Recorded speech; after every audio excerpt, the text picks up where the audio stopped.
Udon Melvingo, the hero of the Demon War, single-handedly wiped out entire hordes of demons, sending them back to hell. From then on, he was immortalized in statues, admired by all. Even the top academy of the empire bears his name. However, Udon's nephew is not as strong as everyone hoped. Elzik is a genius with unparalleled knowledge and intellect, especially gifted with the ability to see mana. That is something every wizard dreams of. But what does it mean if he can't even condense mana? While all his friends have graduated, Elzik is still stuck in the beginner class. The reason? He suffers from a condition called mana blockage, preventing mana from circulating in his body. Despite multiple treatments, the results are still zero. Elzik can't create even the tiniest spell circle. Many teachers have advised him to give up on magic and use his intellect to become a leading scholar. But Elzik refuses. He keeps chasing after magic, and the result? The theory is always spot on. But practice. Total failure. 4 years. 4 failures. And now he is facing a 5th. This means he is getting kicked out of the academy. It is like a slap in the face for him and the Melvingo family, because the nephew of the great mage is getting expelled from the very academy named after him. While sitting there, researching information on mana blockage, suddenly someone slams Elzik's head down onto the table. Furious, he looks up. Who the hell is this? But as soon as he sees Sun Nameto, he freezes. The reason? Earlier, Elzik had used Sun's name to scare off some first years. Back to reality. Elzik's attitude does a complete 180. Who's this? Is it the wonderful, kind-hearted Sun Nameto? Snaps back.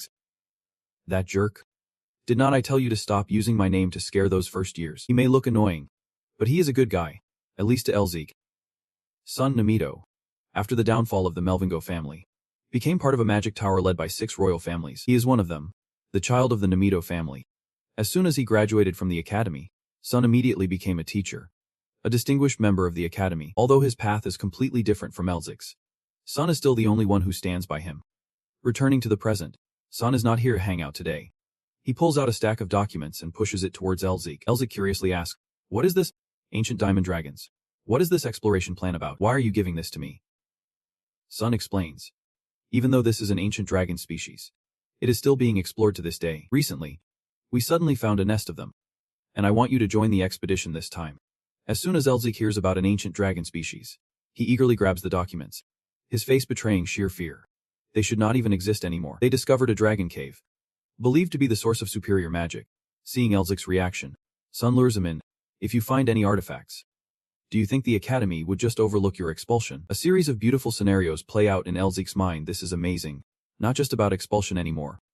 What if the dragon cave could solve his mana blockage syndrome? It is pointless. Whatever it is, the director will just take it away. Suddenly, Elzik realized something. He slammed his hand on the table and burst into a wild laugh. Sitting across, was confused. What the heck? What is wrong with this crazy guy? Elzik quietly pointed at the red circle on the map. Look. There is no nest there. Sun glanced back, letting out a sigh of relief. Thankfully, no one heard anything. Watch your mouth. Do you even know how many professors are involved? You are challenging some big shots here. Elzik replied casually. So what? Sun frowned and immediately used teleportation magic to bring both of them to the spot on the map. Pointing down, look. That water stain formed because 2 layers collided, releasing a surge of mana. Seeing that massive amount of mana, even Elzik had to admit, with this much, it must be at least 100,000 years old. No wonder people think there is a dragon's den here. He wanted to remind Elzik. What are the 3 principles of mana flow? First, it flows from high to low, next from wide to narrow, and finally from hot to cold. With those principles, anyone would be sure that a dragon's den is located here. His finger pointed directly at the water stain. But because the molten lava is so hot flowing through here, mana can't gather. So the dragon can't live here. Sun's face turned pale at this. Stammering. It can't be? The Akran volcano is very special. Yep. Its lava flows below the continental shelf. Sun still could not believe it. But we have recorded the mana wavelength of a dragon in this area. How could there not be a dragon's den? Elzik rested his chin on his hand. I am not saying there is not a den. There is definitely a den right here. Inside the Caragol cave. 100% dragon treasure is there. Scene shifts. Sun is standing in front of the director's door, scratching his head, unsure how to report this. He was about to knock but was lost in thought. What if I play dumb? If I make the director angry? I could get kicked out. But what if what Elzik said is true? Earlier, Sun had seen his friend's efforts, practicing day and night, only to get nothing in return. The corners of Sun's mouth twitched into a slight smile. If this is true, That crazy guy might be able to cure magical blockages. He slapped his face to snap back to reality. If so, his friend needs to know. Sun reported this to the director. Dean Barrick looked less than pleased. Are you saying my research report was used? Sun tried to explain. That is not it. But I wanted to consult you because it might be important. Before he could finish, he was interrupted. I do not understand how you reached that conclusion. If you can't convince me, even if you are the son of the Namito family, I won't let this slide. The room suddenly felt suffocating. The overwhelming mana completely suppressed Sun. So this is the power of an earth mage. Just as the tension was building, the door swung open, and Elzik burst in. Sun jumped, turning around, and shouted, Elzik, are you crazy? What are you doing here? Elzik did not care. Bowing slightly, hello, director. Please forgive me for barging in like this. The dean's gaze was anything but friendly. Elzik Melvingo had to decipher the assistant professor's thoughts from his expression. Elzik admitted. Yep. That is right. The old man looked down on him. But he had to give credit for your sharp insight and clear understanding. It is hard to believe a student could think something like this. But there is no evidence. Just speculation. Right. Elzik shot back clearly. This is something so basic that even a 3-year-old would know it. And yet the teacher needs proof. Dean Barrick's expression darkened, while Elzik stared boldly into his face, showing no fear. Outside, Sun was shaking like a leaf, thinking to himself, is this guy crazy? Why are you provoking him like that? You are not here to help me. You are just here to dig your own grave. Dean Barrick laughed in disbelief, his face a mix of fury and amusement. How basic is this? I am at a loss for words and can only laugh. A nobody who can't even harness mana dares to say this. Elzik asked back. So does that mean my theory is wrong? The old man regained his composure. Well, some people do get lucky. But trash like you just blabs away without knowing your place. As a professor, I can't just ignore a student's opinion. He looked at him with a sinister gaze. Oh right. Why not place a bet with me? Dean Barrick laid out the stakes. I will provide everything you need to set up an expedition team. If you fail, the heirloom of the Melvingo family will belong to me.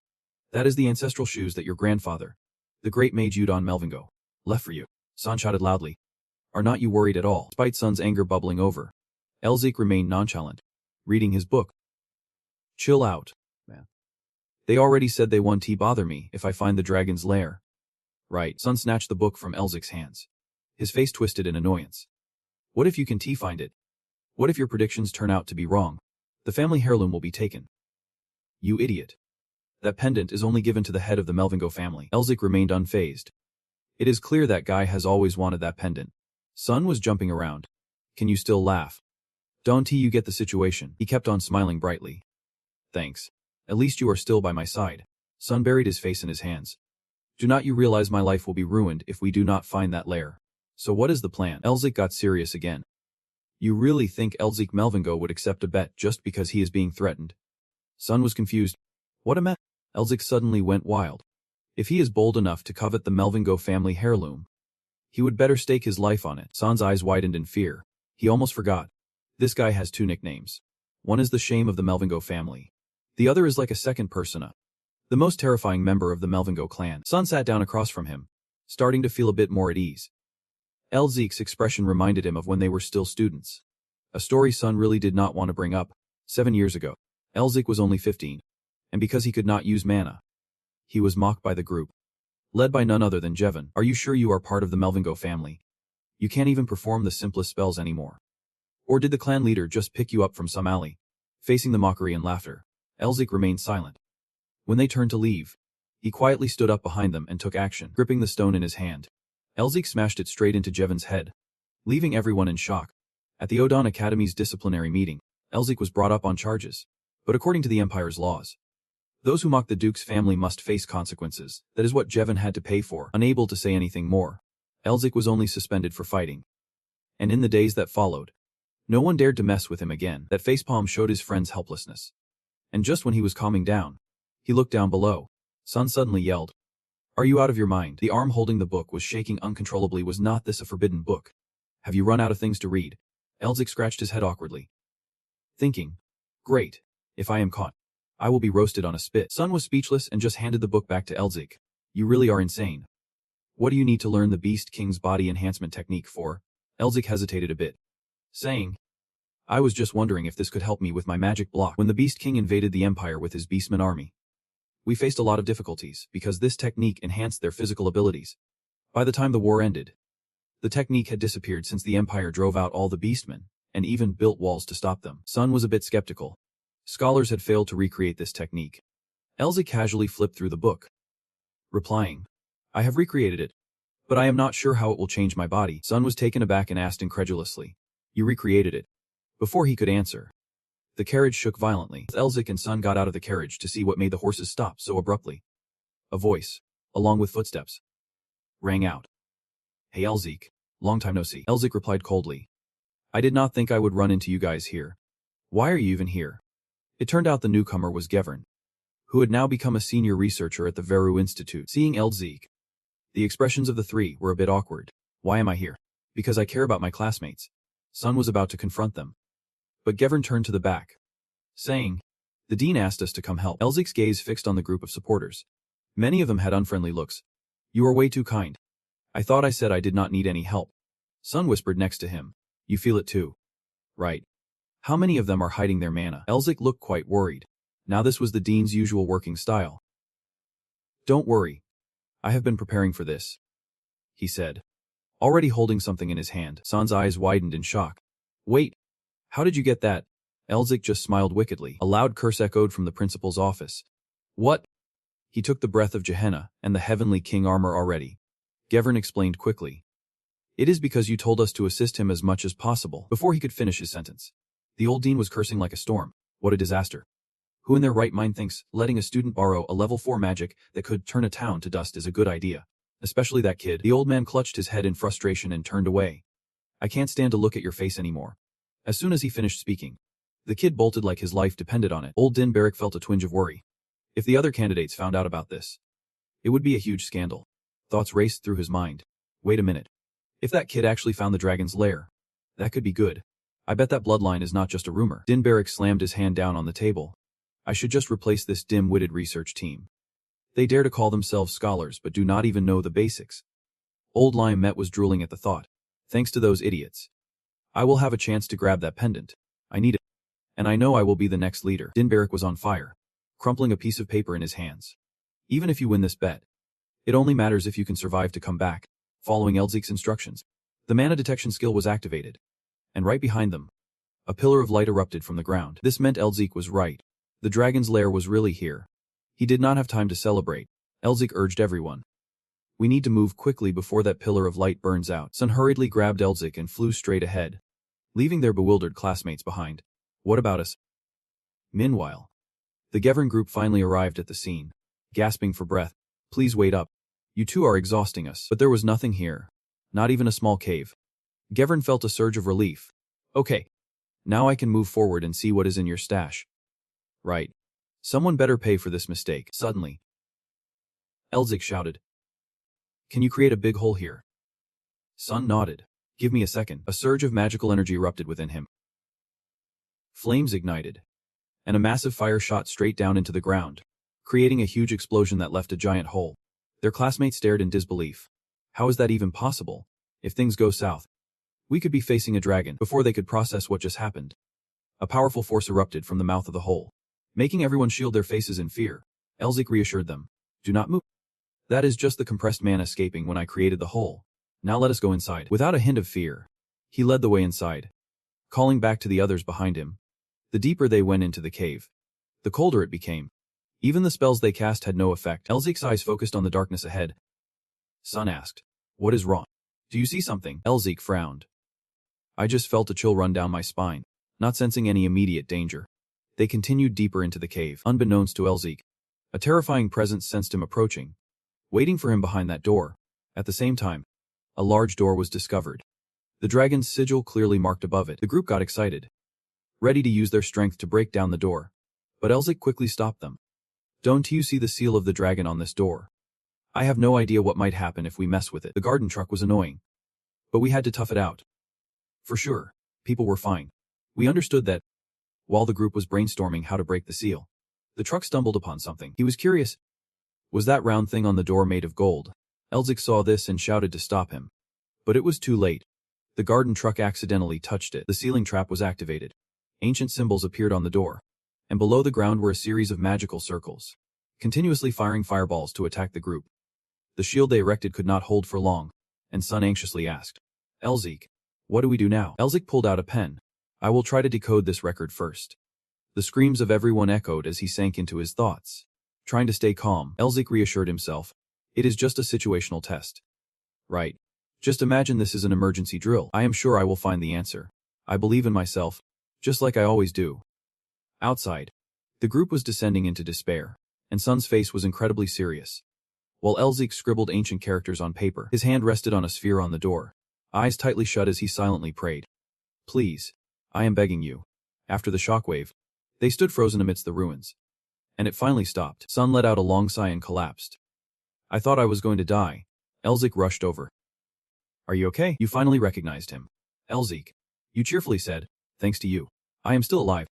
And those around them began to regain their composure. The wound will heal quickly. That just took years off my life. Gevern. You good. Sun's face was still drenched in sweat, but he smiled. You little rascal.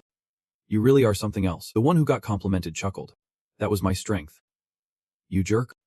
But they had not celebrated for long when the atmosphere suddenly shifted. Someone noticed and looked up in shock. At a speed too fast for the naked eye to follow, something shot down from above. It pierced through his arm and completely blew him away. That person did not even have time to scream. Their body just flipped backwards. Two people nearby were so shocked they staggered back. A thud echoed along with the panic of Elzik and many others. Are you okay? What is going on? Guys, countless ice blocks above were pointing their sharp ends at them. They shot straight toward him, causing him to exclaim, what the hell? A shield was quickly erected, but the force still made Sun struggle. Other students added their strength to the protective barrier. Elzik hurriedly pulled out a scroll. Damn it. Not again. He focused on the paper and began mumbling the incantation. The pen in his hand wrote each letter in sync with his mouth movements. Sun over here urged him loudly. Elzik. Hurry up. The speed was reaching its limit, and Elzik's expression turned pale. A hazy symbol slowly materializes from the eye socket. A massive whirlwind erupts alongside the appearance of a dragon. The source of all magic. He quickly snaps back to reality, feeling the pressure. The shield above him is significantly weaker than before. Due to the urgency, he has to use his speed boost skill to escape. Magic swirls powerfully around Elzik's feet. Sun's situation is even worse. He is running out of energy and struggling. The blasts are ripping his uniform to shreds. His face is also stained with blood from the attacks. As he moves closer, Elzik keeps casting spells. Arming himself, Gevern gasps in disbelief, unable to comprehend what is happening. This time, an ice shard strikes him but leaves no wound. He tightly shuts his eyes and focuses on the incantation. This time, it has to work. Those relentless attacks are targeting every direction around Sun. A massive block of ice hurtles toward him from his blind spot. Just then, Elzik glares to control them. The disturbance from him causes it to vanish in an instant. All that remains is a gigantic gate. A trap. It has gone mad. Elzik collapses wearily onto the ground. I thought I was a goner. My precious outfit is completely torn apart. What a disaster. Sun's condition is just as ragged, but he can finally lower his hands. Nearby, someone rushes by, drenched in sweat, while another stares intently at the mysterious doorway. After the trap stops, it automatically opens, revealing a gleam of light behind it. The noise grows louder as the secret is unveiled. Everything opens up right before Elzik and the entire expedition team, helping the injured and moving inside. The sight inside leaves him both astonished and thrilled. Bookshelves dangle high above, with a mountain of gold below. This is a treasure trove, another team member exclaims. So many magical artifacts. Look over there. That is armor made from dragon scales. Every nook and cranny glimmers with golden light. It is incredible. All these ancient books preserved. Elzik smiles inwardly. After all, they are still mages. Suddenly, someone pats him on the back, saying, "You are amazing, Captain." The boy is a bit taken aback and stares wide-eyed at him. After speaking, the person waves and leisurely walks away. That is Sun, looking all surprised. What did you just do? He asks, and Elzik replies cheerfully. I just breezed through it. Elzik explains, who scored perfect on the theory tests.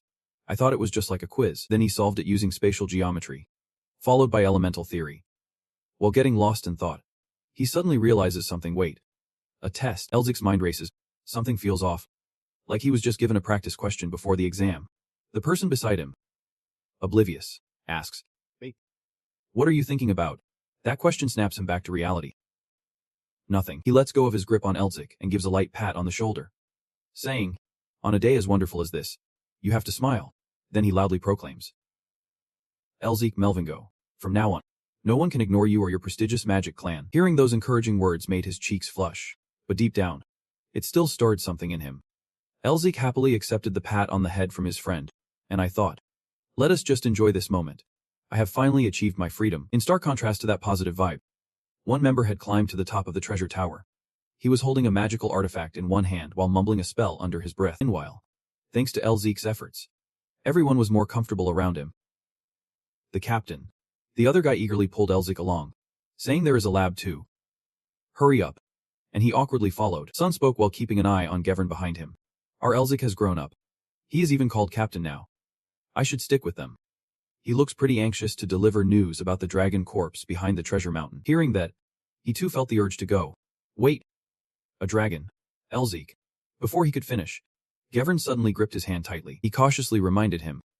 He would get there later. There was a mysterious intent hidden away. The two moved towards the spot with the dragon skeleton. At this sight, this must be the Dragon King. Gevern did not dare take his eyes off Sun. Yeah. Seems like it has been here for over 4,000 years. Over here, Elzik was suddenly hit hard by someone. He collapsed to the floor in helplessness. The doors creaked. The young man gritted his teeth in anger. You guys.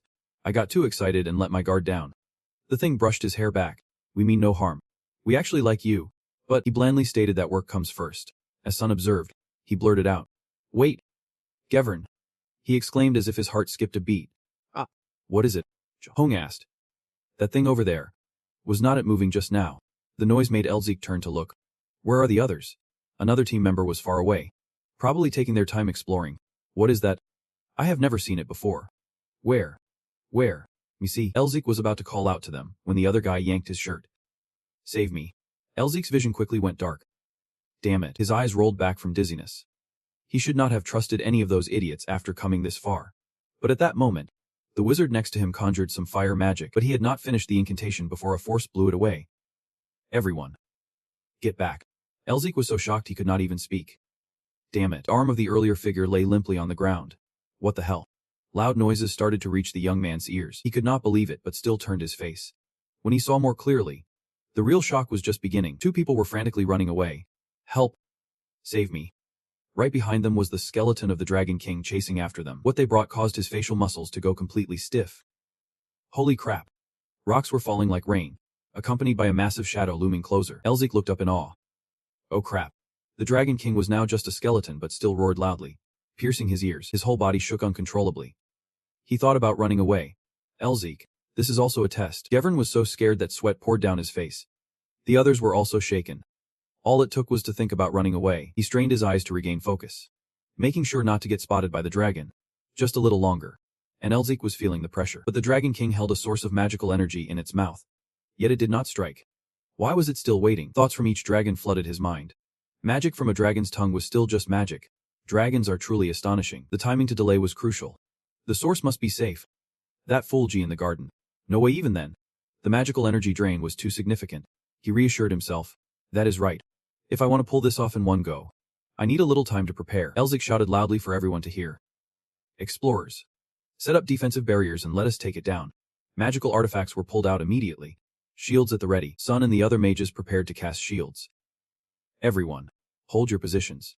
A sturdy two-layer barrier was established around them. Elzik continued to shout to warn them. It is coming. A massive surge of energy shot out from the Dragon King's mouth. Aimed directly at the humans within their protective layer, the attack struck the shield and exploded outward. The water-like energy began to spread everywhere before that overwhelming power. Elzik calculated carefully. This attack would last 20 seconds. And if we can block it, we will have a chance. Sun gritted his teeth, enduring the pressure. Everyone.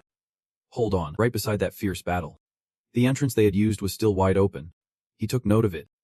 Running towards the door, it would take about 17 seconds. The trap activation mechanism lay just underneath. If they could close the door in 3 seconds, everyone would survive. The sudden turn of events made Elzik flinch. A few people began to fall victim to the Dragon King's attack. The shield. It burned fiercely, incinerating their bodies until nothing was left. In the end, only a few remained standing behind Elzik. He gathered all his strength and shouted. Now! The dragon had paused. So they quickly escaped. Run. Hurry. If it catches us, we are toast. Elzik was also caught in that chaotic crowd. All right. Let us keep this momentum. The smile on his face froze in stark realization. A small trickle of blood spread across the ground in an instant. The person next to him was attacked by something. Blood splattered everywhere. A few drops hit his face. And in that moment, his world stopped. The body of the unfortunate soul flew back, no longer intact. Elzic's eyes widened in horror as he trembled. No way. The mysterious creature landed powerfully. It laughed maniacally as it savaged everything in sight. Not just one, countless of its kin swarmed in. Faced with that grotesque figure, he realized the truth of the legendary guardian dragon. A Sobato. The shock from earlier had not worn off, leaving him unable to think further. Suddenly, a fireball flew in from behind, illuminating Elzic's vision. It exploded upon hitting the Sobato, sending the creature flying. Sun was behind, desperately attacking them. Elzic, take it down with me. The sword in its hand swung down, but he dodged just in time. The air was filled with cries of despair. Someone save me. He silently wiped the blood off his chin, thinking he had to come up with a plan. They had reached a dead end, and the Dragon King was lurking. The only one who could do something was him. The stone face on his necklace began to glow, because every problem has a solution. The reaction from the necklace was clearer when the gem lit up. A sharp pain suddenly shot through Elzic's head, making him shut his eyes tight. It passed quickly, restoring his vision. The scene in front of him suddenly changed. Wow. Everything looked like this. He could see lines crisscrossing everywhere like a spiderweb. Sun was casting magic while turning to Elzic. It seemed like Sun was trying to say something, but he could not hear a thing. The opponent's voice suddenly rang out. Dodge. Elzic asked with his eyes half closed. What? When he turned his attention behind him, a massive creature had leaped forward. It thrust its spear down but could not catch up to his movement. The creature wore a look of shock on its face. Even he was surprised. Did I just dodge that? Elzic's body instinctively evaded the attacks that followed. He was so tense he was sweating bullets. This was not a hallucination. He could see them. Where it would go. How he needed to dodge. The opponent's movement seemed to slow down in his eyes. He could see where it would strike. His attention quickly shifted to the path ahead. If so, he would be safe as long as he ran towards those points. Elzic's heart was still hesitant. What if this was a trap? In contrast to him, Sun was having a hard time dealing with them. The massive creature easily overpowered the other members. They struggled to block its attacks, but were still seriously injured. 3 more creatures surrounded Elzic. He did not have time to think anymore. If things continued like this, in the blink of an eye, the spot where he had stood was gone. The boy escaped the encirclement with incredible speed. Elzic shouted a signal to the exploration team. They would all die in vain. Everyone, follow me. So quickly behind him. Everyone. Jevon ran in fear, saying, let me come with you. His friends shouted in panic. Jevon, wait. He took a deep breath to calm down. To where my eyes can see, the group followed his lead as the Dragon King began to roar behind them. Elzic dodged the weapon of the massive creature. This way, he ran. He warned them. Duck down. Quick and decisive movements helped them get past the first wave. Jump. Sun in front was responsible for handling the approaching monsters. Throw a fireball at his left leg and just a bit more. The first member gritted his teeth and rushed through. He made it. Elzic felt more at ease. Good.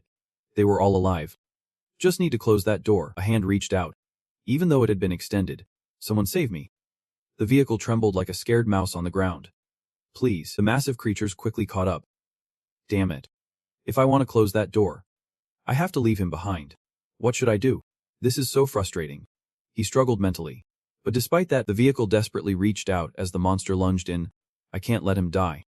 Elzic immediately turned around to save him. The big guy over here shares the same goal as you. Elzic. The car trembles in fear, opening its eyes, sensing nothing else. Elzic beside me is panting, and this beast shouts in confusion. I am still alive. It roars in anger. Elzic, are you crazy? Your carefree attitude is only making me angrier. It is that guy's fault for being so weak. So why are you yelling at me? The big guy stops right in front of the gate, then suddenly walks away as if nothing happened. Can't they get out? Only now does 100 Eyes realize this. The analysis network clearly shows the structure of the door, with signs of damage above the line. Have the intruders always been right beside us? My gaze shifts towards the Dragon King, creating a ball of energy in its mouth. Everything suddenly zoomed in so he could see the details on its head.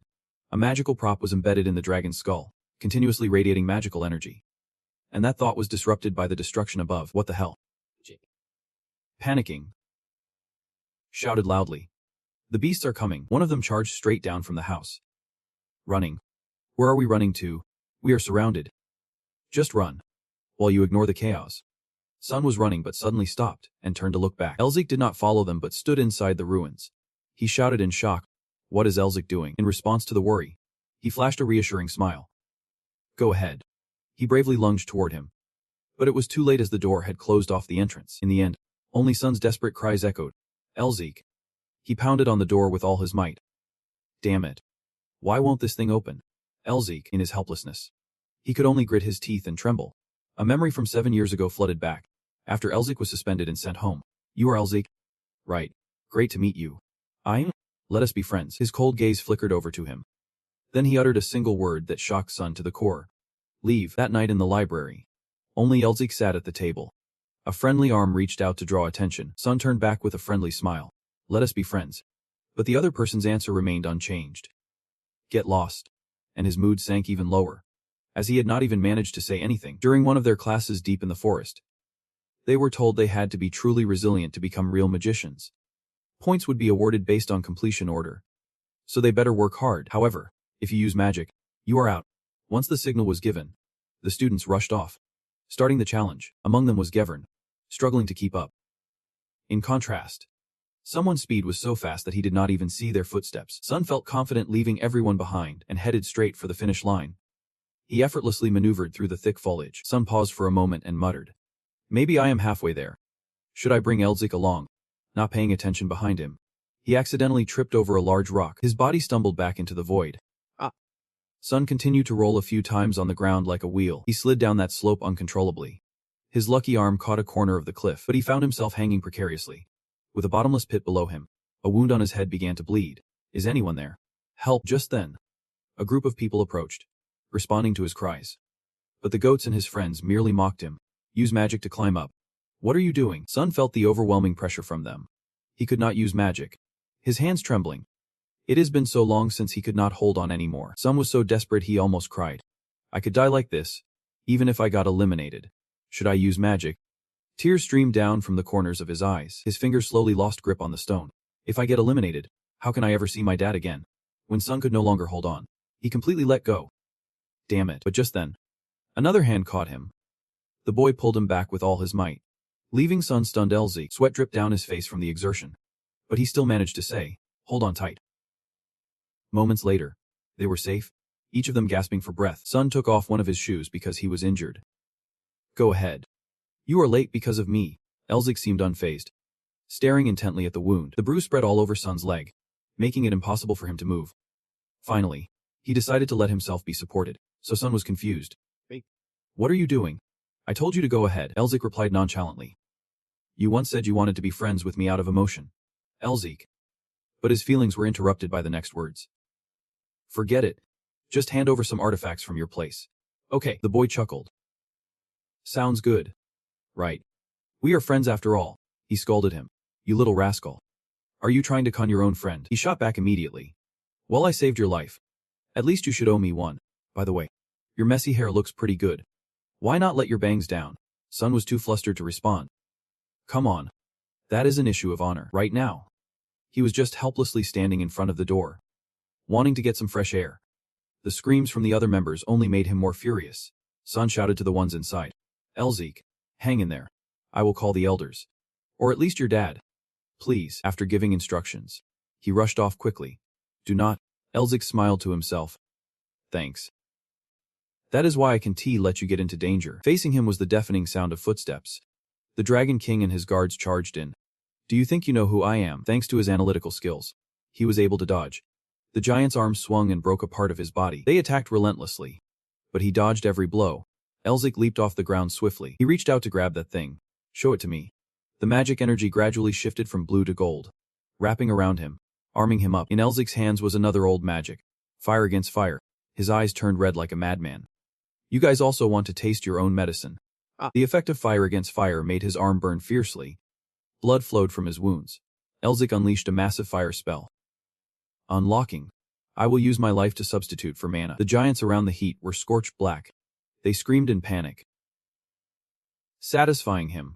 All of this was just a test from the dragon. From the chaos? Something erupted. If I am guessing right, the Dragon King unleashed a fierce magical power and swept through the room. Elzik lightly leaps up high. And the answer lies there. Let us rewind to a moment before, when he faced the Dragon King, trying to pierce the dragon's skull. This spear is the key, and it is also the answer to the test. The remaining guards of the Dragon King scramble to climb on it if their answers are wrong. And if this is just a prank by someone, then I will be stuck here like a rock. Right behind him is a bloodthirsty horde. But I will never give up, because I am a Melvingo. They are clawing desperately at the guy's body. A second later, a shocking power erupts, sending them into a frenzy. Elzik is suddenly transported to another place. What the heck? He stares wide-eyed at the scene, which is nothing short of surreal. What just happened? Up in the sky, the dragon majestically soars. Its head is like a cold iceberg, constantly exhaling clouds of smoke. Beside it stands another figure with horns on their head. Who could that be? He turns around with a mischievous grin. Elzik's eyes widen in shock, his face turning pale. The ice dragon rears back, conjuring an energy ball in its mouth. The mysterious figure raises a hand to summon magic. He does not even need to chant. The chilling aura emanates effortlessly. The dragon's energy is overwhelming, and all it takes is a single spear to block it. Morphedo spins the spear in his hand like a drill. He then breaks into a delighted smile. He charges straight into the dragon's mouth. Elzik watches the battle in awe. This amount of mana. 8th tier magic. No less. Intricate patterns and a dark background appear on the weapon and his body as he targets the dragon. The guy realizes the true power is much greater. The Dragon King barely catches a glimpse of a blinding flash. The battle in the sky affects the ground below. Everything is tossed around by the force of attraction. Morphedo channels his magic into the spear and swings it up. When his weapon pierces the Dragon King, everything seems to turn to chaos. In the end, only his hand gripping the spear remains. What the heck? The defeated dragon lies beneath Morphedo, who stands triumphantly on its head. Everything has changed. Morphedo's image becomes eerily mystical against that ominous red backdrop. Elzik stares in shock, thinking to himself, is he the one who killed the dragon? A wave of dark energy sweeps over him, sinister and chilling. It is. Morphedo grins, his red pupils gleaming, declaring, I am the one who will free you from this hellhole, my new vessel. Instantly, a surge of magic hovers toward him, swirling through the air, saying, let us merge into one. He is filled with ambition, and together we will rule this world. Insignificant humans. Elzik is not thrilled about this. Instead, he feels an overwhelming fear. His gaze suddenly locks onto the zealot, as if he has discovered something strange. It turns out there are green chains emanating from the dragon's mouth. The chains quickly locked onto Morphedo, and he was stunned for a moment as he heard a strange voice. The voice of a demon. A radiant source of energy ignited within the zealot, destined to be burned here with me. Elzik was truly going from one shock to another. What the hell? A demon. Even though both of us have been sealed here for thousands of years. This time, everything has changed. The aura from him shifted towards Elzik as a vessel of quality appeared before my eyes. Dark magic oozing from its eye sockets and mouth, leaving him unable to scream, no matter how tightly he clenched his teeth. Those things kept flooding in. The mist from the dragon radiated bright green magic. This is not a test from the dragon, but a trap set by the Demon King. Elzik collapsed helplessly as he was being overtaken. His body was about to crack under the pressure. Am I going to die like this? Each of his joints felt like they were about to be ripped apart by him. Then they shattered into tiny pieces. Morphedo let out a triumphant laugh. The mana from the shattered pieces was making the vessel's body stronger. Elzik was being tortured to the brink of breaking down. Damn it. He and all the members of the family, even his parents, had to face death, leaving only his sister and him. Royal family, the magic tower, and the vassal families, each of them revealed their rotten nature. Even those I trusted the most, trying to seize what belongs to my sister and me. The source of power clawed and stretched across his body as we tried to protect them. His sister sadly said, please, bro. He did not even care and just walked away, leaving us abandoned. The boy screamed in pain, his form distorted, facing those who had betrayed him. What could I even do? The door of the dilapidated mansion slowly closed, fading away. Damn it.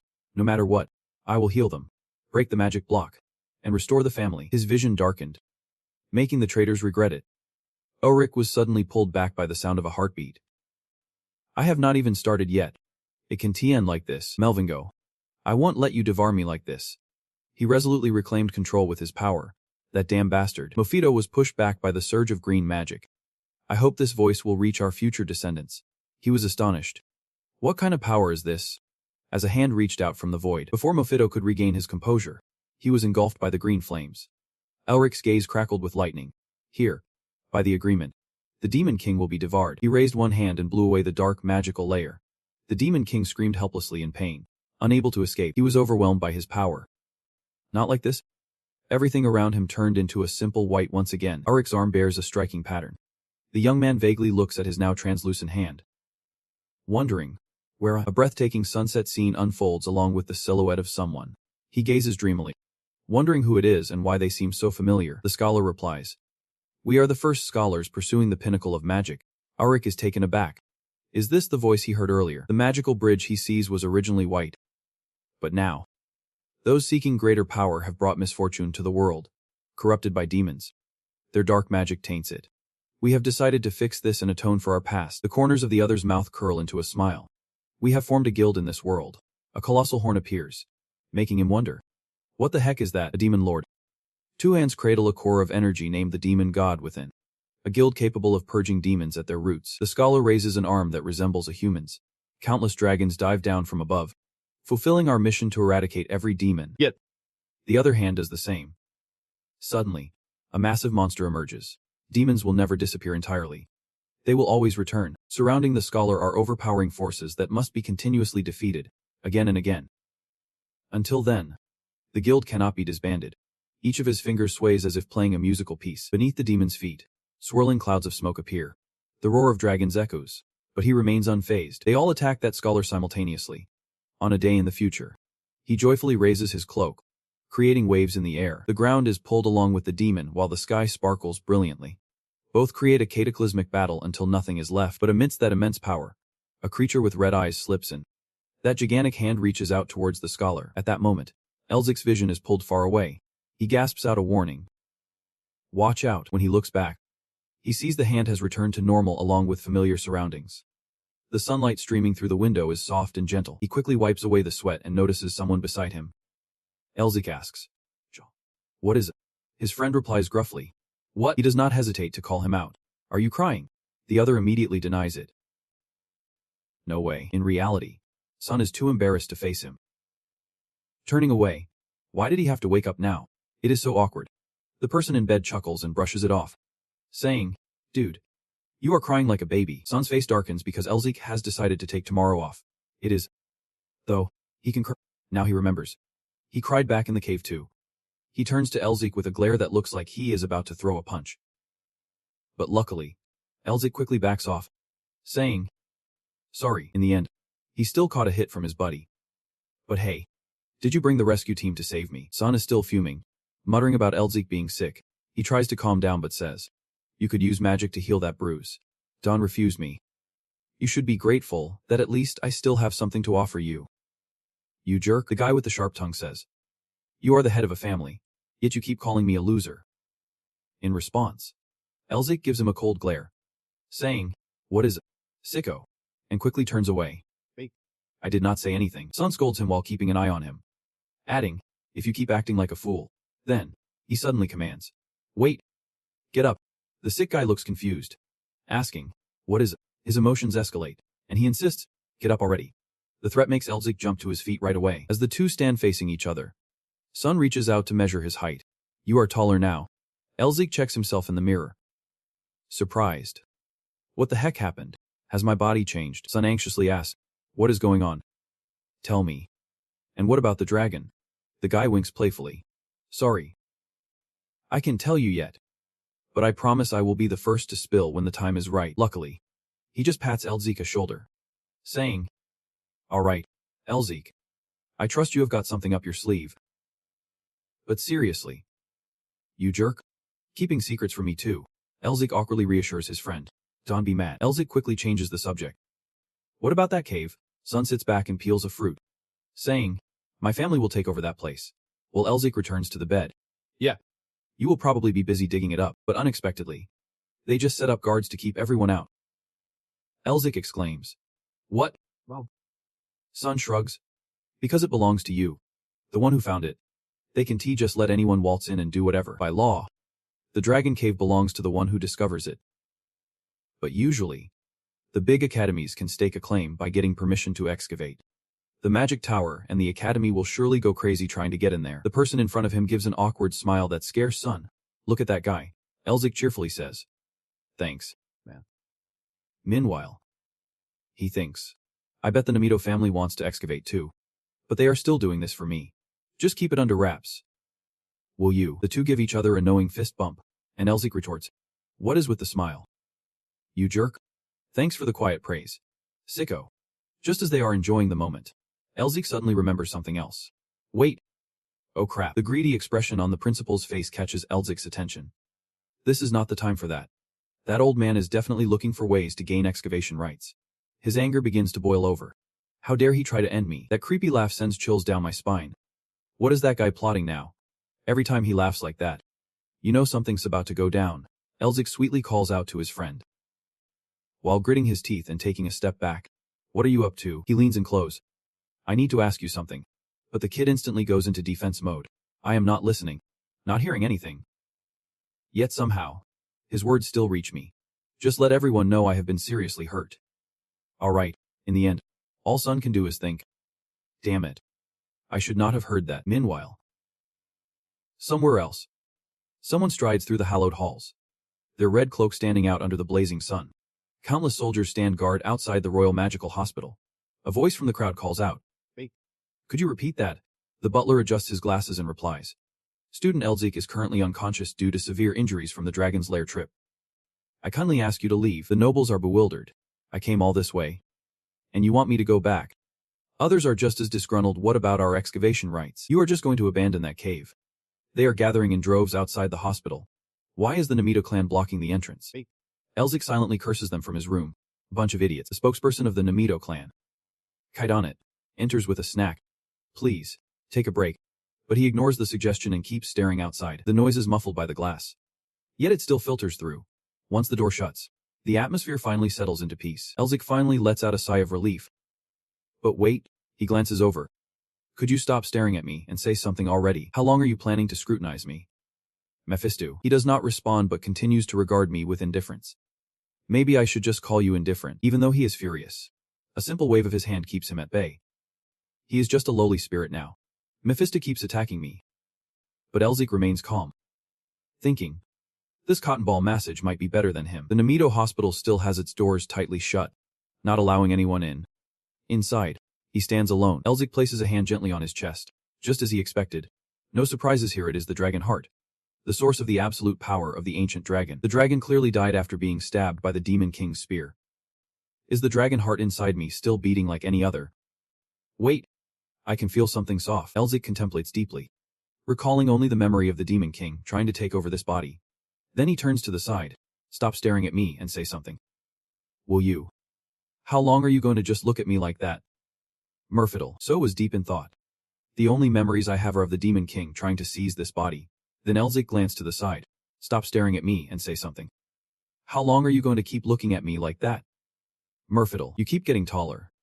But I thought I told you not to call me that. The Demon King of Power, who has drowned the world in fear and suffering. Murfiddle fell. In ancient times, when the gods ruled the world, the demon god symbolizing darkness had 4 attendants. First was Finite, tasked with total presence. That represents Sinai, symbolizing madness. And then there is Phony Karshan, the embodiment of depravity. Lastly, we have Sog.Nambek Katan, the source of sin, the origin of the Demon King. Murfiddle Fellet, the most powerful and supreme Demon King in legends. The name Murfiddle Fellet is a contradiction for me, and cursed fiercely. I told you. My name was given by the great demon god. But you yawned, making Han grit his teeth in frustration. Murfiddle struck Elzik, vowing to tear him apart. Elzik did not care at all and said, Come on, you are so noisy. Just die already. Your complaints only stirred Han more. Do demon kings usually act so foolish? I have told you countless times. Yet you still do not understand. You are losing your mind with age. 1,000 years. I have waited 1,000 years. And my mana was taken by a loser like this. I am the Demon King. Murfiddle Fellet. I once made the whole world bow before me. Alone. He stood before the blazing red light. That is the reason for existence. A dragon pierced through the clouds, flying towards Murfiddle. Yet those massive wings struck down on the vast sky. King Dragon Sanak roared loudly as he initiated the battle. He was ready to welcome it with an excited smile. Murfiddle's roar clashed with the dragon's magic. He had blocked my path. Chains shot out from Sanak's tongue. Those chains wrapped tightly around him. Demon King Murfiddle Fellet. He declared resolutely. You will be buried here with me. The Dragon King bound both of them together. How horrifying. His body sank deep beneath the layers of chains. Just like that, for 1,000 years. He laughed once more upon discovering something. I waited and waited, as the waist chain entered the cave. Murfiddle whispered. Finally, you have come. The boy was wide-eyed. His container would free me from this seal. The perfect vessel had completed all the tests right before my eyes. I was almost successful in seizing control of his body and soul. Yet when the waist chain awakened him, he lost control. And all my plans fell apart. Now Murfiddle exists as a spirit. Only a fragment of demonic energy remains, including my own manifestation. He furrowed his brow. What power could possibly absorb me? The person next to him suddenly ridiculed him. Stop acting all high and mighty with your powers. That guy started trash-talking while he was checking out the pendant. After all, a loser like him dared to. If it were me from 1,000 years ago, I would. That wretched guy. This could only be the work of those Melvingo fools, thinking they are something special. I once stood against the whole world alone. Eudicia squinted, recalling that voice, hoping our message would reach. The moment my soul was yanked back, I felt it strongly, with my future self echoing it someday. The stone statue's face bore a striking resemblance. Was that voice his? The pressure from before still lingers in my memory. Here, according to the pact, the first demon will be devoured. Wait. Does devoured mean I have absorbed the Demon King's power? I looked at the pendant in my hand. So this magic pendant is a tool to devour the Demon King. It is a tool to consume demons in general. I glanced at the Demon King beside me. He looked so serious. What is with the staring? And I was curious. Could it devour other demons like Mervido? The first demon means there will be a second and a third. A cruel smile blossomed. Get ready. Demon King. You guys will soon be broke. Mervido did not hear it, but still shivered. What is with this chilling feeling? They approached a tall rock, making him wonder what the heck they were doing here. If an adult speaks, they should know how to respond properly. I was astonished by him. He was too loud. Shut up and stop spreading that eerie shadow around. I stepped forward through the black carpet.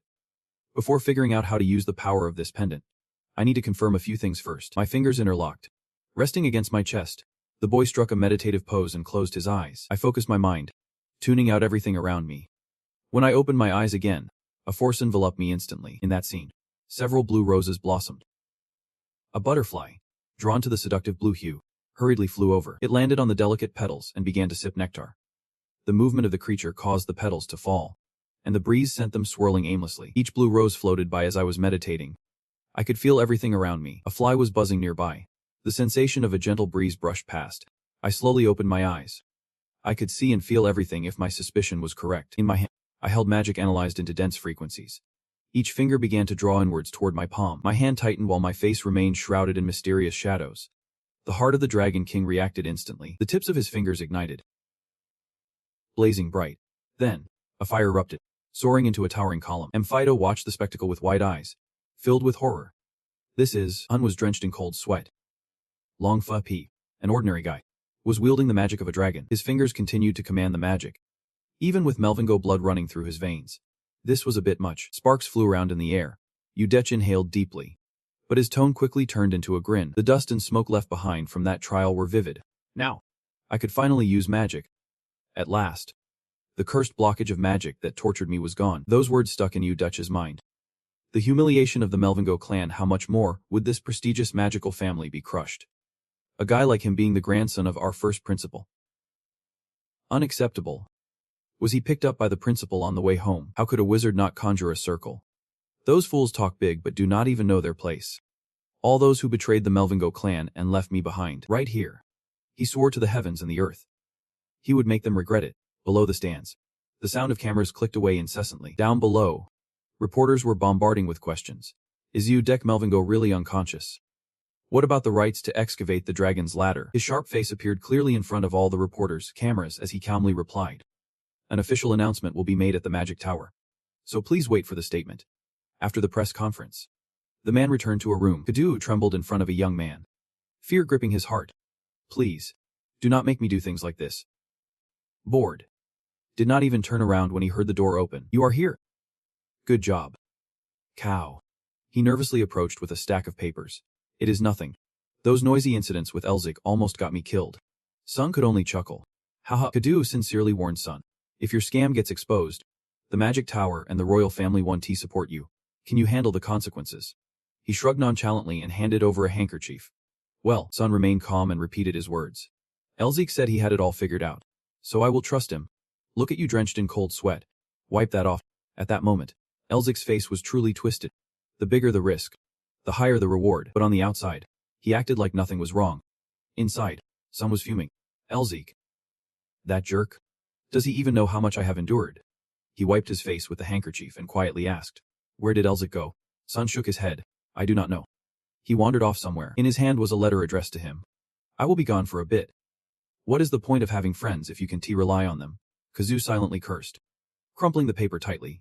With that weak body of his, Where could he possibly go? Suddenly, his eyes seemed to notice something strange. Kaizu immediately reported back to Sun. Something is off, there is trouble. But Sun still looked confused. What trouble? He seemed at a loss for words, holding out a sealed envelope. Before she could even speak, the door burst open, and her brother stormed in. What are you plotting that you did not tell me? So startled, she jumped up. Sister, what are you doing here? She strode in confidently, smirking as she looked at him. Why are you so surprised? The Sinamite, the one who wields fire magic, she shrugged nonchalantly.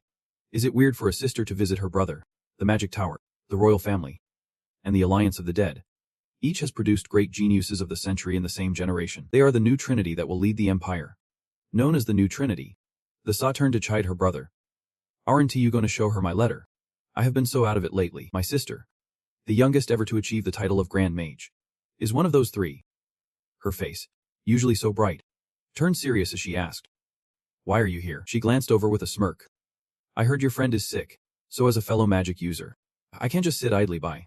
Elzik is not in his room. Is the kid somewhere else? His gaze darted around, remembering that paper. A wave of panic washing over him. If she goes into the hospital room, it is game over. My sister is really nosy. I need to get her out of here before she finds out. He turned away, trying to deflect.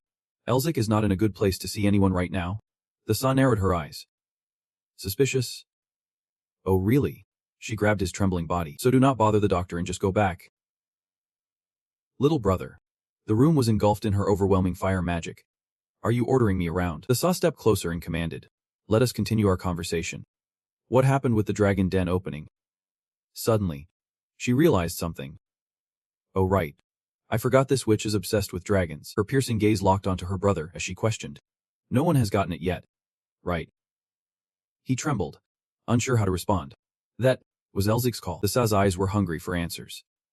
Finally, she bluntly smacked her brother. Well, that is that. The Sa's strong grip finally loosened from his wrist. Then she slowly let go. As she left the room, she reminded him. When your friend is good to go, contact me. If you do not reach out first. The Sa made a gesture as if she would fix him in an instant. You better be ready for a beatdown. Little brother. In my head, I can already imagine the horror of being caught. Hurry up with something. Elzik. Meanwhile, a trembling voice came from behind. Is she gone yet? Her face turned pale. Shaking in front of him made him panic like he had seen a ghost. Big brother. The sound of the news vendor echoed through the capital. The heir of the prestigious magic family is unconscious. The newspaper stand was bustling. Who will have the honor of opening the dragon den? A mysterious figure in black muttered. Sun is handling everything just fine for me. Elzik recognized a familiar face among the newspaper vendors. Wait. Who is that? Our director is really in a pinch. His cold gaze was fixed on the man. Keep laughing while you can. Director. Congratulations. Principal.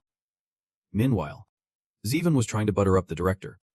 Now you can do what you have always wanted. But do not rush into it. The director raised an eyebrow, reminding him that the election has not even started yet. Zivan grinned wickedly, saying, I have been too impatient. I can possibly grasp the feeling of wanting to protect the future of the academy and its students. Can I? Principal. But flattered, the director could not help but smile wryly. Honestly, I told you I am not the principal yet, he gently asked while sipping tea. By the way, how's that student Elzik doing? Zivan bent down to report. I heard he is barely hanging on each day. Oh man. That is unfortunate. He quickly offered some grim hypothesis. But if he gets better, it could blow up in our faces. Maybe we should hire a few hitmen. The principal immediately reprimanded him with a scary vibe. Shut it. Zivan shivered. I am sorry. After a stern talking to, the principal returned to his usual state. Probing. There will be a professor position open after the election. I wonder who will take that position. Zivan mused. What do you mean? The principal replied. I am just the director. I have no idea what is happening outside the academy. He quickly began to suspect that the principal was keeping things from him. He happily accepted the command. I won't let anyone down. The principal flashed a terrifying smile. That night at Kindle, a figure in black was hiding in a dark corner. Elzik pulled his hood down. He murmured as he gazed up at the towering building. All right, let us get started. His green eyes began to unlock his inner vision, allowing him to see beyond this world. If he believed in hidden spaces and channeled the dragon's mana into it. Suddenly a surge of power illuminated in his eyes. A resounding quake shook the ground as Elzik immersed himself in the fierce force. A blast echoed right there. Finally, He found his footing on the floor. He could use magic without complex incantations. Elzik let out a sigh of relief. The first step was solid. He was finally at the starting line. But Mofito frowned and mocked him. Pathetic. You can only use magic at that level even with my power. Just a simple jump. Ah. Are you pulling tricks? Just when he was feeling good, Elzik grit his teeth and frowned. He was right. He needed to be faster and stronger. Mofito's voice echoed in his ears. Scolding Elzik. How dare you ignore me while I am talking? In my humans, demons, and even dragons would cower at my words. He declared. There is something called the consciousness of the seal in the true dragon spell. Shaping it, then speaking it aloud, Elzik began to activate the dragon seal power to unleash his magic. Mofito stood amidst the roaring flames. Utterly confused, Elzik grinned wickedly. Leaping his feet positioned as if waiting for a command. The moment the order rang in his head, he shot off to the other side, leaving Mofito gaping in shock. No way. After the divine leap came an even more spectacular display flying. Elzik's inner vision radiated a fierce power as his target. The Chotford building was miles away. He was still soaring through the air with no sign of slowing down. Even the spellcaster could not help but exclaim in awe. Whoa, that is high. Elzik's face was dripping with sweat. Feeling exhilarated.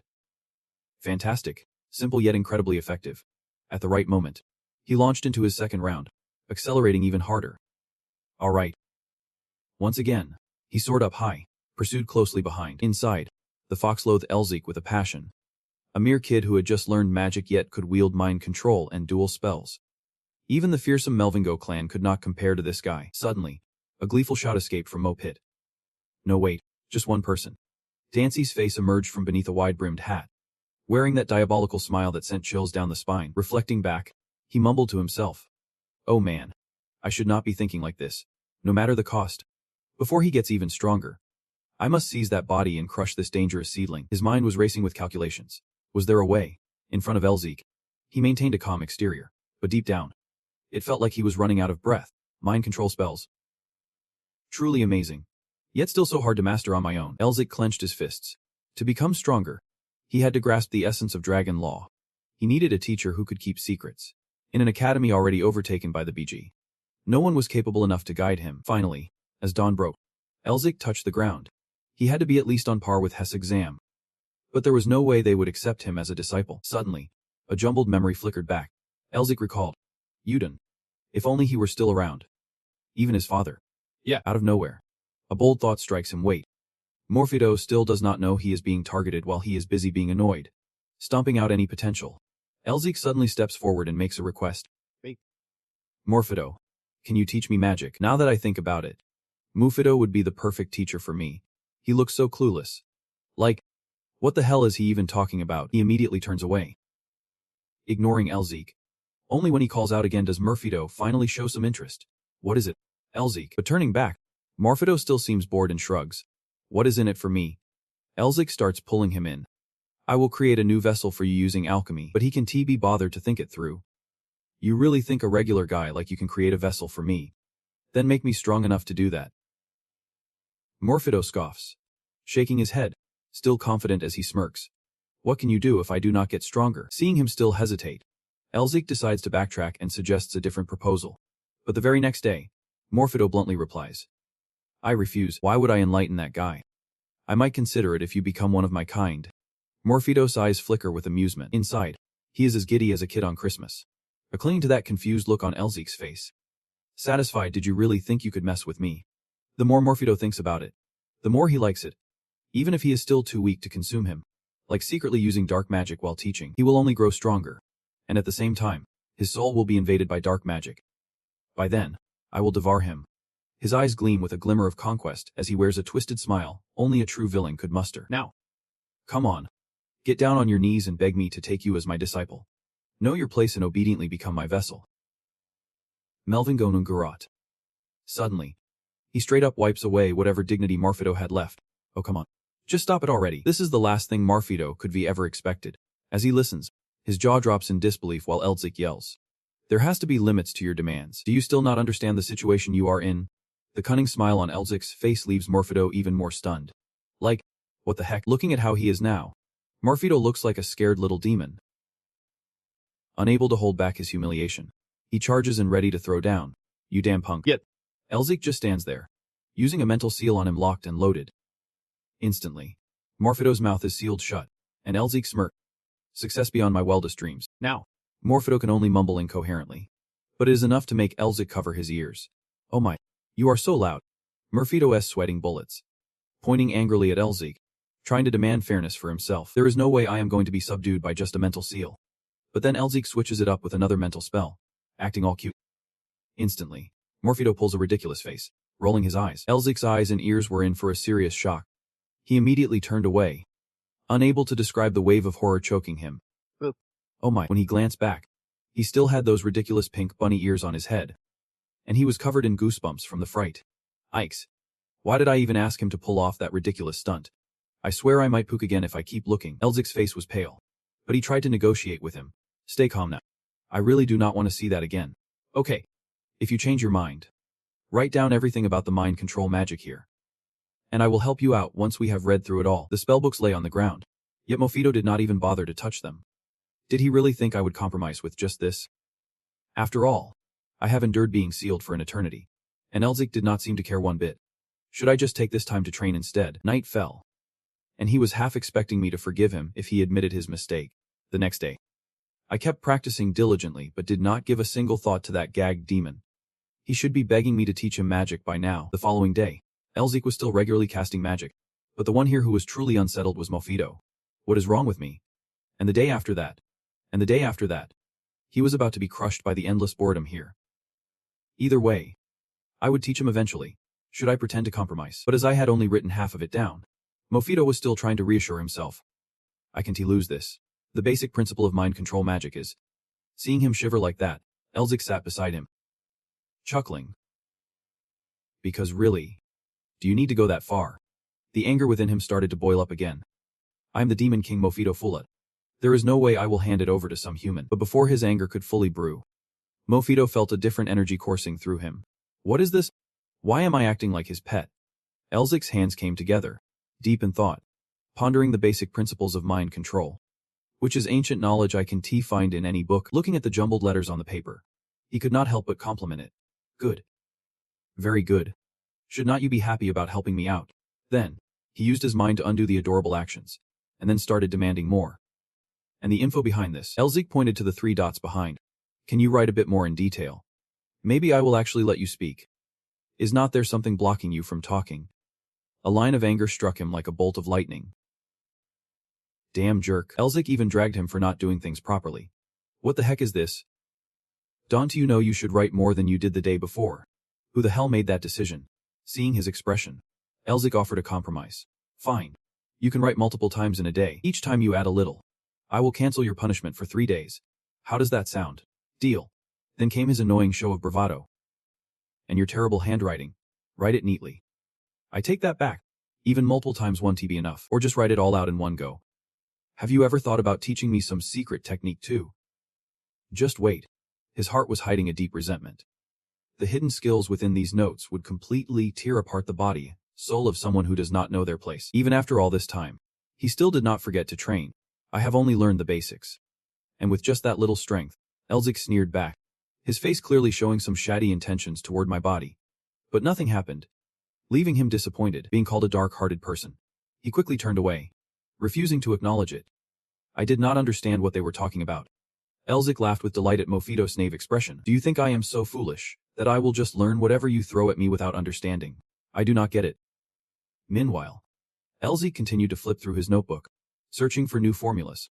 Was there anything else? Growing stronger and stronger. I did not want to stop at all. He kept whining beside me. Old man this, old man that. I did not know what to say. I just did not know. Once discovered those things, I became stronger. I became stronger. I became stronger. Meanwhile, Elzik was still flipping through his notebook, looking for new formulas. Was there anything else? Getting stronger every day. I did not want to stop at all. He kept whining. Are you dreaming? You human. Seeing he would not spit out more magic, I started threatening him. Fine. Let us see what you have got. But Morphido confidently replied. There is nothing left. This time, he looked at me with wide eyes. Shocked. Listen up. He shouted. Other than my true magic, there is nothing else I can teach you. The crowd cawed chaotically as Elzik froze. Beginning to realize what he meant by true magic, his intention was the highest level mental magic beyond mere incantations, not the incantation. Mofito said bluntly to him. You can fully grasp it at your current level. You might get overwhelmed. Elzik began to feel his head spinning uncomfortably. He was not lying. What now? His next words left me dazed. Magic can only be perfected on the battlefield. That has always been the fate of the Melvingo clan up until now. Magic can only be perfected on the battlefield. The clan members also accept this. It is the creed of the Melvingo family. The ones who continuously protect the continent from demonic threats. Father taught me to honor the Melvingo clan's legacy on the devastated lands from the war against the demons. Even though he did not say a word. My father was severely injured from the aftermath of the war. Surely. Father still remembers the days we fought side by side as a wizard. With his distant gaze toward the future that evening, young Elzik ran to his father. Dad. When I get to the battlefield, I will be able to use super cool magic like you. Right. The great wizard Elzik is coming, but he completely avoided my gaze. About that, Elzik. Your mother had to speak up for your father in despair. Mom always told me. If you want to become a strong wizard, what must you do? Elzik, stunned, answered her question. Study. That is right. Study. Her next words pierced his heart like sharp daggers. You can just have the facade of powerful magic like your father. Didn't I tell you that your grandfather became the greatest wizard, before he even became the strongest on the continent? Elzik's father turned to his wife and said softly, My dear, I am still the head of the family. But saying that is a bit like what your mother used to say. Respect is key. Stop feeding those kids illusions. Seriously. No one in the Melvingo family knows how to listen. Or maybe our family just excels at obeying their mothers. Even so, he still managed to remind his son that magic should only be perfected on your own battlefield. Then, he vanished without a trace right in front of him. Before he left, he advised his son and daughter, Elzik, make sure you read the summary research on the relationship between the ancient magic circle system and the New Age language system by the end of the day. Okay. And you, Elzik, keep an eye on things. Elzik's dad tried to speak for the little one. My dear, studying is good, but they are just kids after all. But she did not let it slip. That is because he spoiled the boy too much, giving him bad habits just like father. Like son. It was a stormy night at the mansion. And everywhere you could hear the soft sobs. Huff, huff, huff. Mom and dad. Father's illness worsened. And mother, who took care of him day and night,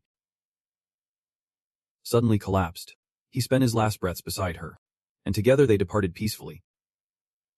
Before leaving, he whispered his final apology. My love, you always shone brighter than anyone else. It is all my fault. Elzik's mother had become frail, but she smiled gently. Ever since she met him and had their joyful children, there was not a day she was not happy. They held each other tightly, exchanging sweet words from the depths of their hearts. Thank you, my love, for nurturing our children. You truly are an amazing mother, Elzik's mother whispered. Hey. Are you there? And he lowered his head to respond. Yep. She gently reminded him. Take care of your little brother. And thank you. He bit his lip, trying not to choke on his tears. He turned to him, his voice trembling. Elzik, I am sorry for your magical blockage. Elzik cried out, Dad, I'm scared. How could this happen to you? He could not stop crying. What will we do if Dad is gone? His father lifted a hand to gently touch his cheek. Feeling the warmth from his dad's palm made him cry even harder. He whispered, looking back at his child. Child, what do you have that this little one has not seen? You have nothing. She reminded him again. Take care of your little brother. And thank you. He bit down hard, forcing himself not to let out a choked sob. His father reached up to gently touch his cheek. Feeling the warmth from his dad's palm made him tear up. He whispered, looking back at my life, compared to the time spent as a battle wizard, I have been much happier during the days I was a father to you. Elzik held his father's hand, tears streaming down as he heard his father's words. You do not need to become a magician. His father, with a pale face and eyes closed, struggled to whisper. I just hope you will live happily with those around you. As soon as he finished speaking, his father's hand fell limp. Elzik sat there, frozen, unable to process what had just happened, and then finally found his voice, Dad, until his last breath. His father's hand remained tightly grasping his mother's. At that moment, he felt lost, gasping as if he had not accepted reality. Shouting, Dad. Transitioning back to the present, Elzik was walking through a sun-drenched forest. But does Dad know? You were wrong to say I did not need to become a magician. If I am not strong enough, I will be cast aside in this harsh reality. His grip tightened. That is why I have to become stronger so no one can turn their back on me again. His silhouette emerged illuminated by the sun, knowing that real mastery can only be forged on the battlefield. Yep. What I need most right now is battle experience. A strange scene unfolded with a full moon in the dense forest. But where should I go? The blood demon forest teeming with soul monsters. That place is too dangerous. In the dark space, a portal with cracks let light shine through. The cave. There are already too many people there. Where to go? Elzik felt like he was sitting in a chair, soaking up the last remnants of light from 3 days. With his father's words still echoing in his ears. Listen. There are hidden chambers scattered across the continent, where our ancestors once lived. Yep. That is the place. Elzik approached Morphido and said. Morphido looked confused. 3 dots above his head. Where to? The scenery shifts to a massive mountain blanketed in snow. We will arrive. Elzik strides forward, his gaze resolute. The territory of Zedi. The Zedi Plateau. Sunlight pours through the tree canopies. Below lies a shimmering blue lake. Elzik is tidying up his appearance. It could be a problem if his identity gets exposed. He needs to change his look. A stream of water rises up thanks to the guidance of a mental magic spell. Radiating energy. He stands in the middle of the rushing water, feeling the current wash over him. After feeling this intense pleasure, Elzik stops, cutting it off. Suddenly, half of his hair is chopped away. Large clumps of hair scatter around him like confetti. A well-groomed hairstyle has emerged, transformed right before his eyes. Elzik's handsome face gradually reveals itself, his skin tone reflecting strangely in the water. Looking good so far. Kindle is sinking into the chill of a snowstorm. A team is getting ready to set off. And you have hit the jackpot. Guiding branch. Inside a wooden room, there is a man. No one comes to the Zedi Plateau anymore. It is surprising how suddenly so many people want to go there. Like the team I just mentioned over there. Just as the door creaks open. They are here, right on time. Leading the way is a tiny guy, laughing like a hyena. Looks like we have some new faces. Elzik also teared up, glancing over at the newcomers. 4 herbalists, 3 demon hunters, and 5 people hiding their energy. Let me introduce myself again.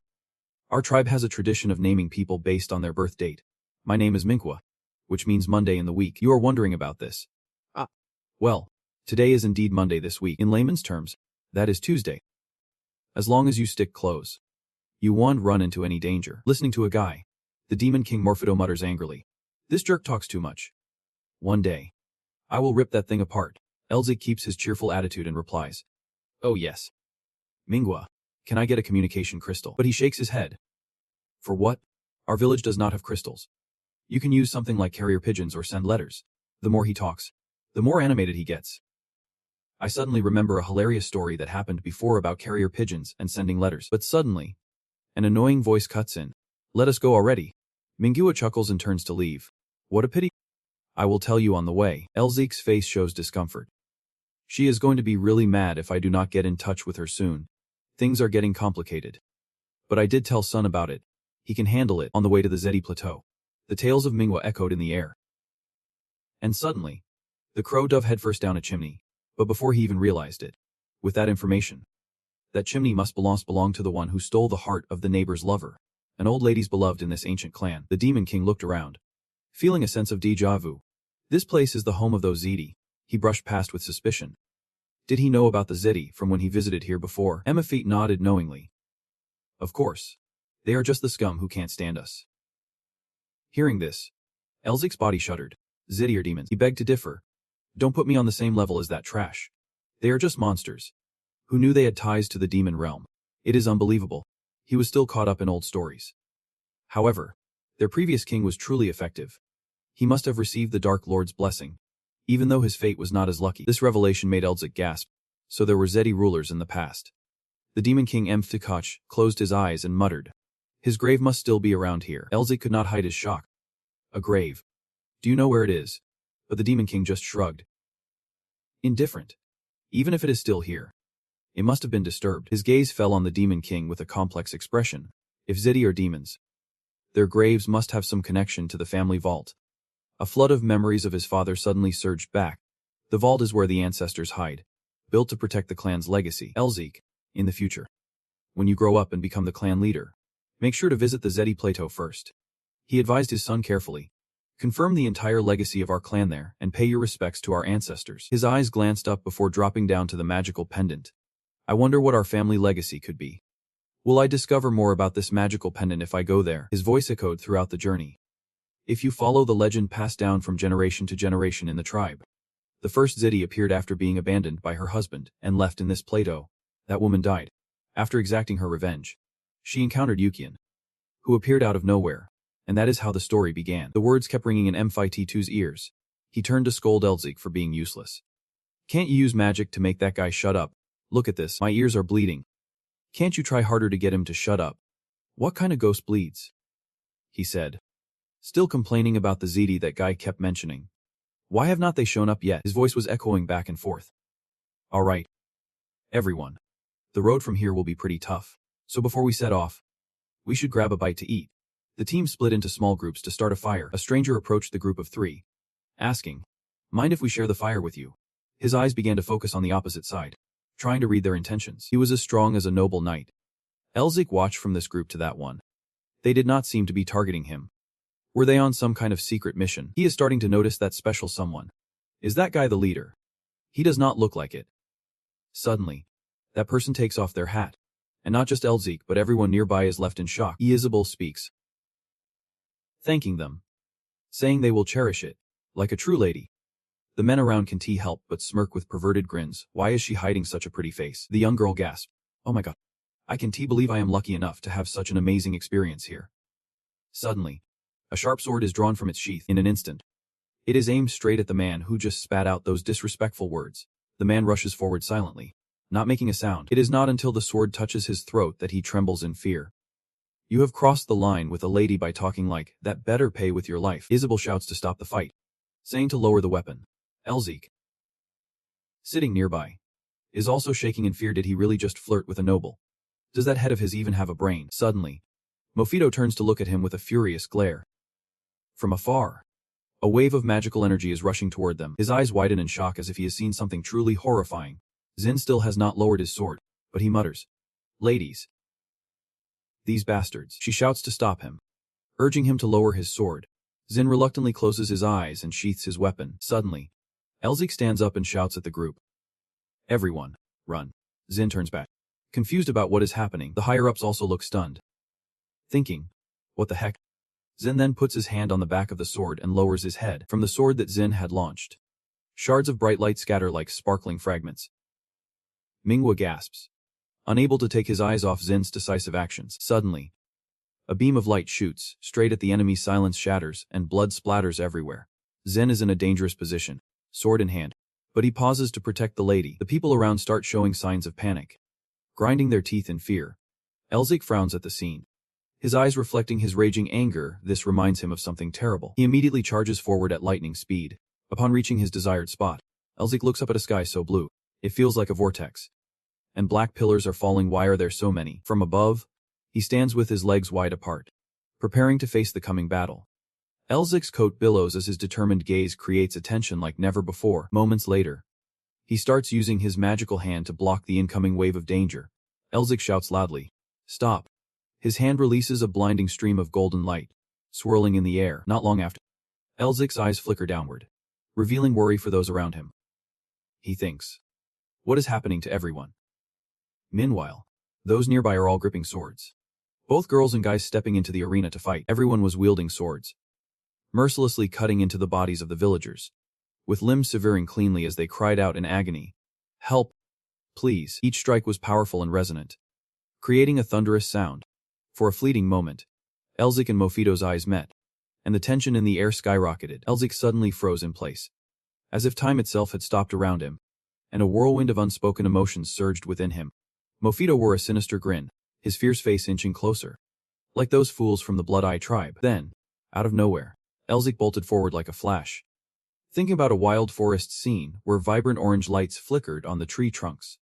He recalled hearing that the ZD often traveled in packs of 10. Shortly after, those orange lights began to grow brighter, and he imagined enormous, terrifying creatures lurking nearby.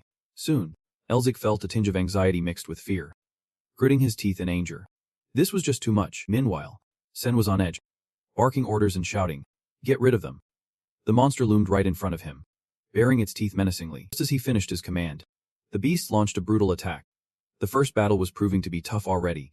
His friend next to Morphido whispered, Morphido. While Morphido flashed a wicked smile, people began to tremble as the moment to fight arrived. Truly, the humans were in for it. His friend yelled, shut it. Then, Morphido found himself stuck with 2 pieces of tape in an NX shape, unable to speak. This was not the time for nonsense. He thought the Demon King was a bit oblivious. Sen slumped down, enveloped in darkness. Contemplating, he had to admit, they were astonishing. His eyes lit up as he looked up, immediately recalling the moment he stepped into the arena. Was this how a knight optimized their aura? Then, another thought struck him as he saw Elzik running fast, looking up high. He wanted to admire more, but it was not the right moment. The Zedi were planning a surprise attack. And that was just the tip of the iceberg. The image of the wild forest he had thought of earlier resurfaced in his mind, and another pack of Zedi awaited the chance to ambush them. Everyone was at risk if they made a wrong move now. Meanwhile, the boulders were crumbling into smaller pieces, teetering on the edge of the abyss. Yet the story would change if he took them by surprise first. The character's body crackled with bright red lightning, dispelling any transformations, while the blue light held another power armament. A vast, azure sky loomed above, flanked by monstrous creatures, seemingly capturing some useful enhancement spells through memory. A chaotic horde of beasts rushed in with ferocity, undoubtedly intent on attacking. They surged forward, closing in on their target, their eyes beginning to glow. He was not sure if his counterattack would even work. Locking onto his target, it wasted no time launching a serious assault. Elzik narrowed his eyes, trying to suppress his frustration. At least he could slow them down. Taking advantage of their distraction, he leaps forward. The magic within him bursts out, creating an explosion that erupts. The hidden rage in his eyes, left by them, now has a chance to be unleashed. He stands from a distance, watching everything gradually disappear in flames. The explosion grows larger and more intense. As shards of glass slowly wreak havoc upon them. Currently, there are two left, both maintaining their confidence as they stare directly at Elzik. It won't be easy for Elzik to back down. He resorts to even stronger measures from his own hands. Penetrating, the magic wraps around them powerfully. Ultimately, it spreads throughout their bodies. The numbers are dwindling more and more. Everything is probably on the verge of being wiped out. Wait, there are only two left. From afar, everyone witnesses this and wonders where you think you are running to. He turns around, filled with satisfaction and delight. Tying it all together, Elzik lands safely on the ground, his knees slightly bending. Not too shabby, right? Then he sits atop the massive creature's back. By the way, let us have a chat. Shortly after, Smafido swoops. Besides being furious, he can't say much more. In contrast, Elzik smiles brightly at him with a smug expression. Still here. Let us talk for a bit. Unable to contain his frustration, he starts pointing at Elzik's face and spewing out unhealthy remarks. You little mutt. You are really something. To set him straight, Elzik speaks softly but with a fierce undertone that makes him halt immediately. After things calm down, he ordered, no time to waste, so hurry up and translate for me. Hearing this, Mephisto was so stunned that he could only stammer. What are you saying? Elzik watched him and Zedi chatting happily, telling Zedi that if it reveals their tribe's location, he would spare them. Meanwhile, Mephisto leaned back, grinning, and Zedi told him to keep laughing. Elzik, upon hearing that, thought, what do you even believe? Suddenly, Mephisto's expression turned serious. His eyes sharp. This situation calls for negotiation through dialogue rather than threats.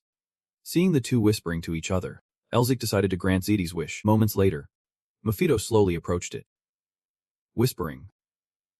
Noticing this, Zedi leaned closer to listen. Mephisto whispered a negotiation. Translating, now, we will pretend to cooperate with this lousy guy. Meanwhile, despite Elzik's friendly tone, Mephisto still had not heard him. What a day. Mid-sentence, the bear suddenly roared, clearly displeased, catching Elzik off guard. He quickly unleashed his power towards the creature to calm it down. A chill from the attack lingered on his fingertips. He sighed with relief, but still felt a bit shaken. Just a little more, and things could have escalated. At this moment, Mephisto turned his back, seemingly oblivious to the earlier scene. Leaving the monster behind, Elzik did not hesitate to flash a threatening smile. So let us talk again. Shall we? The scream of the Zedi echoed in terror, so loud it resonated throughout the vast forest. Moments later, he looked at him and softly said, that knave snowman is probably dying because of that person. Deep down, Elzik thought, thanks for showing me the way, man. Meanwhile, he flashed a two-finger salute to the bear in front of him. It looks cute and inviting, but inside, it is a whole different story. Everyone just die already. Just when he was enjoying himself, Elzik suddenly clenched his fists. The dragon's heart holds the magic of dragons and demon lords. I can only tap into 3% of that power right now. If I unleash all that strange magic, my body would explode. With my current level, it is incredibly risky to fight like I used to. But I can't back down now. Elzik's confidence surged. He strode forward with his powerful legs. If he gave up now, how could he ever build his clan? He glanced back, his thoughts racing. wondering if that noble scholar was safe. Meanwhile, the scene erupted in a spray of blood. Sen was no exception. His body and sword were stained, and he stared off into the distance with a sigh. The three of them stood in shock for a long moment, surrounded by blood. In the distance, Isabel rushed towards them in a hurry. "Did you see someone just here?" He began to think. That guy probably died while running away alone. Or he is hiding somewhere. But when he turned back, he replied to her in a reassuring manner. Maybe he escaped safely. Isabel was visibly worried, her gaze fixed ahead, hoping that was the case. Though she said that, the worry in her eyes could not be hidden. Elzik, too, was staring intently ahead, hoping for their safety. Facing him now were dozens of massive beasts with glowing eyes. His gaze matched the fierce confidence of his opponents. "Do not look at me like that. Let me meet the clan leader." They continuously tried to intimidate him with their glaring eyes and booming roars. They surrounded him, and Elzik found himself with no escape. Their massive feet began to move, and Elzik looked up in confusion.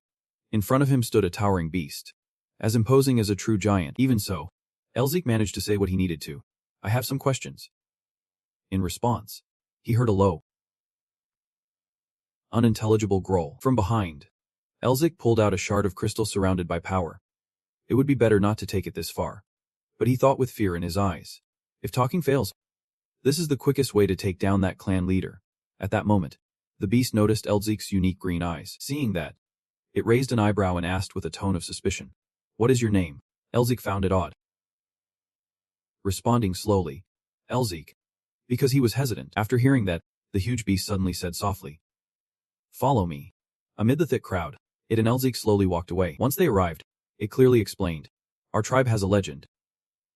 Hearing this, Elzik could not help but ask, "What kind of legend?" Suddenly, Elzik's eyes rolled back, and far in the past, there was a great king who ruled this mountain. Turning around, he noticed that Reign of the Lost had been standing there for who knows how long, unnoticed by anyone. But that beast continued to passionately reveal shocking truths. The king claimed that only one person was recognized by him as a friend.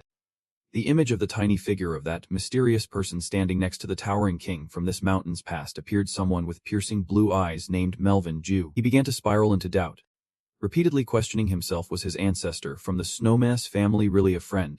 Elzik's gaze suddenly turned serious. Where was that house? The person opposite him grinned, revealing their fangs. There it was. Both of them looked down into the deep abyss below. As he looked, everything around seemed to freeze in that moment. Elzik's face reflected an unspeakable fear. Could there really be a house beneath this rock? The more he looked, the more his fear escalated. It was crazy, there really was a house down there. Suddenly, Elzik caught sight of another hidden secret, and his eyes widened once again. Elzik looked down and said, the airflow is increasing."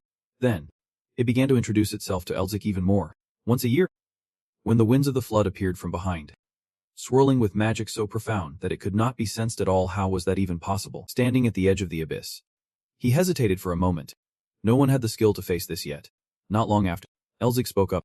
"You are right. This is quite reckless given my current skills. But if I just stand here now, I won't be able to take another step." Elzik's slow footsteps prepared to make contact with the deep abyss. It seemed the ancestors wanted to witness their descendants' skill, and seeing that, the two people around Elzik hesitated. "What are you planning to do?" Finally, he jumped into the abyss without a second thought. Elzik should have been scared. But instead, he was grinning widely. "I guess I have to oblige them. This crazy guy just jumped down like that." Meanwhile, he was annoyed by the wind. "Damn. The wind here is stronger than I thought." The Reign of the Lost rushed down after him, feeling incredibly frustrated. "This madman. Focus or you will get yourself killed." At this moment, his legs were straightened and ready. "All right, just one more step." He was irritated but gritted his teeth. "Pushing through, I can reach it," a golden voice echoed, urging, "Go down." That lonely house became clearer before his eyes. Around Elzik, streams of golden light began to appear. The light shone with each of his footsteps. Upon landing, everything around Elzik exploded into fragments, and he radiated a dark, ominous aura. Unexpectedly, he grew tired and lay down, groaning. "I really thought I was a goner." Elzik chuckled in delight as he returned. "Did it? Right. That was epic. Do not you think?" Even the Reign of the Lost could not do anything about it. Elzik struggled to stand and gazed at the house. After all, it looked like a cake decorated with magical icing. A purple circle shimmered, seemingly locked with ancient magic.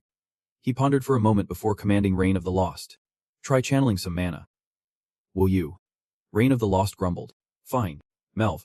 You show off. Elzik tries to use every spell. Magic School. Demon Lord. Ghost Hunter. Secret Technique. Cookie-eating squirrel. Story bird. DJ Dinosaur. He starts to fall into thought, wondering if mana is the key to something. He wakes up like he has just found the answer. What ceremony? He silently scolds himself, truly deceiving people. Before Elzik is the vastness inside the dilapidated house. Whoa. He grabs a book from the place.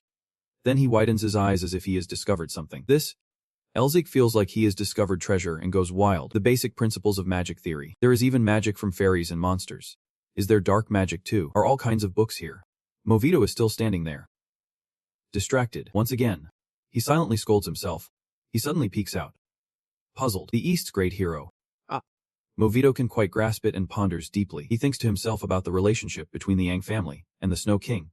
But then he is drawn to another book. Elzik finds a strange book that even he can't understand. The History of Melvinger. He opens it to read. Our family's mission is to eliminate demons. He starts to analyze and connect it with his dreams. Thank you. The History of Melvinger. He opens it to read. Our family's mission is to eliminate demons. He begins to analyze and connect it with his dreams. This is exactly like what I saw in my dream. Elzik continues reading until he reaches a certain page that makes him pause. What is this? This part is, it must require certain conditions. He seems to be close to guessing the meaning of the book. The mission that fate has entrusted to our family can be accomplished. A green light bursts forth from the pages. Sen en nexi soku.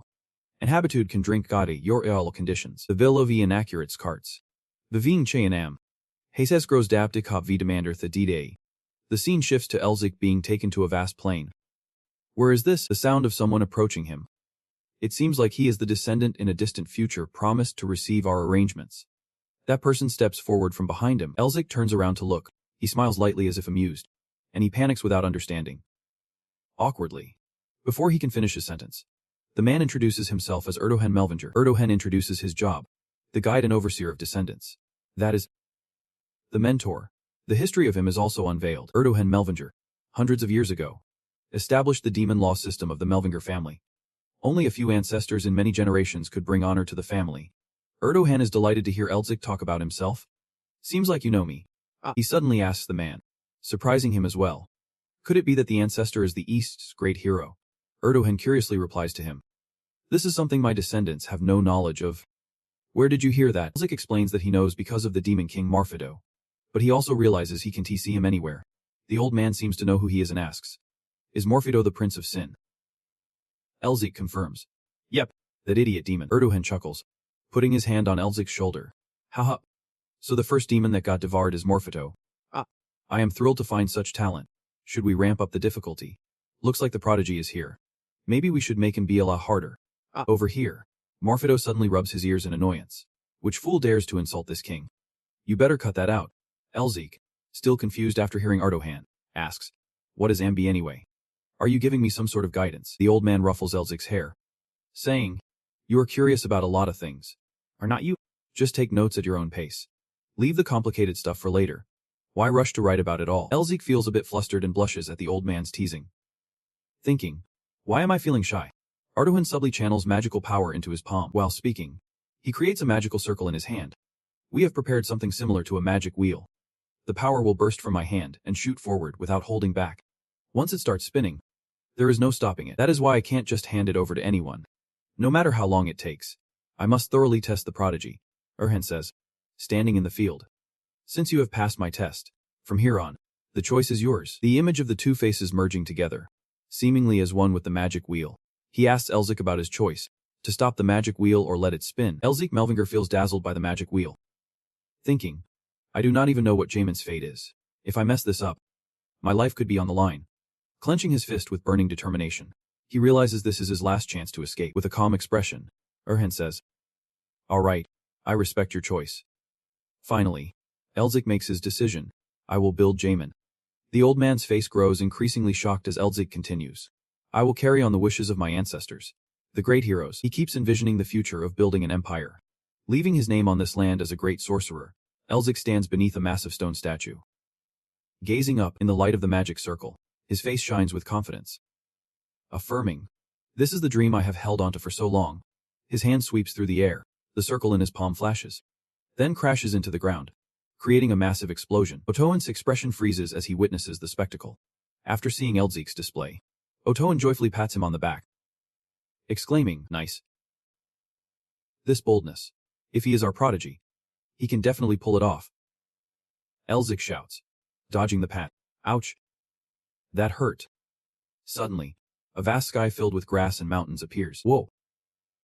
Alright then. After Otoan's casual wave, a new scene unfolds behind Elzik. He turns around in astonishment. "What is this?" he stammers, confused as a sudden command washes over him. Where, at this moment, the old man casually states, "This is the site for the first trial of fate. In a moment like this, you guys are biting down hard, deep in thought. Does that mean I have to face my test right here?" Suddenly, Elzik's face lit up with a strange excitement. "If that is the case, compared to now, who knows? I might become a lot stronger." Otohan smirked lightly, still chuckling. For someone about to take a test, that mindset is pretty solid. Saying that, he pointed into the distance and spoke. "Let us take a look over there." Elzik followed Otohan's finger, stuttering a question. "Are you telling me to look at Elzik?" His deep voice continued, urging him to gaze in the direction he was pointing. "Look further away. Look deeper. There is something lurking in that thick black smoke." He squinted his eyes. Thin streams of black smoke were spilling out, thickening the air. The black smoke was gradually intertwining and covering everything. "What? What is that?" A mysterious creature emerged from the shadows, the Snow Mountain King. In the realm of Snow Mountain, the dark shadow ruled over the entire pack. It was the empire of the Snow Mountain King. He is the first and the last to unite the tribes of the Snow People. And he is the king who dominates this snow mountain. Many streams of dark green energy merged together, creating an eerie atmosphere. But ultimately, it was that very ambition that swallowed everything, leaving behind just a wretched demon. While Elzik was still in shock, unable to believe his eyes, Otohan presented the next challenge. "This Snow Mountain King is the second demon you must consume." At that moment, sweat broke out, and he stammered, pointing at the demon. "Does that mean I have to face that?" Otohan calmly corrected him, saying it is not just about facing the demon. You have to consume it. In response to Elzik's stammering, he only grew more serious. "Now you will need to consume the demon and obtain their essence." "The mark?" In disbelief, he quietly asked. "The mark? What is that?" "Each demon possesses its own dark thoughts. That is their nature. The essence is the symbol of them. The heart where those dark thoughts reside is called the mark. The mark of the original sin from the Perloth tribe can be seen." The strange mark appeared on his hand, turning blue. This is the mark of the Demon King. He still could not believe it. Looking back at his hand, realizing that from now on, he would hunt demon clans and seize their essence, Otta gently patted his shoulder, reminding him, "If you can consume the demon." Elzik, with wide eyes, still could not wrap his head around what he had just heard. "All their power will belong to you." Left alone, he remained lost in thoughts about how strong he would become with the power of the demon, while Otto coldly waved goodbye. Still, Elzik felt a flicker of anxiety. He had to try to know for sure. Otto vanished, leaving only a swirl of green smoke and sound behind. A reminder echoed in his mind. "Remember this," as he blended into the green mist, his face full of determination, ready to unleash his power. Elzik plunged himself into that dark mystical essence, realizing it was not about defeating but consuming. Suddenly, unrelated thoughts popped into his head. Wait, what does it mean to eat and consume? What does that even mean? In the midst of the thick black smoke, something strange emerged, wrapped in that dense darkness. A bizarre creature spoke up, its power known as Morfido Melvingoso. Morfido glared with fierce intent and spoke. "Prove it." The cold voice of the ship interrupted. "Stop right there." In an atmosphere thick with disbelief from the strange creature, Elzik rushed forward, fueled with overwhelming power, ready to wipe them out. The beastly gaze flickered in Elzik's vibrant green eyes. A chilling voice echoed from above. "Kill them all." The ground beneath him cracked open, channeling a surge of powerful magic. At this moment, a battalion of royal guards appeared before him, stone-faced warriors brandishing weapons. Just by looking, he could count dozens of them, each one different from the snow people he had faced before. His eyes fixated on the leader, who looked especially menacing. With his current powers, could he even win? Elzik spread his marked arms wide. If he just used the seal of original sin with the power of the demon lord, he believed he could capture that king of the snow mountain. Anxiety began to tighten around him. Damn it. If he did not know how to wield this, it would be like doodling all over a masterpiece. A furious roar erupted. It seemed he was ready. But this was just the first test, so with the demon lord's powers, it would not be considered cheating. Right. Magic gathered in his hand, ready to explode. Everything erupted violently after his attack. The blast shook the ground with a thunderous crash, smoke and fire engulfing the strange beings. Suddenly, a sharp blade pointed right at him, leaving him frozen in shock. He could hardly move, staring at it in disbelief. A group of Zeddy demons appeared out of nowhere, closing in on him from both sides. Arik did not hesitate. He began to cast his magic again. He raised his arm and then brought it down again in the air, summoning ice to erupt from the ground and smash into the beastly Zeti demons. A fierce battle ensued, shattering their skulls. Arik's sharp gaze scanned the wreckage before him. The only remnants left were a pile of mangled corpses. I heard you were once demon kin, but now you have been discarded. Arik scoffed. Well, I guess you all know that when you fall short, you get tossed aside. The Zeti beast snarled in anger, grinding their teeth. The Zeti demons did not let up and charged at him relentlessly. But Arik never backed down. He welcomed them with open arms. If I could get stronger, then let us see this challenge through. He extended his hand and cast magic once more. Arik's heart was filled with unwavering determination for the future. He would shatter them 100 times if he had to. He poured all his focus into a blazing fire spell, challenging the rampaging monsters. The light from the fireball was so intense, it sent them flying back. Each fiery onslaught was so powerful. He thought he might actually win. In the midst of the blazing storm, a sudden surge of magic cut through.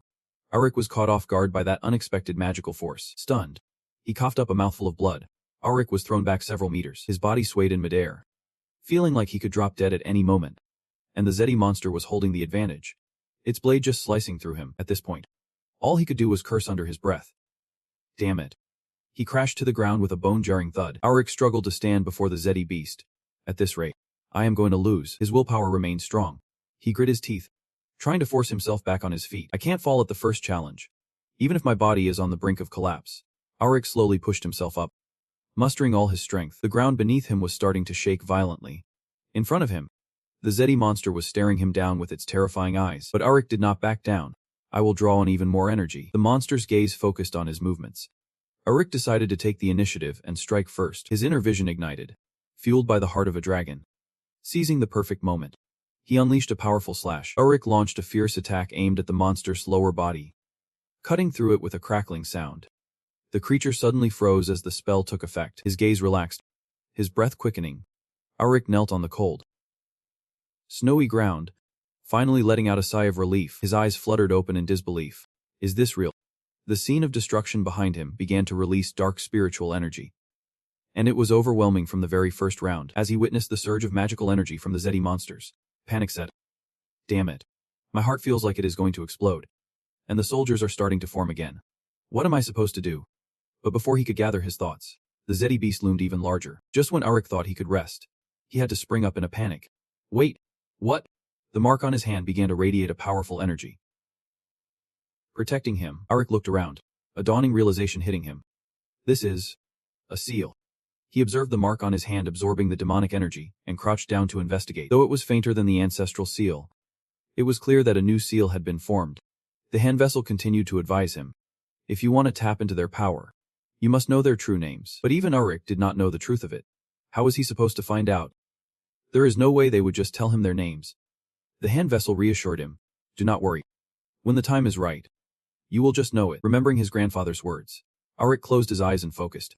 Amidst the swirling energy, he sensed the world with his inner eye. The true names of the snowmen were malevolent. Though he could not explain it, he just knew how to use the seal.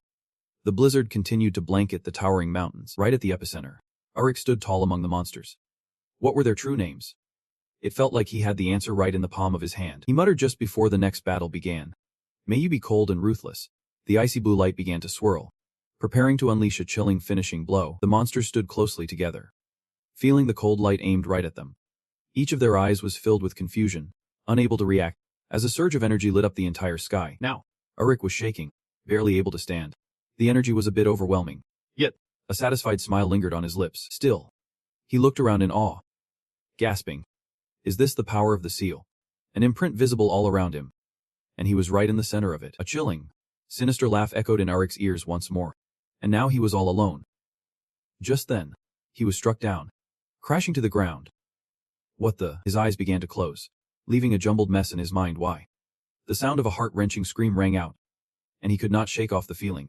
Clutching his throat, drool spilling from his mouth, drenched in sweat, gasping for air, Arik lay sprawled on the floor of a room, surrounded by scattered books. His eyes widened in fear, a look of confusion washing over him. What just happened? Mervit, the annoying little pest, appeared beside him, arms crossed, smirking. Looks like you have just survived quite the challenge. He raised his head in surprise. Mervit. The guy ignored his reaction, looking elsewhere with a face full of regret. I was hoping the mission would activate since you passed out when your pendant lit up. But it seems it is not that simple. Arik lowered his head, suddenly understanding the mission. So I am not dead after all. He touched the Demon King's mark on his palm, realizing he had been too quick to trust the seal. He must have passed out after absorbing all that mana. In his mind, he replayed the scene of facing a horde of demons alone. But their power was far beyond what he had anticipated. Arik caressed the Demon King's mark, lost in thought, unaware of how powerful the seal of original sin truly was. Mervido's voice broke through his reverie.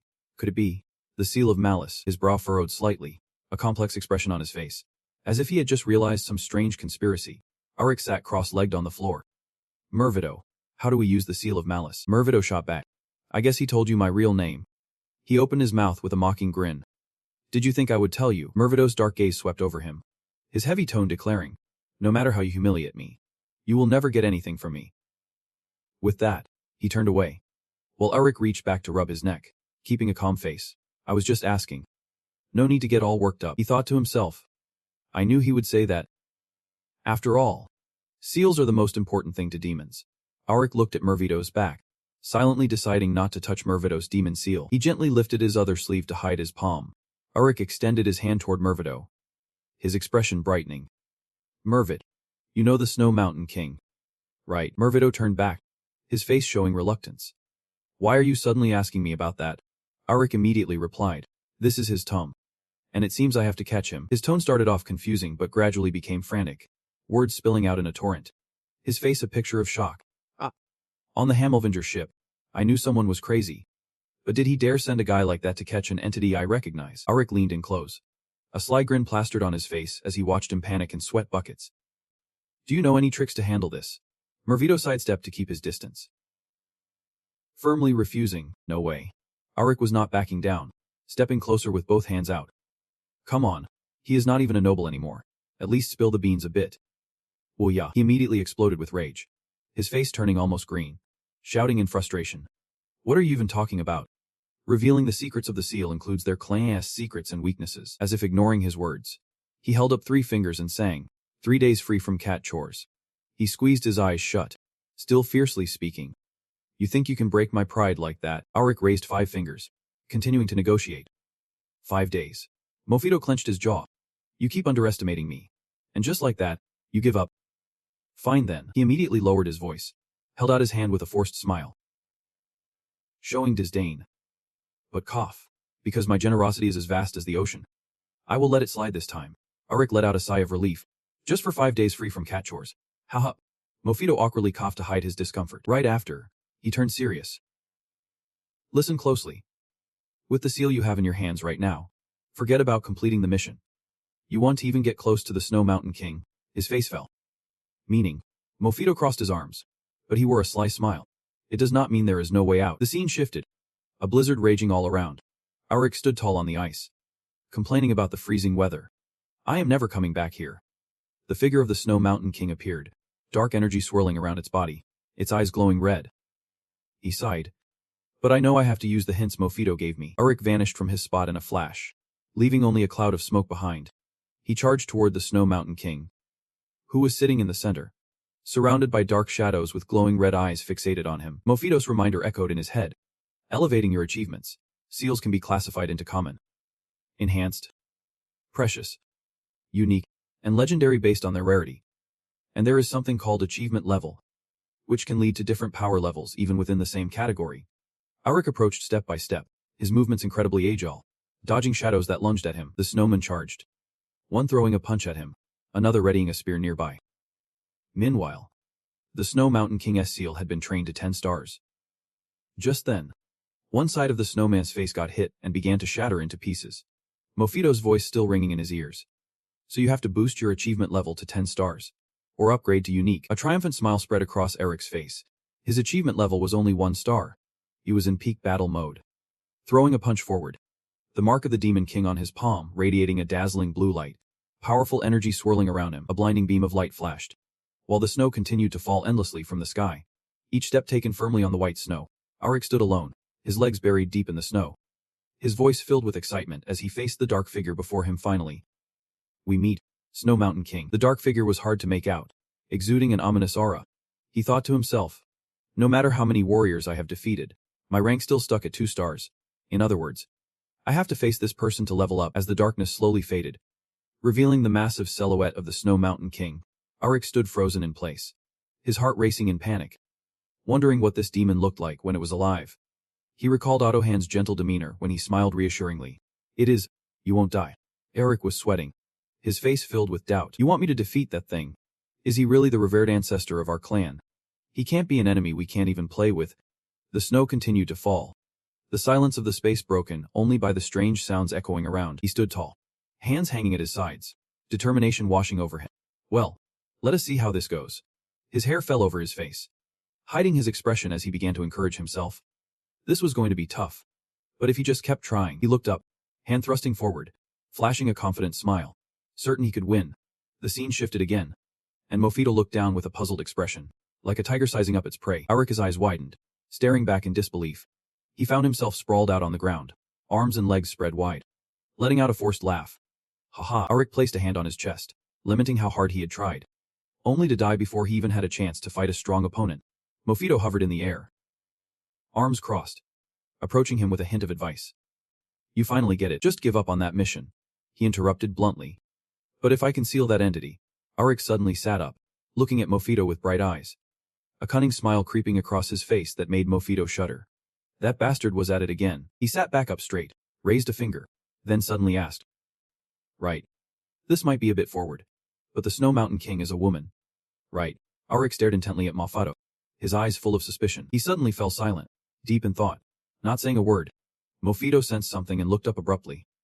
Startled, seeing Elric's teasing expression made him furious, eyes blazing as he questioned. Why are you looking at me like that? What is with your eyes? Enough with the stares. Auric took delight in watching Mofito's embarrassment, struggling to mask it with anger. Secretly thinking, I get it now. There is something going on between the Snow Mountain King and Mofito. I will slowly figure it out. Auric gripped the flower-shaped badge tightly in his palm. Right now, the more pressing matter was dealing with the Snow Mountain King. He gently adjusted his stance, letting the badge hover between his hands, even though he still did not know how. But a flash of light erupted, and his eyes opened wide with determination. I will find out if I can take him down. In that moment, Auric dashed forward and shouted. He charged at a large rock encased in ice. His body rushed down without a clear stopping point. Auric suddenly opened his eyes wide, overwhelmed with sheer terror. Then he fell hard, curled up on a pool of blood, pain coursing through him, his head about to explode. Despite the agony, Auric struggled to keep fighting, hesitatingly saying, but, with that, Auric summoned all his strength and punched the massive ice block in front of him. Finally, he landed a blow, and joy surged through him as he drew closer and closer, until he finally saw her face. She glared at him with a fierce expression, screaming, her eyes burning like she wanted to tear Auric apart. Auric was not backing down either. He looked even scarier now that he could see her. The vicious sealing technique of the Snow Mountain King. The gigantic hand of the demon raised up, ready to unleash its attack. Auric stared at the demon, his own hand rising up to counter the incoming strike. Finally, their hands collided, and Auric's hand felt tiny in comparison to the demon's. Magic from the Ice Mountain King's hand began to radiate. As their hands met, blue sparks crackled from Auric's hand, determined to snatch away everything from her. Moments later, the magic from her hand started to unleash its power, sending Auric flying back. Ottohan, watching from above, seemed to witness the entire event unfold. He felt a twinge of disappointment as he gazed off into the distance, contemplating how Auric's relentless fighting would lead to his downfall. Just when it seemed Auric had the upper hand, Otto was taken aback by the strange smile on his face. Suddenly, an intriguing thought struck him. Yes. That kid. He watched as Auric poured all his strength into a powerful kick, a sight that would never grace their family. The demon's arm recoiled from Elric's kick, a surge of blue light engulfing the space. Auric wore a sinister smile, as if he held all the winning cards now. A madman. After catching his breath for a moment, he began to laugh, momentarily losing focus on his opponent. Oh boy. I've hit the jackpot with 3 stars. Returning to business, Auric's eyes widened as he caught sight of the blade right in front of him. The demon seized the opportunity to launch an attack while Auric was distracted. Realizing this, Auric quickly composed himself and braced for the demon's powerful blow, muttering curses under his breath from the fatigue. At that moment, the demon's sword slowly descended in the air, and its sharp edge came crashing down towards Auric. Instinctively, he used his powers to parry the demon's strike. However, The demon's strength was overwhelming, leaving Eric in shock. He thought to himself, enduring the demon's blows, wondering if this was truly his limit. Eric gazed at the vicious demon in front of him, calculating that to defeat the Ice Mountain King, he needed to understand her in pain. He thought, I must. Then Eric hesitated, opening his mouth to speak but faltering. Becoming her, the seal on his hand began to glow brightly, and a blinding light burst forth from the center of that seal. But the demon would not give him the chance to unleash his power, striking him down instead. Suddenly, a ghostly figure appeared in the crimson-tinged air. Seeing that arrogant expression on his face, Eric could only wonder why he was here. He looked down at Eric, who was exhausted from the recent battle, and casually stated that he was worthy to become part of their race. The Ice Mountain King. Eric's mind was now in turmoil. Questioning, am I really the Ice Mountain King? The blue seal on his arm begins to glow softly, and then it erupts into a blinding light at the center of the seal. In another twist, a rugged-looking figure, with a face resembling a skull, materializes in a haze. The image of that person becomes clearer, revealing what is really going on. From a distance, a silhouette waves and then collapses to the ground, an omen bestowed upon us by the gods.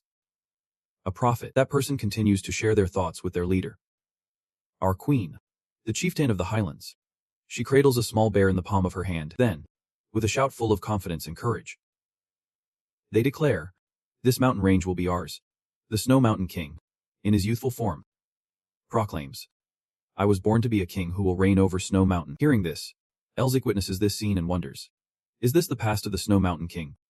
However, the first in the history of Snow Mountain to unite the tribes, cannot be satisfied with just Snow Mountain. My eyes blaze with a fierce red glow. At that moment, the shadow of the Snow Mountain King stands alone amidst the mountains, watching the snow fall. I must reclaim our former glory. The two high-ranking leaders say to each other, listen to me, for we were once part of the all-powerful demon race. He holds his personal weapon, declaring once more, we will return to our rightful place. His sword swings out, and beyond Snow Mountain, we have brought countless humans and demons to their knees before us. The sword cuts through the cells, causing blood to surge wildly. A terrifying crimson sky appears, and in the end, we once again become part of the demon race. The Snow Mountain King's eyes blaze with intensity. And more than that, I have strived to become a demon king. Countless corpses lie scattered on the ground. Yet the image of the Snow Mountain King kneels on the earth. Mafito stands above, exuding authority. Upon closer inspection, his face wears an infuriatingly smug smile. However, Mafito grips the chin of the Snow Mountain King, laughing triumphantly. The wall of the all-powerful Demon King is too high, and all I can taste is the bitter fruit of defeat.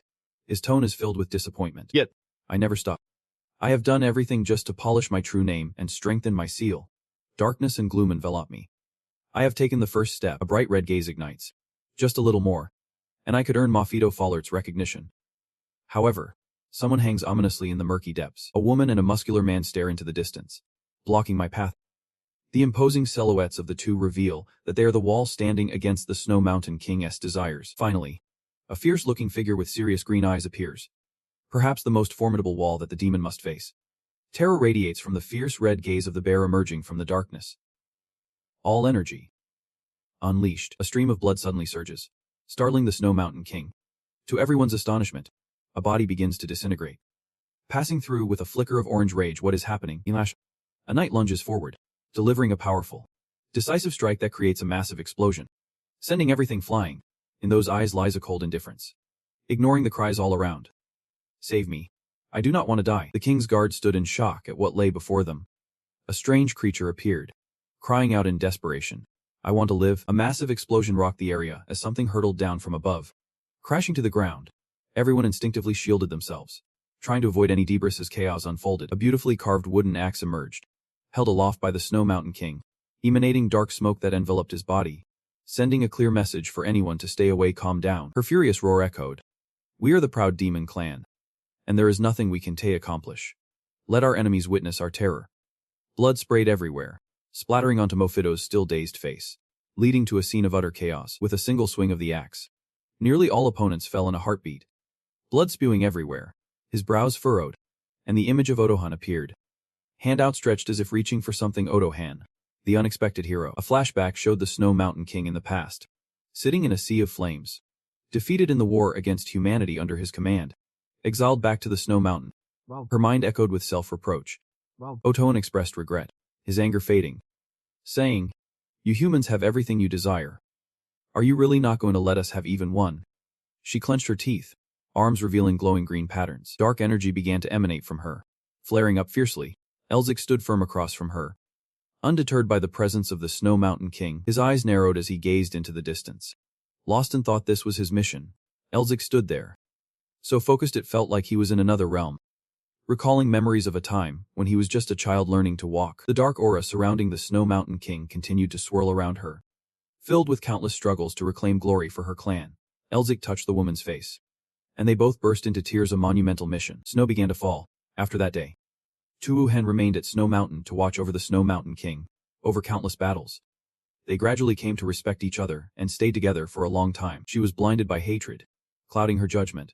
Yet despite that, they had to reclaim their former glory, an undeniable truth. She could never fully escape the temptations of her ambitions, ultimately becoming a monster. Hidden in the shadows at Tuwuhen stood a solemn figure. Behind the glass, a cold, lifeless face, death in his hands. Hair fell gently, obscuring part of Elzik's face, but not the cold, emotionless expression in his eyes. His pupils suddenly constricted at the sound of a voice, proclaiming, "You are surely a descendant from a distant future." Elzik struggled to rise, receiving a cold, indifferent reply. He had said just that. The Snow Mountain King, heavily injured and missing an arm, still can't help but smirk. Seeing the one who drained part of my mana and even severed my arm. Looks like he was not bluffing. At Elzik's awkward apology, she suddenly chuckles. "I am sorry about your arm," as heavy breaths escape. From the spot where the Snow Mountain King's arm used to be, eerie black smoke begins to rise. Despite Elzik's astonishment, she slowly speaks, "In the end, I became like this because I could not give up my ambitions. I am a king and a warrior commanding a race. I do not need any pity from my enemies." Right now, Elzik's eyes widen, staring ahead with a look of disbelief. The Snow Mountain King wears a cold smile, surrounded by oppressive black smoke. "Well, it seems it is time to end this battle, so I can apologize to my people and honor their sacrifices. Why was I so greedy to want to join the demon race? Just being happy with those I love is enough." The entire body of the Snow King is engulfed in dark ambition, mixed with a snowstorm, enveloped in thick smoke. Elzik finds herself speechless, silently thinking that she has finally fallen under the demon's energy. His face is tense right now. What should I do? The Snow King's body suddenly erupts in a blaze of fury. He steadies himself, saying, "Get it together. My opponent is the Snow Mountain King." Facing the Snow Mountain King, who is drowning in a volatile rage, Elzik stands her ground. He is the king who unified this massive snow mountain, and the greatest warrior of the snow people. And he is the enemy I must overcome. If I do not use all my strength to defeat her, it would be disrespectful. Then, his body gradually becomes enveloped in that radiant light, marked by eye-catching symbols. I will show her. Resisting greatness. His mark creates countless invisible blades aiming to take her down. His feet stomp firmly on the ground, preparing for battle. Elzik, the other foot sweeps back like a coiled spring. Elzik channels all her strength and charges forward to engage. The two forces collide, ready to determine the outcome in a fierce battle. He lunges forward, causing the two forces to clash. It creates a massive explosion, sending blue light flying to one side. The red light follows suit, propelled to the opposite side. The blue light tears through space, blood spraying like a fountain from the Snow Mountain King's body. After that impact, the Snow Mountain King's strangely patterned axe appears once more. Elzik also draws her familiar axe. Now armed, the two begin a new wave of attacks. He grits his teeth, struggling to continue the fight against her. Elzik begins to gather speed, her feet lifting off the ground. Two beams of red light streak across. On the other side, two beams of blue light also slice through the air. The Snow King twirls in midair. Elzik has started utilizing her swift speed to dart through. His footsteps lightly crunch on the snow. The Snow Mountain King's eyes gradually shift to red. Elzik's gaze reveals her fierce determination as she looks ahead. The two are launching attacks toward each other. That is strange. A foot touches the ground. Clearly, this is a fight for survival for me. Another foot lands firmly, even though I got blasted away. As soon as my foot hit the ground, we both charged at each other, ready to keep fighting. Both our faces were filled with fierce determination, refusing to give the opponent a chance to turn the tide. But why does it feel so joyful? Over here, the Snow Mountain King's face is glowing with a red light. Suddenly, a massive explosion shattered the mountain, sending rocks flying everywhere. Streams of blue light appeared on the mountain's scar, hinting at a surging source of energy. The gigantic mountains crumbled into fragments. I can feel it. The stones continuously shattered as the flow of spiritual energy soared into the air. The more I fought, the more exhilarated I became. I can feel it. In the midst of this fierce battle with her, I thought about the Snow Mountain King's past with the hero. After a fierce struggle, we both knew our opponent was starting to tire. We had both hit our limits. White smoke erupted into the air, and the battle was about to be decided. The more I fought, the more exhilarated I became. I can feel it. The men fought. And in that fleeting moment, we both made the final decision with this last blow. Both of us drew closer, ready to deliver a fatal strike. Using techniques that had made countless races bow before us, our eyes glowed with fiery determination. One hand poised to attack. The forbidden technique of the Snow Mountain King. Elzik was the same, his blue eyes flashing with sharp intensity. Their hands, one large and one small, met, resulting in a massive explosion. The Snow Mountain King continued to fight fiercely. A snowstorm descended upon the battlefield, and Elzik stared in shock at the scene before him. The other person was cloaked in darkness, completely motionless. The Snow Mountain King was pierced through much of her body. Still, she let out a chilling laugh. Ha. Her legs stood firm, but her body was mangled and punctured. Finally, Elzik was relentless, and he began to bite down hard. His pupils constricted at her words. Thanking her, at this moment, her true face emerged, a woman who still had tears of happiness glistening. The ground was marked after a tense battle. And suddenly, the woman collapsed to her knees. Gentle sunlight filtered through the clouds, illuminating everything. In the sunlight, her mouth smiled, along with the silhouettes of two people still standing there. That smile blossomed more constantly. Then her body gradually faded away. Elzik stood there, his sleeve fluttering in the wind. His hand gently drooped, and on the ground, a sprout began to emerge, a flower slowly blossoming. Finally, a bloom flourished in that dry land. Rest in peace. As my first mission has come to an end. At this moment, the Han clan joyfully applauded, congratulating Elzik. He truly defeated the Snow Mountain King. Amazing. Elzik sighed, unable to hide his exhaustion. It seems this first test was way too tough from the start. He immediately dispelled the doubts, making me feel frustrated.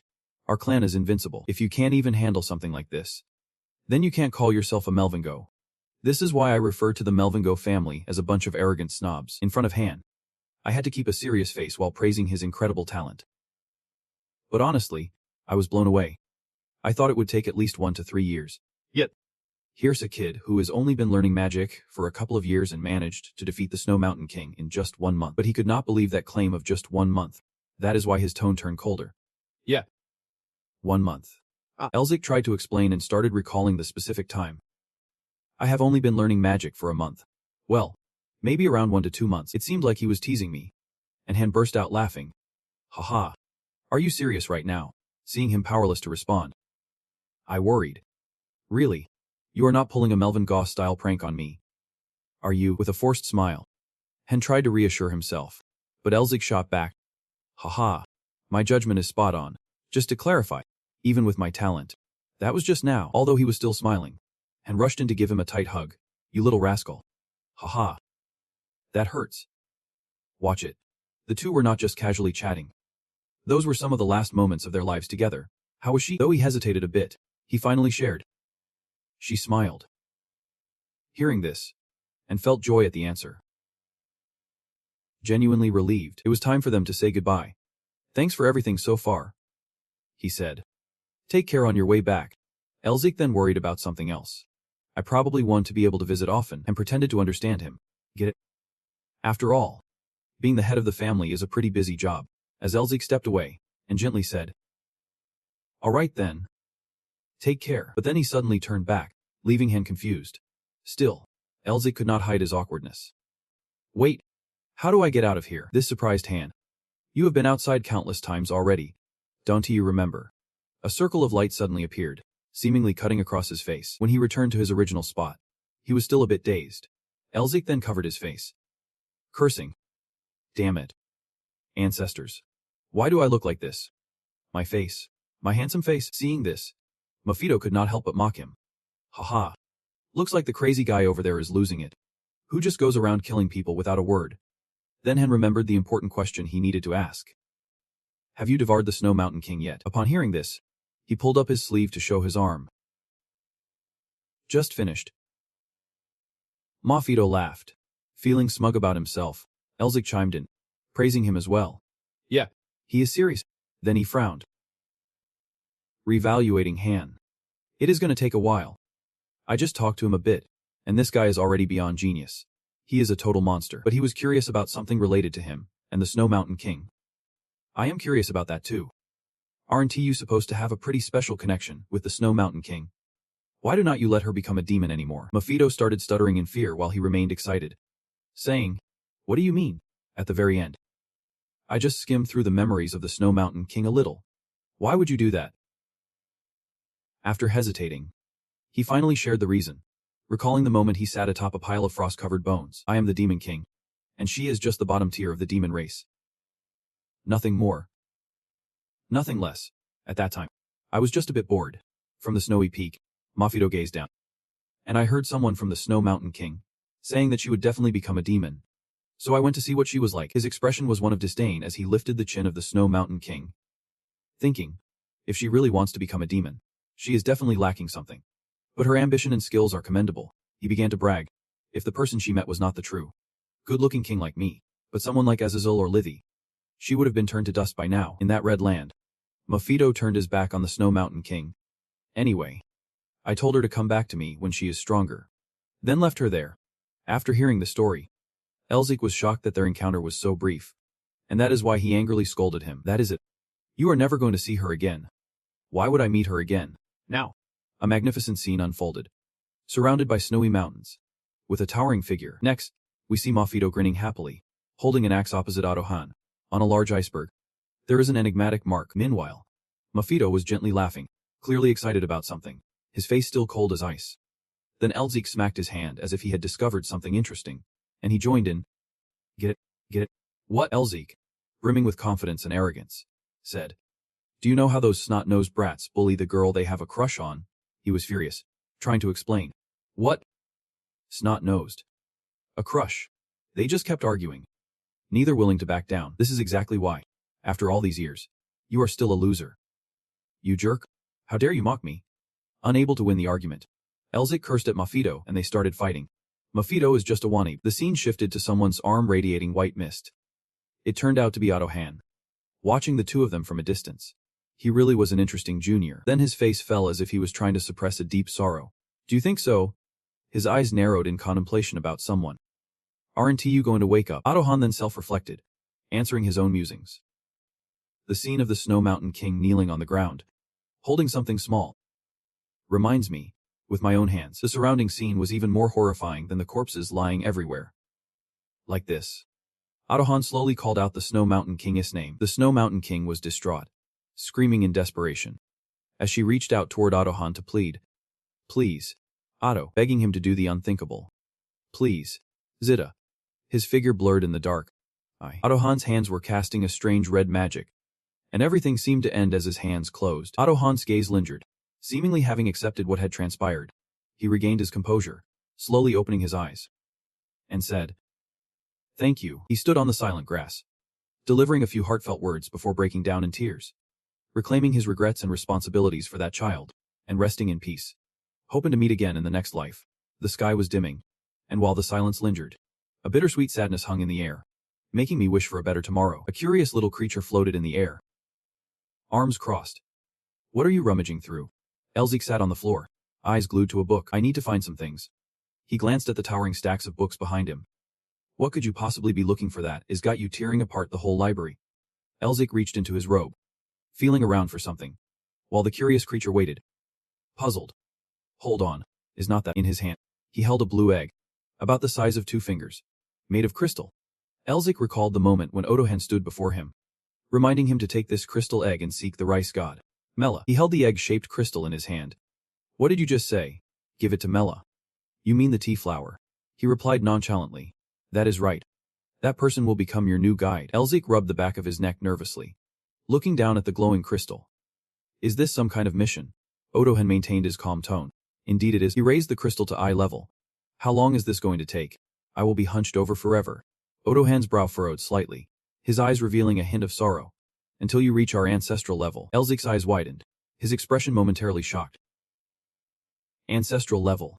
Odohan stood across from him. You will have many questions, and there will be someone to answer them. The ancestral level is truly magnificent. The sky was clear, and his reassuring words echoed. We have opened the path for you to reach him. Elzik reluctantly snatched the crystal and tucked it inside his robe. All right. I just want to make sure I am bringing this gem with me. Odohan remained calm. I am sorry for placing such a dangerous burden on your shoulders, but only you can walk this path. Odohan's back was resolute. Go ahead. His face emanated a tranquil confidence. Go and complete the winter. Back in reality, Elzik raised the crystal high to inspect it. So it is just... I was told to bring this ice crystal to the rice god. Mela. Mofito could not help but cover his face, laughing out loud. Haha. His expression grew serious. The rice god. Mela. I guess he is trying to create winter, Elzik asked. Winter? Do you know what that means? Mofito turned away. Of course. Those four-season freaks, his long brow furrowed slightly, haunted by demon lords like me. Elzik looked at him. Worried, he hurriedly stood up. Pleading. Please tell me more details. Mofito crossed his arms, arrogantly tilting his head. Why should I tell you? Elzik anxiously raised 4 fingers to negotiate. 4 days off. Ah. Mofito responded without a hint of compassion. You think 4 days off will do anything? He gritted his teeth and reluctantly waved his hand. Fine. Fine. Can I at least have a gag order lifted? No more than that. Mofito grinned smugly. Heh. All right. Pay attention. There were 4 subordinates who assisted our ancestors in laying the foundation of Melvingo. Each person has a different appearance. Spring wears a cloak, leaving only their gender-ambiguous eyes visible. Summer looks like a young man holding a tobacco pipe, while autumn is a middle-aged man with shoulder-length hair and a beard. Winter is a cold, aloof man wearing a monocle on just one eye. Mofito explains that because their personalities and traits match each season, we demons often refer to them as the 4 seasons. The man with the icy demeanor hovers in the middle of a snowstorm. One of them, in the Han Dynasty, represents winter. Mofito hesitates. But the truth is, someone has to stay behind to guide these missions, and calmly continues, despite Elzik's tense expression. Which means he is trying to pass on the power he possesses. Elzik falls into deep thought. If he succeeds, he could receive a mission from the 4 seasons. He envisions mysterious streams of power and an old grimoire. If he obtains this power, he will gain the strength of his ancestors. The image of the Demon King flashes in his mind. If he could conquer it, then maybe. The corners of Elzik's mouth twitch upward. He might just be able to rebuild his family. He holds the crystal in his hand and asks Mofito. So what is so important about this ice crystal that the cat god needs it so desperately? Hem ponders for a moment. The ice crystal, towering ice mountains, a sky where snow falls endlessly. Mofito calmly explains that it is the essence of winter, formed only in the deepest places covered in eternal snow. In other words, it is a divine egg. He notes that the tea flower blooms in winter, and there is no better plant than the ice crystal. Elzik questions. So where do I go to meet the cat god? Mofito winks. Probably in the flower temple, which is somewhere to the south. His expression is one of shock as he can't hide his amazement. The flower temple. I have only heard of it in legends, but it really exists. Ah. Mofito maintains his calm tone. Yep. That noisy little guy must be ruling over the temple. He falls into deep thought. From this moment on, he can ensure it after reviewing the records in the royal library. Elzik suddenly straightens up. But is not he getting too friendly? What scheme is he plotting this time? A dark aura radiates from Mofito, and it seems his soul's form has grown stronger. He observes him closely. Mofito's expression is somewhat strange, as if he has noticed that his power has returned a bit. However, even if he is aware of my strength, it won't help him, else it feels like he is sinking into a void, with no choice but to carry out missions to grow stronger. He bows his head in thought. Completing missions to gain strength also means making Mofito stronger. Elzik imagines Mofito soaring through the air. The sky a sea of blood. Dark powerful forces raining down to the ground. I could summon a great demon king capable of plunging this world into chaos. Mofito watched his body tremble with delight. What a face full of anguish. Of course. Someone should be scared. Deep down, he resented having to leave Melvingo just to get stronger. But what could he do? My recovery process needs to take priority. He suddenly interrupted his train of thought, glancing up in confusion. Elzik still had his head down, but the smile on his face was blooming. Mofito was stunned. This punk was actually smiling. He was super excited about his own discovery.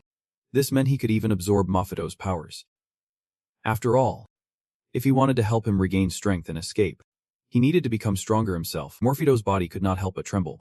What was wrong with that son of a B*******? Had he really gone from scared to completely losing his mind? The two turned their backs to each other. Elzik grinning slyly with a calculating look on his face. I am losing my mind. I should just stop thinking for now. He broke the silence that had settled in. All right. Since I have finished everything I needed to do, should we head back here? In the pitch-black night, streaks of light flashed by at an ever-increasing speed, making it harder to tell what it was. Elzik smiled softly as he appeared from thin air, landing on the ground. Coming back after a month felt as easy as pie. Mofito mocked from the side. Someone's gotten pretty full of themselves up there. A cloud of dust kicked up, swirling around broken wooden pieces. Now that I have a guide, should we head straight to the Red Eye tribe? Elzik wore a confident smile. secretly thinking, no matter what I have been through, I still want to see them. Moments later, his expression darkened. His eyes fixated ahead. A desolate sight lay before him, collapsed wooden houses. Blood splattered everywhere on the white snow, leaving Elzik in disbelief. What the hell? Bloodied arms lay motionless on the cold ice. The remnants of a fierce battle that had completely destroyed the homes. What in the world happened here? A corpse lay on its back, pierced by countless sharp objects. Murphido analyzed. It seems they were killed slowly, when they could have been taken out instantly.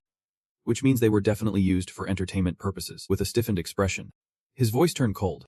I do not know who the culprit is, but they have a much more brutal nature than most demons. Elzik's back felt solitary, his voice barely above a whisper.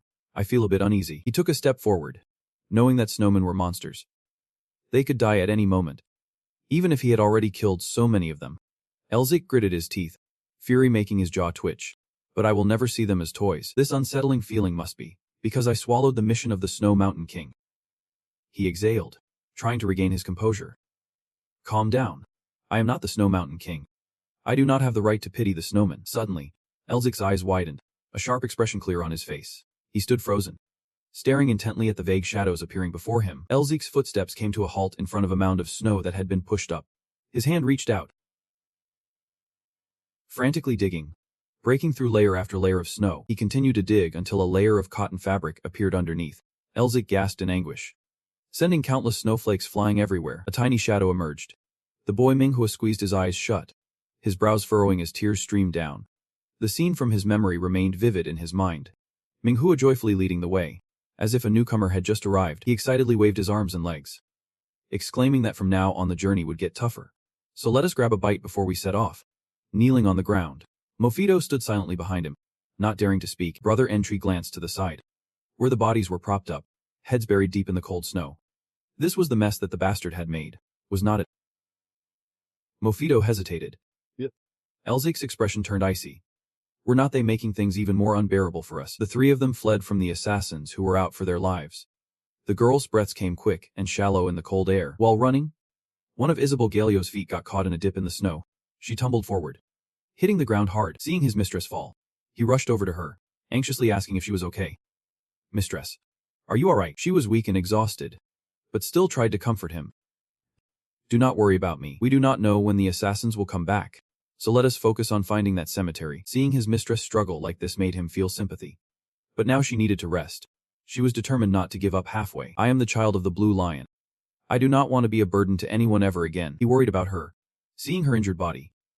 Mistress, you are holding on stubbornly, not wanting anyone to see your weakness in this life or death moment. The assassins chasing them had already caused many deaths, with their sacrifices. I can't afford to fall here. She gripped her sword and kept moving. It had already been a month. We have been searching for the cemetery for a month now. But she paused, deep in thought. Everything seemed to be getting harder for her. Where in the world is it? Her gaze, filled with longing, looked up at the quiet night sky as she softly called out in her heart. In the extravagant palace of the Great Lion clan, where the flag had once flown, stood the only daughter of the Blue Lion. She could not even wield her sword properly anymore. The Great Lion clan. The clan of the Blue Lion. The soldiers were gossiping about Hangsai, discussing the rules that had been laid out. The lion only follows the strong. Right. Mistress. Over there. She overheard someone cut in. Wait. Are you trying to let her hear that? She remained silent. Not a glance. Not a single expression. She walked past. The atmosphere still heavy. She was furious. Channeling her anger into today's sword training, she focused on swinging her sword. Even though her breath was becoming more hasty, the tip of her sword plunged down with a loud thud. Wow. Thoughts swirled in her head. Why could not she hold on to anything? Comparing herself to others, the Green Lion's daughter can't do anything. So what will become of the family's future? From behind, her father gently calls her name. Isabel. She turns around to see his angelic face. Father. The two of them sit together, talking. He blames himself, saying, I am sorry for making you bear this burden. She comforts him without a hint of resentment. It is just that I am not skilled enough yet. He speaks with hope, not imposing anything. My daughter, you do not have to follow my path and become the Green Lion. He loves her not because she has talent, but because she is still a proud member of the Valley family. She does not want to disappoint him. But father, he pats her arm, encouraging her not to dwell on this issue anymore. Feel this solid muscle. And father is still as strong as ever. You know, she just silently watches, That is the armor of her father. She apologizes to him. Father. But, he smiles gently, soothing her. Don't you worry about the green lion. Herman Viley. She holds back her tears, looking at him with happiness. As usual. I will pursue my dream of becoming someone with a happy gaze. In the depths of the empty hall, a sorrowful voice echoes. Why won't you wake up? Father. Her small hand tightly grips a larger hand. The doctor clearly explains her father's condition, stating he shows symptoms similar to a blockage. He lies in bed, wary. Due to the loss of energy, his health has declined, leaving her feeling despondent. Unable to believe what she is hearing about her father's state, the doctor says the issue can be resolved if we can restore his energy. But that is nearly impossible with human means. Simply because he has lost too much life force from his body, she seems to completely crumble at this moment. The only option left is to rely on some magic to help heal him, if there is any. She decides to ride out. Determined to save her father, she must head to the Magic Tower or the Academy of Conquest, even if it means risking her life for some items. 2 blue flames light up before the tower's gate. The group has arrived, but their magical tools are ineffective. A land appears in the sunlight, but it lies beneath a glacier. She can't find anything that can heal her father. A sound comes from a roof with numerous telescopes. Wait. Do you know there is a graveyard ruled by the Snow King in the snowy mountains? She overhears a guy with bread speaking loudly. Really? That graveyard has many treasures and rare items. Should we go? Her face tightens as she hears his boast. Dude. Do you really want to get eaten by snowmen just for some legendary item? Her companions silently listen, their faces tense. Don't waste your life and keep drinking. She thinks it might exist, and she could find out where it is, but unfortunately, the woman let slip to a man, and the loud sound in his ear tilted to one side. There is a problem because this plan has reached her uncle's ears. They have sent assassins to take her and her subordinates down. Run. My lady. Save me. She had to watch her subordinate fall. Her uncle, who had been biding his time to seize the throne of the Blue Lion, sending assassins to kill me because I was the heir. As she walked, holding the map, she thought it was all so simple. Sen noticed something and turned to shout at her. Lady, you need to hide. She did not understand what he was saying. What is going on? The guy pulled her hand back, and she stood frozen, confused about what was happening. Sen stood in a defensive stance to protect her, saying, we had to search high and low to find you. We wondered where you were hiding, but here you are. The assassin slowly revealed himself, the 6th Green Wolf, a secret knight sent by her uncle. He remarked, since you are still members of the Geo family, at least you and the other one won't be able to breathe easily, as I slowly figure things out. Once you are here, she must be close by. Sen shouted in anger. This is nonsense. You will pay for the deaths of those who have fallen with your own life. He silently prayed. Lady, please run and do not look back. Just as she was about to charge out recklessly, he grabbed her hand to stop her. You can't go out there. Just the 2 of us won't be able to stop them. The more stubborn she became. I have to go, or Chen will die. He yelled loudly to reassure her. Chen is risking his life to save us. He stepped on Sen, taunting her. Your loyal servant is about to die. Are you just going to leave him here? Sen lay at his feet, saying to him, you fool. My lady has gone far away. He plunged his sword straight down at him. He looked ahead, knowing she was nearby, then smirked. She must have abandoned her loyal knight. She was quite cold-hearted. So now, he swung his sword, ready to strike down. I will start with you. She could not just sit back. She could not abandon him like that and step out. Stop. He did not have time to stop her. She dashed out to stand right in front of him. She cried out, her face filled with fury. Are you aiming for me?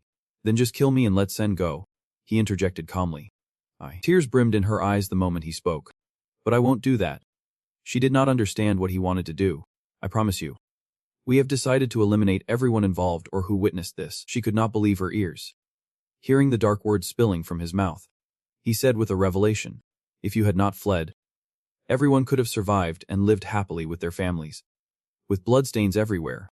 Witnessing the fallen bodies, the image of a child running with tears streaming down, lying there pitifully, his lips curled into a cruel smile.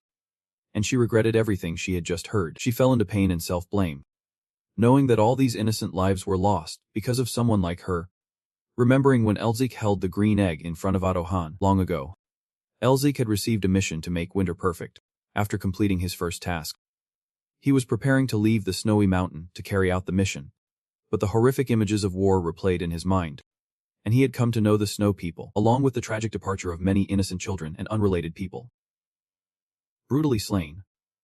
Meanwhile, The Isabel group hurriedly rode away.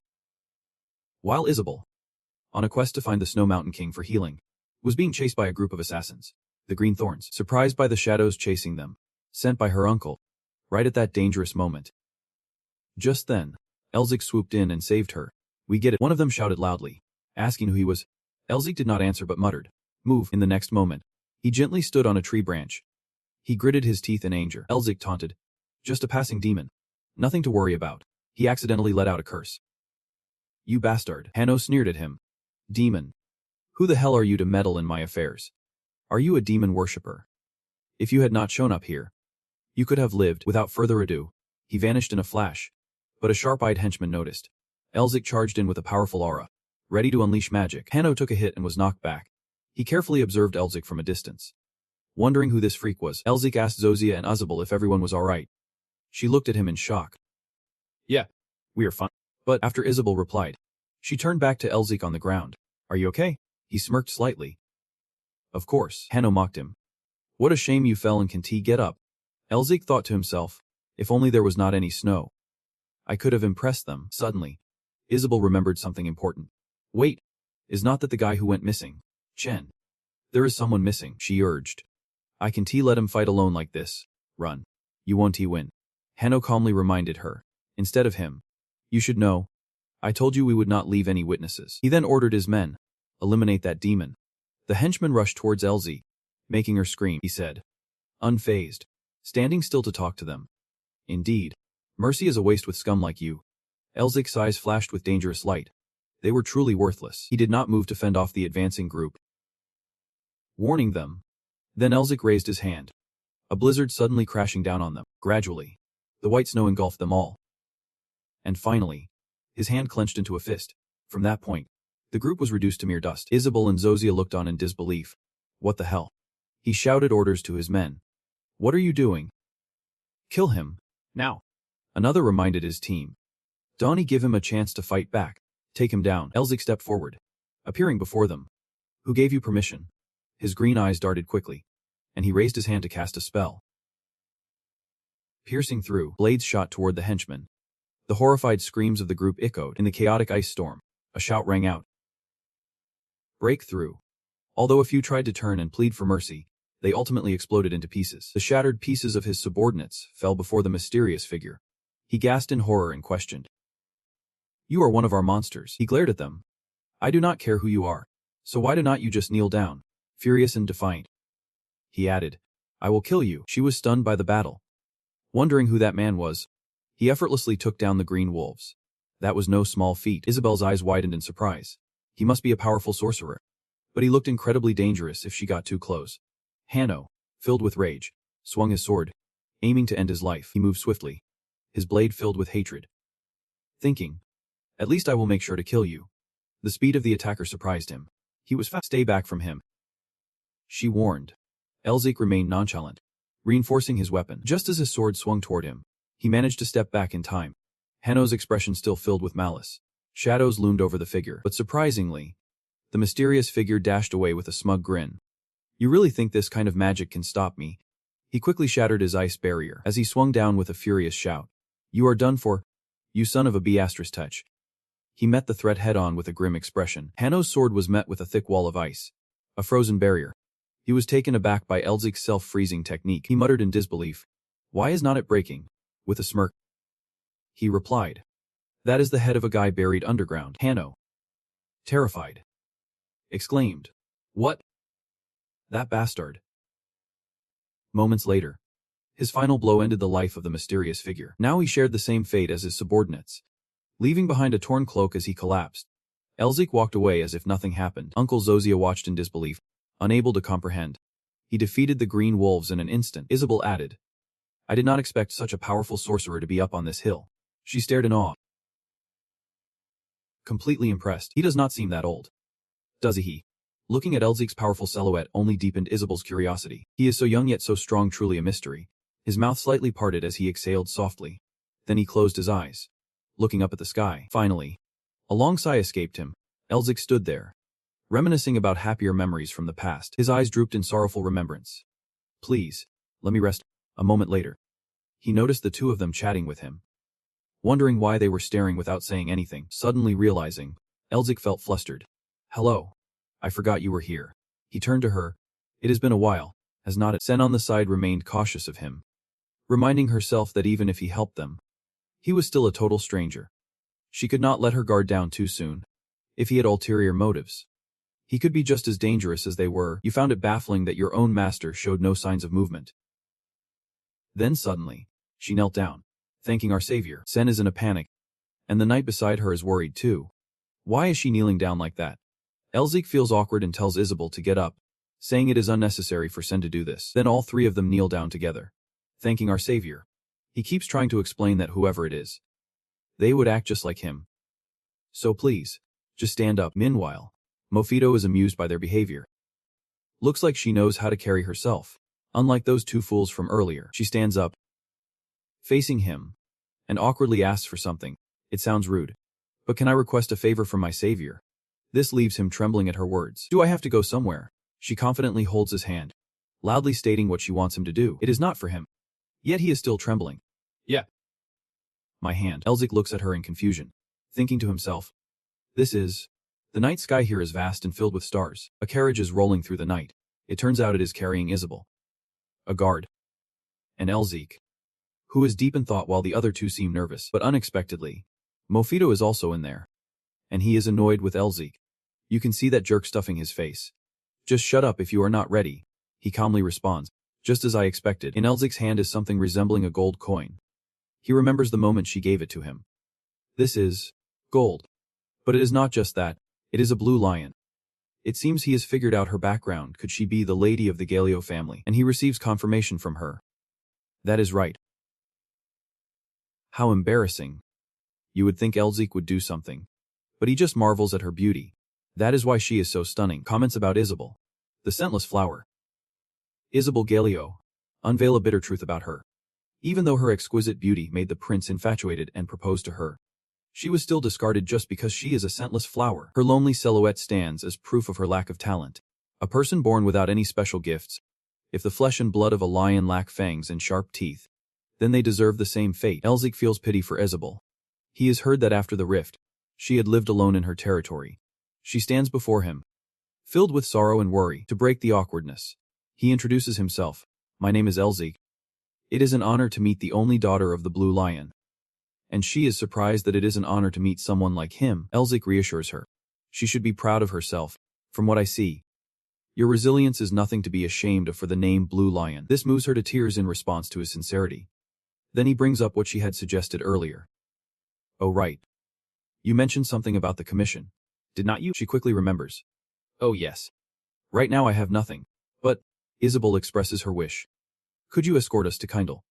But before she can finish, Sen interrupts her with a loud shout. Boss, we still have not found that place. You need to explain it to Chen. We do not want to lose our fishermen because of our greed. First, I need to meet my uncle to negotiate. But Sen is still not satisfied. Boss, the Shadow of Els suggests these knights are part of the Gioa clan. Could there be hidden secrets within their family? Think about what the hidden secrets in her clan could be. I have heard that Lord Green Lion is suffering from a pretty tough illness. She is looking for a cure. Right. Oh wait. Sun mentioned this to me before, then it hit me. Wait, can Tai make Lord Green Lion owe me a favor? Elzik imagines shaking hands with Lord Green Lion. If the Melvingo clan is rebuilt and thriving, I could totally pat myself on the back. MG? Always keeping a cool head. Your mentor quietly feared you would not pull back, so he offered to double the amount. Honestly, it is tough for us to get your help, so I will give you twice what I just offered. Consider it a reward for completing the mission. Isabel was even more excited when Elzik stayed silent. I guess it is a no-brainer. To his surprise, your mentor returned the coin to her a bit embarrassing. So Elzik thought for a while, then confidently said with his serious face, I will escort you safely. My lady. Everyone in the carriage stayed silent. I just can't fathom why he still needs money when he is already loaded. There is a treasure trove in Sinak's lair. Why would he need cash? He did not want to say much. Though, it is all calculated. Elzik shut him down. Do not speak like that if you have ever been cold and hungry. He did not get it at all. Elzik, frustrated, explained. What am I supposed to do when I do not have a single penny in my pocket? Maybe it does not matter to you since you are a garbage spirit. But people need money to eat and sleep. Do you think you understand what it feels like to be in need? After hearing that, he still did not care. This is a human issue. Switching gears. He started boasting about his incredible abilities. But hey, this telepathy thing is pretty handy too. With just a little energy, I can chat with whoever I want. Mofito was amused by his expression. I teach you because it annoys me when someone around here is too quiet. Elzik teased Mofito. I know why you hate being silenced. You really are a chatterbox. He got, how dare you? He was irritated because Elzik kept sitting in silence. Just ignore it. Are you planning to stay quiet for the whole journey? There is more to you than you think. What should I do now?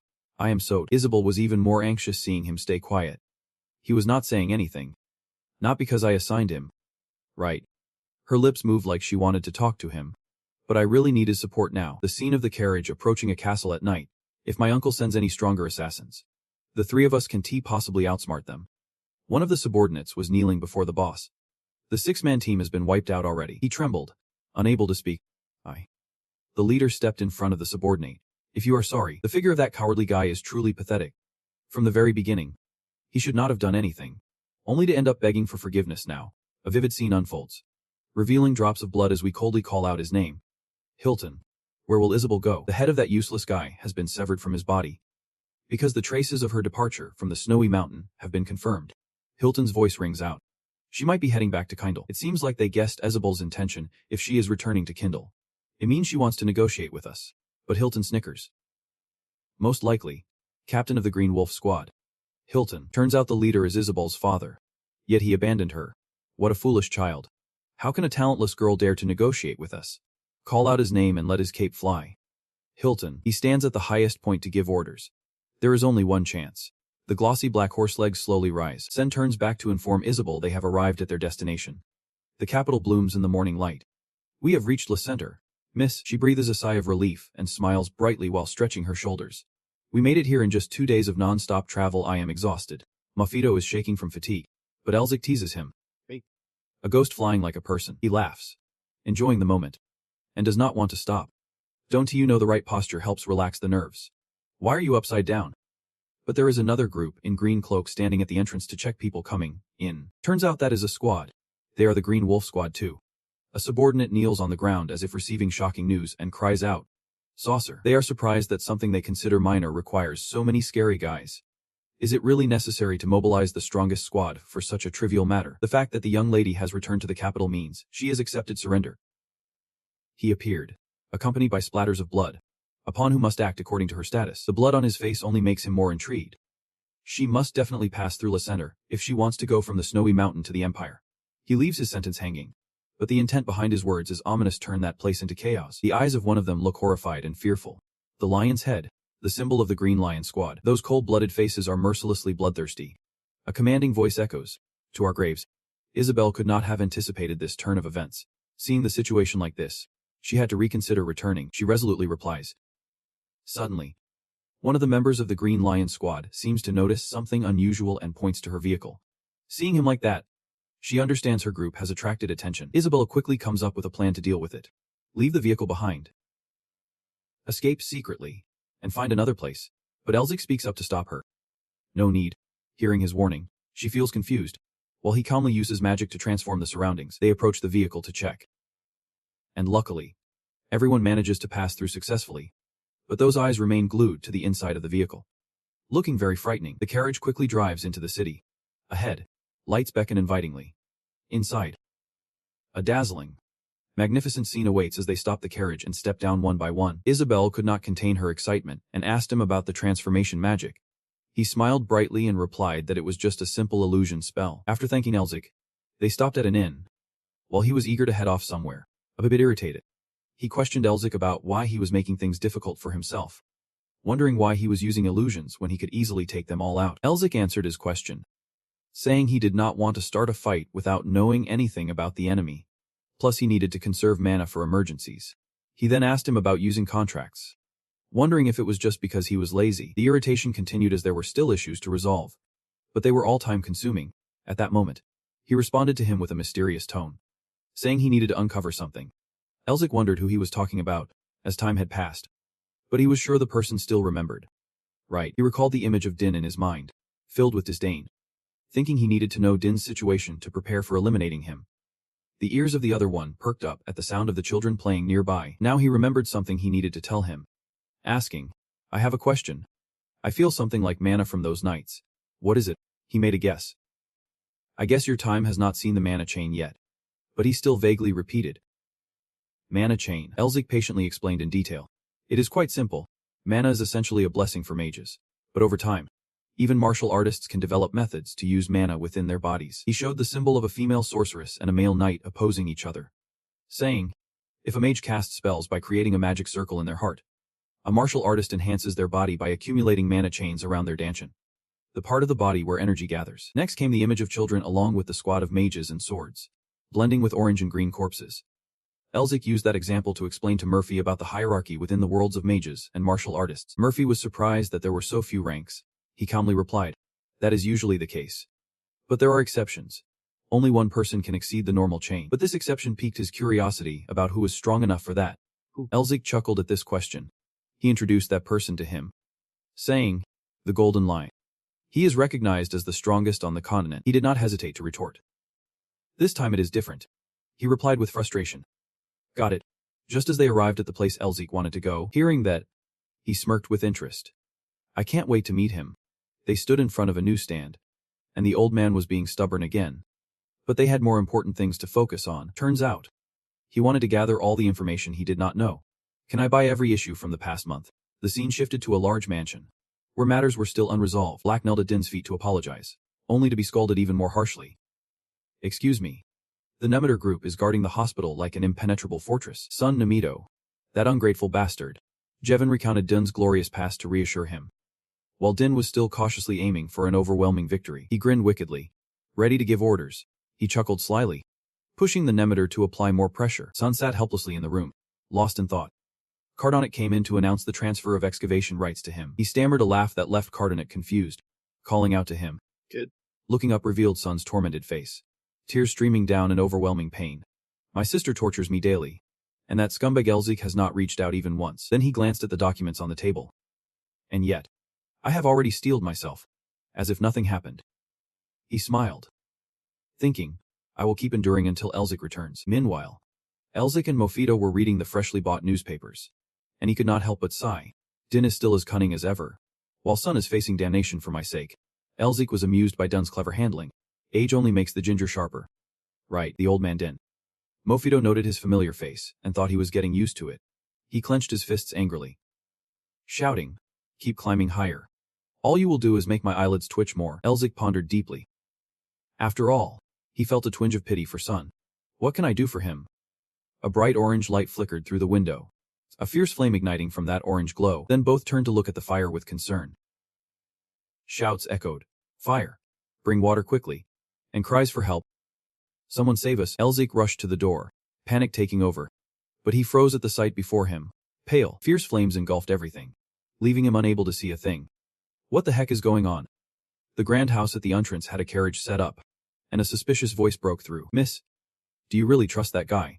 Isabel sat on a chair, intently watching the paper on the table. He is the one who saved us. Sen stood behind, questioning, even if he is not Palvai's subordinate.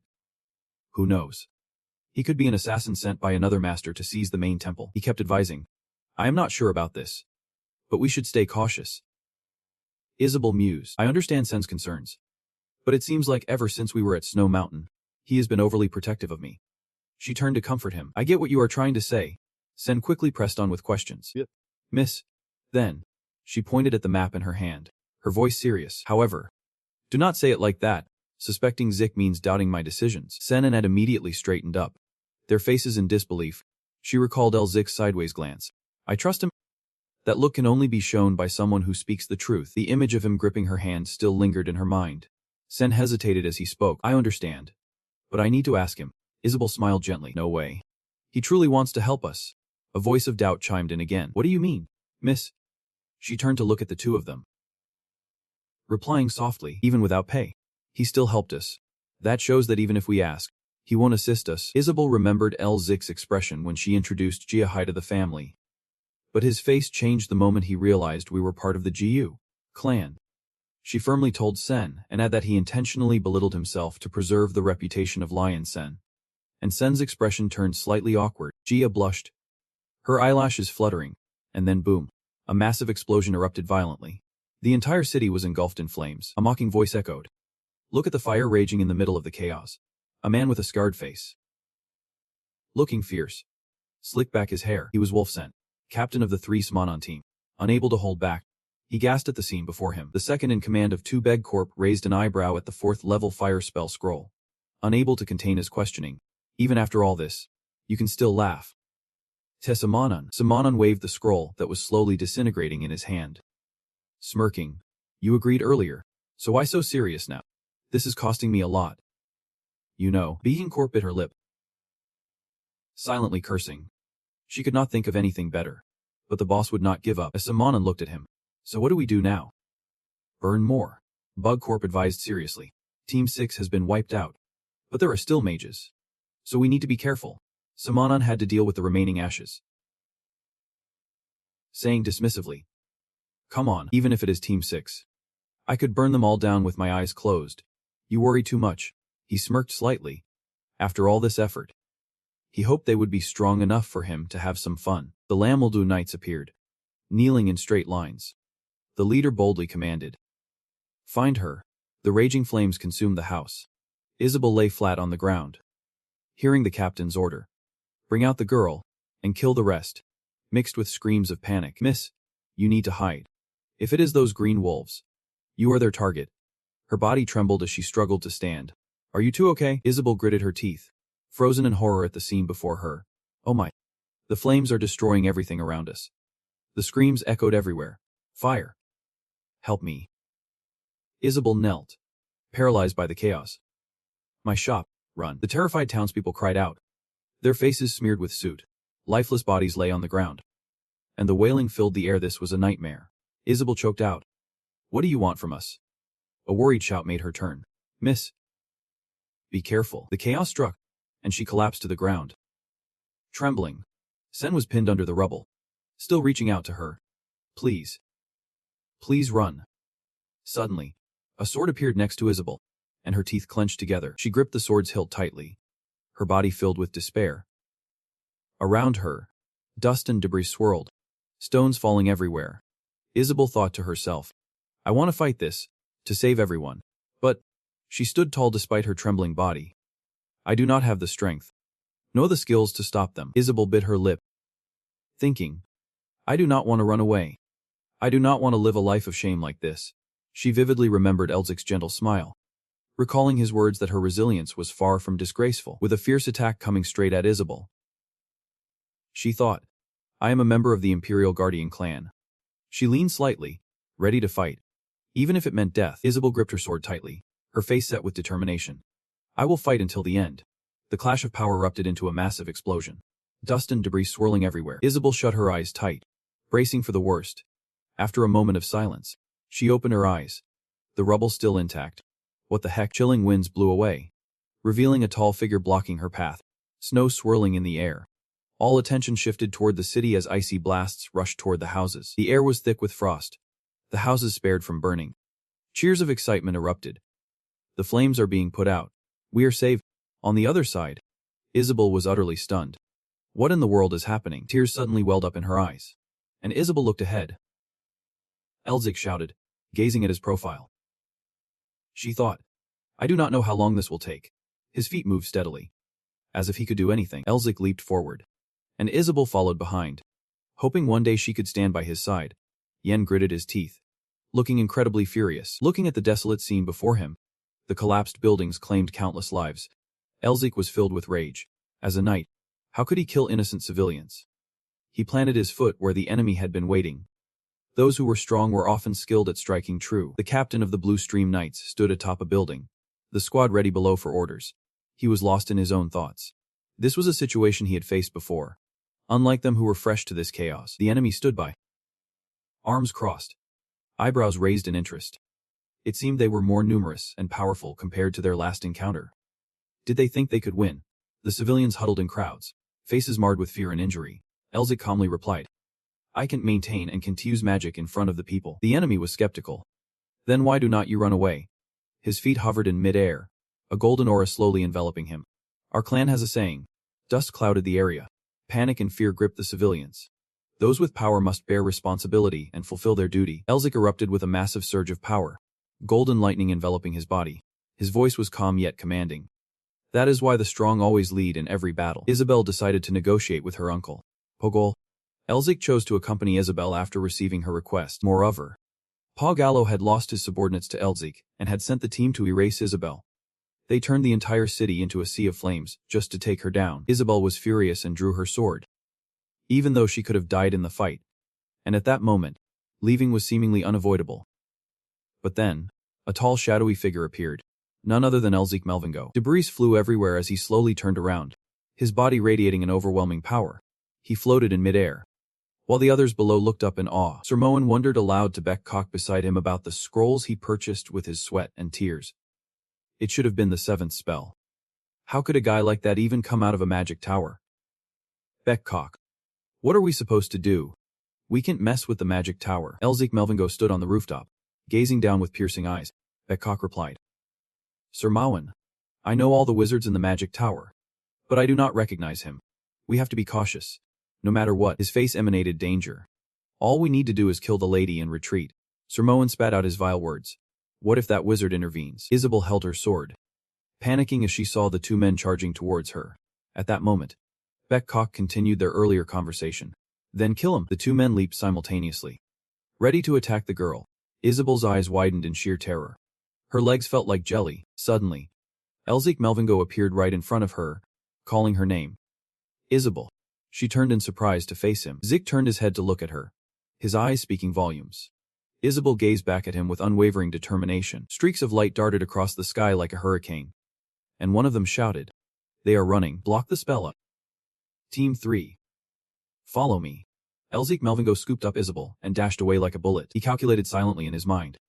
There are more than 40 of them. Behind him, bright blue lights chased relentlessly.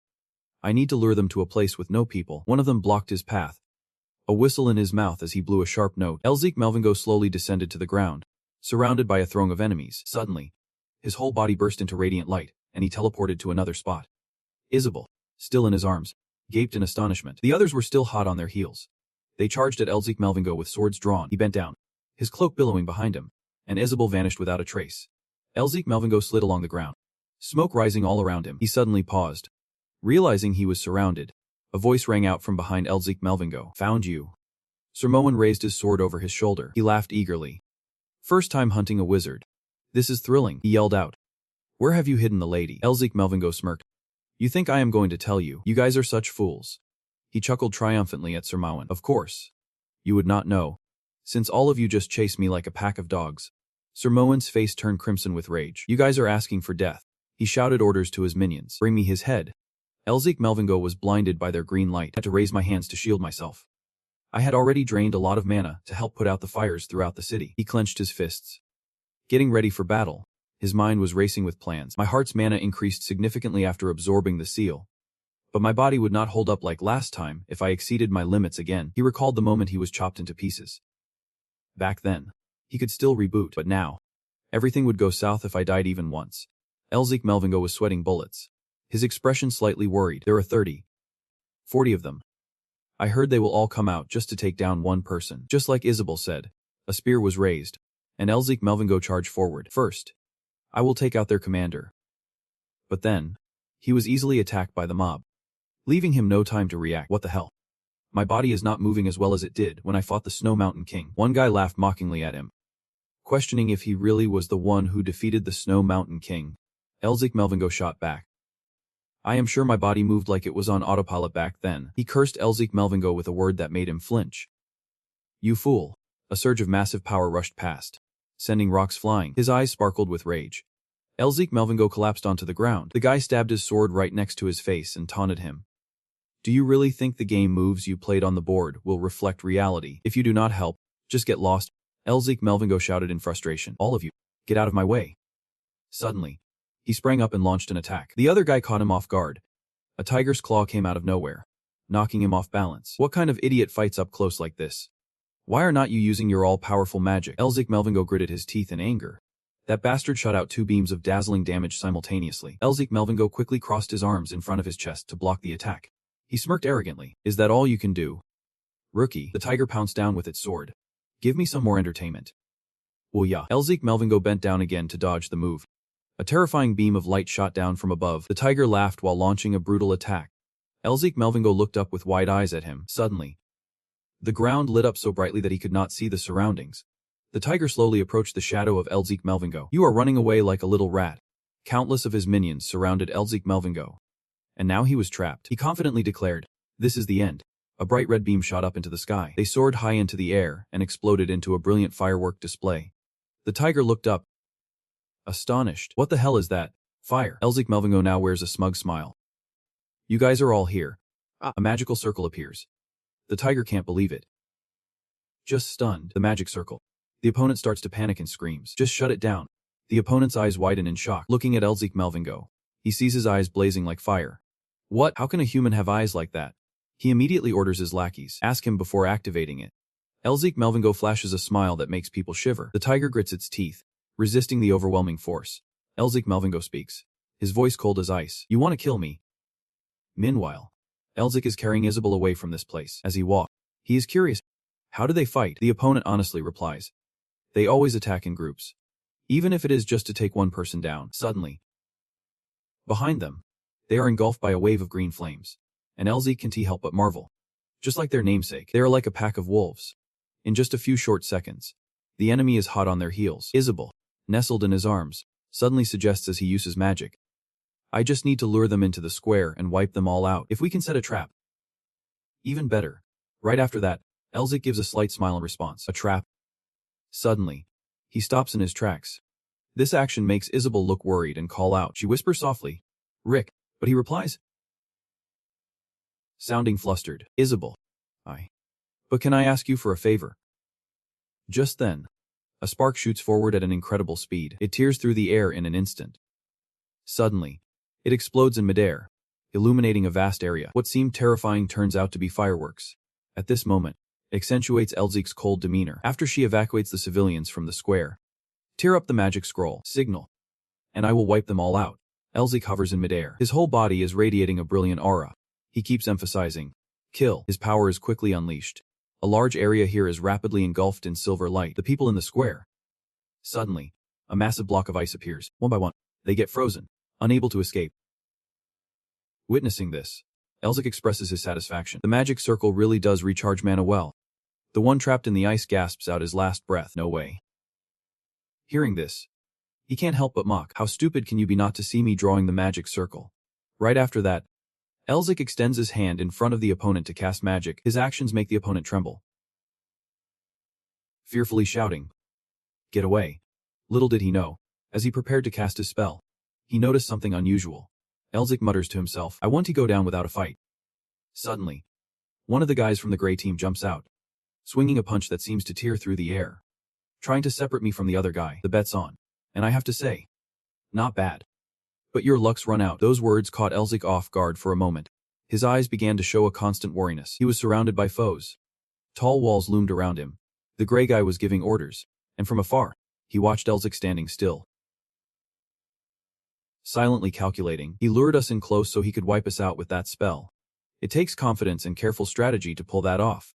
Is he actually laughing? Does he know we are hiding out here? No way. He can't possibly know we are here. If he knew, he would not be using that spell. After some thought, the gray guy suddenly made a decision. I will spare you if you hand over the lady. Right then, Elzik responded coolly. Oh really? But here's the thing. I am not planning on letting you live. In that moment, a wave of powerful magic radiated from his body, enveloping the entire space. Elzik looked at his opponent with a scornful gaze, his voice dripping with sarcasm. You should not have done that. Those corrupted knights won't show mercy. Suddenly, the gray guy tightened his grip on his sword and lunged at him, eyes filled with hatred as he shouted, protecting himself with energy and maintaining the formation. Faced with this, Elzik calmly extended his hand, subtly manipulating the sword's energy. The blade remained unharmed, growing stronger as it slashed toward him. This made Elzik momentarily stunned as he dodged, wondering if the curse had no effect at all. After evading the attack, the gray guy quickly turned back with sharp eyes. On this side, Elzik hastily unleashed another spell, his face set in determination. However, the opponent's sword still charged straight at him. This made Elzik think, My wind magic is definitely weaker. Is it because of the sealing curse? All non-ice magic is weaker. I need to break the seal to use them. Even if that is true, is it really easy to break a sealing curse? He disagreed. It is incredibly hard. Unlike the ice mountain packed with energy, I can unleash its full power in the middle of the city. I am draining too much mana. While I am thinking and fighting, it seems all the mana I am using is wasted. Finally, Elzik made a decision, but he started launching fierce attacks toward his opponent. In response, they quickly raised their swords to block the powerful magical onslaught, even as the magic slowly seeped into their weapons. Seeing this, Elzik immediately began crafting a stronger magical mix, thinking to himself, there must be a way. He suddenly swung his hand forcefully toward his opponent, shouting, "Run." Those present had no choice but to hunch down and brace themselves against the strong wind Elzik created. One of them seemed to snap out of it, raising his sword high and shouting with authority, trying to block Elzik's attack. The sharp blade sliced through the ice, as if gaining extra strength. Charging forward, Elzik stood there, exuding an air of authority, calmly thrusting his arms down to create waves of light that blocked his opponent's attack. The beast tiger was not about to back down either. His eyes burned with fierce determination. He spread his arms wide, filling the scene with vibrant magic. Suddenly, the beast tiger's sword hand bore small wounds, blood oozing out continuously. His face began to show signs of scratches, and Elzik slowly pointed forward. Moving deliberately, a surge of bright magic radiated from the corner of his eye, quickly enveloping his entire body. He glanced over the crowd in front of him, continuously unleashing magic on his opponents.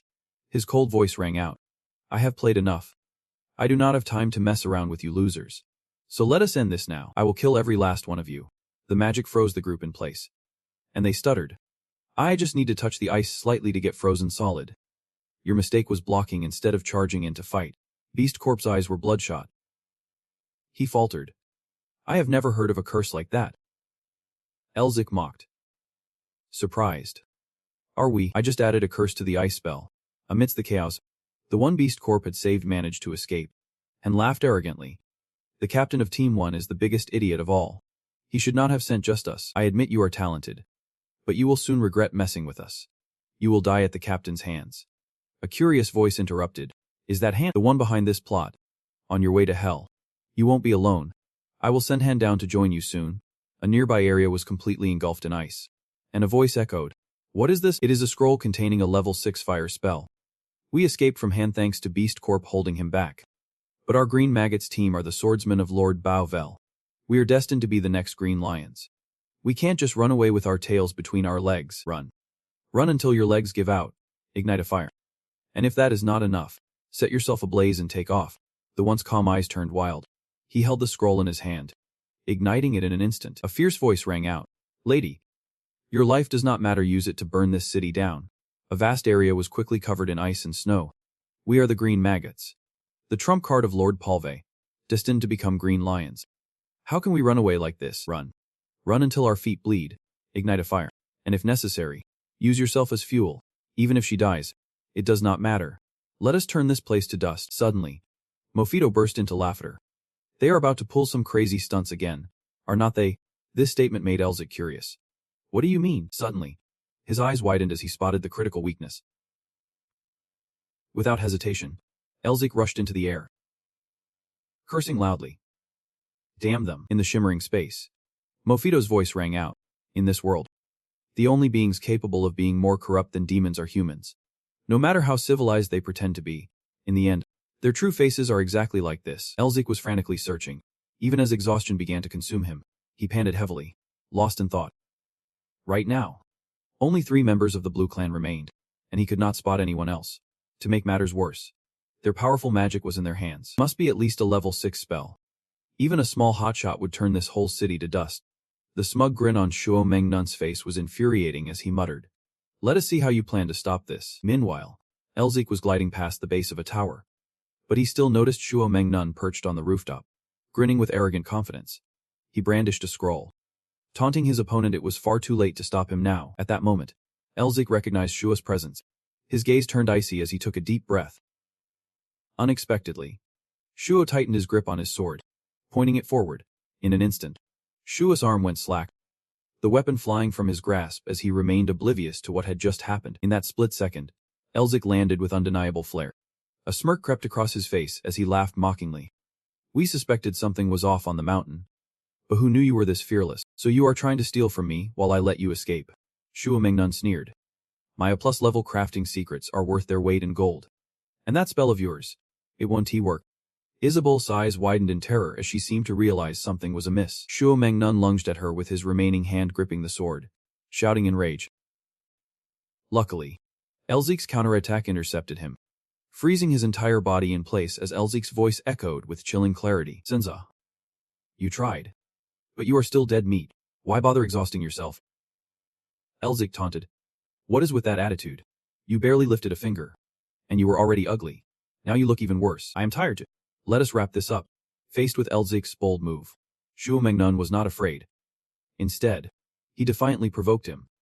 You think this is the end? His words left Elzik feeling perplexed. Elzik pressed on, questioning him relentlessly. Did you forget about those two?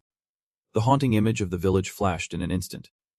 Quickly, the entire scene of the village was laid bare before them. Shuo Mengnun stood atop a sturdy house, boasting with a smug demeanor. While you are busy playing around here, my minions are already set to go. I may have lost to you, but we, the Blue Clan, the ace in the Lord's hand, will never be defeated. You wizards are insufferable. This place will soon become hell. You will regret it. Elzik allowed Shuo Mengnun his moment of joy before he interjected. I have already stopped them. Elzik's words sent Shuo into a furious tremor. What? He stammered. Utterly bewildered, Elzik immediately shot back at him. What is wrong?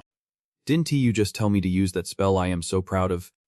The memory of their earlier eye contact flashed back in Elzik's mind, making him momentarily uneasy. At that moment, he quickly cast a spell. Along with a wicked grin, Elzik shouted the last remnants of his magic, and the scenery around them was engulfed in magic in an instant. Krr. He could not help but smugly whisper. Did you see that? The remaining bolt hit another guy in the stomach, and he could only gasp in pain, hearing Elzik's mocking voice. The other guy was so scared his face went pale. His voice kept rising. Even your trump card is gone now. He was screaming nonstop. No way. No way. It must be a joke. Miss, please listen to me. If you let me live, I swear I will speak highly of you to Lord Palvey. We just meant to scare you a little and bring you to him. I am the captain of the 3rd team of the Green Wolves. He will definitely listen to me. Isabel could not take it anymore. She decisively drew her sword and slashed with all her might at the enemy. Her voice was icy as she declared, not to tarnish her family's reputation any further. Thus, the life of that guy ended under her blade. Once she regained her composure, Isabel felt a pang of guilt.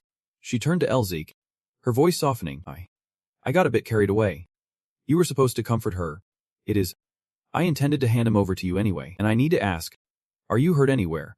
Isabel's body trembled uncontrollably as she stammered. At that moment, Elzik reached out to gently pat her shoulder, sensing her body was in shock.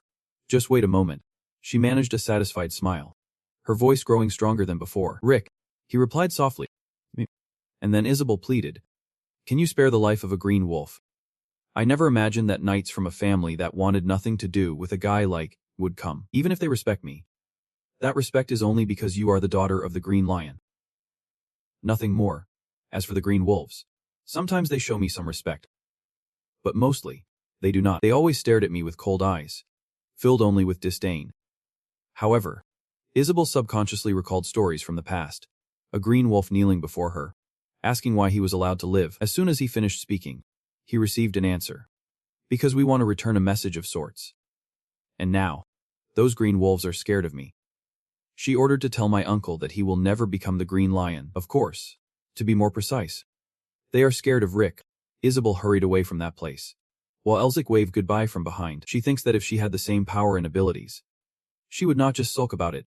She needs to toughen up, because what is the point of wallowing in self-pity? To gain strength, she has to break free from her timid nature. Suddenly, Elzik speaks up first, asking where she is heading now. Isabel smiles brightly in response, saying, I am going to Kano. My father has future plans there. He looks a bit surprised and asks, you want to showcase your superior strength? Right. I will ask some old acquaintances who owe my father a favor for help. Elzik can't stop praising her, saying, smart decision. No one dares to approach the Blue Lion. Still, Isabel hesitates a bit, saying, yeah, because the Blue Lion is there. But if my father does not wake up, it will be a tough battle. If Rick backs us up, maybe. But the lion should not get involved with sorcerers. Thoughts keep swirling in Isabel's mind. Besides, I owe Rick too much already. I do not want to rely on him any longer. It is time to say goodbye. Suddenly, Elzik hands her a stack of papers, saying, "Take this." Curious, she instinctively asks, "What is this?" "It is valuable information." Elzik's sincere voice rings out. "I am sorry for being so abrupt, but I heard that the illness the blue lion is suffering from seems similar to a blockage. I wonder if it could help." His expression seems to move Isabel, and she instinctively asks, "What?" Near a crumbling wall, Elzik is trying to heal. He looks up, puzzled, and asks, "What do you mean?" The person sitting next to him raises an eyebrow, speaking out, "A blockage." However, he does not seem to care about these words. El stays focused on treating his wound. Suddenly, he stands up and introduces himself, catching Isabel off guard. She instinctively asks, "Introduce?" As Elzik raises his hand, a brilliant light suddenly envelops his entire body. Calmly, he states, "My name is Elzik Melvinger, a member of the Melvinger clan, Duke of Radiant Light." Radiant Light. That is the title granted to Udon Melvinger, the Radiant King, a title given after his great victory over the demon race, symbolizing his heroic brilliance on the battlefield. While titles are just titles, the name alone is enough to embody a legacy of glory. The Radiant King. As the bearded man nearly fully recovers, Isabel slowly speaks up. "You mean the one still in a coma at the Royal Magic Hospital?" "But I heard that person." Before she could finish, Elzik on the opposite side smiles harmoniously. He gently explains, "I can't go into details. But yes, I have experienced a case of blockage myself." And now, in an instant, she hurriedly pulls out the stack of papers he just gave her, her face filled with doubt. Now, without letting her finish, Elzik continues, "What you are holding is the remedy that pulled me from my illness. The blue lion's condition seems similar to this illness. It might help a bit. Don't you want to avenge the male lion? It would be such a shame if the lion could not witness that." In that moment, Isabel stood frozen, her lips trembling but unable to utter a word. A single tear unexpectedly streamed down her face, her voice now barely a whisper. "How can I possibly repay this kindness?" Elzik gently patted her head, reassuring her, "It is in the future. I will ask you to repay this kindness." The two of them fell silent, standing there in quiet contemplation. Elzik's gaze at Isabel was filled with affection, and she slowly broke into a happy smile. Suddenly, Isabel's expression darkened, and she flashed a smug grin, challenging him to repay you in some way. "This time I will take on Rick." "Oh wait, I mean Elzik, would you like me to help you become a hero?" Meanwhile, in another place, the scene was utterly chaotic, and a voice filled with astonishment rang out.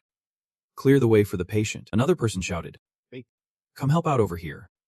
Suddenly, a familiar voice chimed in, revealing whether it was okay to disclose their identity. This made Elzik ponder deeply. That guy named Paul would stop at nothing to find him. He had killed many of his wolf men, so it was clear he hated losing. Moreover, my magic is quite unique. Once I reveal myself at the academy, my identity will definitely be exposed. Seeing his expression, Mafito suddenly mocked, "Better start preparing for the play. Since your cover's blown anyway." Everyone waved cheerfully ahead, and this scene made Elzik reflect. Since I was instrumental in taking down the lion mages, this would be a good step toward reviving the Melvinger clan later on. Suddenly, Mafito praised him, saying, "Not only did he create quite the reputation, but he also paved a solid path for the future. Who knew he was more than just a magic whiz? He had it all calculated out perfectly." At that moment, a woman holding her child nearby spoke with a tone of regret. "Are you really leaving? Why not stay a bit longer?" Elzik replied with a forced smile. "I have bothered everyone long enough. It is time for me to return to my life." She gently touched her child's innocent face, her voice filled with gratitude. "Thank you. If it were not for you taking out those villains, we might have." Suddenly, a familiar voice caught Elzik's attention. "You have done so much already. I do not know how to repay you." He interrupted. "Why do you look so troubled? I told you. I was just doing my duty." Sen proudly introduced himself. "The knight of the clan. I will never forget this kindness." Faced with such an over-the-top gesture, Elzik droned. "I told you it was not necessary." While Mafito sighed in exasperation. He was only doing this for the sake of future connections. And he silently cursed him. "Just chill, dude." Elzik quickly shifted the topic. "So what are you planning to do now?" His counterpart thought for a moment and replied, after a while. He answered with authority. "Even though the wrongdoer is the Pawn clan, it is still a crime of the clan. Therefore, I vow to protect those here until the end." and then I will reunite with the lady. Mofito stood behind, unable to hold back a mocking grin. So they want to win the public's favor while exaggerating Pa Wei's reputation.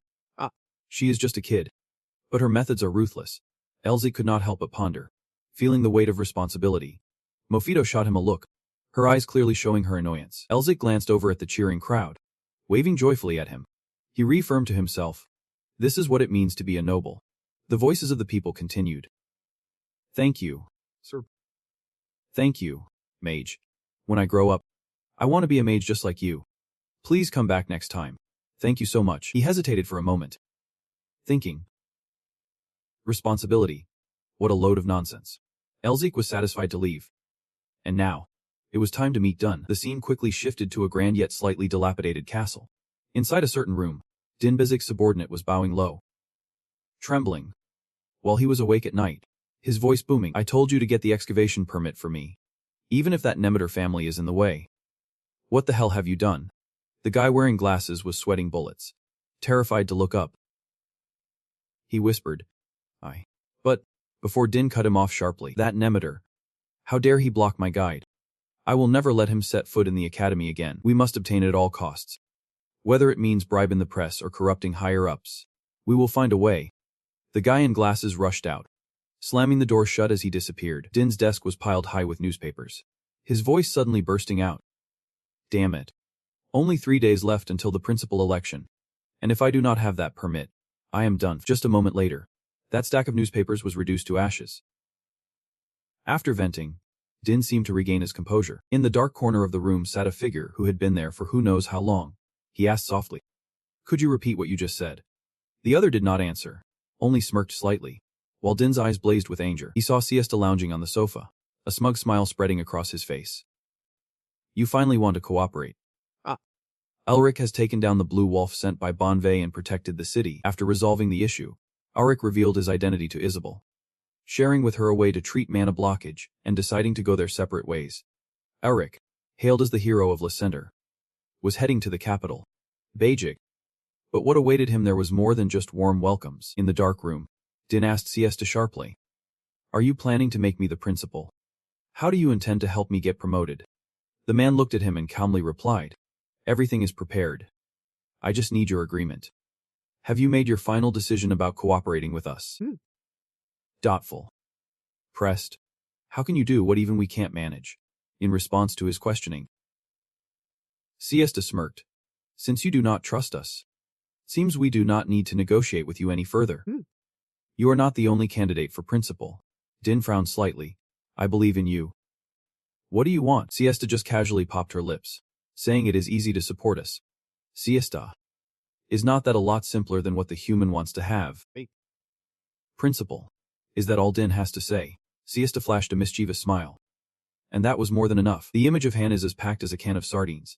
It is just begging to be spilled. Elzik's story has reached the capital. And everyone's chatting about it everywhere. Have you heard? Heard what? You know that tiny city called Center. Right. I heard recently that the Green Lion clan has caused a huge mess there, just because of infighting. I mean, those lions have never been shy about using violence, completely disregarding us regular folks. You have not heard. A lot of people died, and homes were burned. It is just downright cruel. But then, a wizard showed up and wiped out those scumbags. There is another amazing wizard like that. Who's it? According to the rumors, he is a young and pretty handsome guy. The others chimed in, saying he will be called the hero of Center from now on, a fool comfortably mocking. Ever since we arrived in the capital, it has been all about him. You guys are going crazy over some hero fantasy, Elzik thought. Why are you talking like that? Melfi. You are just saying. I am also trying to fill my stomach since it has been ages since I came back to the capital. I told her to keep it down, but she just keeps making a fuss. I remember meeting Isabel in the war zone. She asked, Do you want me to turn you into a hero? Elzik surprisingly asked back. What do you mean? The opponent explained. There is nothing better than having a heroic story to win the people's favor. I am sure this will help you. That fame will do wonders for you later. Of course. I will also build a solid ground to put pressure on my uncle. That is for sure. Back to the present. Elzik finally understands her point. Is she really going to help him? Seriously. Is this really help? Miss, this tavern feels more like a trap now. I heard that back then. He even rescued that scentless flower, the daughter of the Blue Lion, who almost became a princess.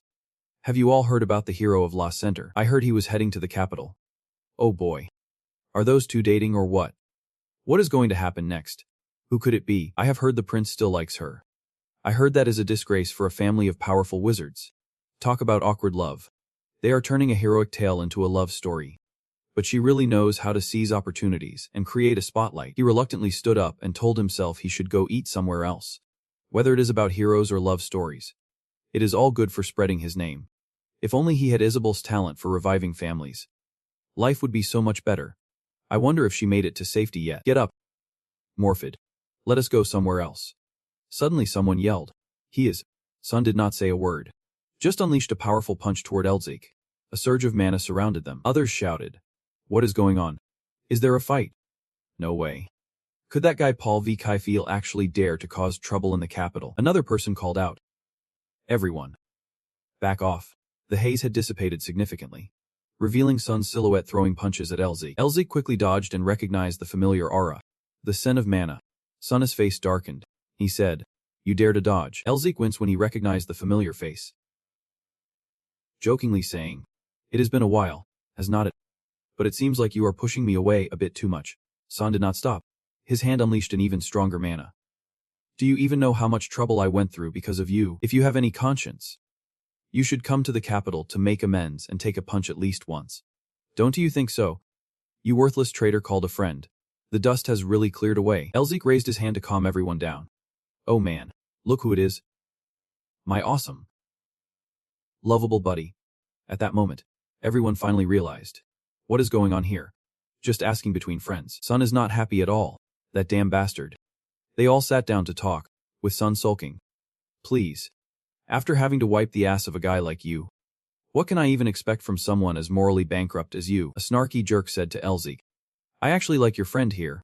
While Elzik was not shy about firing back. If you can redeem yourself, why do not you let me treat you to a beer? Hearing that, you are still annoyed. Now that you have a proper family but still leeching off me. Sun sighed and reminded him. This is the last time, you damn fool. Why are you still questioning what your relationship with the lioness's daughter is? Elzik felt a bit awkward when invited for a beer. It is. Sun raised his hand to call the waiter while saying, It is all good for you. Elzik explained about Isabel. And they are not that kind of relationship. Sun acted all grown up. I am not that easy to fool. You know, we want a portion of iced tea and Ronif beer, a caper oil pasta, and some bacon. Elzik looked at him with a wry smile. That bastard must have sensed my unique mana already. And he did not ask a single question. Probably waiting for me to spill it all. Sun propped his chin up, looking disgusted. Why are you making that serious face? It does not suit you at all. It is so lame. Can you not do that anymore? The snarky jerk next to him agreed. He is right. Your expression looks really lame. Just point to that table for the food. It is out already. Dig in before it gets cold. I am saying it is lame. Do not you know lately you have been getting compliments? Handsome. With loads of girls. Sun replied. You still have not settled that debt to me with a punch. You know, well. Besides that, the play that is being prepped, just like your instructions, is really okay. But what if I lose everything because of this? Don't he worry. For me, there are only two important things. Taking that bastard Barrett, who tried to kill me down to hell, and the strong revival of the Melvinger family. And I will make both happen at the same time. Sun did not refuse. All right. I will keep preparing what you asked for then. Suddenly, Elzik's gaze turned sharp. And hey, this has been a hell of a struggle because of that. Mentioning that, Sun's face grew darker. Damn it. That is convenient. Your witch family must have heard those rumors by now. Elzik was curious. A witch? That distant lady. Sun shivered. That is right. After hearing the rumors, that crazy girl probably went completely off the rails. At the same time, in the city where Sun's witch family resides, the inside of the manor was anything but peaceful. He thought, our plan is going to fall apart, the cold voice of the witch echoed. The promotion orders have been sent to the academy already, Hanabi nervously replied. Yep. Sent to Din Bezik of the Elemental Magic Institute, the witch hissed angrily. He can let this happen. Prepare. To this hospital. And Hanabi, give me a brief report. Yesterday's news had nothing but insults about that lunatic. And now it is different. He stammered. All the newspapers for some reason wrote it this way. Din Bezik, who received the promotion order, has regained his wings. The suspension of the academy principal's appointment. The Nemeter family's announcement about the promotion order. And the pressure that is expected to fall on the Hezegem family. Hearing these headlines. That's aside. Even if the Hezegem family puts pressure on us, Dad won't let this slide. But what about son? Hanabi replied. The young master has not given any specific feedback. Thas's body tensed up in anger. What the heck? After hinting about it being your friend the Sasaos. Now that guy is the silent you. We are shifting our destination a bit. Hanabi was sweating. Thanks, Thasa asked. You still do not get it. The promotion order is not ours or the academy's. How dare they deceive us? Should I go meet those cunning jerks? The principal of Udon Academy. Well, it seems like just a regular head position of a magic school. Holds immense significance and power. Not only is it on par with a marquis, but this title also has a huge influence in academic and political circles, rivaling the Hezegem Lord, the Imperial Magic Knight Academy, and many other titles. The Star Mage. A prestigious position for the descendants of Udon Melvinger. Today is the day of the principal selection. A voice echoed across the stage. Thanking everyone for coming such a long way for the future of our scholarship. As you all know, the discovery of the dragon's lair may not happen again. And I, Bezik, was present at this historical event. If you choose me, I will establish a system that allows us to continue discovering extraordinary things like this. From above, a figure looked at Bezik with disdain. He thought the academy was already in his hands. The other candidates have not even arrived yet. And it is already starting. San crossed his arms, sitting in his chair, sounding a bit anxious. Elzik. Can he handle this on his own? Elzik. Bezik's approval rating is skyrocketing. I know you have got a meticulous plan. But the bribe supporters won't be effective against them. So tomorrow, you speak up. And well, they will do whatever they want. Sieta kept showering compliments. Wonderful speech. Principal. Din smiled.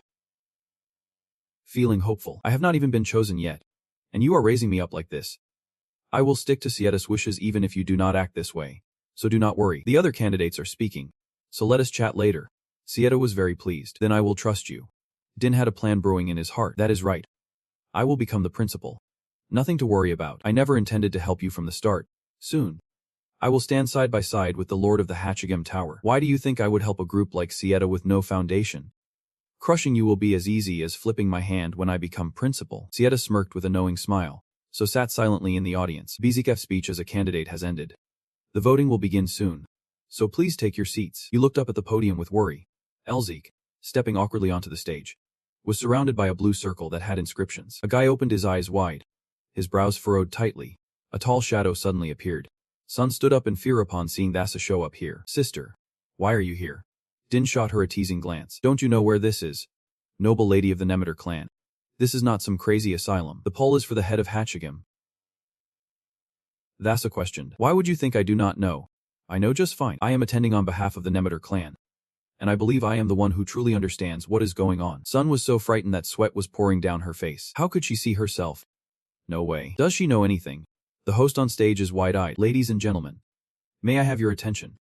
I would like to announce the voting before the self-nomination begins. I suggest everyone take a seat and be quiet.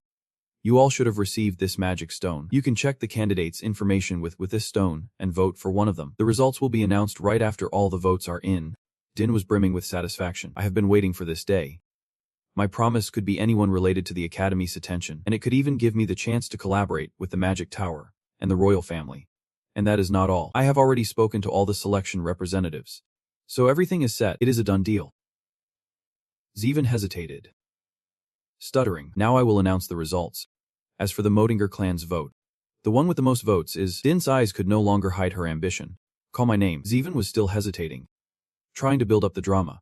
Basic. Before he could finish reading, a voice interrupted. Here he comes. A man in a striking black robe stepped forward. The crowd gasped in shock. Who dares to interrupt this sacred selection? He smiled mysteriously, his face full of intrigue. San silently cheered. Step forward. Elzik. Elzik spoke up. Master of the Melvinger clan. Elzik Melvinger, as the illustrious representative and the selection team's delegate, I am here to exercise my small but important right to vote. The crowd buzzed with excitement. Elzik Melvinger, the disgrace of the noble magic clan. What is happening? Isn't he supposed to be in a coma? Zeven murmured. Elzik. Elzik, in his striking black robe, strode forward. A bright smile graced his lips. Din stared at him. Jaw dropped. Her heart raced with fear. What now? How did that jerk get here? The crowd was buzzing with agitation. Elzik, what is going on? How dare a mere intern disrupt the headmaster selection ceremony? You are addressing them. Do you guys disrespect the imperial law right now? I am not just an intern at the academy. I am a formula of the empire and a top representative. Sitting in the middle is Melvinger's seat. The owner of Melvinger is not allowed to congratulate the new principal afterward. Din stood up to question. Although I am glad to hear that Melvinger's owner is doing better, but I wonder why you are acting like this when the voting has concluded. Unfortunately, the election has ended. Elzik immediately followed up.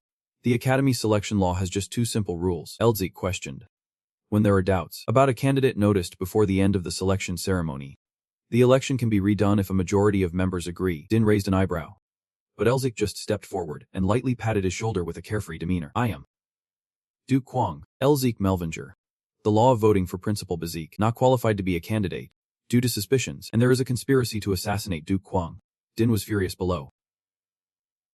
Questioning Elzik, it seems you do not understand the seriousness of the previous issue. Can you prove that I am a criminal because you participated in the election representing a prestigious magical clan? We must follow the procedures as you mentioned, my dear voting members. Did everyone hear the words without evidence of Elzik? No. The head of Melvinger does not. His eyes were filled with cunning. His mind was full of calculations. Elzik Melvinger. He seems to have something to hide, but no matter what you do, the outcome want to change. How dare you lay a hand on me, you little brat? I am about to show you what real politics is all about, Din declared. Well then, I do not think anyone agrees with you. So what will you do now? Elzik responded slowly. Why are you in such a hurry? After hearing me, it is not too late to reconsider. He looked at Elzik with a smug grin. You are insisting on spouting those insults during this sacred election. His face darkened after hearing that. So you really believe there is truth in those lines? This is unacceptable. Deal with Elzik as planned. Keep his magic transfer as a souvenir. He was filled with dread. That voices, from that moment on, he smiled openly, contrary to what the public thinks. Dean Bezik has not helped with the great discovery of Dean Ninimeter and me, on the contrary. He wants to destroy me and steal my family's heirloom. Who still thinks my words are just baseless ramblings? Din retorted fiercely. He is blaming me. How dare you fool everyone with your shady magic? Elzik questioned. Fooling? What do you mean? How am I fooling you? I am a level 7 mage. You mean I am supposed to be a level 8 mage? That is right. How could a mediocre trickster fool everyone here? A patient sealed away could be a level 8 mage.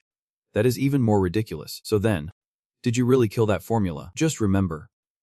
That fail orb was what I gave to Gevern when I ordered him to keep it hidden in the lair. Why does he have this? That bastard. Gevern spoke up. Now, because the council members are having an important discussion, I asked the guests to remain silent. He felt a surge of anger inside. Damn you. Gevern, you dare betray me? Sun had once told Elzik. Oh right. We caught a suspicious guy wandering around the hospital last night. It was Gevern. He did not seem surprised. Really? That bastard must have switched up his orders again. Poor guy. This time, it seems like he has something to say. He has something to deliver to you. So he will wait until you wake up. He was quite surprised. Really, inside the magnificent Earth Palace. A furious voice boomed. Find a way to take it. Even if it means using the press or bribing high officials. Find a way. Those bastards are bothering me. Including that damn Gevern. Truly useless. Gevern trembled in fear. Grinding his teeth, he hurriedly ran off. Luzza smiled and waved. He was already preparing to decline. Luckily, Gevern kept some evidence safe. Of course. The evidence we have is enough to take Bezik down. But this makes it way easier. But why did Gevern cut off the conversation? Just to keep things vague. Maybe he is hiding out in his lair too. What you said has thrown him into a panic. This is not everything. According to the law, ownership of a dragon's lair belongs to the one who finds it first. Yet, Dean Bezik seized the rights to exploit it without my consent. He has not just betrayed me with a plot to assassinate the formula. He has also tried to take our family heirloom from the Melvingers, and the rights to the lair. I am not just demanding Bezik's candidacy to be revoked.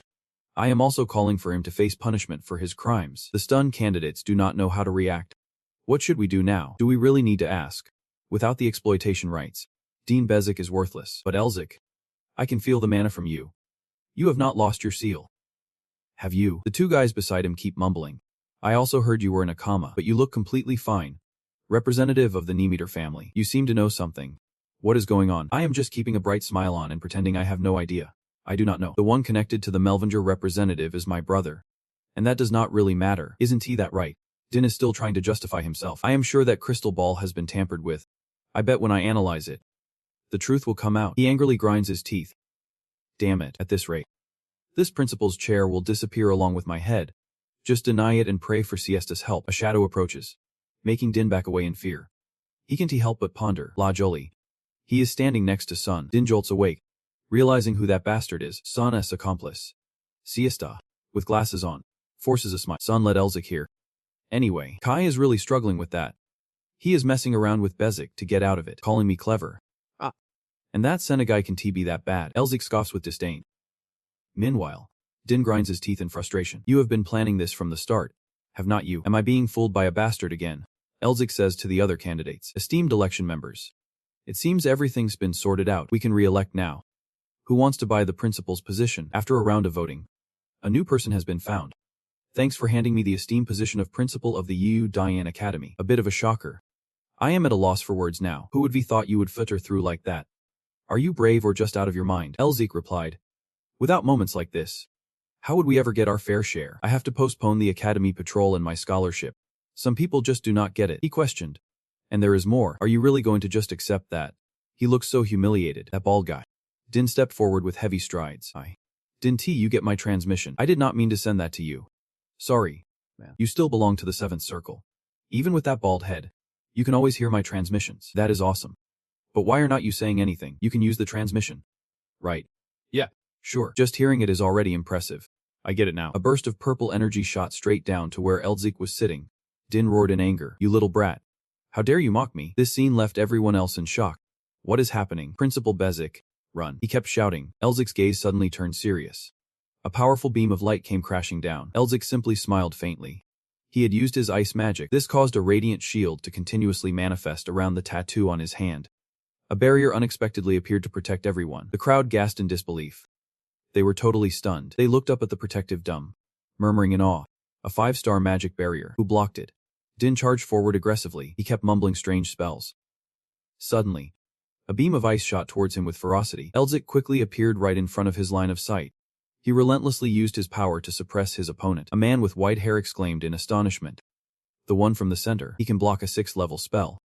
The crowd around them gradually began to recognize that figure. They were utterly amazed and gasped. Wait a minute. This guy. He is the deadbeat from the magic clan. How can a cripple like him use magic? Elzik could not help but smirk with satisfaction. He thought to himself. I figured this old man would be easier to deal with since he is getting up there in age. But still, dealing with a level 7 mage would take some time. However, I think he has forgotten where he stands. Boom. Right after that, a huge explosion erupted. Thousands of red, purple, and yellow magical sparks appeared, alongside a fierce flame taking shape. Elzik suddenly spoke up. If this old geezer keeps acting like this and annoying everyone, someone's bound to take him down. Suddenly, the sane meter appeared with her fire phoenix spirit. Her presence sparked a flurry of whispers among the crowd. The phoenix is a magical fire bird. Elzik examined her carefully with a judgmental gaze. He could not help but ponder. The youngest level 7 mage capable of summoning a phoenix. I wonder if that Sister Thassa has any connection to this. But the battle is about to begin right now. Thassa suddenly spoke, causing everyone to freeze for a moment. And there will be consequences. Din Bezik suddenly heard a panicked voice shout. Stop right there. This made him back away in fear. His mind was racing with thoughts. Great families and esteemed guests. Gevern stood at a distance, frozen by the spectacle before him. An announcement blared. The master of Melvin G has been attacked. Quickly. Apprehend Bezik. Quickly. Capture Bewar. The chaotic scene left Fido in awe. I do not even know if I, Sumung, am really the Demon King anymore. Truly. Someone born a demon will undoubtedly become the new Demon King. Elzik just chuckled to himself. He thought to himself, don't you all see? This is the fate for those who dare to stand in my way. After that day, in a lavish building, the chatter began to grow louder. After that day, did you catch wind of what happened at the Yuan Academy? About the commotion involving Elzik Melvinger. The one who is in a coma. What can the useless son of the sorcerer clan do? No way. Do you really understand who Elzik Melvinger is? What are you even talking about? I heard he is the one who saved Lars Center. Right. Dean Bezik was expelled from the academy, then arrested and charged with murder. Elzik Melvinger, the grandson of Yuzan Melvinger, a sorcerer protecting the Demon King. How could he cure diseases thought to be incurable? Could he have discovered a secret while venturing into the Dragon's Lair? Elzik Melvinger made the Nurmeter clan face the consequences they deserved. Son Nurmeter sat back, casually reading the news. He muttered to himself. The Melvinger clan is slowly regaining their honor. A hero has emerged, despite being laughed at by many before. Why am I even reading this stuff to you? The person across from me quickly defended themselves. I am just a patient here. The spot where Bezik hit me still hurts a lot. A crowd of reporters surrounded the Nurmeter estate. They won't stop yelling. Please. Let us meet. Elzik Melvinger, Nurmeter. Open the gates. We have the right to know. Sun heard this and scolded his friend. You are just a wannabe hero playing dress up. Don't you see my guards suffering over there? Elzik sat up and stretched. Complaining, those reporters should know the truth about this island of lies. Sun could not help but grumble. You are just a little nobody. And somehow you have become a legend in people's mouths. Where did you learn all that? Elzik remarked. You think I have just been playing around these past few months? At the center. Lady of the Great Lion. At that moment, he suddenly fell silent. Elzik whispered. You do not need to know. Sun opened his mouth wide. And you are not planning to stir up more trouble? Are you? Hearing this question, Elzik replied nonchalantly. Not sure yet. Sun asked again. I do not know what you are planning to do. But let us see how it plays out. My father wants to have dinner with you. Sun's father, named Ganymeter, is one of the level 9 sorcerers. He is a grand wizard with immense power, and the head of the Ganymeter family, ruling over the magic tower. Even his grandfather wanted to take him on as a disciple. This guy is a genius among geniuses. And this place is... Elzik and Mofito gazed around in awe, stammered out the question. What the heck? You are one hell of a piece of work. Sun was baffled by the insult. What do you mean? He responded. I knew you were rich. But if I had known it was this insane, I would be stolen all your wealth long ago. You are such a spoiled brat. Before Elzik, a grand mansion suddenly appeared, towering like a castle. This scene left him speechless as he blurted out. Is this really a house? It is more like an entire castle. The main house of the Nurmeter family is legendary, standing before a massive gate. A thought struck him suddenly. So this is the Nurmeter family with their magic tower. This is where I have to overcome one day. With that thought, he confidently stepped into the grand estate. At this moment, Sun led the way for Elzik. Suddenly, he exclaimed, oh right. Your sister is here too. Right. Hearing this, Elzik responded with surprise. What? Why did not you mention this sooner? Sun calmly handed him a letter with a hint of reproach. Do you have any idea how busy I have been lately because of you? You should have contacted her sooner. Elzik took the letter. It read, My dear little brother Elzik, I heard you are planning to visit the Nurmeter family estate. Elzik carefully read each line of the letter as the light began to fade. Don't cause them any trouble until she gets there, and get ready. Because if you run, the image of her carrying a large bag somewhere flashed through his mind. By this point, Elzik was terrified. He muttered under his breath, You are gonna die. It is all over for me. I can't believe I am just standing here helplessly sighing. It seems there is a demon lord among the Melvinger members that I did not know about. Because this person is scaring even Satan Jun. Sun chimed in with a reprimand. If you did not cause any trouble, she would be like an angel. Have you forgotten she nearly worked herself to death just to get you into the academy? Mfita agreed, saying they knew the issue was with him. Elzik still could not calm down. He spoke softly. Of course. I am grateful to her. Extremely grateful. But if you saw her true nature, you would not dare say things like that. Sun quickly interrupted. Come on. Your sister is way better than mine. Do you think that old hag was just randomly called a sorceress? Haha. Her personality completely changed to Sid's once everyone started calling her a genius. You can hardly even consider her a person anymore. The sex casually widened her stance. I believe I mentioned I would give you a beating. Right. If you wanted to get hit that badly, you should be just told me from the start. Shortly after, a loud noise echoed everywhere. They say led the way for them. Elzik, walking behind, spoke up. Thanks for covering for me during the principal election. Then he turned to his friend. Grow up already, now with a sullen face. Interrupted irritably. I do not want to hear that from you. Meanwhile, the Xo walked ahead and replied lightly. It is nothing. You could have managed all this on your own, could not you? Sun persisted with his questioning. But why would a stubborn woman like you do something like that? Are you interested in Elzik, by any chance? The Eza did not want to waste too many words with him. She immediately issued a warning. That last hit was way too light. Was not it? Are you really going to behave like this in front of my friend? The Xo was not one to back down either. Oh please. Who is the liar here? Elzik noticed something. This scene left him utterly shocked. Meanwhile, Sun continued to introduce the mansion monotonously. Once we get past this last leg, we can reach where my dad is. There are traps set up, so stay alert and follow us closely. The X suddenly turned around. She did not forget to remind them carefully. This place is really hard to escape from, even for a wizard who has reached the 6th magic circle. At this moment, they realized Elzik had completely disappeared. Puzzled, called out his name. Elzik. Elzik was in a panic, unsure of where he was. All around him was just a blanket of darkness. He started to panic, calling out to everyone. What the heck is going on? Where are you in Naxa? Elzik can only desperately run towards the light. His weak voice kept echoing. Where the heck did that creepy Murphy run off to? At times like this, He sure is useless. Where the hell am I? A giant eye appeared beneath him, as if it wanted to swallow everything whole. A whirlwind of chaotic thoughts flooded his mind. Magic has reached this level. The No.1 clan is really that powerful. All the elements are filling this space. Some spots are strong, while others feel soft. Some areas are sharp, and others are painfully thick. They all seem like different magical elements with no common ground, but they blend together at one point. Thanks to the element of wind. I do not know where this is, but I feel like as long as I research it, I can make it mine. A gloomy voice rang out. You are looking at something pretty interesting. Good. That made Elzik freeze in place. He looked around in a panic. His mind was racing. Is someone watching me? The voice spoke again. Do you even know what you are looking at? Do you know what you are looking at? Do you have any idea what you are looking at? Do you know what you are looking at? Do you know what you are looking at? Or do you not know what it is, but are still looking? Elzik's eyes darted around in fear. He thought to himself, sure. But peeking at someone else's magic without permission is a death sentence. If that person is manipulating space, they must be at least a high mage of the 7th circle. What should I do? Suddenly, the other party laughed loudly with delight. Ha! Can't you hear what I am saying? I am sure you reacted to that. You can't hear me. Can you? Good. Don't just sit there in silence.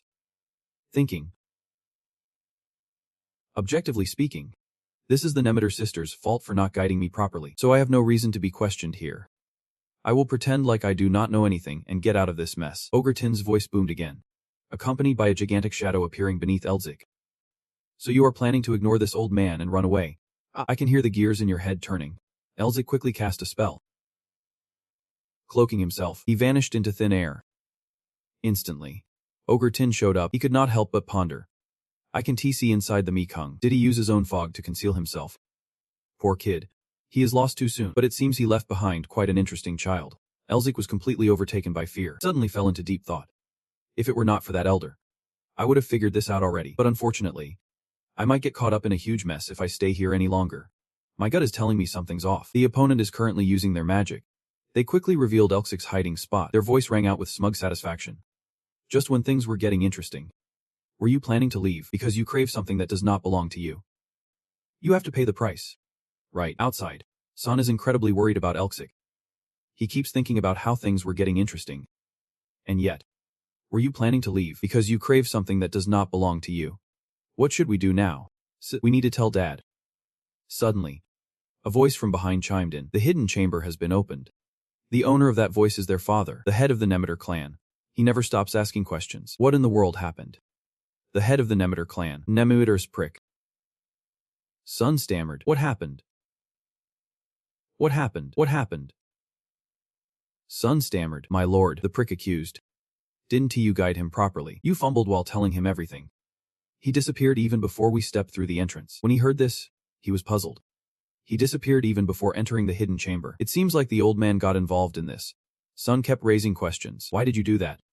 Grandpa. Hearing this, the prick hurried to justify. His illness must have worsened. You were so scared that you shouted. We can't just stand here and watch. He is a guest of the No.1 clan, meaning Lord Melvinger. If something bad happens. But before Sun could finish, the prick interrupted teasingly. You are really adorable. Hearing this, Sun could not help but question back. What? At this moment, she calmly replied. Yet he made my little brother. Someone so indifferent towards his own family. Worry this much. The formula of brilliance for this generation. And now I am even more curious. You hit a sore spot. And he snapped back. What fool is worrying? Guy chimed in as well. I am curious too. Dasa's sharp gaze quickly swept around. Suddenly, Guy shared his personal thoughts about the new Lord of Melvinger. Eric, somewhere, is showing a face. I heard that your little brother even cares about his family this much. After all the old folks around him, Eric raised a protective shield. They are all insane. Calm down. First, assess the situation. The mana here is not just a clear place. It is a clear place. Which could be a clear place. We can't go back. After Eric leaves, I can go back. The mana here is not just one attribute, but the No.1 clan's trait is wind. In other words, he is using wind to shape other attributes. The hot wind carrying fire attributes is turning moisture into steam, while the gentle breeze gathers it in one place to create fog, and as the cold wind brings the fog to freeze, a powerful gust prevents the fog from moving. Auric gritted his teeth. He was deep in thought. If that old man is strong enough to control the wind. Elzik thought. If that old man can manipulate the wind to create such a storm, then shaping this rocky mountain with wind is nothing for him. Right. Even if he did not intend to hurt me. Since he provoked me, I have to decode what I left unfinished before. I can feel it at the center too. But aside from ice magic, All my other magic is pretty weak. I will use the method he used to alter the flow of mana and wind here, along with my own mana and ice magic. And if I go deeper to rearrange the connected mana flow, the soul speed, and the seal to minimize mana waste. At that moment, it felt like the opponent sensed something, while Elzik on this side was also ready to attack. Instantly, he shone brightly around him. Would not I be able to use other attributes with my ice magic? Elzik stood still, waiting for the wind magic to rush in. He unleashed his strongest ice magic. Right after that, a massive explosion occurred right here. The entire space was engulfed in a powerful light. A strange seal began to appear on Elzik's arm. He absorbed the surrounding energy, and then used it to counterattack. A stream of black air surrounded him, but gradually it was dissipated by the intense light. A sudden voice echoed continuously. Melvinger. I am finally here. Elzik stood there with a confident demeanor. His appearance left everyone present in shock. Both Sun and Thassa called out, saying his name. Elzik. A 6-circle spell usually takes at least 24 hours to break free. But before he could finish, Thassa interrupted him with a spell. Even I need 4 hours and 52 minutes. But you only took 46 minutes. An astonished voice exclaimed. Not only that, but the level of his cursed seal has risen to 5 stars. That is some high-level magic that impressed even me. But he did not just decode it. He stole it and developed it this far. Elzik stepped forward, questioning. What is up with you all? Why has not anyone asked if I am okay after almost dying? Suddenly, footsteps approach. Awesome, Guy exclaimed in surprise. I should be at the new principal election. I just heard a few days ago that your blocked arteries have healed, but you have already done a 6-circle spell. The chatter of the 2 Nemeter sisters filled the air. A 6-circle spell. Really? Elzik, my record has been broken by my little brother. Guy approached and shook hands with Elzik. He spoke first. Sorry for the late introduction. I am the head of the Melvinger family. Elzik Melvinger. The opponent quickly responded. I am the head of the Nemeter clan. Nemeter girl. I am sorry for what you just went through. I am sorry that you had to experience such bad luck. Elzik replied, no need to apologize. It was a good experience for me. The girl quickly expressed her gratitude. Thank you for understanding. Then, even if it is a bit messy, welcome to the Nemeter family home. Sun quickly chimed in. Elzik, Mom and my brother are waiting. Hearing this maid, he kept mumbling. Family. Yep. I'm coming. The scenery quickly changed to the grand hall of the Blue Lion. Isabel opened the door. She called out, Dad, Dad. Herman quickly raised his hands, lovingly embracing her. He spoke with affection. How can a grown lady like you still cling to me like a child? How did you wake me up? The doctors could not cure my illness. Isabel unconsciously began to cry as she recounted. The day Elzik helped me. If it were not for that day, hearing this name, Herman was surprised. He interrupted. Elzik, truly a prestigious magical family. Yep. The Melvinger clan has always been a light in the darkness. Herman immediately stood up and got dressed, leaving Isabel very puzzled. Where are you suddenly going, Dad? You need to rest more. He dressed and said, how can I prioritize my health at a time like this? If there is such talent, I must find him. Even if it means going to the ends of the continent. Because in this decaying world, there exists a child like that. Isn't that even more reason for me to go? His hand radiated a powerful aura of magic. At the place of the green-haired thugs, the leader was asking. The deathly Lam Lang, Isabel's escape. He was cured, and Lam Lang returned alive, then exploded right before my eyes. Was all of this caused by that sorcerer? His presence radiated an overwhelming pressure. Instantly, the surroundings were filled with wreckage. The minion was stammering as he recounted. He must have cast a spell on himself. But the guy still has a grip. And what about him? He is wandering around with Lam the Eagle. Hearing this, the opponent was a bit taken aback. The minion continued. And it seems he is trying to contact Elzik Melvin. He did not attack me right away, but he sneaked in to meet his brother. Lam must have grown weaker. Hilton, you and that Melvin guy better not cross paths. Kill him as soon as he leaves the Nemeter residence. Don't forget the reason I have not killed him is because of the trick you own. A strange mark appeared on Hilton's hand along with a vow. He declared loudly, I will remember this mark. Back at the Nemeter mansion, Elzik Melvin has returned home to Nemeter. Elzik and Sun are walking together down the road. He urges, come on Elzik. Mom and my little brother are waiting for us. Elzik quickly replies. Got it. Elzik's footsteps halt at the sound of a familiar voice. Oh no. Not him. The owner of that voice is none other than Mervido, who just won. He stopped chattering. Is he even human? Those words stick in Elzik's mind. What do you mean? Is he some kind of demon? Mervido quickly denies it. But if he is just an ordinary guy and not a Melvinger, how could he reach such a level? Without any connection to a non-human creature. Elzik lets out a sigh. That guy scares me, he silently complains. You think people just sit around for thousands of years, while they are sealed away? The other lords of the magical tower, the Laiwang family, involved in the royal intelligence, the Beastman Revolution Army, are all over it. So why do you think they say this era is filled with monsters? Mephisto quickly responds, so you are saying it is not just the Golden Lion, the one said to be the strongest in the continent. But there are many like him and even stronger. Guess I have more reasons to awaken. Mephisto the Great. In this, a wild life where countless monsters devour each other to become kings. Chaos and terror from them. The thrill of defeating all and walking in triumph. Mephisto. Will. I must push you as much as possible to regain your strength as soon as possible, so you can talk to that big guy. Cut to the lavish dining table of the Nemeter family, where his two younger siblings stare at Elzik with admiration. Son's little sister shouts. This idiot dropped his food while staring at big brother Elzik. The embarrassed boy retorts, what idiot?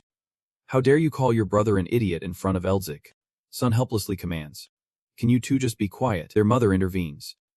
Why are you two making noise in front of the hero-less center? Don't you remember I said good kids should be quiet at the table? Witnessing this scene, a sad expression crosses Elzik's face, while the two kids eagerly chime in. I am going to be really good. Me too. I will be good. Watching this warm family moment brings back some childhood memories for Elzik, just as his little sister gets angry. Why do you keep mimicking me? Do you want to get scalded? Elzik. He fires back. This stupid girl keeps wanting to hit me. Elzik's mom scolds him, but with love. Didn't I say no fighting while eating? Their dad chimes in. Kids need to be a bit mischievous. Right, dear. You will be the first I spoil when you become a grand mage. Their dad also reminds Elzik. Today you need to read 100 thoughts every mage should have. Hearing that, Elzik protests fiercely. Today I am playing with dad. Elzik's mom adds. Sing A's. Today. I am leaving Elzik with you. Elzik's eyes carry a hint of sadness as he reminisces about those fragments of memories. Don't tell me my cooking is not to your taste.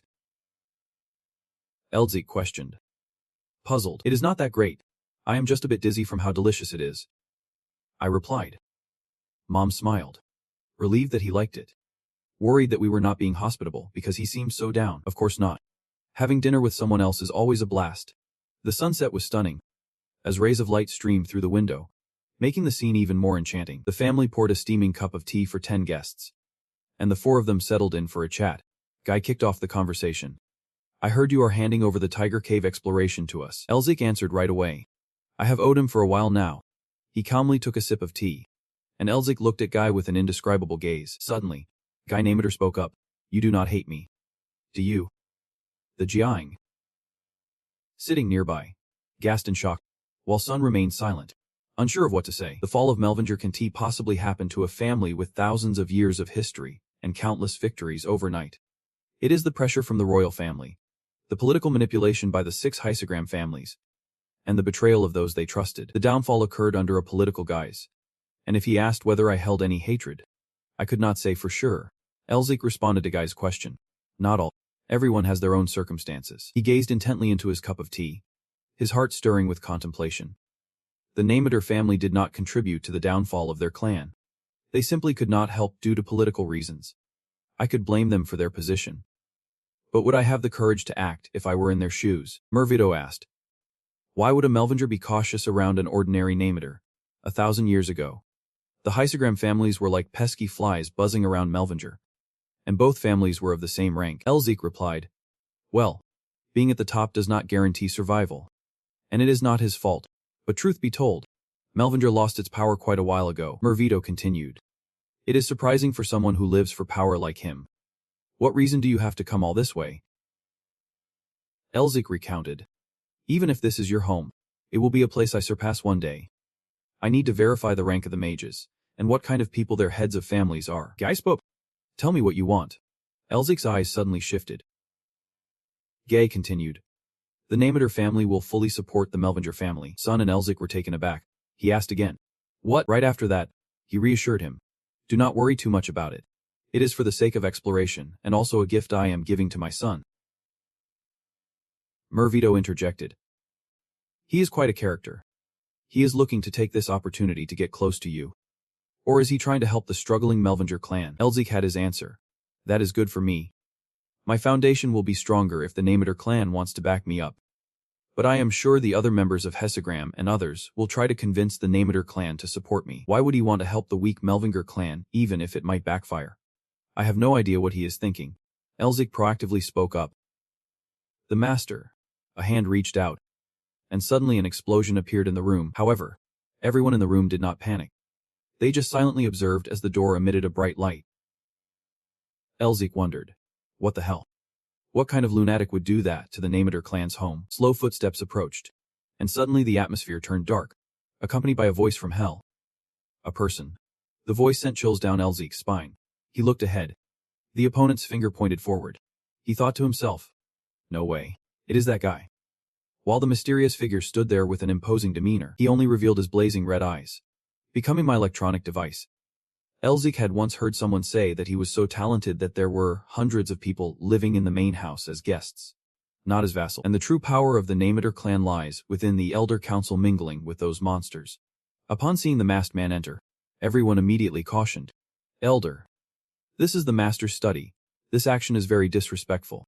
Please step back. The masked man slowly raised his hand, preparing to take off his hat, and revealed that he was the leader of the Elder Council, the great master who taught all the mages of the Nameter clan. The elderly face of the man gradually became visible in the light. He was the ancient elder Ogertine. As the shadow of the elder appeared, Elzik quickly assessed inwardly. He is very strong, perhaps even stronger than Guy Nameter. Ogertine slowly opened his eyes and apologized. Oh my. I was too hasty. Please forgive me. Dear master. Gay lifted his head so the light shone into his glasses, and calmly thought that everything was still fine. He only wondered what Ogertine would bring to him. The elder pointed with his injured hand, insisting that he wanted him to become his disciple. Guy looked at him in confusion. He is talking about the one next to Xin Zhao. He is one of the 4 formulas of the Empire. The Melvinger formula. I think it would be quite difficult to make him one. Suddenly Gay glanced over and called Elzik. The Melvinger formula. Still no response. He keeps calling out your full name. Elzik Melvinger. You step forward to greet Ogertine, the head of the Nameter clan's Council of Elders. With a respectful nod, Rain watches from behind, noticing your gestures and reminding you softly. Wait. The Sa. Filled with a hint of fear as she calls your name, while Sun continues to question what you are up to. Ogertine starts teasing you about recognizing him, but you boldly ask back, how could I not recognize the great elder of the Nameter clan? You lean in and jokingly say, my late adoptive father often mentioned before he passed that if our clan had a pillar like you, we would not crumble so easily. Ogertine thinks your father has no connection to him, but to you, it makes perfect sense since he is so famous. Ogertine praises your sharp tongue, but your response leaves Sun and the Sa utterly stunned. Isn't that why you want me to be your disciple? I will take that as a compliment. Thanks. Ogertine stubbornly insists on having you as his disciple since you know who he is, making it easier to talk. However, you just smile, feeling unworthy, and hope he retracts that offer. Ogertine lightly scolds you. Weren't you the one who was so compliant about being my foot soldier? You stubbornly deny it, saying it was just something you learned by chance while escaping. So please understand, Ogertine believes that after taking away his magic without permission, you quickly cut him off. Also, were not you the one making things difficult for me the whole time? Elder, he grits his teeth in anger as you plead. So please, just... Ogertine, furious, shouts for you to be quiet. Then he ascends high into the air, filling the area with a magical light. Gay glances up as Ogertine commands. You must listen to your elder. Elzik gapes in disbelief at him. While Ogertine thinks you are just mumbling too much, Ogertine stands before everyone, the light behind him growing increasingly blinding. You look up at the sky, pondering to yourself. The night. The stars twinkle brilliantly in the night sky, making your thoughts feel increasingly jumbled. It is too bright to be the night sky. Ogertine suddenly rushes up beside you, delivering a strike to your back. The sudden attack leads you to conclude it is a teleportation spell. But ultimately, you realize it is not. His hair falls over his face, eyes shining like the sun. And you start to understand this is just physical movement, not a speed attainable by a wizard. Ogertine grips your coat, yanking you back. And the others are blinded by the dazzling light, unable to see anything. Gradually, the light diminishes, carrying Ogertine's boastful declaration. You belong to me. The light slowly dissipates and vanishes, leaving everyone looking around in sheer worry. The Sa angrily yells at Sun. Hey, what are you doing? Why are you just standing there while your friend is getting cornered? But he calmly replies, do not you get what kind of person Elzik is? That jerk is making me feel like I am losing my mind. Hearing this, she suddenly asked, what is up with the flag? Because Elzik was just playing around. A smirk creeping onto the man's face along with a compliment. You have left me speechless again. It looks like there is another victim set to take my place. You have got some guts choosing that creepy old monster as your master. Not quite right. Maybe just a pawn. In this dark space, only a small beacon of light remains. Elzic's eyes slowly opened, revealing a familiar silhouette. He squinted, not too surprised to see the person in front of him. Oktin looked at him with bright, sparkling eyes, exclaiming, "You are awake?" He yelled in shock, stepping back a few paces, noticing small explosions happening around him. Clueless about what was going on, he tried to push himself up off the ground but missed. Elzic's whole body was about to plummet into the abyss as he wondered where the deep abyss radiated with a haunting light above. Tin extended his bandaged hand, gripping tightly onto Elzic's collar. The old man pulled him back while reminding him to be careful. After all, Oktin almost lost his first disciple in his 95 lifetimes. Elzic gritted his teeth, calculating his next move. He had gambled on exploiting the old man, but ended up getting kidnapped while trying to convince him to take him on as a disciple. Now, Elzic seemed to realize he had picked the wrong person to mess with. He tried to reassure himself to stay calm and to channel his mana, but then Elzic discovered that his mana was not moving. Just like when he was sick. Oktin's voice rang out playfully. "Looks like someone's figured it out. Your sensitivity is quite impressive." Elzic shot him an angry glare. "What did you do to me?" The old man's feet remained steady as Elzic's legs grew weaker, and the old man would fill him in on the details, so he did not need to rush things. But the old man threatened. "Do you see anything down there?" Elzic stubbornly insisted he saw nothing. Oktin then let go of him, causing him to drop down. The old man stood on the cliff, looking down and suggesting, "Then why did not you take a peek?" Elzic widened his eyes in worry and started cursing. That damn old man. At that moment, Murphy had jumped down with him, teasing. "Finally, you have met a worthy opponent," Elzic shouted in anger. "Murphy, how did you get here?" He remained calm. "Finding you is as easy as flipping a switch for me. Do you realize my importance yet?" But at that moment, he was still free falling and screaming, "Forget about that. Just save me. You are going down with me." Yet Murphy remained unfazed. "I guess. What can I get you out of this?" Elzic scrambled to figure things out. Seal the foot of the sinner. He needed the old man to teach him that to escape together, but Murphy just crossed his arms, smirking skeptically. "Who do you think you are fooling? Your mana is blocked. You can use mana from the air too." You know. Hearing those words, Elzic's foot immediately kicked hard against the air. A tattoo began to emerge on his hand as he got into a ready stance. He was preparing to stop messing around while using the flow technique, but the shouting continued to echo. Isn't someone who has been fooled once allowed to be upset? All around, small stones began to tumble down. Along with them, larger boulders started to fall as well. Then, the entire mass of earth and rock began to crash down into the abyss below. Elzic braced himself with one hand on the ground, slightly bowing his head. Then he painfully realized he was dying due to being sealed. It felt like being trapped in a suffocating illness. Putting that aside, where exactly am I? I know the terrain of the entire continent, but there is nothing like this. It is like making a bowstring. Right. Suddenly, Elzic looked around and realized that crafting a bowstring was part of where he stood. Ogre recognized while standing on the cliff that his mana had been sealed, but he managed to draw mana from the air to cast magic. It seems like he picked quite a talented one. Yet, he was furious, cursing at him. "I am about to lose my life here. Why would you do that? You said you wanted me to be your disciple," the old man continued to explain. "And I still do. But I won't teach you anything related to Nurmeter. Just as you said, I can teach you the magic of the Nurmeter clan." Upon hearing this, Elzic questioned him. "So what the heck do you want to teach me then?" Ogre continued to squirm and justify. "Even though I am the leader of the elders of the Nurmeter clan, I am also the headmaster of a school named Ruslan. Its magic is only passed down to one person and has nothing to do with Nurmeter. I guess you want to mind learning it." A thought suddenly struck him. "Russi, how come I have never seen it in any history book?" Suddenly, I wonder if that school is Ruslan. Even Han can believe that school is still operational. Elzic looked at Han in confusion. "Have you heard about it?" "I have never heard of it." "Most definitely. It comes from the West, and it is the reason I am so bothered by its continued existence. They use magical shells instead of magic."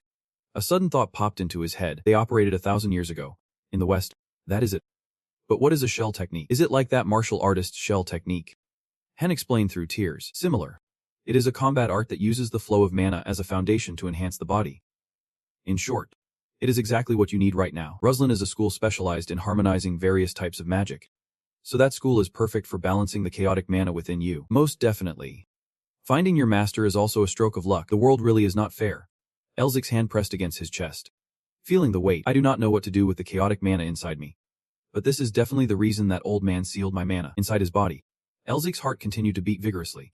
"It is unbelievable that I can learn such perfect knowledge for myself without being stumped by the Nurmeter clan.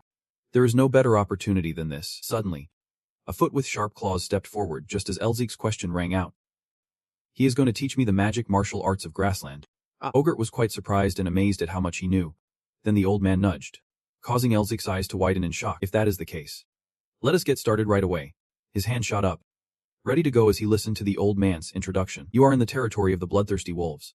They are 3 times stronger and larger than regular wolves. Ogre knew for sure he had a question. Just one question. Just one question. One question. One question. And so the old man introduced. You are in the territory of the bloodthirsty wolves. They are 3 times stronger and larger than regular wolves. Ogre was certain he knew about the martial arts taught from real experience. That is why the old man was determined to leave the boy in the lurch so Elzik could fend himself. Giant wolves charged toward him, ready to attack. The pit opened as he looked down, hearing his own terrified scream echoing. This crazy old man. He is sealing my mana. What did you say I need to do? Suddenly, Ogre's voice rang out from behind him with a question. Boss, is it okay to keep watching? From what I gathered, he is just a rookie who has barely learned magic for half a year. But the old man calmly responded. You have arrived. He really is a rookie in terms of experience, but not in skill. Thanks for letting me borrow your bloodthirsty wolves. While Elzik struggled to fight, the calm voice of the bloodthirsty wolves master continued to echo.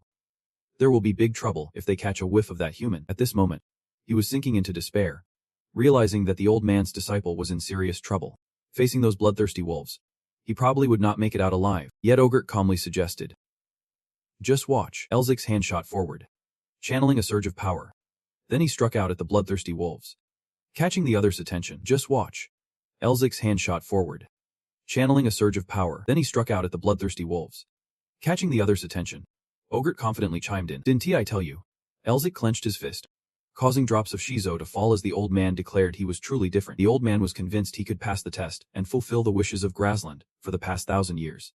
But Ogre realized that if he did not face those bloodthirsty wolves, he would not make it out alive. Yet Ogre calmly suggested. Just watch. The old man was convinced he could pass the test and fulfill the wishes of Grasland for the past 1,000 years. But Ogre realized Elzik was still too weak. The old man called out to the person opposite him, who would have to step up as the leader of the revolutionary army. An army that even the imperial spies could not fully uncover their identities. Their actions went hand in hand with the masters of magical steel and their alliances. And they existed solely to liberate the continent from despair. And they exist only to free the continent from the corpses. A tiger suddenly strides in. We will do this because it is your request. Beast King. The eagle's wings suddenly spread wide. But there is one thing he was really excited about having an apprentice. The revolutionary army's espionage could not fully uncover their identities. Their actions are intertwined with the steel magic masters and the linked corpses. And they exist only to free the continent from the tyranny of the empire. And they exist only to free the continent from the tyranny of the empire. Led by the most notorious terrorist group. And that is the former leader of the revolutionary army. Led by the most notorious terrorist group. And that is the former leader of the revolutionary army. A tiger suddenly strides in. We will do this because it is your request. Beast King. The eagle's wings suddenly spread wide. But there is one thing was really excited about getting a new disciple. Sitting on the tiger's back, with an eagle perched on his shoulder. He looked incredibly majestic. Sitting on the tiger's back, with an eagle perched on his shoulder. He looked incredibly majestic. Gilady Tenzer wondered if he was okay with losing that guy. Elzik screamed in frustration as the remarks echoed around him. Last time, the only reason you took one down was sheer luck. But this time, it is going to be tough for you, especially with the current situation. The claws of the savage wolves rose high as Murphy's words rang out. The claws of the savage wolves rose high as Murphy's words rang out. They would be even more relentless when they saw their kind being killed. Now, we can't rely on luck any longer. Elzik crouched in a corner, silently calculating as he spotted a savage wolf slowly approaching him. Elzik crouched in a corner, silently calculating as he spotted a savage wolf slowly approaching him. He was right. I can only absorb the energy around me once or twice. The old man said it. How can I kill these things when I am unarmed? How can I kill these things when I am unarmed? His eyes reflected a look of despair. If only I had that weapon I used on the demon mountain. If I had known this would happen, I would have trained my strength a bit more. Wait, train my strength. Suddenly, Elzik remembered holding the book on strength enhancement based on various experiments, and realized, that is right, strengthening technique. The strength enhancing technique I studied is all about training strength. I just need to mimic it. Right. Elzik's hand reached out. He grasped the agility passed down by the descendants of the Beast King. Strengthening technique. It is a combat technique that makes the practitioner as tough as steel, boosting power to the edge of my vision. Next time, I will train my strength. I can only absorb the energy around me once or twice. Elzik's hand reached out. Begin practicing those moves. The Beast Master, the king of the monstrosities, once said that the body is a miniature version of the world created by the divine. Just like how every stream flows in nature, the breath and vital energy circulate through every corner of the body. A person's body transforms based on how they breathe and think, and from those thoughts that linger in the mind, It will unveil a new face. And the journey to build physical strength will begin. Strength training. And for tot, ladies and gentlemen, if you like the thrill of the match, I ask my teammates to help my channel grow. The humanity match, the decorative match, season Jitats match, the fifth affection cake, beginning and exiting gameplay. Episode 1. Wonderful guests checking in late at night. 7 ancient T-game match. Express ditter. Seeing the beta at life brings relief match. There is no plan or reason at all. Murphy, witnessing this scene, hesitates and does not dare to step forward. After observing Elzic's every attack, he secretly curses, "This crazy bastard," as a wolf bares its sharp teeth and lunges toward Elzic. Meanwhile, Murphy continues to comment, "What kind of person wants to fight like a monster?" The wolf opens its mouth wide but seems to be blocked by some unseen force. Unable to advance, Elzic's eyes widen, and at the same time, Murphy wonders, "Wait, what is going on?" The wolf charges at Elzic, relentlessly attacking him while he still can't comprehend how he is managing this. Suddenly, a cloud of dust envelops the area, and the wolf collapses, soaring into the air. Elzic sighs warily after battling it. At this moment, Oglet is satisfied and exclaims, "Just as I expected from my disciple. You have taken down 2 already. It seems I should raise the difficulty of this game. But seeing you struggle so much, I will give you a hint. You will find some moss growing in the shady parts of the cliff. Pick it." Murphy hears this and crosses his arms, cursing, "That old man must be losing it. He is probably thrilled to see your state right now." But Elzic calmly replies, "Don't lump me together with that old fool." Elzic stumps his foot down firmly with a determined look, then mutters to himself, "Damn it. My hand. Fasten my belt and tighten the question. He wants me to hunt down all the wolves, does not he?" Then, with a blend of arrogance and determination, he declares, "Let us see who comes out on top." From the depths of the abyss, sounds and tremors of battle begin to emerge. The wolves continuously rush forward, attacking their prey. Watching them charge toward him, Elzic quietly contemplates. Just like that, 10 long days pass by. Is this the flower that contains magical energy? Amphit hears this and agrees. I do not know how it ended up here. He looks toward it, making an observation. So beautiful, the red moss. But he continues to explain. It is a plant from the underworld, a resurrection herb. Another wolf rushes in while Elzic ponders. If it contains magical energy, will eating it restore energy? Looking at the plants growing on the cliff, Fit explains. For humans, it has no effect other than a little toxicity. But for you, I am not so sure. The person is the one who holds the seal. But then he hesitated. Maybe it will help you enhance your resistance to its seal. Elzic reached out to grab those herbs while still weighing his options. I bet that old man did not bring you here for nothing. But why did it show up here? Maybe this place is connected to that evil demon. Looking over at the beast lying dead on the ground, a thought crossed Elzic's mind. This is indeed a rare opportunity. But why would that old man put me in such danger? But thanks to him, I managed to boost my resistance to the energy seal a lot. Then Elzic turned his back and walked away, leaving behind the sight of the beast sprawled out. I am still training my body enhancement technique. As he walked away, the beast remained motionless. Elzic sarcastically remarked as he moved forward, "Thank goodness this farce is finally coming to an end."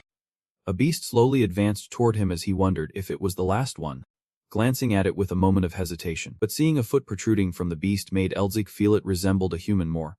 His eyes lit up as the comment echoed, making him surprised once again. A white tiger appeared and praised Elzic as the strongest of the UN Academy. However, he truly did not think he would show such terrifying traits. A man suddenly landed right in front of him. Before Elzic's surprised expression, he declared a decision. He stepped closer to Elzic and laid out a condition.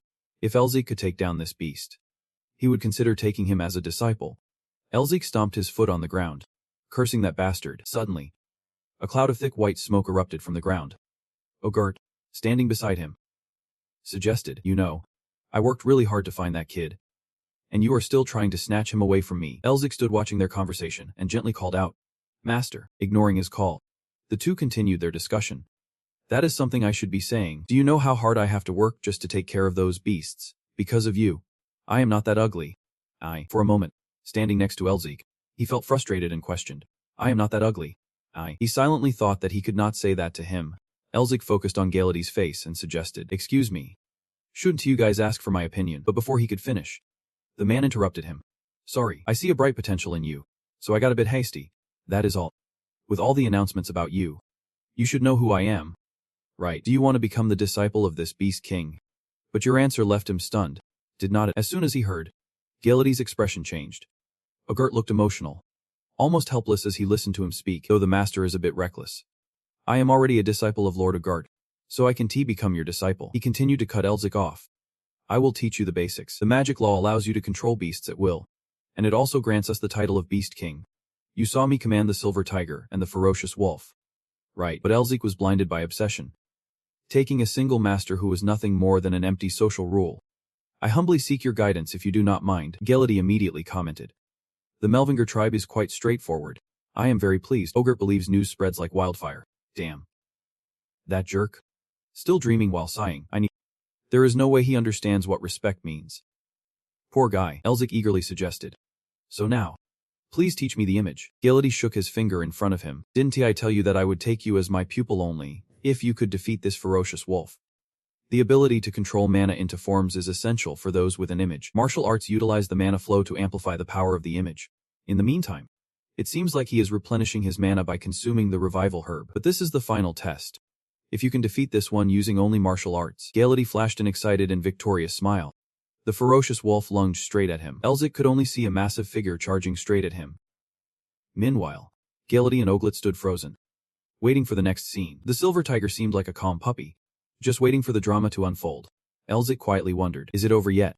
Gelady's hesitant voice replied, Yep. That is right. His footsteps slowly approached him. Elzik's eyes widened in disbelief. He is reveling in my suffering. Finally, it has appeared. He saw Oglet standing in front of him like a shield. Elzik questioned, are you satisfied now? His gaze remained fixed straight ahead. The spear still hung low over his face. Oglet's hand patted his shoulder with an expression of hope and praise, saying he must be doing great. It seems like we can finally do this. Elzik's gaze was locked onto the hand of the spear. Suddenly, a beam of sunlight began to break through the cliff as the spear's words echoed. So you return to the grudge of the Dark Chronicle. The branches and flowers from the ground began to stretch towards the sunlight. Elzik's footsteps lightly touched the ground. The three slowly ventured into a cave. Wondering where they were, Oglet, standing beside him, replied, the Shrine of the Dark Chronicle. Upon hearing this, Elzik questioned if they should really be here. Ideas began to form in his mind. A bleak and sinister mana flow. This must be the energy of evil spirits. Mervis, standing nearby, wondered, why is there a demonic realm here? He paused. A demonic realm. Isn't that something only a demon king could create? Mervis's eyes lit up as he explained. Revival herbs. The kind that only grows in the outer realms is appearing here. This energy. Is this the territory of that guy? But from what I know, he mainly hangs out in the east. Can anyone even sense this? I am pretty sure a Melvinger clan scout, those demon hunters, would be able to feel it. Luz nodded in agreement. Yeah. A mini flashlight in the depths of darkness is like a portal to hell. Oglet placed his hand on a wall and explained. You might know this, but the chronicles of darkness stretch all the way from the distant east to here. Isn't that Eastern architecture? Oglet turned to introduce it to him. The founder of the Chronicles of Darkness was originally an alchemist searching for herbs in the east. One day, he lost his wife and daughter to some demon lord and chased that bastard all the way to the west for revenge. Because the demon lord was incredibly powerful, the founder changed his plans. He did not just combine Eastern knowledge with Western magic. He even merged the powers of demons to become even stronger. Hearing this, Luz wondered, are you saying the founder's hatred has carried on to this day? Luz nodded in agreement. That must be it. It has been nearly 1,000 years. He realized that since the founder accepted him as a disciple, it meant the quest for revenge was still ongoing. Og turned away, shaking his head. The revenge has already ended. Luz's gaze drifted towards the deep tunnel, wondering, ended. Who could pull that off? Luz stood beside him, questioning, is not it obvious? His eyes widened in surprise as he heard Og's assertion. Everyone stepped into a room adorned with hanging ropes. For a moment, he scrutinized Og's back, pondering. His origins might be humble, but he is still pretty strong. I can believe he managed to capture him. This weird guy must be incredibly skilled. Hearing this, Luz fell into thought. If even Melfi could not handle the demon lord, he must be exceptionally powerful. Master, how strong was the one who defeated him? Og hesitated, lowering his head. This is not something I should brag about to my disciple. There were too many possibilities on that battle day, so it is hard to say who the true winner was. Just like our founder, I have set a new goal. I will determine the winner of that battle through a disciple, who will someday take my place. Luz's expression turned sour upon hearing Og's words. My disciple. You will be the one to decide the outcome. The shadow of a monster suddenly glowed brightly. Could he be stronger? Og hesitated, continuing. Or is your teaching stronger than that? Luz looked up at the thing floating above him, surrounded by flying talismans, wondering, You mean I have to fight that? Og remained calm despite the worry etched on his face. Confirming. Yep. Exactly. What I want is for you to battle its seal, because Lulz believes he can obtain the seal of the monster. Even though he is just a human. August's words made him furious. Choking out. How can you expect me to do that? The old man calmly raised his hand to reassure Lulz, saying, I know what is worrying you. There is no need to stress. Why would a master expose their disciple's secrets? Yin clenched his teeth and braced himself, watching the scene unfold. Anticipation brewing within him for what was to come. Og gripped the staff tightly, believing that there should be trust between master and disciple. Just look, he said. As Gioliti, hearing this, stammered. About that, white letters began to appear on the old man's hand. As he thought that every sorcerer has a secret they can't share with others, he was no different. A piece of Og's clothing flew away, accompanied by an introduction. He revealed a patch of skin from his body to the outside world. That arm of his was the arm of a dark elf. Dark elves are nothing like the elves living in the light-filled forest. They dwelled in the depths of the dark earth, worshipping the wicked, and were considered evil spirits. They had gone extinct due to the Empire's extermination. Og extended his dark elf hand, still clutching Elzik. You know that transplanting body parts from other creatures is forbidden dark magic. Right. It is even worse when it involves evil spirits. The old man adjusted his robe and continued speaking. Apart from Guilty Day, no one, not even Nimue, knew this secret. Now that we know each other's weaknesses, are you feeling reassured? Og opened his eyes slightly, recounting how he had discovered this secret while searching Elzik when he fainted, to facilitate his teaching. If you are not satisfied, I'll apologize. Elzik leaned in closer, listening intently as the old man spoke sincerely. Even though the old man knew Elzik could absorb the seals of the evil spirits and activate them, he was determined not to let him go out of hatred. In the vast room, the two stood facing each other.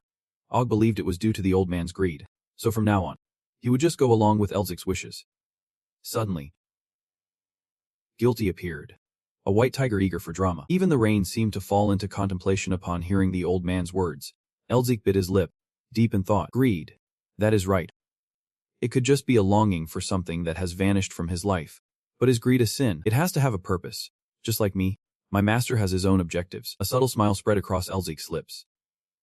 He thought, how could one refuse someone so determined to achieve their goals? He stepped forward a few paces, his hand tightening into a fist against his chest. He bowed his head, clearly stating his full name and greeting the hair of the night. Ogotten, as a disciple, he kept his gaze straight ahead, exuding both confidence and resignation. The old man, hearing this, was greatly pleased and chuckled softly. Thank you. My disciple. Elzik glanced over, puzzled. I just need to absorb the seal of the Demon King. Right, what is its name? But Ogotten did not know for sure, as each time it appeared, it had a new name. However, people usually referred to it by a common name. That monster, bound tightly along with those seal charms, was known as the Frenzied Beast. Elzik gradually ascended into the air, surrounded by blazing red flames. Og opened his eyes slightly, smiling at him. Elzik confidently took a step forward and declared, all right, let us get this started. The image of Aten appears along with its meaning, even as a demon lord recognized by Mephisto. If I can absorb the seal of such a creature, I will. Elzik stands before Aten, ready to fight it, but in his mind, one thought keeps echoing. I will do this. However, he has no clue how Murphy absorbs seals. He feels a surge of frustration. Speaking as if he knows what to do, Elzik feels a bit anxious. If he asks like that, how can I refuse? You said demons get stronger by stealing each other's seals. Right. So how do we do that? Murphy snaps back. Before you eat, you better learn how to eat. Stealing seals is just like sharing a meal with us. How are we supposed to know what you will do? At this point, Elzik feels helpless and starts blaming himself. This is bad. My magic is not reacting at all in this brutal sealing process. It happens naturally as his eyes slowly open to a realization. Elzik stares in that direction and begins to use absorption magic. Aten's claws start to move and glow a bright red. It begins to awaken, stirring its body and turning aggressive. Ovaltine and Guilty gasp in shock as they witness the scene before them. The talismans stuck to Aten begin to move, and then are swept away by the wind. Elzik stands alone, gradually surrounded by a cloud of smoke. The wind tries to carry him away, but he continues to strategize. What I love to study during the intense training week is not just martial arts or body enhancement techniques, but also harmonizing various types of mana in the body. I tested it by connecting my seal with the spirit summoning magic, just as I thought. Finally, after all of Elzik's hard work, it is starting to pay off.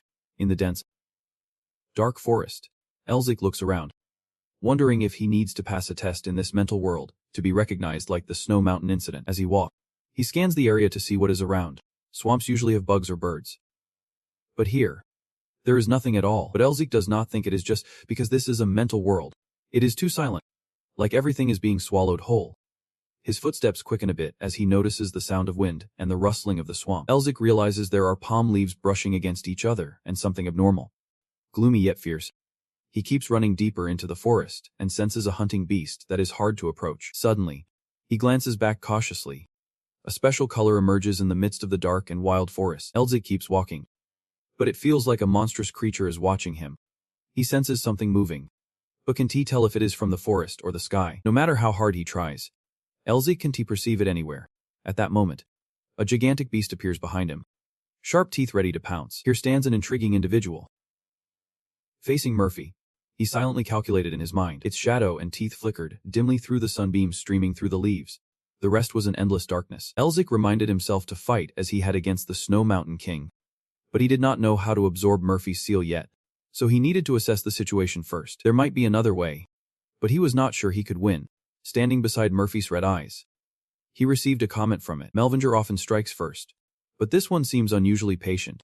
That thought plunged Elzik deeper into contemplation. That is not the only strange thing about you. You are all mixed up and think there is something off with you, with a regular person sealed away. And is not that seal from Mephistopheles? At those words, Elzik gritted his teeth, sensing the hunger in that predator-like voice. To Murphy, he was just prey. Meanwhile, it continued to judge him.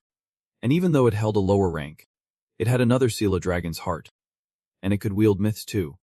He was determined to strike as soon as it did, but its words echoed in his thoughts. Good. If you are just a regular human, I could not care less. Elzik's entire body felt like it was floating. A deep crimson area appeared beneath his feet, a blinding light shining in that space.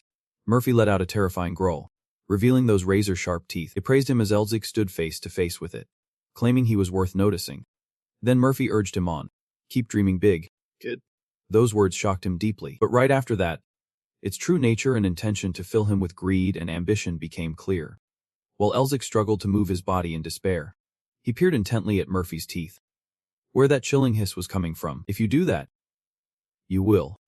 The tattoo on Elzik's arm began to glow and activated alongside the promise of meeting Murphy again. Those words made him gasp, his eyes wide with worry. He turned his gaze back to where the tattoo still lingered on his arm. Back in reality, Guilty stepped closer, asking, "Is it over?" Ogre chimed in with his own judgment. "I think so." 14 crossed his arms, fuming and cursing. That lunatic had actually said his real name. Meanwhile, Elzik had his own questions. Seals are usually this easy to break. No way. Right, and explained helplessly. That is the only choice left for me, because Han had to keep the seal from dying for so long. He had reached his limit. He made the person's body numb to revert to his previous form, and even lowered the seal compared to the original. Elzik's gaze lingered on the tattoo on his arm, silently explaining. Han said they would meet again if he continued to crave. You mean I should upgrade this seal back to its original form? Are you sure you are not family? Murphy, can you tell me Han's real name? Han would not help him lower himself to survive. Suddenly, Ogre chimed in. His real name is that of a wicked demon, the old man explained as he walked. Han's rank probably dropped after losing to me, so he might be pretty desperate. Murphy began to comment. This guy's lost it. Who asked him to butt in? He even knows the value of his real name. He must be possessed. Meanwhile, Elzik bit his lip, lost in thought, intending to ask his master if Murphy would not speak. But he could not understand why he suddenly. Ogre's smirk returned, repeating himself once more, fierce. Just hearing that made him incredibly surprised. Lost in contemplation, the old man stood facing Elzik, explaining that the meaning of the seal is pure evil. Ogre let him know that despite originally being a demon known as a hungry ghost at the bottom of the food chain, who constantly feared death, they remained greedy by nature. That is why Elzik could sense its danger when sealed, identifying the weaknesses of his enemy to fight back. The awakening of the sixth sense through the mana cycle is something martial artists have always sought to replicate. Elzik was stunned by Ogre's explanations, his heart pounding, and all his senses heightened. The old man started to tear up, choosing to call it the sense of the hungry ghost. Yep. Finally, the seal of dew and the sense of the hungry ghost has been established. Now you just need to upgrade this seal and fight dew. At that moment, Elzik realized the significance and application of this seal was detailed knowledge he could not find in any book. I can imagine how hard his ancestors and masters had to work to acquire this knowledge. The wisdom about the dreams of the 1,000-year history is solely to maintain this one goal. The tattoo on Elzik's arm now harbors pure evil. In the shadows, He understands the surrounding forces of darkness standing in that siege. He realized it was time for him to bear this goal. Suddenly, a strange and blinding light appeared, and gradually a red orb rushed towards him, dazzling like the sun. Elzik was extremely worried. Master, you said that the sense of the demon's heart is when the heart pounds and the senses are heightened. Right. He stood facing it, not understanding why it activated on its own. Suddenly, Sen rushed in, making Elzik wonder how he could be here. But he only gave a vague reply. That is not important. There is a big problem now. Ogre. And Liddy all bowed their heads at Sen's hesitation. Outside, Elzik stood frozen, wondering what was going on. The castle remained eerily quiet, as if nothing had happened. A loud proposal rang out. Thassa, you must go outside to see this. She asked.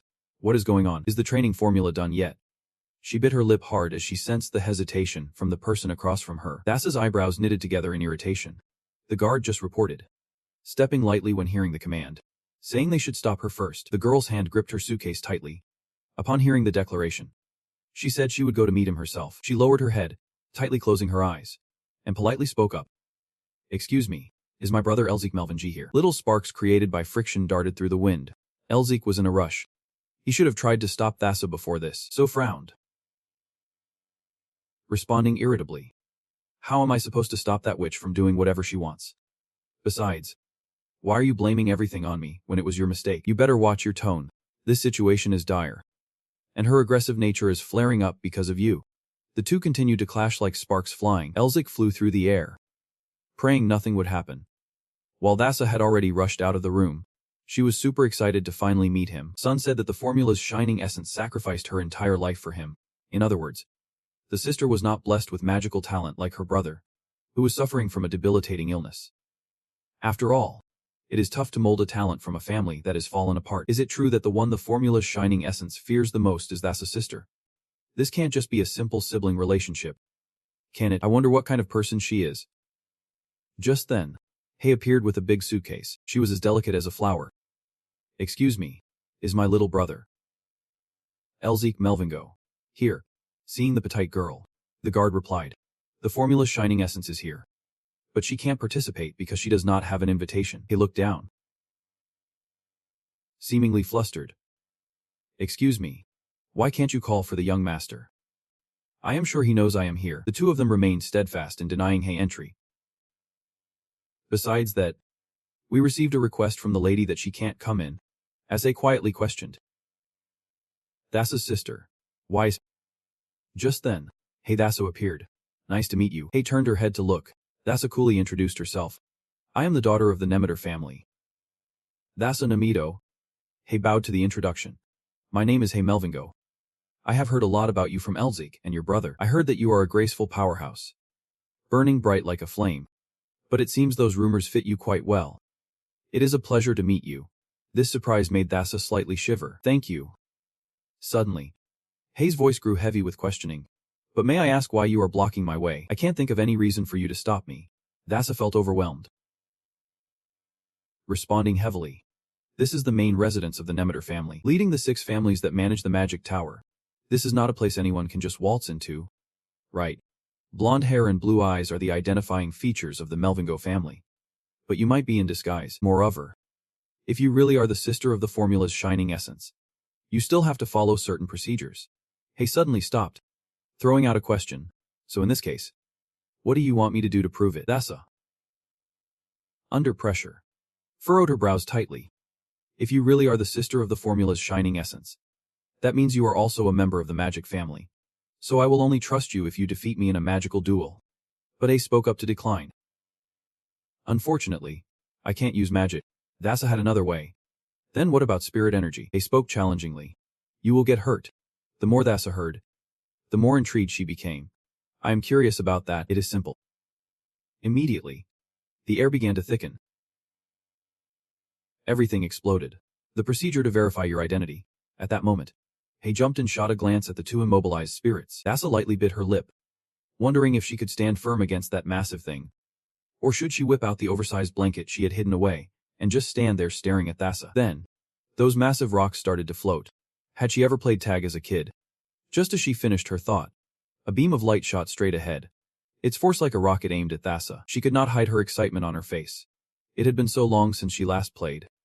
But she and Sun had had a lot of fun together in their childhood. Thassa spread her hands, murmuring an incantation, then directed her hands toward the opponent. I have never lost this skill. How about you? Are you good at this game? On the other side, gripping the broom tightly, I confidently declared, I have never faced defeat before. But that is because the thirst for victory within me never stops flowing. She grinned, raised the broom high over her head, then bent down and swung it with all her strength right in front of me. I kept catching Elzik time and time again. Thassa was in disbelief, frozen in place, tilting her head back to dodge as the oversized broom barreled towards her.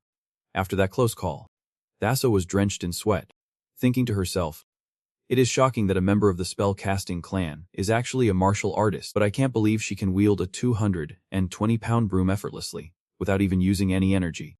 That is truly a Melvingo family member. That is the sign.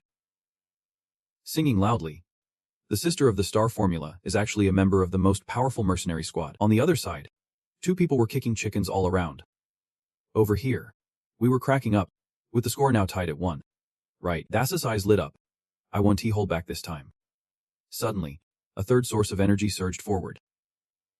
Pushing back, both of them were a bit surprised, and Thassa spoke up. What is going on? He seemed calmer. Just observing for a moment, waiting for the situation to unfold. A soft voice said, things are just going to get better from here. In an instant, Hay had grabbed Elzik by the neck and lifted her up. Thassa felt the breath of danger. She frowned, even with a chokehold.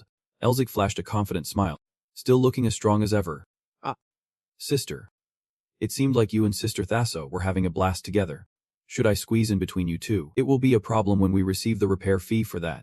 Now, just stay calm and let me go, Hay softly called. Elzik. As she twisted her neck, the sound cracking like broken glass. Hay's face darkened, her voice sending chills down the spine. Let us have a little chat. Shall we? Not long before meeting Hay, Thassa sat in a room, frowning, fully focused. Like a tiger, she carefully held the paper. Scrutinizing it, Thassa glanced at the scroll, and then back at the paper. The paper mentioned Hay and Melvingo. Unable to confirm, she asked, is that really it? The scroll with soup paper in hand nervously replied, I. According to the intelligence gatherer, the info is tightly secured. Hearing this, Thassa tilted her head slightly, sighing, just as we expected. Ultimately, the Black Tower is indeed the most powerful underground mercenary organization. The number of their enemies is proportional to the number of missions completed. So I am sure their identities are ranked very well. I will seize this opportunity to become a peer. It is hard to come across even a single member of the Black Tower since they have no ties with anyone outside the Grey Lion clan. And what if the young lady from the Melvingo clan is a member of the Black Tower? This is enough reason to form a close relationship with the Melvingo clan because of a Duke's shocking transformation. But like this, Namito definitely has nothing left to lose. Well, it seems we have made the right move. Alright, back to reality. Hay's dad is still on the chase. Seriously. Those two are still playing tag. Hay and Elzik are like cats and mice. He shouts. Come on, talk to me. Hay's face darkens. You seem to be living it up with that fame. Now you can use magic. Right, and you have learned how to fight back too. Then she lands a decisive blow right on Elzik, sending him flying off the ground. Just like that. If it were not for Britta, I would be really been a goner. She has been like this since she was little. She would break my legs every time I caused troubles, so I would not make the same mistake again. Mofito observes from outside. I have never seen you struggle like this. She is truly living up to the Melvingo name, but I think I can sense a pretty unique aura from a member of the Melvingo clan. Elzik suddenly realizes something. The energy radiating from Hay is impressive. Mofito exclaims. It is the first time I have witnessed something this intriguing. Hay shows no signs of stopping. Watch out. Let us see if you can dodge this. He raises his hand, channeling all his defensive energy to block.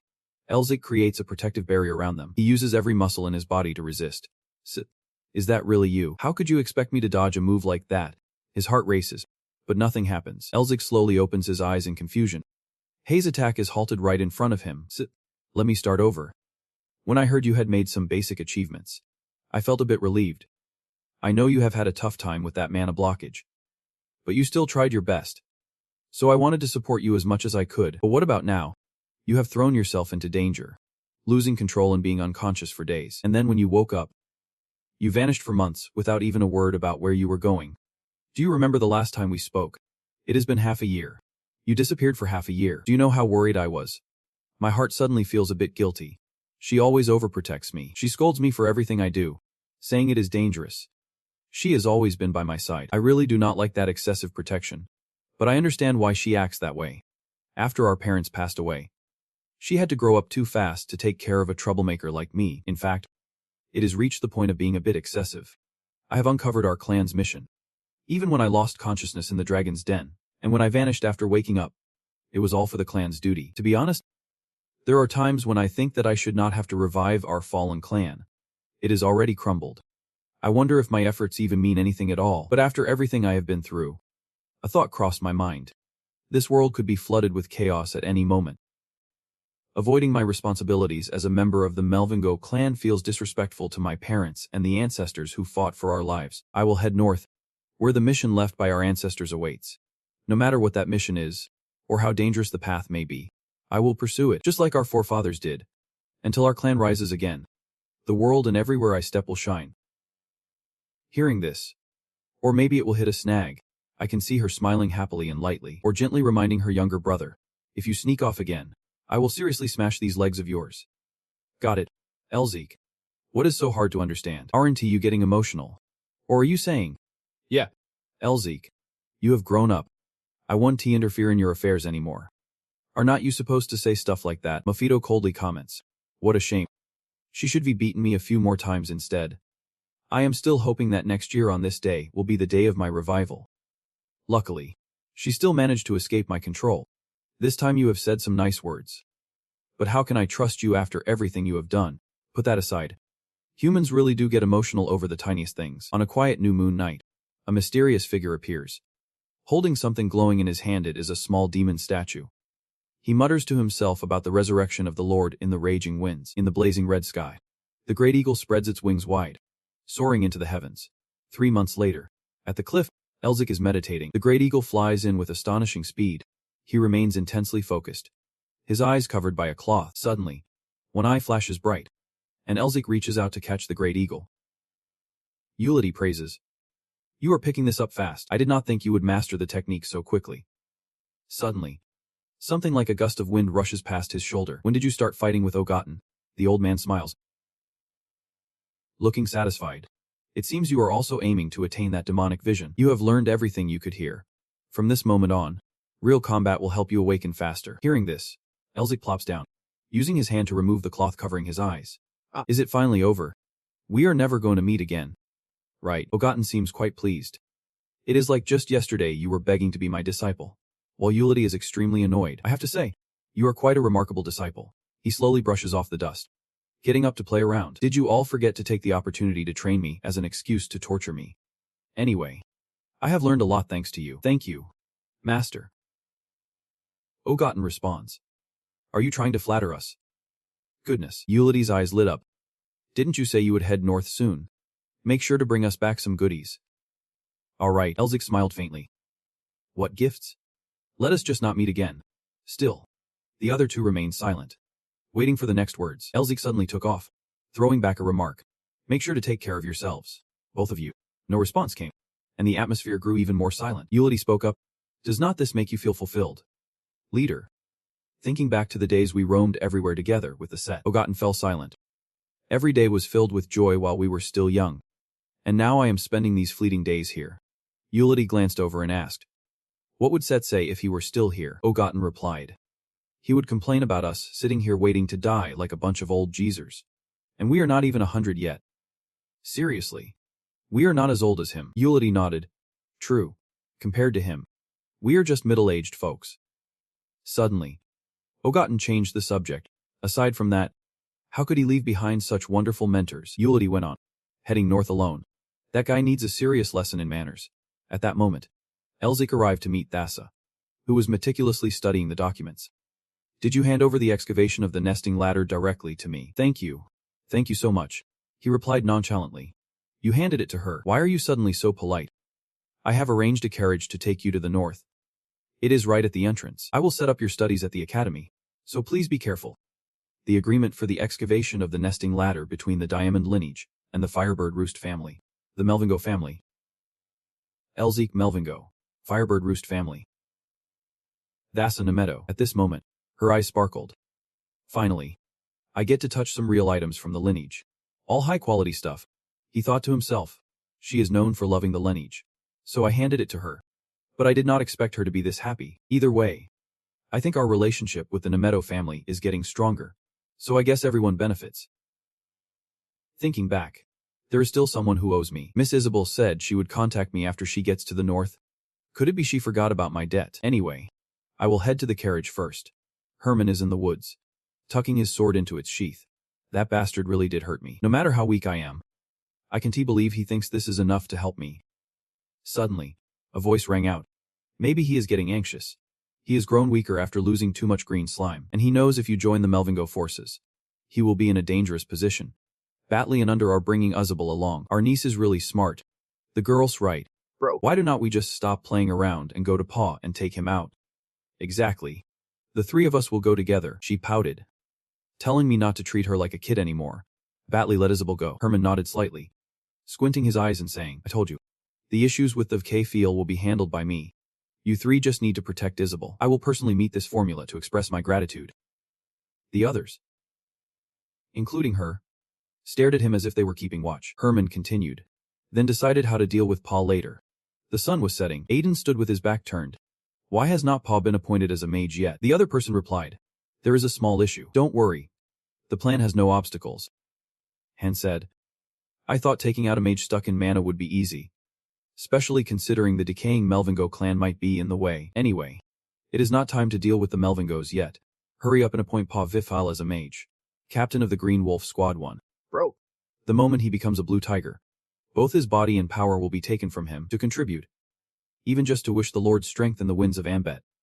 Suddenly, a flock of birds took off, their voices still echoing. I told you not to worry.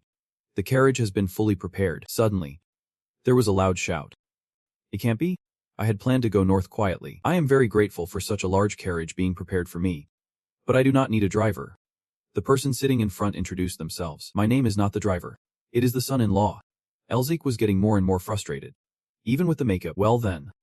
It is not bad to go out with friends once in a while. You shot me an unhappy glance. I'm only going along because Dad asked me to. Alright. Elzik turned back to complain again. You should go home and rest. Why not? She just bowed her head and smiled. Why not? Don't you want your sister to come along? He helplessly answered to brush off the conversation. I do want you to come. I am already so happy I feel like jumping just to be with you, Master. You older folks should stay put. Ogre was clicking his tongue. Do you not allow old people to go out and have fun? I should teach you how to behave while on the road to enjoy a bit of the northern breeze. Gility also expressed his discontent. You hurt our feelings by leaving us behind. Mervido became the mediator between the two old men. It looks like this trip is going to be loud. The last thing I want is to be bothered. Elzik was shaking with laughter. This is so funny. 7 people. That is the perfect number for an adventure. Is this a family vacation or what? Come to think of it, I have not introduced myself. The master of Elzik. I am. Thank you all for taking care of my little brother. The boy is so weak he needs a cute creature like this to help him. Do you think a monster Loretz species is adorable? Interesting. Can you stop whining? Elzik. Did I ask to go anywhere? Sun rested his chin on his hand, unable to relax his face. The white tiger stretched lazily and yawned. Gility watched this scene and burst into delighted laughter. The old ogre was sneaking glances too. In that moment, his heart softened. His eyes sparkled like crystal. And the carriage continued to roll down the road. Elzik held a shiny stone in his hand, the corners of his mouth slowly curling into a smile. He gazed up at the sky, reminding himself, maybe, a family like this is a bit much. The guy sat quietly in the room, and then placed his coffee cup on the table. Everyone headed north. The man next to him replied shortly, that is right. Is there something good going on? Chief, the guy just glanced out the window. Isn't it fascinating? Look outside. There is a grand carriage parade rolling by. What a ridiculous scene. Inside, everyone is laughing with their eyes wide open. Elzik. You should mind your manners in front of the adults. On the side. Sun was laughing hysterically. Look at Sun. That is a real man right there. Elzik was clearly annoyed. Real man my foot. She burst out laughing even louder. I was about to teach this little brat a lesson. Would you mind? They nodded in agreement. Not all. Just leave us be. Guilty was also laughing hard, holding his belly. Yeah. Discipline should come from a well-behaved family. Or maybe bow your head a bit. Thank you for understanding. With that, he wrapped up. Hay's hand slammed on the back of Elzik's chair. He frowned. Half scared. half worried. Seriously? At this age? You still need to learn manners. Suddenly, he grinned devilishly and said, Elzik, let us take a walk for a bit. His spirit was all over the place. If she is going for a walk, she better leave that scary thing behind. Before he could protest, Elzik was pulled away by her, completely dragged off. You let me. A mischievous little sprite was hovering nearby, grinning wickedly. Who would have thought they would see Elzik being dragged away? How awesome. The carriage kept rolling along smoothly. Suddenly, the driver noticed something unusual and stopped the carriage. The wheels slowed down and finally came to a halt. He popped out immediately, asking curiously, what is going on? The driver. In front stood 3 men, old and young, blocking the path. The elder provocatively spoke up. You must be pretty brave to step into our territory. All of Elzik's group froze for 5 seconds. The old chief froze, sweat trickling down his face. He maintained his posture, looking completely dazed. He was furious. You punk. Are you looking for blood? Elzik reluctantly jumped down from the carriage, thinking, what a hassle. Gilead shrugged his shoulders. Elzik. That guy stepped down with overflowing confidence. Just let me handle this. This is our chance. Gilead's eyes lit up. Let me show Elzik just how skilled his master really is. The men stepped back a few paces at the sight of the silver tiger. He looked scared. Right. A tiger. No less. Gilead's eyes glowed red. Elzik, keep your eyes wide open. From now on, I will show you why they call me the Beast King. Elzik shouted coldly. Bang. Instantly, right in front, between the 2 groups of people, an iceberg emerged from the ground. It was dazzlingly bright. The 3 men fell to the ground. Gilead was filled with disappointment. He looked at him sadly.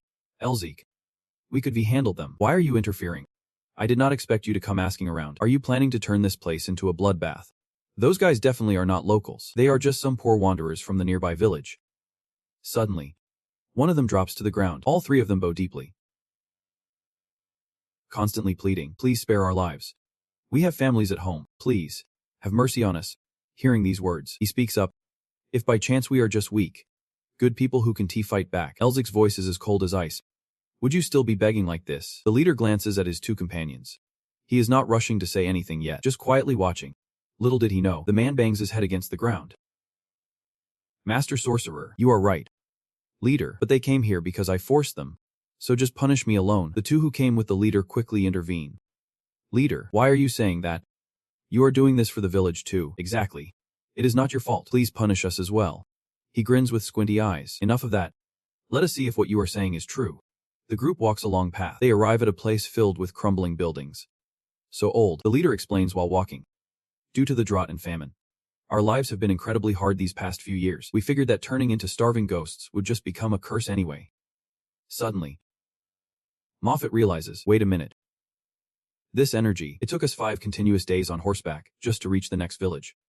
We can leave the village to find work because our livestock would starve. It is all my fault. Ogatine strokes his beard. He peeks with one eye. Unfortunately, the laws of the land do not reach this place. Elzik, even though these people committed a crime, let us forgive them. They are just trying to survive. He bites his lip. Glancing around, the old man adds a few more words. It is our responsibility to care for our people. Isn't he that the duty of us nobles? The leader listens to these words. His nose turns red. Right, this is not entirely their fault either. Thank you, sir. We will never resort to theft again. It is, Moffat has been rambling on and on. Seeing this, he starts to wonder, Moffat, why are you talking so much? He hears that his face is mysterious, even though it is very faint. I can sense the ominous energy around here. Ominous energy. Elzik also feels something soft. Dark energy. Elzik also sensed the ominous vibe. The sky in the village also appeared quite clear. Looking at the scene before him, the ogre had to exclaim, this land is too desolate. All that lay before them now was a sea of barren yellow sand. The ogre scanned the surroundings and spoke up. Disciple, I can't feel anything at all. Is there something here? Elzik also sensed something was off. This is definitely the place. But Mephisto's voice interrupted. I am certain I buried it somewhere nearby.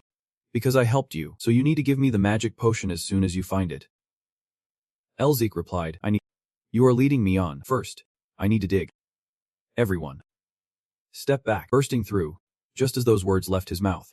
An explosion shook the ground. Everyone froze in fear at the sight. Oh my, in the blink of an eye. He had dug a massive hole. Elzik knew exactly what he was doing. He jumped down from high above and noticed something strange. He took a quick look and realized, a box. The old ogre jumped down after him. Did you find something? Disciple, he replied. Yep. A box buried deep underground. The box was opened. A wave of dark energy escaped from it. Elzik and Mofito were taken aback. The old ogre was equally astonished. Demonic energy. Inside was a statue. Mofito raised an eyebrow. Puzzled. Why is it here? The 4 great demon lords. The descendants of the gods. And the rulers of the demon realm. Mofito, the original sin, is him himself. Alongside Satan. Apocalypse. Lilith. Revolution. And the tyrant who commands the largest demon army among the demon lords. And it is known that there is a demon of madness, the wind demon. The wind demon is described as a greedy demon wanting to seize the human world. During the invasion of the human realm, he did not just destroy 12 villages. Elzik also guessed this is the symbol created by the items of the wind demon. Right. Mofito continued. It was specially created due to human sacrifices. Wait. After hearing about the wind demon, Elzik explained. I read about it in a book in Odo's library. Combining that with what Mofito just said, it means all the people in those villages had to sacrifice themselves to summon the wind demon. Right. Mofito looked around at the village, assessing its state, and it seemed like the most reasonable guess. Elzik frowned. What are the demons hiding in the human realm? And what are they plotting? Mofito kept grumbling beside him. Now absorb the magic and pass it to me as promised. The ogre suddenly spoke up. Disciple. Uncovering the traces of the demons that were eliminated 30 years ago is very dangerous, he suggested. I think we should give it to the members of the Magic Council. Of course. Mofito disagreed with this. Nonsense. Elzik smiled in agreement. That is a good idea. Mofito gasped. Wait. Did not you promise to tell me? Elzik pretended to be helpless and sighed. He said he would give it to the Magic Council, but if I absorb this demonic energy, how should I explain it to them? Mofito could not argue with that. If you tell me how to use my seal, I might just give it a shot, but that Mofito is massive. It is going to take a while. But when I looked at the item in the hands of that ogre teen, both fear and regret hit me. Send this to the Magic Council immediately. Mofito, now flustered, stammered. You do not have any other requests. As long as you tell me how to use the seal, I am good with anything. The ogre teen did not forget to remind Sun to send that item out as quickly as possible. Just then, a mysterious voice echoed. That looks delicious. A stream of energy suddenly burst from his hand, heading straight for the 2 of them. More accurately, it was the box in the old man's hands. The energy transformed into the shape of a dragon and swallowed the box whole. Mofito's scream pierced the air. No way. My magic. Ogre teen paused with a glare. Disciple. What is going on? Elzik patted his head. Looks like this thing tricked you. The evidence you have been searching for has vanished. Mofito was steaming mad. You bastard. How dare you steal what belongs to me? Elzik remained calm. It seems this village 1T turned into a desert just because of one artifact. To be said, let us look for something else. Meanwhile, on the other side, inside a dark cave lit only by a flickering candle, a group of people stood before a statue, performing a ritual. The leader clasped his hands together, bowing his head. As a sudden insight flashed in his mind, the person behind him asked, after the priest, what is next? He stood up. Some heretics dare to interrupt the summoning rites of our Lord. This immediately stirred the crowd. Which heretic would be foolish enough to do that? His gaze turned icy. He shouted. Great priest. We will deal with those heretics. Please, do not take your anger out on us. The priest struggled to hold his ground. We will definitely fulfill your great intentions on this continent. We will resurrect you. Send my orders to Jorda before heading north. His expression was fierce. Meet with Kaja and proceed with the summoning. Back with Elzik and the others by the lakeside, he spoke up. Why has not anyone noticed what those demons have been up to all this time? The townsfolk were visibly joyful. Now we can start farming. The water level is rising fast. They have taken the lives of many innocent people. Ogaten patted him on the shoulder. Since we have provided evidence to the Magic Council, they will investigate soon, not to mention. Everything that happened will fall on the shoulders of the local lords. Lao understood. I want to behead those bastards who caused this too. But it seems this is beyond our reach. Elzik thought to himself, the master is right. Since the council will intervene, those bastards will act quickly. The first thing we need to do is locate the vile artifact in this area. He was determined to punish the evil for the people, and then crush those who caused this chaos. The village chief stepped forward to represent the entire village. Thank you. Thank you all so much. Elzik advised everyone. The drought is over. Take good care of everyone in the village. We have to go now. Just as he was about to leave, a voice stopped him. Wait a second. At least can you tell me the name of the wizard? I thought it was something serious. But he confidently shouted his name, Elzik Melvingo. Everyone immediately recognized him. Jaws dropped. The star formula. the hero of Maxin. Just as expected, Melvingo. The stars of the Empire are shining once again. The group riding in the carriage continued their journey, and the people inside said nothing. Suddenly, a voice rang out. Elzik. I think you should step outside for a bit. He peeked out, wondering what was going on this time. It is the inspection committee. This is it. He referred to the group approaching. They were from the royal family's inspection council. The inspection committee arrived, and the leader spoke up. Is this Elzik Melvingo? Elzik could not help but feel angry. Just wait until I tell you, together with the emperors and the royal family's intel.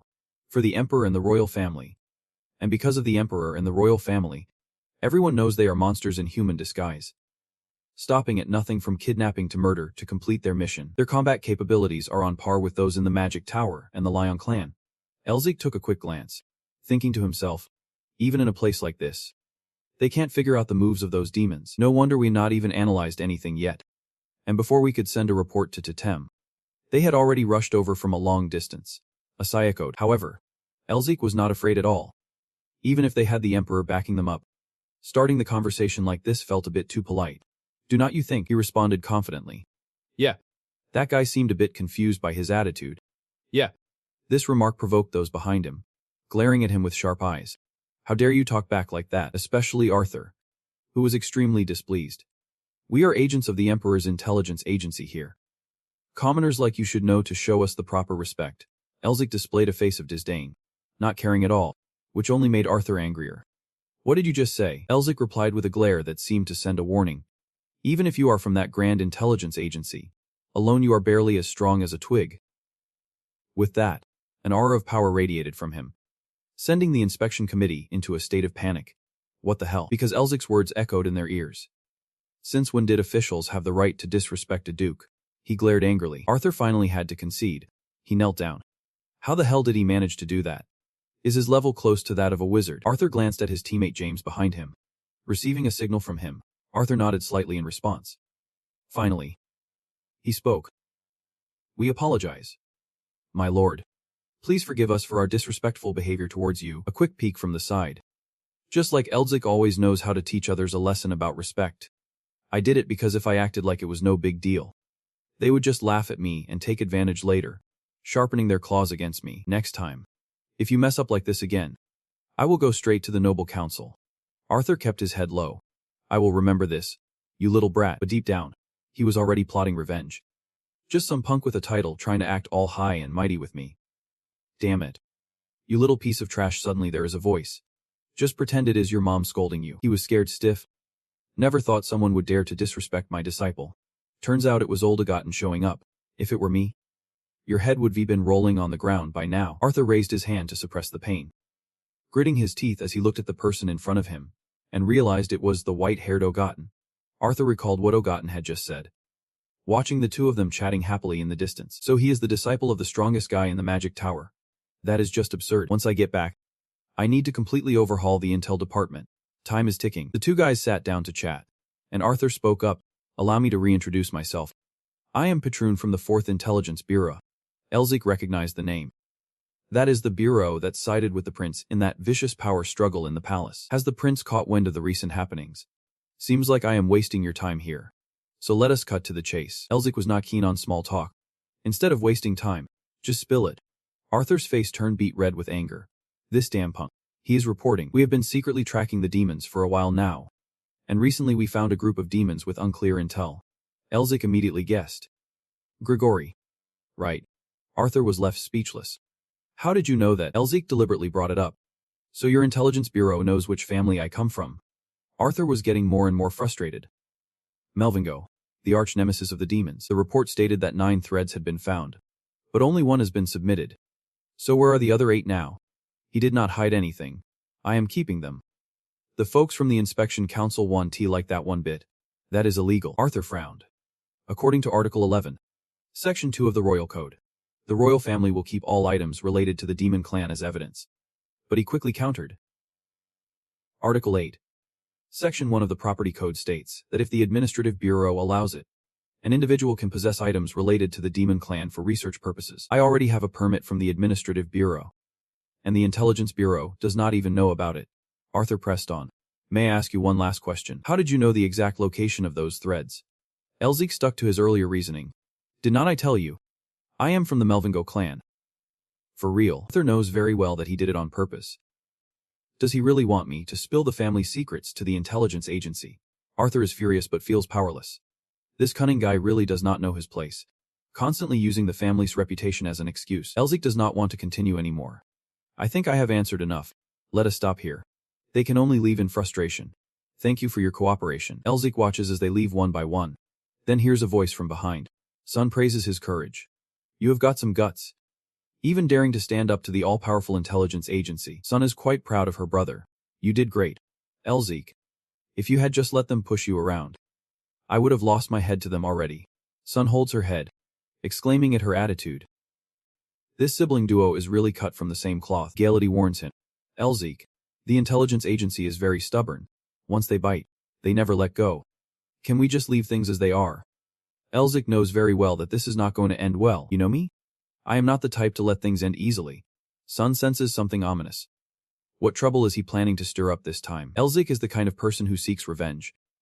I am also not the type to let someone with a hostile attitude towards me off the hook, without a valid reason. Lao Odrin laughs, saying only he would dare to make them leave without a fight. The moon rises high, replacing the evening light. In the dark forest where night has fallen, the gentle breeze rustles along with the glow of fireflies. In a corner, Arthur is kneeling down. I am truly a disgrace. The man sitting high speaks. Lift your head. Lord Petroon. The one who bears the name of a tiger is no mere human. Soon, his true face is revealed. It is the prince. He should be the one feeling ashamed he is the prince here. They do not realize that a bat is hanging from a branch, observing everything. And the one controlling the bat is none other than Elzik. Here comes the big fish. I am the one who wants you to meet the Melvingo family. I am also the one blinded by jealousy, underestimating my enemies. The one who acted recklessly was me. Arthur is taken aback. Feeling pity, the prince continues. I have made you suffer for my incompetence. Arthur feels a bit frightened. Your Highness. Please do not say that. But before he can finish, the prince raises his hand, signaling him to stop. However, everything that has happened so far has been personal. Our primary goal is to eliminate the remnants hiding among the demons. Arthur receives the order. Yep. Your Highness. But the prince still has doubts. You mentioned that the child Jizu is one of Jizigoz's enemies. Right. Arthur recounts the entire incident. Yep. We have confirmed that they are all demons, and everything related to the family has to do with them. To gain the upper hand in the fight for the throne, we must succeed in defeating the demons in this battle. The prince speaks coldly. There is no room for mistakes here. Arthur does not dare to mess up again. Yep. Your Highness. He gazes at the princess back, thinking that he has not forgotten about his former fiancée, Lady Isabel. He had no choice but to choose politics over love for her in order to claim the throne. He also understood that the reason he hid his identity and decided to reveal himself now was likely because he wanted to see Elzik Melvingo, the one who saved Lady Isabel, for himself, perhaps to ease his mind a little. But now they have given him a reason to do what he has always wanted, to completely annihilate the demons. He is the son that will lead the empire to a brighter future, and of course, to achieve that, we must avoid any further involvement with Elzik Melvingo. This nuisance can continue. In other words, we need to eliminate Elzik Melvingo once and for all. The offspring that Elzik controls has been watching everything unfold from the very beginning. The next day, Arthur gathered everyone from the Intelligence Bureau. Attention. Roll Intelligence Bureau. This is demon territory, where they infest the entire forest. Search every corner of this place. There is no reason to hesitate. Let us wipe them out. In the Garrett territory, where an explosive shockwave just occurred, Elzik and the others stood high, watching down. It seems they have already started. We should move too. Elzik led the way, with Sun and Hay right behind him. Elzik recalled that sending someone to scout the Intelligence Bureau was indeed a wise choice. Thanks to that, I have gathered even more information than expected. The fact that the prince is currently hiding within the Intelligence Bureau is quite interesting, but knowing the demon's base is the most valuable information. A grueling battle without end, fighting until the ground is soaked in blood. The Intelligence Bureau and the noble family, two opposing forces. This is the opportunity for me to take advantage of the chaos, while the remnants of the demons and the Intelligence Bureau are gradually closing in on each other. I will seize the nest and make my escape. Meanwhile, outside, my teachers will pave the way for our escape. Elzik and the two others entered the battlefield, ready to feast on the chaos still unfolding. The three of them pushed forward. It was only a matter of time before the Intelligence Bureau attacked and reached this point. We need to infiltrate the mansion as quickly as possible. Sun glanced back while running, and after a moment, he replied, "Got it." Then the three of them headed straight for their destination. Elzik used his power to create another explosion, shattering the wall and pushing through. Instantly, arrows were conjured, shooting straight toward the mansion's gates. The gates were obliterated into nothingness. The guards were sweating bullets at the sight. What the heck? The wall has been breached. Has the Intelligence Bureau really come this far? Elzik jumped high and shouted, "Look closely." The arrows transformed into a downpour once again, and of course, under the rain of arrows, those inside the mansion could not escape. But strangely, they did not seem to feel any pain. Suddenly, one of them transformed. Their body size changed, sprouting a pair of demonic wings, just like a demon disguised as a human. That is exactly what Elzik wanted Sun to learn. Do not be deceived by their appearance, for it is what lies within that truly matters. This is the truth. He reminded Sun that her teachers would protect the kind-hearted people here. The demon saw the rat and immediately lunged, ready to kill. Elzik was beside him, urging Sun not to hesitate and unleash her full power. Sun extended her hand, forming a wind blade, a gust sweeping through the demon hordes. The others quickly faded away under Sun's wind blade. A crowd of demons was pouring out of the mansion, growing by the minute. Over there. Stop those humans. On the other side, someone was taking off. No matter what, behind the mask, her eyes were icy cold. All she needed to do was smash the head of anyone who came into her line of sight, with a mere flick of her wrist. She sent 3 demons flying. Elzik was used to it. He looked back to see Sun dazzling with her power. After dealing with the demons, she casually slung her hammer over her shoulder, leaving the chaos to her and the others. She seemed to transform into a true demon, softly uttering 3 words. "Hurry up." Elzik dared not delay. He charged straight in despite the demons' voices ringing in his ears, trying to stop him. Inside the building, the demons seemed to be moving some statue, the leader commanding his minions. "Be careful with that thing." He kept an eye on the statue while glancing back. Even the intel would struggle to find this place. He remained calm, while they were busy searching. "We would get the artifacts out through a secret passage." But that calm shattered with the sound of cracking debris overhead. Hearing the noise, he looked up. A person kicked a chunk of the wall straight into his face, splattering tomato juice everywhere. And on the other side, another demon emerged. It was a horrific mix of tomatoes, strawberries, and something grotesque. Elzik appeared through the flying dust. "See that? Not so bad after all." Right, the demons were terrified. How did he find this place? Elzik, on the other hand, was full of energy as he stepped forward. "Looks like we just lucked into a feast." The flames quickly engulfed the entire mansion. A loud crash echoed.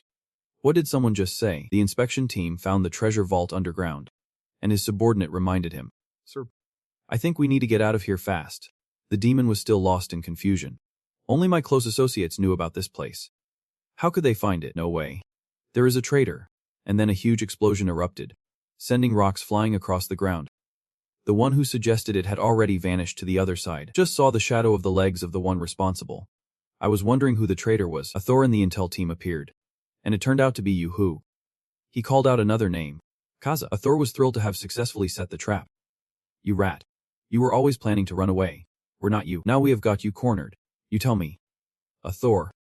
"You did not just hide under our noses, but also tried to rob my treasure. Who is the real rat here?" A Thor pointed his sword straight at him, asking, "Treasure? What nonsense are you talking about?" The traitor yelled in anger, "Don't play dumb." As he pulled back his hand, Jordaw's whole body felt different. "And I am sure you will spill everything after I chop off your limbs and torture you." A Thor won't be left out either. "From now on, I declare in the name of the royal family to execute the traitor Kaza." With that, both sides charged into battle. The tension in the air was palpable. Just as the two of them got close to the corpse, an explosion erupted. The shockwave from the explosion reached Elzik and his crew. Sun thought it was Elzik causing chaos again. Or maybe it was just a little too much. Suddenly, someone called out to her, and from inside the Elzik estate, he signaled that it was time. Sun looked at him and teased, "How can you be smiling at a time like this?" Without a word, he just grabbed a 100-pound hammer, twirled it around like a pro, and added a screeching sound effect for good measure. Then he hurled the hammer forward, and the wall started crumbling. The demons inside rushed out in a panic. The estate was collapsing, and we needed to get out of here fast.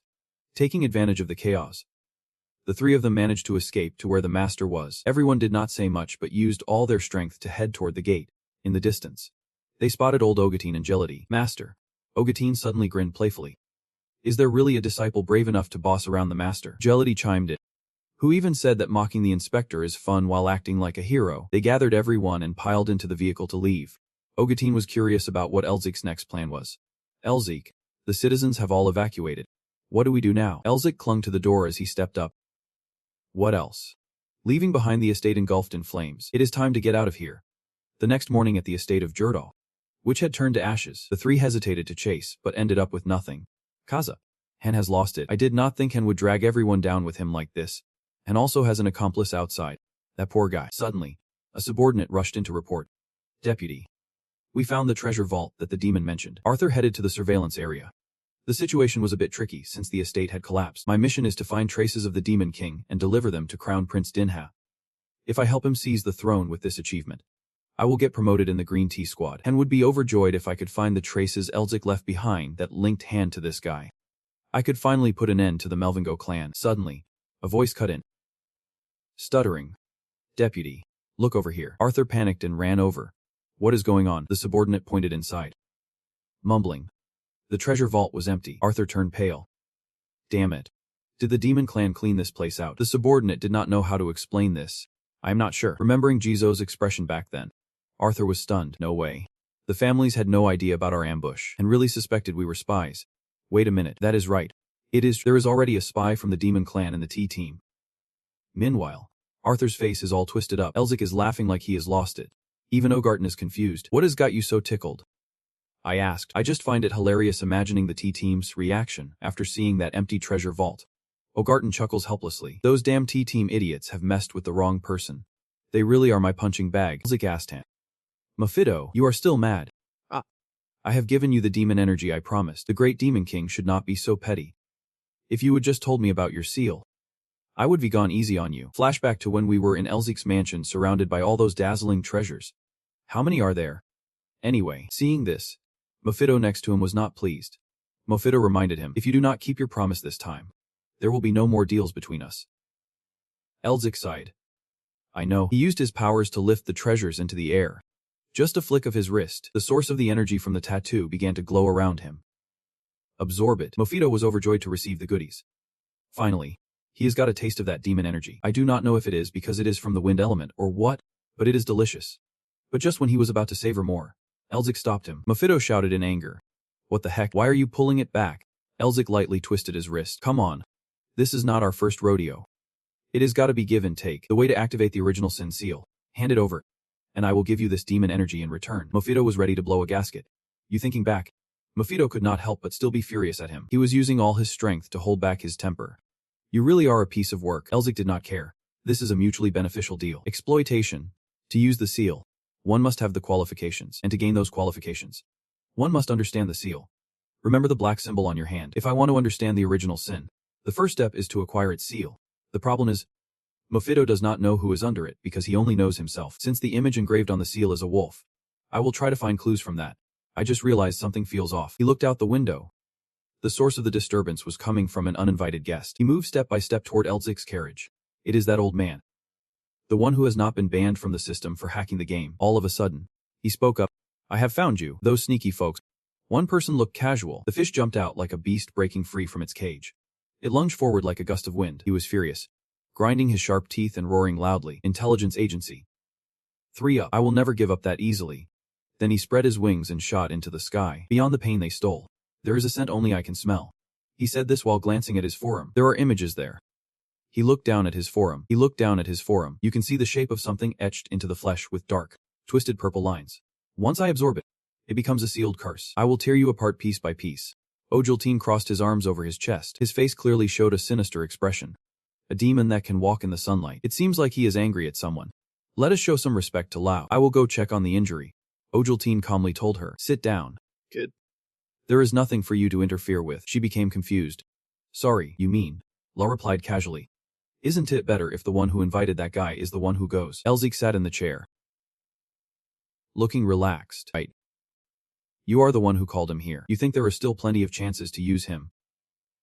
Hearing this, she quickly turned around, hesitantly asking Elzik. Don't tell me. You are aiming for the seal. The corner of his mouth curled up smugly. If she refused him, it would be very rude. You are saying that? Right. He had a statue in his hand. Its wings looked like a dagger, and it was glowing. The dagger stood in the forest, staring intently at the carriage. The air around him was thick with smoke. A royal carriage appeared with no guards at all. Can you believe they are trying to fool me with this? Stupid fools.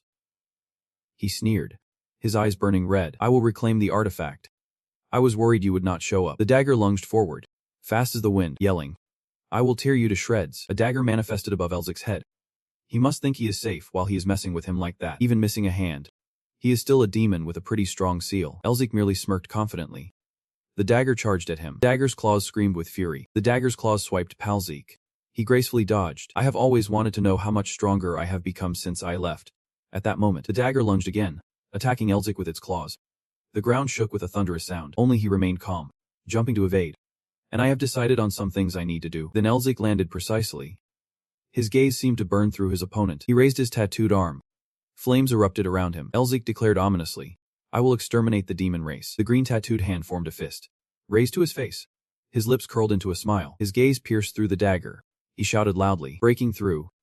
The golden lights swirling around Elzic are starting to fade away. He lunges forward. Jiang stands firm. He points straight at the foe, causing those lights to hurtle directly toward where he stands. His eyes widen in panic and fear as he sees the beams of light rushing toward him. No more hesitation. The foe gathers his strength, clenching his fist with claws ready. He charges forward, slicing through the golden beams heading his way. He shouts loudly, you think magic like that can stop me? Then, the golden lights go out completely. Elzic's face darkens as he hears the smirk in his voice. A mere wizard like you dares to approach me. The foe dives down from above. He laughs heartily. You are finished, bastard. At that moment, Elzic below unleashes a powerful punch. A blaze of power rushes toward him. A tremendous boom. Elzic's fist collides with the foe's claws. Two opposing forces clash, shaking the very earth. Then everything explodes. The ground rattles everywhere as the force is overwhelmingly massive. The foe drags his claws across the ground, collapsing to his knees. His teeth grit in pure fury. How can a wizard be this strong? In the smoke from the explosion, Elzic stands dazed, staring at his arm. His once mighty fist is now covered in a slimy purple liquid from the foe's claws.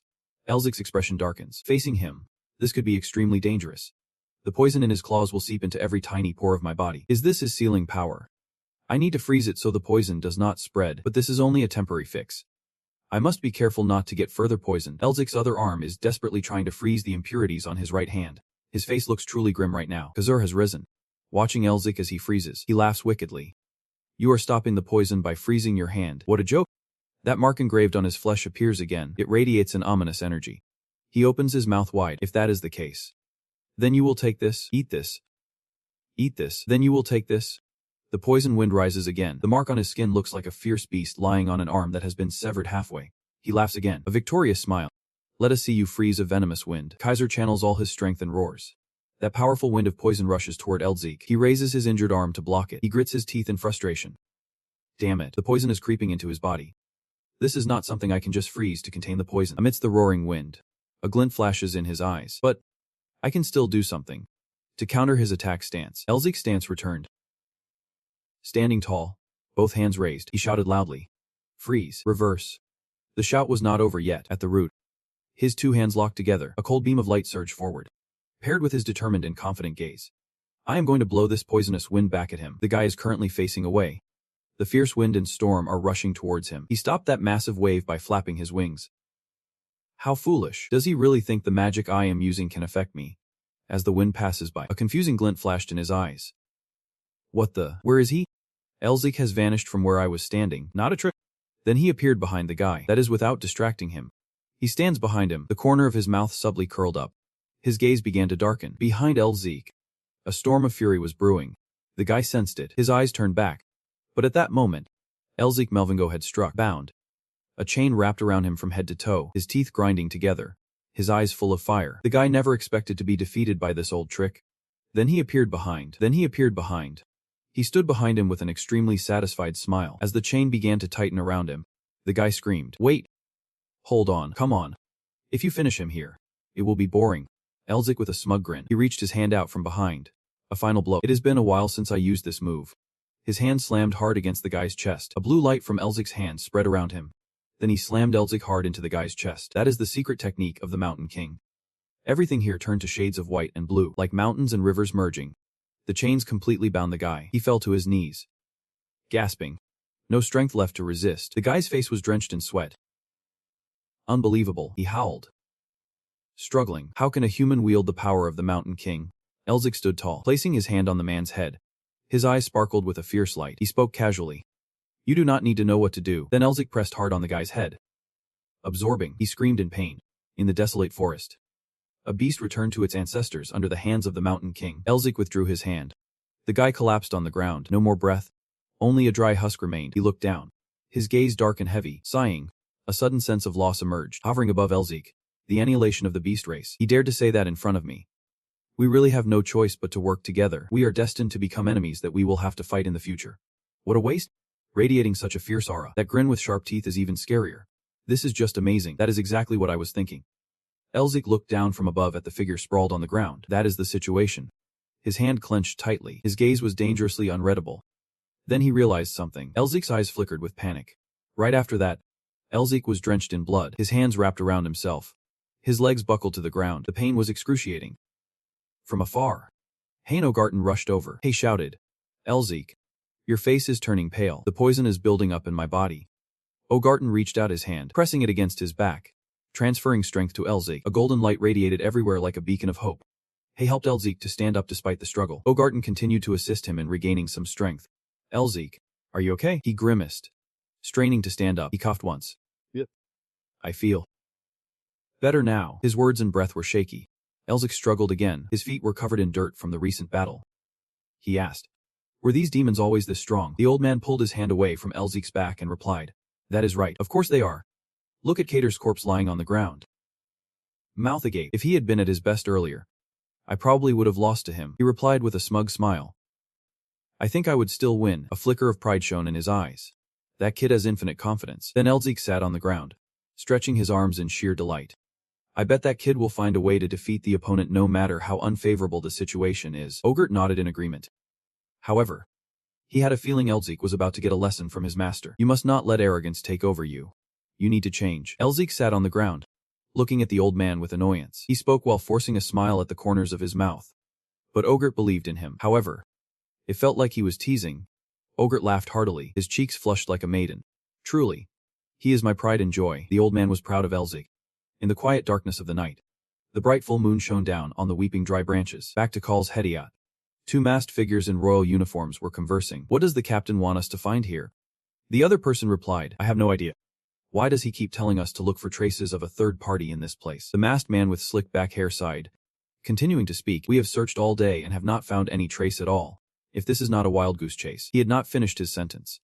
A hand pierced straight through his rib cage. His eyes widened in shock. Red blood gushed out. It echoes everywhere, soaking through every layer of the ceremonial robes. His hand pierced through his rib cage, lifting him up. Blood dripping everywhere. His eyes are bloodshot, completely devoid of humanity. After taking a life that was kneeling on the ground, he opened his mouth to question the masked figure. What is going on here?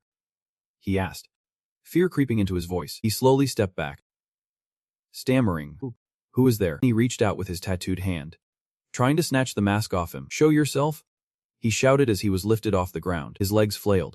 He spoke with a nonchalant tone. He sounded really annoying. The images on that hand became clear. In the center was a cross. Beneath it were a pair of wings. The hand emitted a purple aura like Kaiser. I will figure it out myself, he shouted loudly, frozen in place. The people in the inspection team screamed in agony, then gradually disintegrated into dust and drifted away. The hand of the masked figure was pitch black, breaking apart into pieces. Meanwhile, his hand was engulfed in a blaze of purple light, with a demonic symbol on it. He looked up at the sky, sighing. Kaiser has failed. A flashback suddenly appeared. This moment, Kaiser was fighting against the Intelligence Bureau. A third party, not from the Bureau or his kind, was involved in this. In that den, two masked figures stood confronting Kaiser. And unexpectedly, one of them was the Crown Prince. He was walking through the forest alongside the carriage that Kaiser had seen before. Escaping from the memory, he laughed heartily.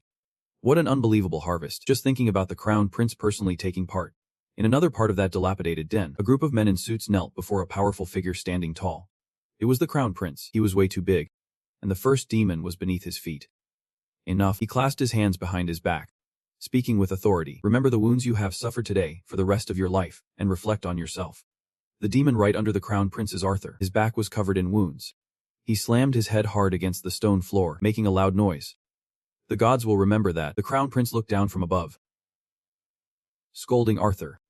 The conquest plan that was years in the making had completely fallen apart. What are you going to do now? He was still banging his head against the stone floor, speaking with fear. According to my reports, The heir apparent is not the only downfall of Gregory. Fortunately, our agents sent to other branches managed to gather information about our main camp. The Crown Prince replied in a slightly softer tone. This means the plan for this place is not entirely a failure. Arthur is still banging his head on the stone floor. A red mist begins to spread. The plan of the heir is simply a mistake on our part. At this moment, he finally looks up, clears this mess, and heads to the rendezvous point. Suddenly, a loud noise from behind makes the prince stop. A masked guy from the inspection team shouts loudly, "Ambushing." Then a whirlwind sweeps through quickly. The prince responds to him in a slightly softer tone. This means the plan for this place is not completely failed. Arthur is still banging his head on the stone floor. A red mist begins to spread. The prince replies to him in a slightly softer tone. At this moment, he finally looks up, clears this mess, and heads to the rendezvous point. Suddenly, a loud noise from behind makes the prince stop. A masked guy from the inspection team shouts loudly, "Ambushing." Then a whirlwind sweeps through quickly. Don't forget to subscribe, folks, to catch the next episode. This time, he finally looks up, clears this mess, and heads to the rendezvous point. At this moment, he finally looks up, clears this mess, and heads to the rendezvous point. Then a whirlwind sweeps through quickly. A bunch of demons. Arthur hurriedly jumps up to give orders to everyone in the inspection team. Everyone. And the formation, in the distance, a winged demon is bearing down, claws ready to feast on one of the inspection team members. Nearby, a masked person from the team jumps up, slashing at the demon in front of him. Screams erupting. Total chaos. Arthur is raising his sword, striking down a demon in front of the prince, shouting loudly, "Protect the prince." Then everyone rushes towards him. The inspection team shouting, "Protect the prince," head to his side. At the same time, the demons are surging toward the prince. Arthur panics. Fear flashing in his eyes. Is too fast. He swings his sword, desperately trying to block the purple whirlwind heading towards the prince behind him, while Arthur grits his teeth, holding firm. The demon that just took down 2 members of the inspection team in the treasury appears, leaning close to his face. It whispers softly, "Not a chance. Human."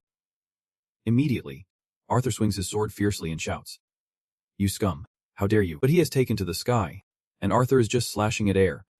The moonlight shines on the demon's back, its eyes glowing. Pointing forward, "It is a human. You are the prince." Arthur continues to slash wildly, while the prince merely glances at the demon with a disgusted expression. The winged demons, silent as shadows, light up their eyes at this. They seem to have caught the scent, and begin to identify their target. Shouting, "Prince. He is the prince." A flood of gazes turns toward him. Arthur raises his sword high, shouting to the members of the inspection team, "I will hold him off. Protect the prince." 2 masked figures respectfully address the prince, saying, "Please follow us." He looks straight ahead, the sword in his hand glowing brightly, swirling around him. "Arthur will begin executing those enemies who dare to harm his highness." That guy has his mouth gaping behind his ears, surrounded by writhing tentacles. With his tongue hanging out and sharp teeth bared, he spoke as if ordering those grotesque creatures around. "That guy's pretty tough. Let us get this show on the road, shall we?" Just as he finished speaking, he spread his wings and dove down like a raging storm. Arthur also took a fighting stance and leaped into action. 2 beams of light clashed head-on, resulting in a massive explosion that shook the very earth. Meanwhile, other demons were hot on the prince's trail. They had surrounded the spot where he stood. There were still members of the inspection team protecting him. The demons whispered among themselves, saying they would secure the seal if they could bring back the prince's head to the messenger. Right. I wonder if we could score a few more seals if we threw in some body parts from the prince too. Hearing this, he looked up, visibly irritated. One of the inspectors charged at the demon who just spoke and shouted loudly, "How dare you lowly demons disrespect the one who will become the ruler of our empire?" Then 2 streams of light burst forth, one from a sword and the other from claws. Blood splattered everywhere as a voice rang out, "Your Highness, I will pave the way for you." And now, only 1 member of the inspection team remained to protect the prince. The demon stood back, smugly declaring, "You would better hand the prince over to me." The old demon rushed in like a gust of wind, his eyes gleaming, mouth wide open, claws raised high as he yelled, "The seal is mine." He panicked, fear flashing in his eyes, mouth agape in shock. Suddenly, a man with a beard smiled and shouted, "Who dares to stand in the messenger's way?" A massive surge of power, bright blue, shot upward as if ready to swallow the group of demons. The demons hovering in the air were sent flying from the blast. At the center of this surge, something emerged like a roaring beast. It was a lion. As that fierce energy surged through, the demons were obliterated, leaving only a fluttering flag in the wind. On it was the image of a lion that looked incredibly powerful, the man who had been tearing apart, and the craftsman stood high above, gazing at his half-arm with satisfaction. He smirked. You lot are nothing. The masked soldiers clenched their fists. Stuttering. Blue lion. Under the eerie glow of the moon, a formidable army stood tall, clad in dark robes, led by a man on horseback. He is Hermit. Alongside him is a girl with intensely fierce eyes. And she is Isabel. The soldier from the inspection team shouted. The blue lion is here. Herman bellowed orders. Soldiers. Annihilate the enemies. The soldiers in dark robes charged forward, each swing of their swords cutting down a demon without leaving a trace. The inspectors erupted in joyous cheers. We are saved. The prince remained under the protection of the inspection team, his gaze deeply fixed ahead. He silently called out the name of the girl before him. Isabel. The dark night returned to silence.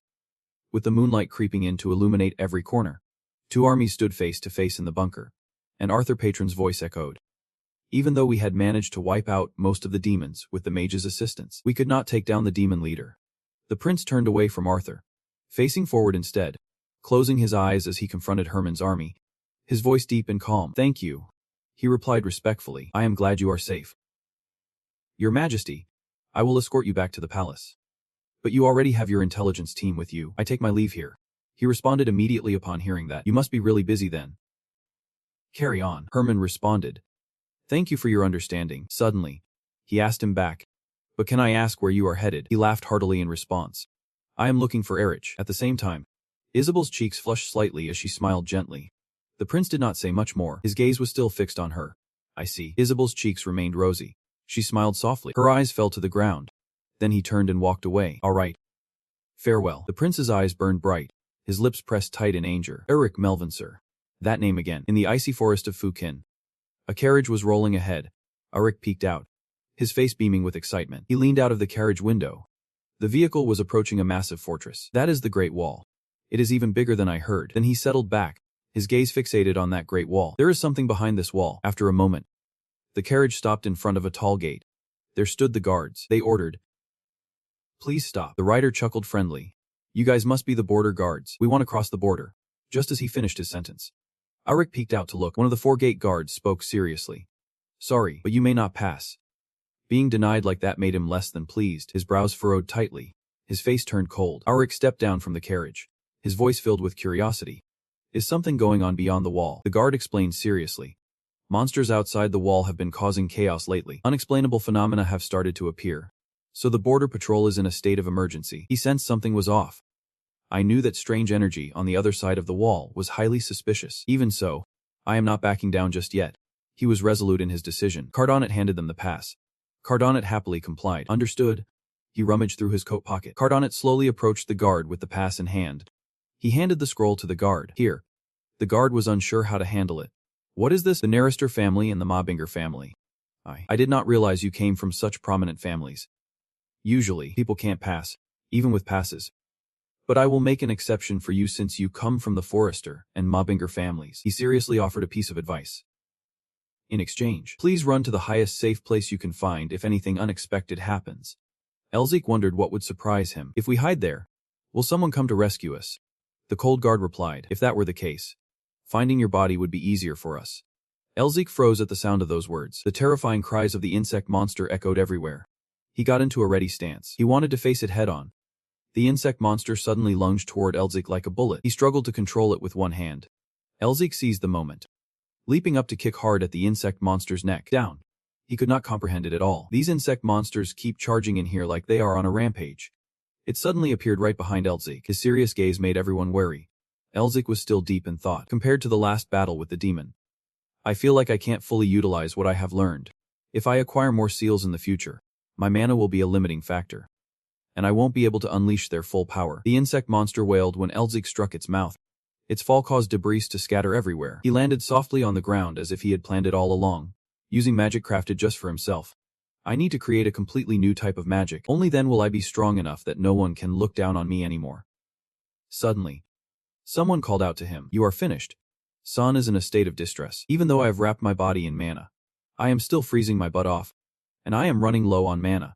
Elzik stopped to think. This place should be scorching hot like a desert. Yet it is freezing cold with such strong winds. I wonder if this is one of those strange phenomena they mentioned. This area is called the Black Snowfield. The name Black Snowfield is just a metaphor. As the land here is poisoned and pitch black, it looks like a black snowfield. That is the meaning behind the name. This place is completely overrun with monsters.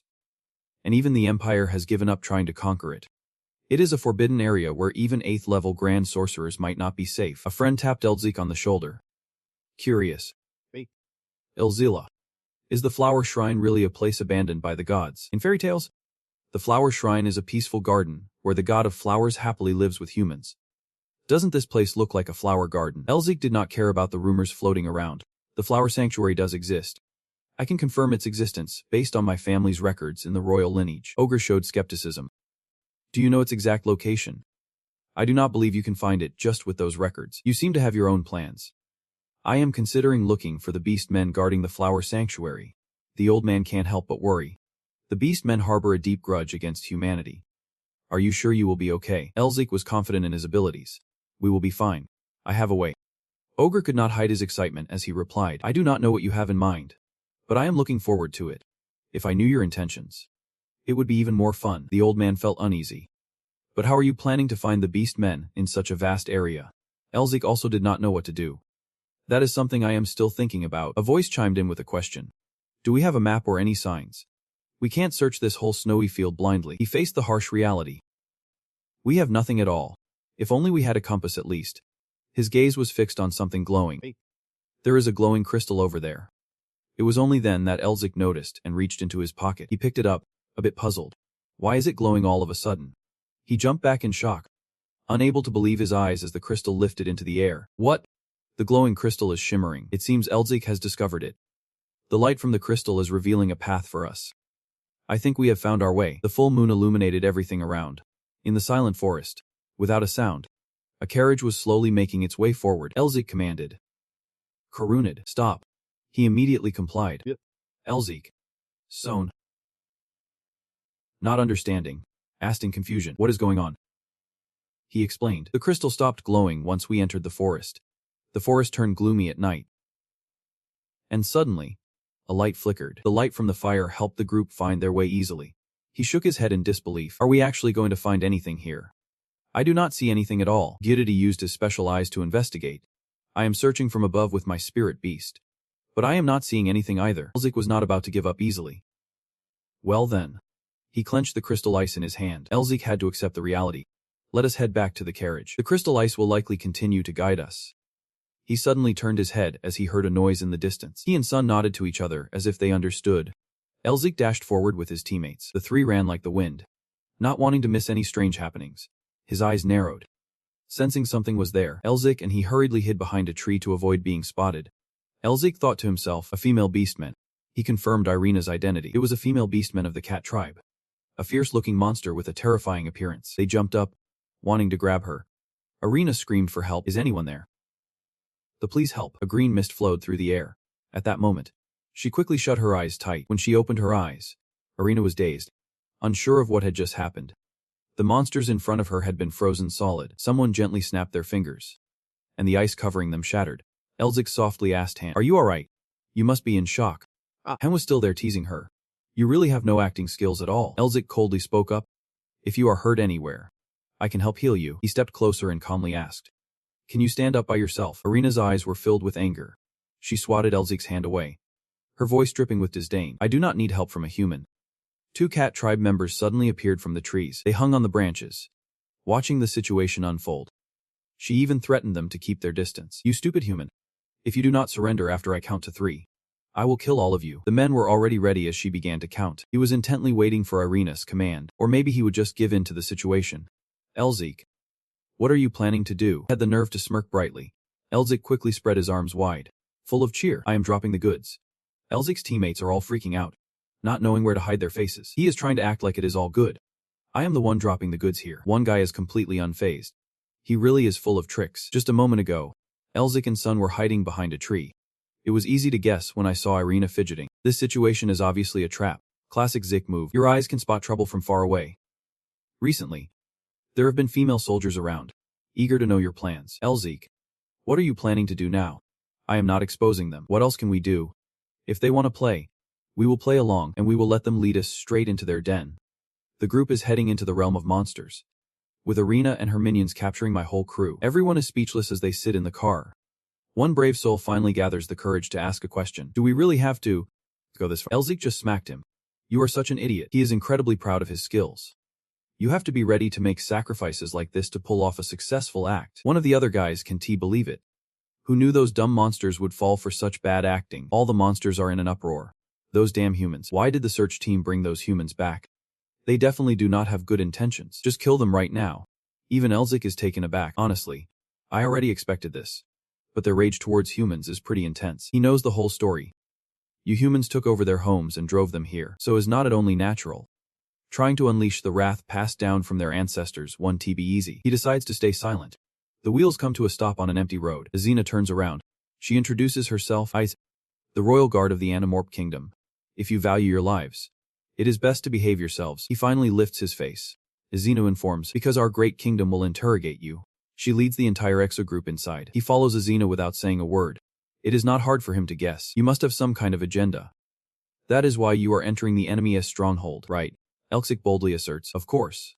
The monsters won't turn me away. The monsters are waiting inside the Grand Hall, he calmly explains. Because I possess the power they have long desired, the Tiger King's combat technique.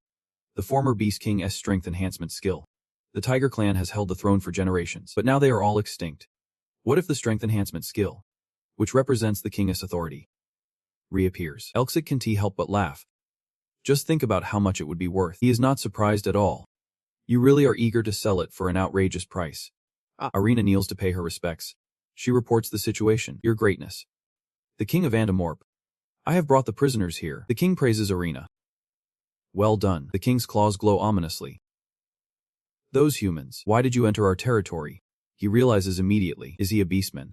The Tiger King shows his sharp teeth as he speaks. If someone dares to lie. Elzik is still in doubt. No way. He can't believe his eyes. The king of the monsters. The Tiger King. After already throwing out threats. He won't leave here alive. Just a kid.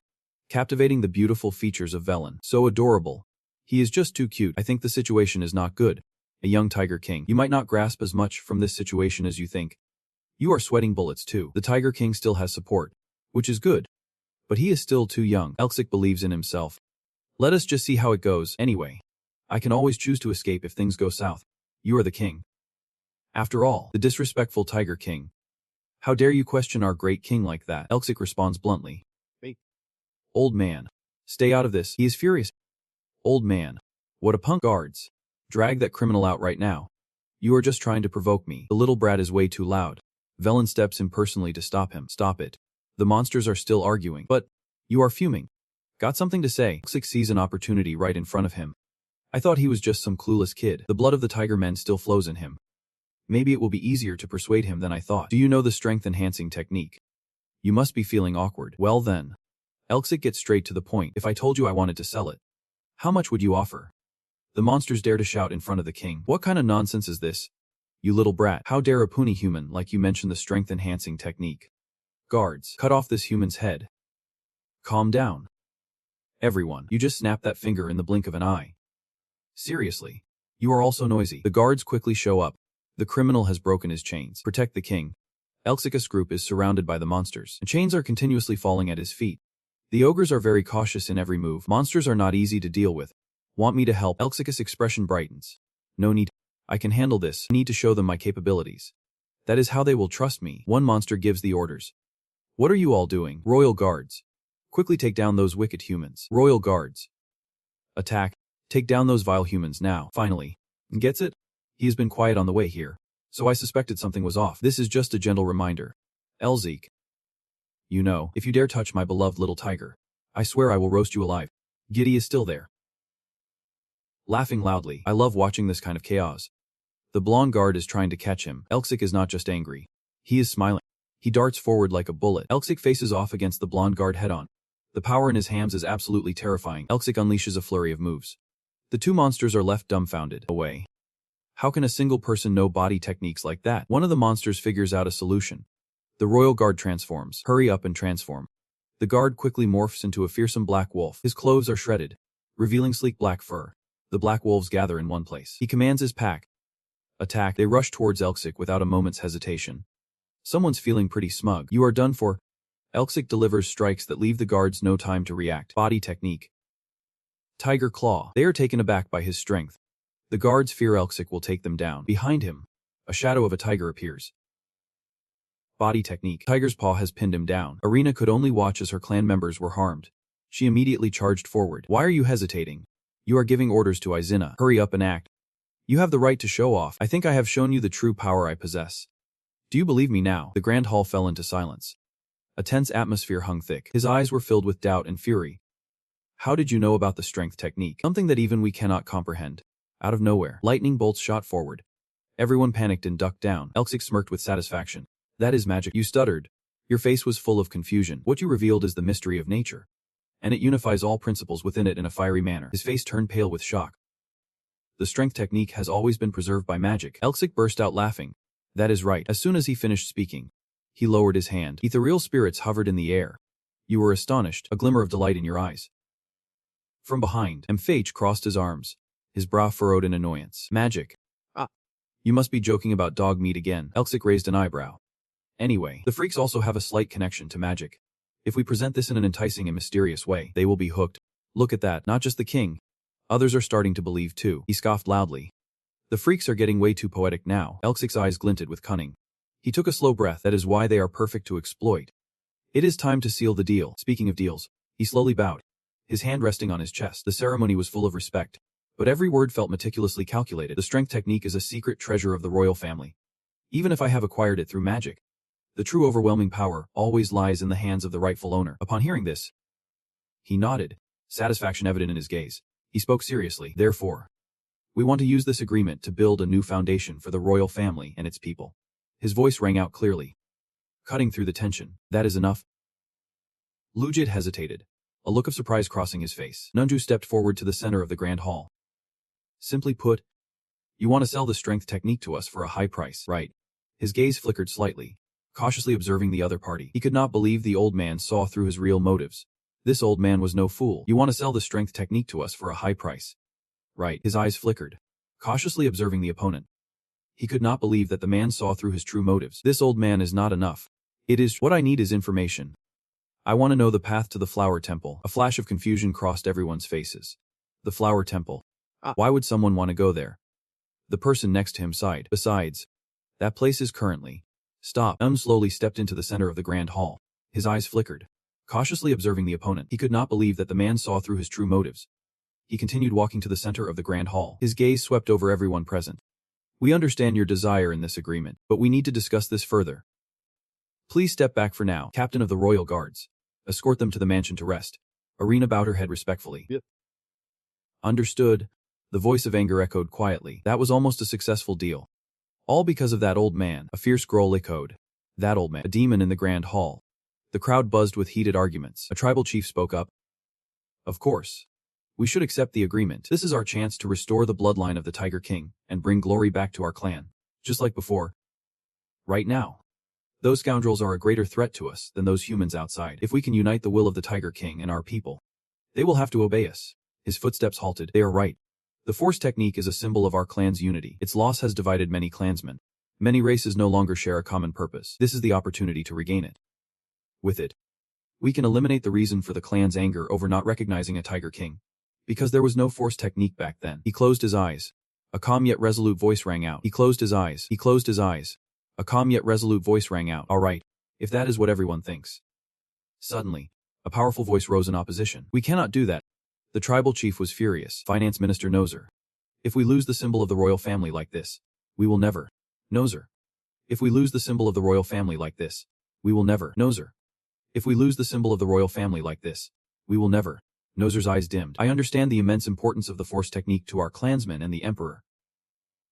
Nozer frowned. His gaze strikes like a blade. But the reason we, the outcasts, must exist in this wretched place. Have you forgotten the suffering we have endured? The entire hall fell into a deep silence. Humanity has used sweet, enticing scents to lure us. Then, they cowardly stab us in the back, pushing us into this predicament. We are left in shock. Your Majesty, if we accept this deal, we will once again become puppets in humanity's hands. And those painful days of historical defeat will repeat. But we won't lose our resolve. That is why we cannot shake hands with humanity. We must be cautious of them. His gaze momentarily dims. Calm yet strangely unsettling. After a moment, A heavy voice echoed. Your Majesty, we cannot ally with humanity. His gaze momentarily dims. Calm yet strangely unsettling. After a moment, a heavy voice echoed. Your Majesty, we cannot ally with humanity. His gaze momentarily dims. Calm yet strangely unsettling. After a moment, a heavy voice echoed. Your Majesty, we cannot miss this opportunity. This is our only chance to regain our strength. Velen remained silent. He quietly gazed up at the ancient stone statue. The royal construction. If we want to fulfill the wish of uniting the clans of the late king, we will need that strength. If we want to fulfill the wish of uniting the clans of the late king, we will need that strength. He quickly added. Then we will promptly call those humans here to negotiate. He turned around, his gaze dimming slightly. But we can do that according to Lord No.1's point. Because I believe he has a valid reason for saying so. Humanity has deceived us too many times. He stood firm in his stance, knowing full well that Lord Finance Minister No.1 is quite wise in running the kingdom as it is now. The clansmen call him the wise dark sage. But he has also been wrong in his assessments. In this situation, Velen immediately became serious, carefully considering his words, and defended him. Thus, we cannot do that according to Lord No.1's point, because I believe he has a valid reason for saying so. Humanity has deceived us too many times. He stood firm in his stance, knowing full well that Lord Finance Minister No.1 is quite wise in running the kingdom as it is now. The clansmen call him the wise dark sage, but he has also been wrong in his assessments. In this situation, Velen immediately became serious, carefully considering his words. He is the one who has dedicated his life to the kingdom, since the reign of the previous king. I do not doubt his judgment. We must be cautious of humanity. The cautious one immediately bowed deeply, his voice earnest. I apologize for speaking out of turn. Your Majesty. He quietly walked away. He thought to himself, Noros, I trust your judgment is sound. Transitioning scenes. Why am I sure he has already called him the wise dark sage? Definitely the wise dark sage. Definitely the wise dark sage. You have accepted the deal I proposed. How do you plan to counteroffer us? His voice dropped low. His gaze was emotionless. I will give you what you want, and I will pave the way to the flower for you. Elgitch laughed excitedly. Awesome. The day is as generous as I predicted. My lord, power technique. He chuckled. Deep and cold. Sell it to me. A moment later, he slumped over the table. His arms hung limply. We do not have anyone else coming here. Do they really think they can seize the throne and unite the clans just because they have power techniques? Why do the Ministry of Finance and the other officials all say the same thing? Oguddy chuckled hoarsely. I have heard that the Tiger King's lineage collapsed long ago. They need power techniques to revive this kingdom, but I did not expect the situation to be this complicated. Who are you planning to sell it to? The Minister of Finance is still offering the highest price. The old man inquired. The old Minister of Finance mentioned that too, did not he? In this case, there are too many customers chasing power techniques, so it has become very expensive. May I ask what the royal family plans to do when it does not go to the one who bids for it? The heavy atmosphere was pierced by the chilling footsteps echoing from outside. Velen's face darkened. Your Majesty, the Tiger King, a fee for the request. Arms crossed. An expression of discontent. The expertise that the king holds is gradually declining. About the stillness. His voice trembled with doubt. Why would the Minister of Finance do that? Something must be wrong. Just then, Arik stepped forward from behind. Calm demeanor. I told you in advance. You will witness some very interesting things. Or immediately spoke in a reproachful tone. Arik, how can you say such things in front of someone who is truly hurting? Hayes, you know it is not meant for children. Soothing his heart could change the current situation. She fell silent, forcing a smile, but could not find the words to retort. He turned away, his expression serious. You know, no matter how flashy and beautiful the Golden Lord is, he will soon be overlooked without a solid force behind him. Or maybe not. Considering the mixed emotions swirling around Arik, the call of a customer echoes through the memories. Known as the Pureblood clan, the atmosphere changes, showing two children with innocent eyes now filled with helplessness and despair. But once power is lost, all the gods, nobles, royalty, and even the magic tower abandon us. Arik cries silently, bitterly, the hero of lie, the hero of lie, the hero of lie. Arik bows his head, placing a hand on his chest, speaking with reverence yet determination. He must quietly sharpen it, so that in the final moments, he can reclaim everything he desires. I will assist you throughout this long journey. He chokes up, his eyes red. Emotions swelling. Elzik smirks, looking at those angelic eyes. I guess he is completely moved. He chuckles derisively, as if the kid is ready to sell his soul. I have to do this to go further. A broad grin crosses my face. Don't think I do not know what is going on. You just want to fire up his fighting spirit. Do not you? Even if you help him, only he can tackle the current situation. Who would have guessed he could strut around like that? Velen hesitated before speaking up. Does anyone know about the Tiger King Yule? Elzik stiffened. The Tiger King Yule is the strongest of them all, leading beastmen to greatness. Right. He raised an eyebrow, his gaze serious and determined. All the wealth left behind by Tiger King Ul. I am ready to trade everything. Even the research materials we have gathered to restore the strength technique. However, the flower temple has been sealed off by the general from the east. Valen stretched out his hand. If you want to open that door, you definitely need me. I will personally guide you there. A sly grin suddenly spread across his face. Hand over the strength technique to me. Elzik immediately shook hands, his glasses glinting, complying with the order. Let us sit down and discuss this in detail. Valen slowly approached. A hint of skepticism crossed his gaze. Is this decision really the right one? I can't doubt my own choices. I am the king after all.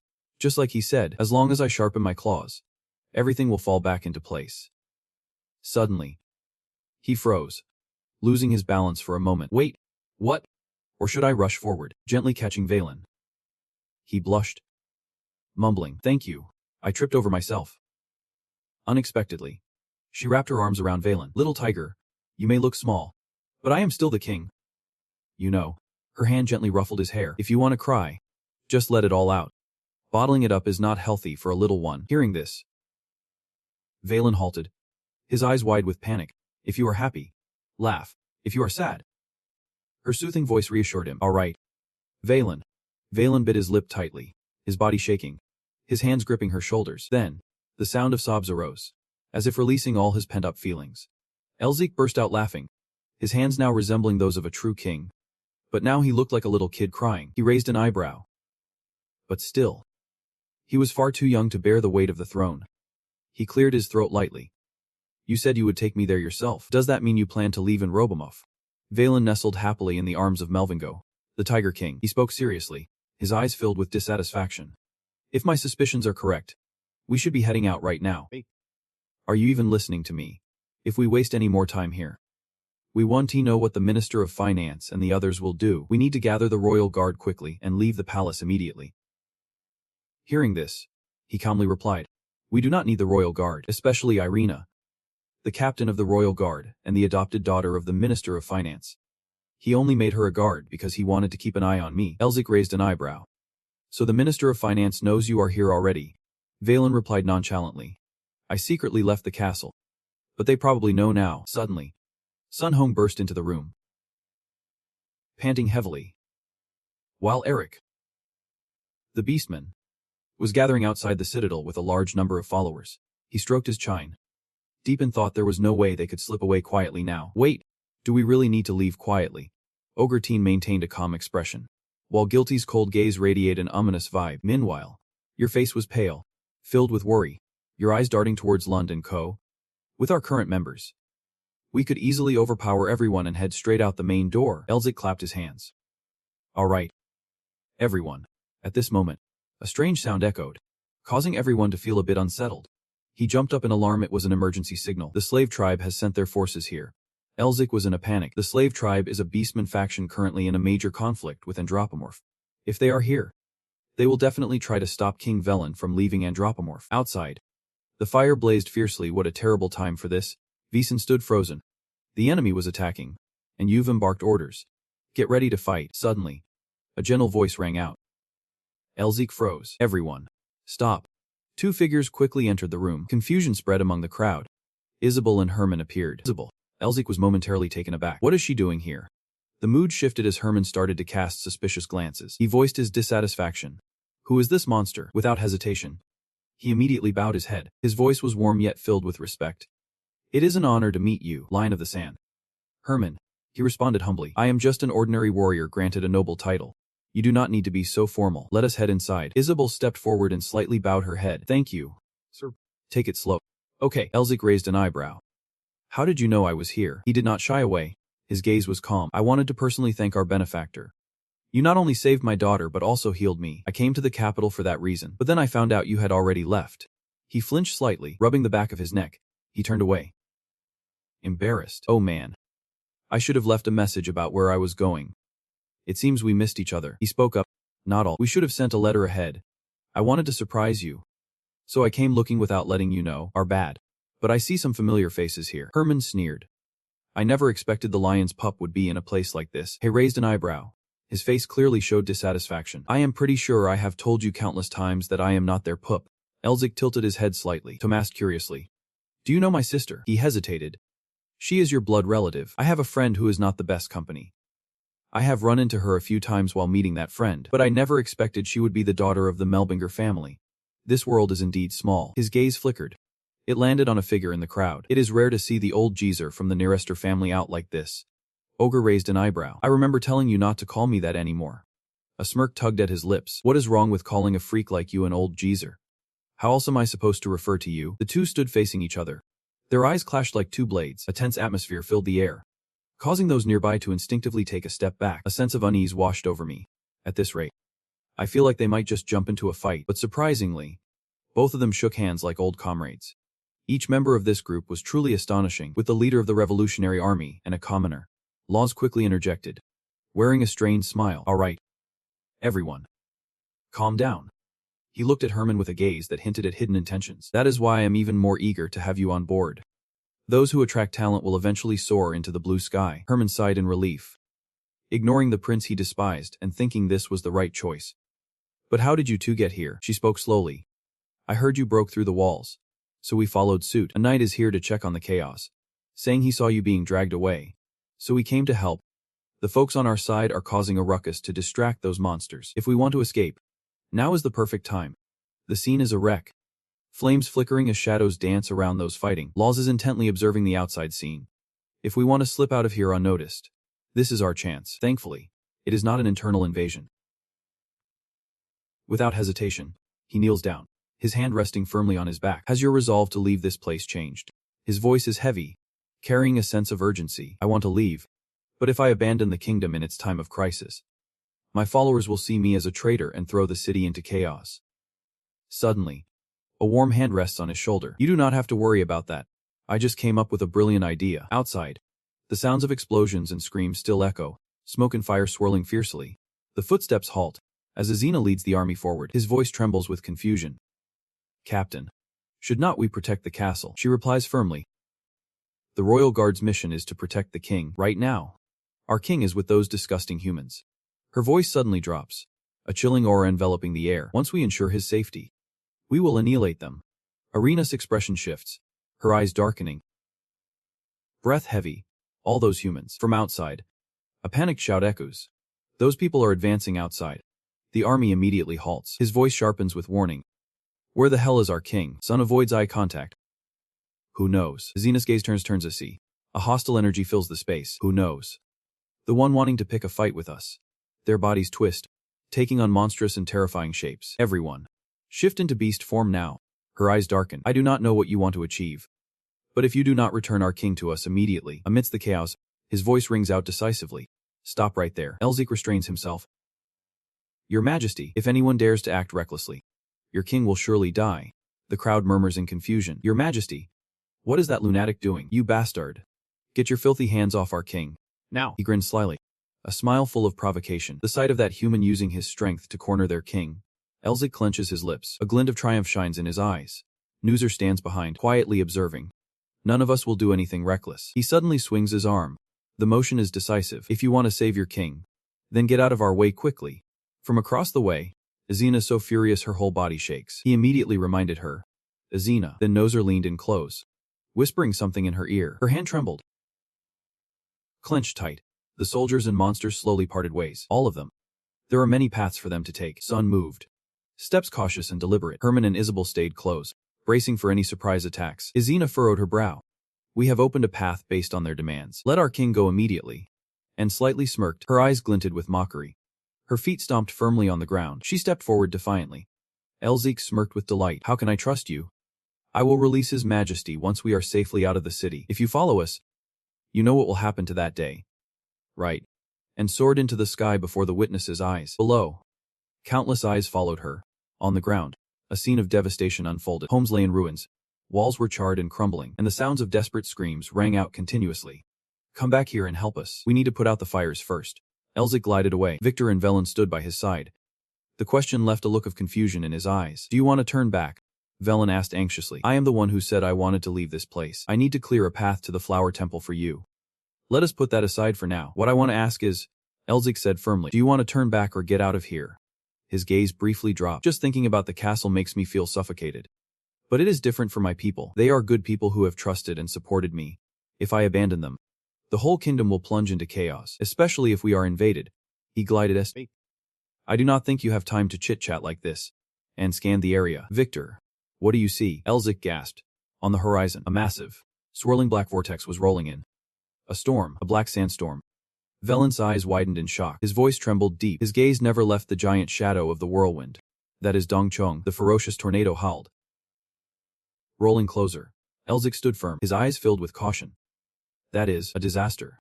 It has devastated the north. If we get caught in it, we will be torn to shreds. Just then, a raspy voice echoed in his ear. Elzik, it is not over yet. Victor slightly parted his lips. A smile full of meaning. I think there are some troublesome beings accompanying that whirlwind. Elzik sniffed, his heart raced. What is happening? And Seth's face turned pale. A massive army was approaching. The footsteps thunder like a storm. It is the fox. Nine Tails. Hurry up. It is exciting. Run at full speed. It is Inner Clan. The banner still fluttering. Inner Clan, the eternal rival of Enropimov, led by the king of the Hef, a monstrous alliance, has turned against the Heifer clan. They have lost their strength techniques. The leader of the Inner Clan slowly turns away, while the Inner Clan yearns for Enropimov's rule. Until now, there have only been minor skirmishes. They have never launched any large-scale wars. Velen is nearly losing his cool. He grumbles. What are those Inner Clan fools doing here? Elzik furrows his brow. He lets out a sigh filled with irony. Seems like some traitors in the castle tipped them off about the strength techniques. You are still so naive. Even after being stabbed in the back so many times, he snaps back, his eyes burning with fury. It is ridiculous, he speaks earnestly. If not, then why would they suddenly want to invade Enropimov and come to where I, the one who possesses the strength techniques? Hearing this, Velen's gaze momentarily dims. Suddenly, he hesitates. The whole game feels like he just lost his score. What are you doing? Elzik remains steady, with a serious look. Can you answer the question I just asked you? His gaze is resolute. Will you return to the city, or leave this place with me? Velen stops. His eyes darken. He hesitates. In that moment, the images of the loyal faces of the citizens flash in his mind. I will return to the city and protect my people. Elzik smiles. Satisfied. I knew you would say that. Velen bows his head. His voice drops, carrying a mix of self-doubt and worry. But I am so weak. I have nothing to offer you. I can't ask for anything more. Suddenly, he steps forward, gently but firmly bumps his forehead. He yells, his face full of surprise. That hurts. Elzik looks straight into Velen's eyes. Your Majesty, friends do not care about things like that. Friends, he nods, his voice full of sincerity. You just have to ask. Elzik's gaze is steadfast. Ask for help. If you do that, your friends will go to the ends of the earth to help you. Then Elzik turns to Sun, his lips curl slightly. Right, he raises an eyebrow. Well, it is not too long. Velen speaks slowly, as if genuinely. Can I become your friend? He subtly bites his lip, a smug yet warm smile. What is so hard about being friends? You can be my friend as long as you enjoy my presence. Sun is laughing too. In your eyes, a spark of joy ignites a rare sense of relief. Elzik turns to look towards the horizon, where a thick army is surging forward. How can I turn a blind eye when my friend is in need? Right, you baby. Tell everyone. His gaze is determined. Change the plan. In the distance, heavy footsteps echo like thunder. Hurry. Let out a roar. Pick up the pace. The powerful army of the inner tribe immediately accelerates towards the misty fortress ahead. Enropimov is right in front of us, amidst the howling wind. Agu lowers his voice. The leader, the master of the strength technique at Enropimov. His voice is deep and resonant. Those who doubt this are skeptical, because a mere human possesses the strength technique. Yeah. Hard to believe that such a lowly race could hold such a magnificent secret. Let us be calm but fierce. Even if the information is wrong, we can miss the chance to invade Enropimov, especially with the current situation of defeat. Right. Agu immediately replies. Exactly. If the news is true, we cannot let the Tiger King clan, who lost their divine mandate, get their hands on the strength technique. The soldiers all kneel, looking solemn, their spirits soaring, bloodthirsty claws grasping tightly. 4,000 years ago, if it were not for that blonde-haired, green-eyed wizard blocking our path, we could have built a great empire over the dead bodies of the Tiger Kings. But if we get the strength technique, we will reclaim what we lost. And finally, I can return to my long-desired nine-tailed form. No one can bite me. He commands. Soldiers, bring me the strength technique. Restore our honor and glory. The bloodthirsty Wolf King throws back his head and roars. Energy exploding. Once we achieve this, the whole world will bow before me. With fierce momentum, the one destined to inherit the divine mandate is our king, the bloodthirsty Wolf King. I will protect it. The blessing of the tail has been bestowed upon us. Let us go and behead the Tiger King. For the bloodthirsty Wolf King. Let us go and drink the blood of our enemies. But suddenly, a bizarre seal appears in mid-air, emitting a cold blue light, freezing everything. From the sky, icy shards descend, quickly forming ice walls that halt the advance of the soldiers. The bone-chilling cold seeps into every fiber, causing the beast spirits to howl in pain. A massive wolf collapses, its heavy body crashing down, breathing raggedly, its form shaking from exhaustion. As it lifts its head, the sight beside it leaves it in shock. A weak roar escaped, and it stopped, gritting its teeth. But in the blink of an eye, its body is overwhelmed by dozens of claws and feet trampling it, blood soaking the cold ground. A powerful blow from a muscular beast flings it aside. It is violently tossed aside, its body sliding along, struggling to hold onto the reins. Its eyes widen in horror at the chaotic scene before it. What just happened? On its, a bright tattoo seal glows. Quite the party here. Why do we have to be on top of each other like this? When the hammer appeared, I thought it was kind of fun. Eric, let us walk in line together. The original Russian castle emerges, and the main gate is the outer move. Guilty asks, are you really planning to stay out there? He slowly replies, there are not that many enemies. Meanwhile, the beastmen are flooding into the city in great numbers. Ogre believes Zodap, and Bodech is the one who asked us not to intervene. Don't he worry too much. Let us see what he can do. The three are walking, confused, asking, what is going on? Has the Lord abandoned us? A black crow speaks up. Gather around. Guys, the Lord has not abandoned us yet. This is just human magic. That wolf is too aggressive. I heard that the humans in Arapamove have been using magic. I can believe they are teaming up with the very humans who trapped us here. Those damn traitors. The black crow agrees, saying, that is right. They are our enemies. Elzik, in disbelief, scratches his ear. We will wipe out all those miserable humans and take Arapamove. The swords rise up. They gather. The lead wolf thinks of a blonde mage with emerald eyes. The wolf feels fear, remembering that wretched guy's appearance from 40 years ago. That human monster single-handedly wiped out our entire army. But he is different from the human 40 years ago. Is this a coincidence? Or is he just toying with us? A fully armored bear steps forward and roars. Guggo. Bring their heads to me. The black crow replies. Understood, Commander. The troops hear the command and move forward. The demon army advances, showing those lowly humans the greatness of beastmen. The screams are deafening.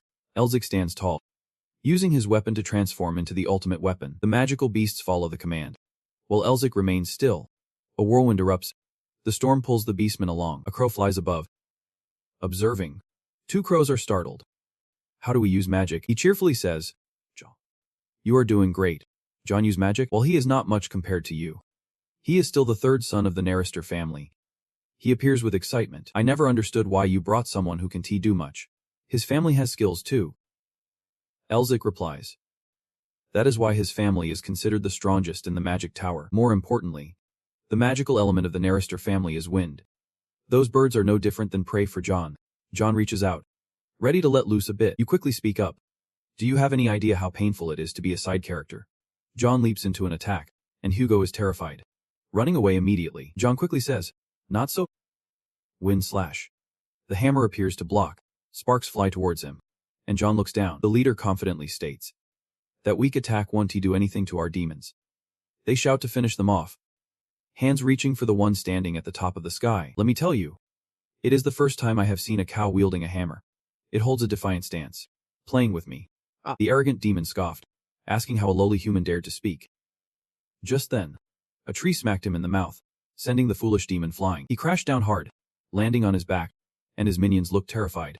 The girl with the hairpin smiled and said, oh no, I have accidentally lost control. The angry demons charged forward, shouting, those damn humans.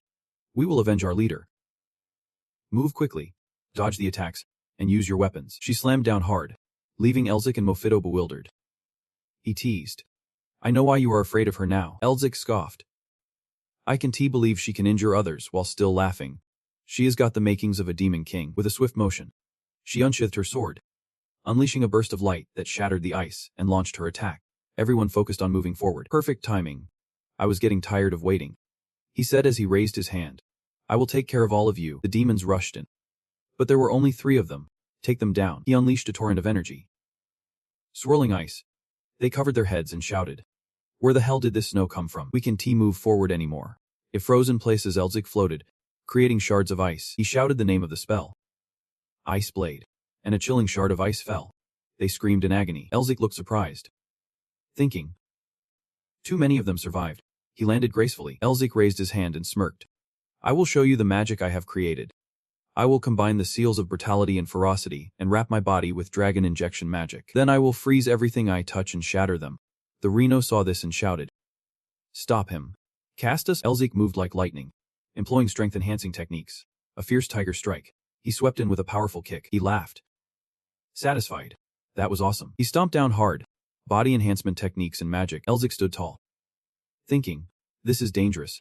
Elzik felt a jolt. Damn. With that much energy, a massive dark figure loomed. A level 4. A master of monsters. The giant bear chuckled with interest. What an intriguing human. He deepened his voice. So you are the stranger. Quickly. Draw your sword and take responsibility for this mess. Elzik observed. Calm down now. He was not an opponent I could easily defeat. The fish I just hooked swam away. What a shame. I can't waste any more time here. Quickly. Let us interrogate in the void. How dare you run away from me? He leaped down with a thud. He dodged to the side, exclaiming, so fast, but hey, there is nothing I can T-block. The fist met the blade. Elzik stepped back. He pondered carefully. The speed and strength of this guy were astonishing. If it keeps going like this, quickly, get in position. He slid past the cracked blade. He unleashed a wave of energy. Elzik raised an eyebrow in realization. Seriously? Now I am in his territory. It is hard to escape using teleportation. Quickly. Stand your ground and give orders. Hugo leads the troop to Enropo Mofli. The command spreads out. I will take an N's head and chase after him. The beasts advance forward. Hugo commands. The beast brigade. Charge straight to Enropo Mofli. Fly past Elzik quickly. He glances over. Thanks to that bear. Everything has gotten complicated. I chuckle and reply. Looks like you are a little short for a monster. At one time, even the demon race would not dare to provoke them. Elzik and the guy face off. Arik says seriously. Even if their tribe is weakened, there are still strong ones left. So that is why Enropo Mof will build walls and always stay vigilant against their own kind. The guy stands tall and declares, now it is just the two of us. Arik seriously creates a vortex. We need to defeat the enemy quickly. By any means necessary. He silently prepares to strike. Elzik smirks slightly. The guy grips his sword tightly. Forget the shame from last year. I have been training day in and day out. Even if you are not Hen. Jumping in to continue the taunt. You retort? So there is no one left then. You should train for another decade.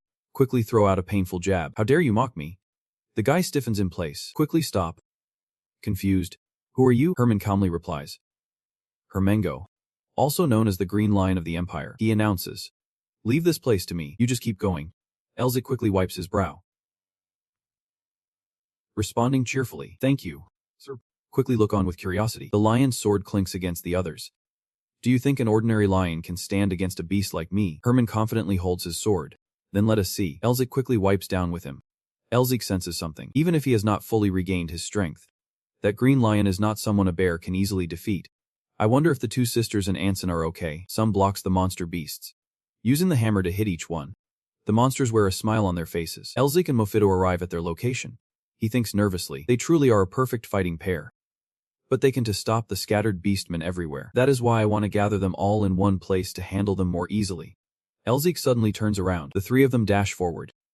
They are the knightly heroes. It is said that being a knight is quite exemplary. The tall man laughs heartily, swinging his sword with power. Elzik hears him ask himself. Right. I did not think so. The man smirks. Just leave that to us. Nephew. Another person waves. I will make sure not a single ant gets through. Nephew. Elzik shivered, hugging himself, muttering. It seemed he just heard something very strange. He thought in alarm. Now the knight has joined the battlefield. I just need to handle the rest. Elzik focused intently. Since when did they get this far? Right before the towering city gates. He wondered aloud. What the hell are they doing inside Enropomov? There are not even any guards posted. Inside the city, people were discussing. A brown-haired man spoke up.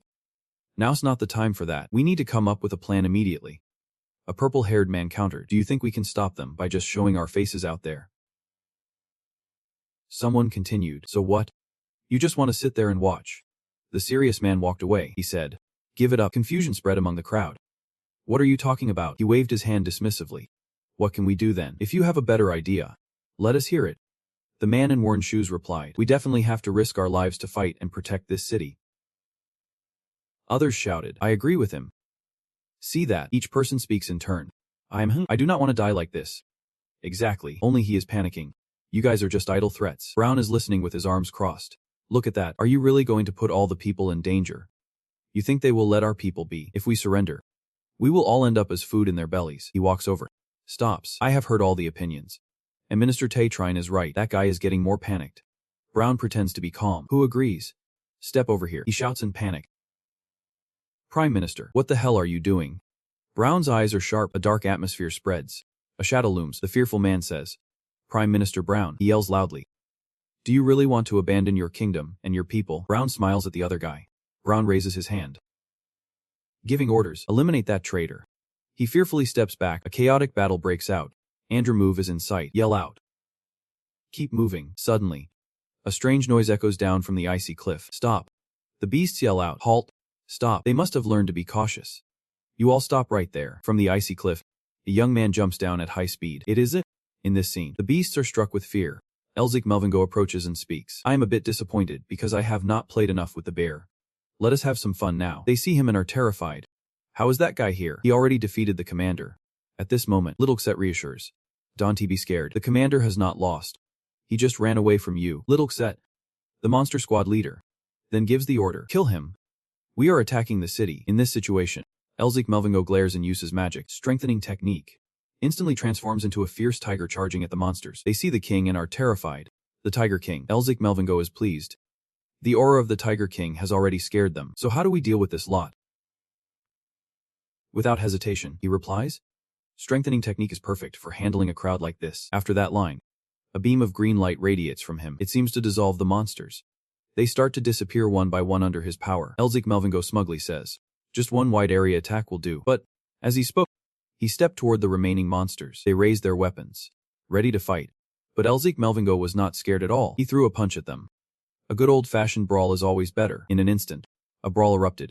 Both sides clashed fiercely. Herman shouted, we are not moving exactly how we want. Ma growled back. Are you trying to trick me? He interrupted. I am really sick. This illness stems from my desire to become stronger. Thanks to my son-in-law, I have recovered. You will see the results once I wake up. Ma glared at him coldly. A warrior from the great tribe never backs down in battle. With that, the two of them got back into fighting stance. Watch out for the lion's claws. You could really hurt me with that. The two sides officially faced off. This brawl was about to get intense. It shook the very earth and sky. Under the evening light, Ma panted heavily. Exhausted, he fell to his knees beneath Herman's blade. Herman laughed. What a fantastic battle. Now, Ma realizes the true strength of humanity. Humanity. Truly amazing. He looked up to the sky, speaking to himself. My lord, I could not complete the mission. I hope your plan succeeds. Listening to every word, enraged, Herman drew his sword and charged at him. The guy suddenly pulled out a firework. Once it shot up, his head fell off, unable to stop Mouse's intention. Herman silently cursed. I am too late. I can't stop it now. On Elzik Melvingo's side, he also saw the signal. Wondering silently, a signal flare. I see the signal flare. The monsters recognized it. The commander, they have fallen. He has given the final order. Suddenly, everything becomes more chaotic. They snarl at Elzik Melvingo with cold, piercing glares. We offer our lives. We do not understand what they are saying. It is all just shouting, but the monsters chant in unison and charge forward. For the blood of the clan king. It has come to this. Keep using the technique. Break through. Smash those monsters to pieces. For every monster that charges up, another falls. A massive ice shard slowly emerges from the water. Seeing this, the monsters quickly flee. Bizzer gives the order. The vanguard. They will pave the way for the main army to advance. We must dethrone the Tiger King clan. Destroy and loot everything inside. Eliminate the opposition.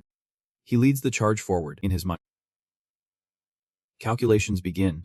It is time for the signal from within to be sent. The Andromove government has decided to heed the wishes of the native tribe. Even with that human mage blocking the way, the outcome of the battle has been decided. Suddenly, he halts as he notices something. Over there, the flag has been raised on the city walls. A sign of victory. Bizzer stands there, stunned, looking around. Wait, what is that? He stares in disbelief, unable to trust his own eyes. No way. It can be like this. What is happening? Don't tell me. The brown-haired one is shouting down from above. All those cowardly brats have been slaughtered. The warriors of the Tiger King, the heroes of Andromove. Don't he let a single traitor from the native tribe trespass here. At his command, hundreds of arrows are fired. The monsters now realize this is actually a setup of their own making. Damn it. Then, under a rain of arrows, the whole group of monsters falls. The next wave of arrows is fired. Another wave follows suit. One by one, they drop like flies. A voice rings out. It is Elzik Melvingo. When he came over to ask him, "What is going on here? Why is the minister helping us?" He turns to respond that, "I made a deal with him at the second castle of Andromov. Please sell me back the body enhancement technique." Elzik Melvingo frowns in thought. "Oh man, even he said that. You really can't trust anyone." Nazar speaks solemnly. "First, there are a few things I want to show you. Can you step outside with me for a moment?" While Elzik Melvingo listens to him, he suddenly notices Velen staring intently at him. The kid whispers, "All right." After that, he and Nazar approached a statue.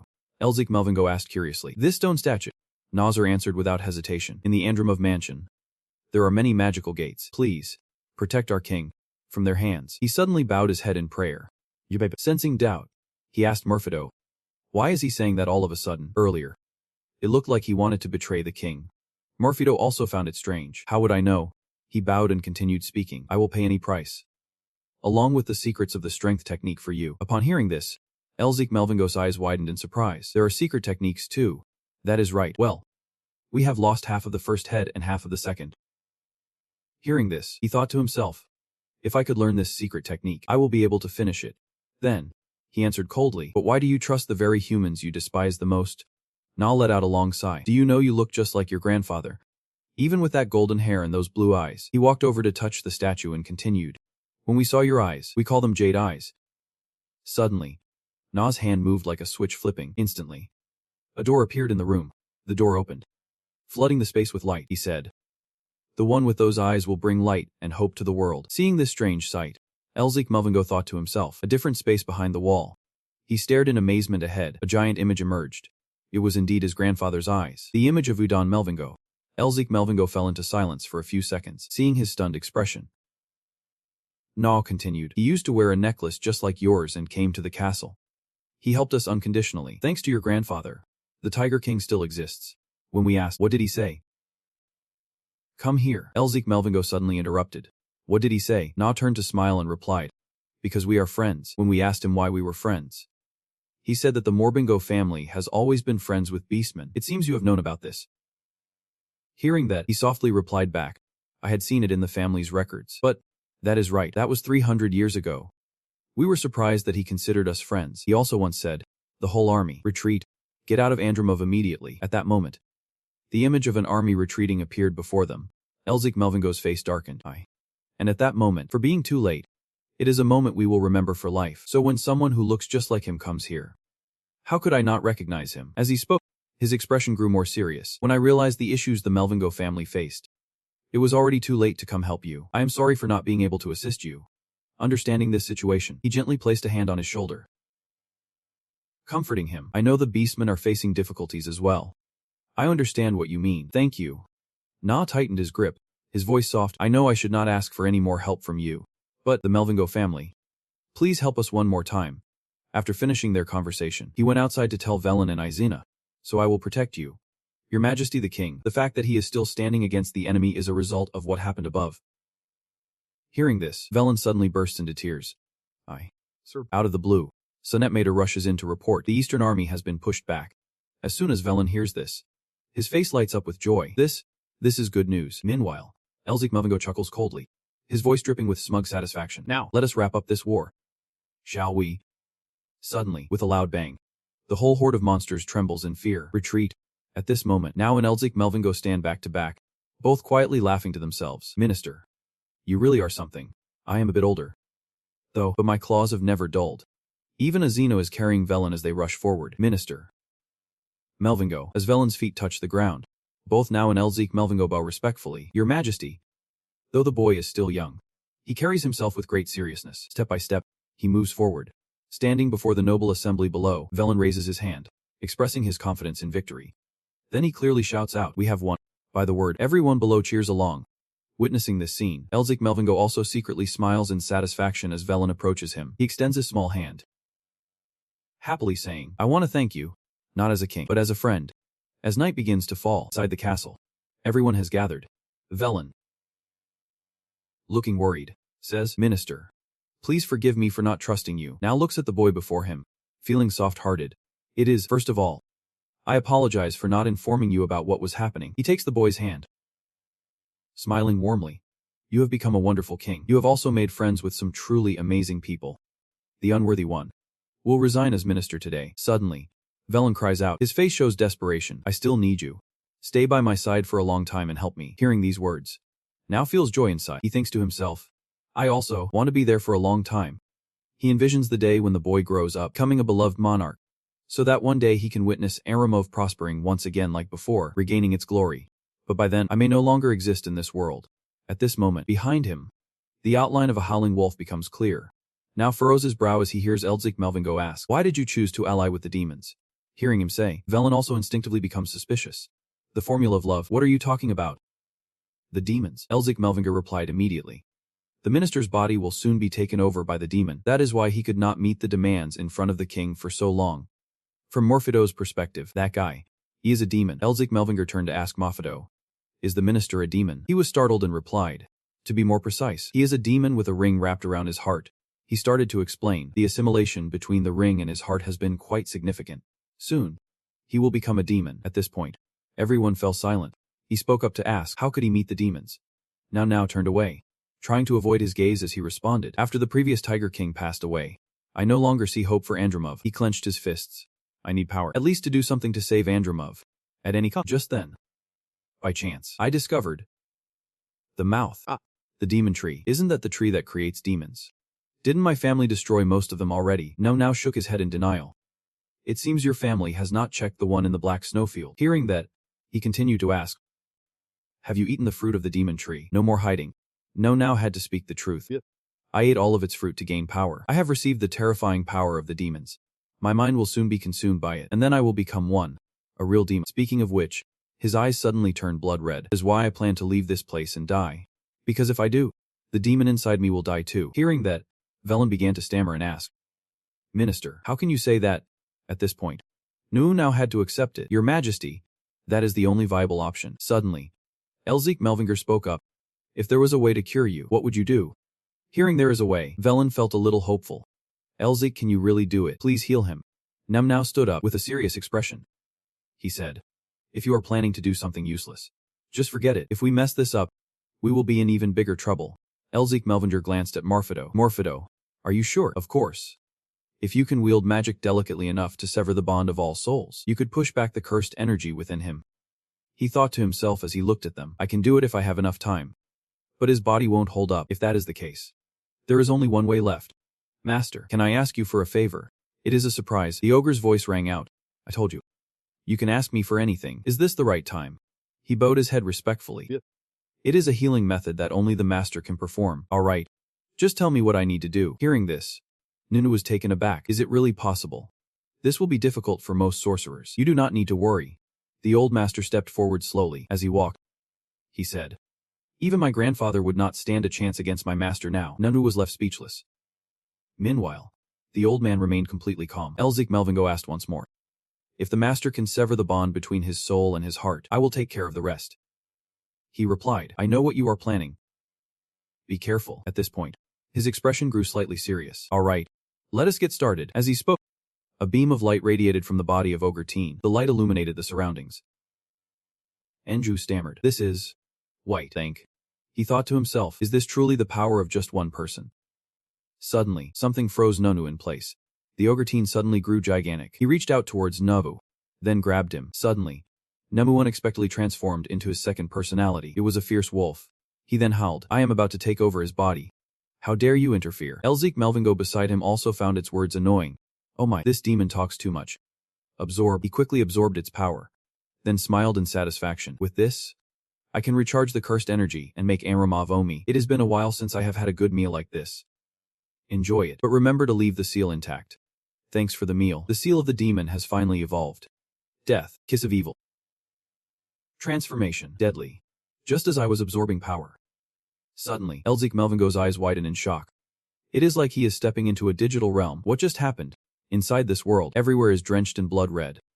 Mephisto, he stands high above, shouting down, all mysteries and absurdities stem from me. I am Mephisto of primal sin. At this moment, Elzik Melvingo finds himself in Mephisto's mind. Wait, am I in Mephisto's memories now? After this, he finds himself standing right behind Mephisto. The demons below cheer him on. Suddenly, Mephisto lifts his leg, then grabs his sword and descends upon the demons. He growls, saying, you arrogant fools. Then he strikes down directly. creating a massive shockwave, causing the demons below to seem like they are vanishing into thin air. But he does not stop. He continues to grip his sword tightly, swinging it in a way that sends demons flying everywhere. Mephisto smirks. You think that is enough to kill me? Mephisto's sweet, lethal strikes enter Elzik Melvingo's view one after another. He thinks to himself, I always saw him as a demon to be used. Forgetting. But this is truly Mephisto's power, the greatest and noblest demon king. He places his hand on his chest and feels it. I do not know why, but I can feel Mephisto's emotion. Suddenly, he bursts into laughter, as if he is saying that this situation is not what he wants. He is acting this way because it has been his fate since birth. Mephisto seems to be losing his mind. In Elzik Melvingo's mind, he keeps thinking, punishing everything is his nature. Just as I must breathe to live. That is why he is the only demon king known as Original Sin. Mephisto slowly spreads his demonic wings. His gaze becomes icy, roaring like a true demon king. This is Mephisto's true nature. Suddenly, a voice rings out. What are you looking at? Elzik Melvingo instinctively turns around. Back to reality. Laogaten speaks up. Elzik, what is going on? Are you feeling unwell? He quickly waves his hand to dismiss it. It is nothing. Then he looks at the brown figure that is now unconscious. Thinking, outside of reality. Not much time has passed. He then remembers Mephisto. It seems Mephisto is also seeing his memories. Why is this happening? The demon I just separated from the minister has been absorbed into the seal. And first, I got sucked into Mephisto's memory seal. Suddenly, Mephisto responds. What else is there? Your soul is now linked with me. This makes him a bit uneasy. Can you hear what I am thinking? I did not say it out loud. Did I? Mephisto seems to see right through everything. I am just as shocked by it too. I can't believe that even in a spirit form, I can still form a bond with a human. Do you know what is happening? Mephisto replied coolly. I am not omnipotent, you know. Right. That seal you absorbed. I can only guess it is because that seal is beneath my level. Hearing this, he suddenly remembered. A seal lower than you. No wonder it looks like a wolf, but why did not you recognize it from the start? Mephisto's expression was almost amused. I have been at the top of the hierarchy for ages. Why should I care about the rank of lower beings? You are not upset because no one plays with you. Are you? This punk thinks I would want to play with anyone. Elzik Melvingo smiled teasingly at Mephisto. What do you see in my memories? But he turned away, ignoring the question. In the infirmary, everyone was gathered around now. He tightly grasped Elzik Melvingo's hand and smiled, saying, Thank you so much. He replied that the old man needed to focus on taking care of himself to recover soon. Get it? I will rest more so I can see the king grow up. With that, they exchanged smiles. While Velen thought to himself that he was already anticipating his reward, Mephisto teased Elzik Melvingo. You are so nice, yet so greedy. He thought back. I have always been like this. Then they started bickering again. Do not rid my thoughts like a creep. As if I want to hear that. Suddenly, Elzik Melvingo noticed something. Velen brought him a box. As promised. This is the treasure map of the Tiger King's quest and research on strength techniques. Does this belong to the Tiger King's quest? He slowly opened the box. Inside were several items. Please look at what is under the cloth. Elzik Melvingo asked in surprise. Under the cloth. As he pulled it back, he was taken aback. Wait. This is rare herbs from the eastern continent. Why would you give me this precious item? Velen calmly replied. In the Beastmen legends, when the world faces the threat of destruction, the hero king will guide everyone. When the harsh winter comes, he will appear and chase away the cold, and warm spring will return to this land. He spoke with sincerity. I believe you are the hero king mentioned in the prophecy. Elzik Melvingo murmured. Winter. And complete. Winter. At that moment, he suddenly realized that in the prophecy was not a coincidence. Recalling Adon Melvingo's apology. I am sorry for coming too late. Does that mean Grandpa came here because it was planned by the family? Velen laughed and said. You deserve to receive the prophecy of the royal family. Elzik Melvingo accepted. Thank you, my lord. Now, I will guide everyone to the flower temple. Transitioning to a dark place, Haigajun lowered his head in fear. Blood Wolf King. I won't fail next time. But before he could finish, he was immediately sent off to the West Heaven. Because you have failed, the Blood Wolf King slammed his hand down in anger. I will get my tail back. Those Melvingo fools again. He walked while questioning. Where have they gone now? One of his subordinates answered. The Flower Temple. Then he declared loudly. The Flower Temple is the path my heir has taken. Burn them all. Burn them along with the temple. In the black snow fields. Everyone was gathered there. And Velen commanded. Put your hands here. But the Silver Tiger made him furious. Utterly outrageous. You dare to ignore the orders of the Tiger King. Then the Silver Tiger dashed around. while Sundameter shot him a glance. What were they talking about? Elzik Melvingo chuckled a few times before reaching for his sword. Herman asked, "Are you planning to learn swordsmanship in the future?" He blinked in surprise. "Swordsmanship?" He continued, not to sugarcoat it, "You are a prodigy. You know." Hearing this, Elzik Melvingo paused for a moment and thought, "I think swordsmanship will be essential." He continued, "I can teach you a thing or two." Suddenly, Ogotten interjected, "Don't rush into it like that." Just a few steps from him could create a snowstorm behind his back. This left everyone in the hall in a state of panic. "What is going on?" He ordered them. "You all stay right there." Everyone stood frozen. Gullitta Tensor warned, "Just one wrong move, and the whole place will blow up." The outside winds are howling fiercely, perfect for burying bodies. Seeing the situation escalate, Velen felt a bit scared. Herman spoke up, "Please calm down. There are children here." His words made the two of them stop moving. So the thing around the man's neck flew away. Herman approached, nodding, "I am not trying to steal your disciple. He fights in a very different style. So I just thought he should learn some stronger martial arts." Ogarten replied with interest, "Yeah, but you think I would not notice your tricks?" Herman laughed. "Are you worried I will take your student away and scare him off?" Suddenly, the carriage on the road exploded, and old Ogarten appeared out of nowhere. He unleashed his power. "I will show you what respect means." Then he raised his hand, ready to crush the person inside. Meanwhile, Herman held his sword, muttering, "This is bad." One dude stepped up, and thus a fierce battle between the two began. Gullitta Tensor, sitting on his beast, said, "An army of eagles. Ah, I guess I will have to teach you a lesson." The group in front was incredibly aggressive, charging forward with their weapons. "Hunting monsters is our trade." In the dark of night, the fierce battle between the two sides erupted. Mervido remarked, "I do not get why they are fighting over each other like this." Elzik Melvingo replied with satisfaction, "My talent is just too amazing." "Are you eavesdropping on their conversation?" "It would be a bit rude to directly read someone's mind." "Right. Elzik is my student now, so do not expect to snatch him away from me." Mervido sighed and said, "Are you just going to let them fight like this? You are about to die, yet you are still so greedy and selfish." Over here, Ogre seems to be overwhelming Herman, oppressing him. In a precarious situation, Elzik Melvingo finally spoke up to intervene. "Everyone, calm down.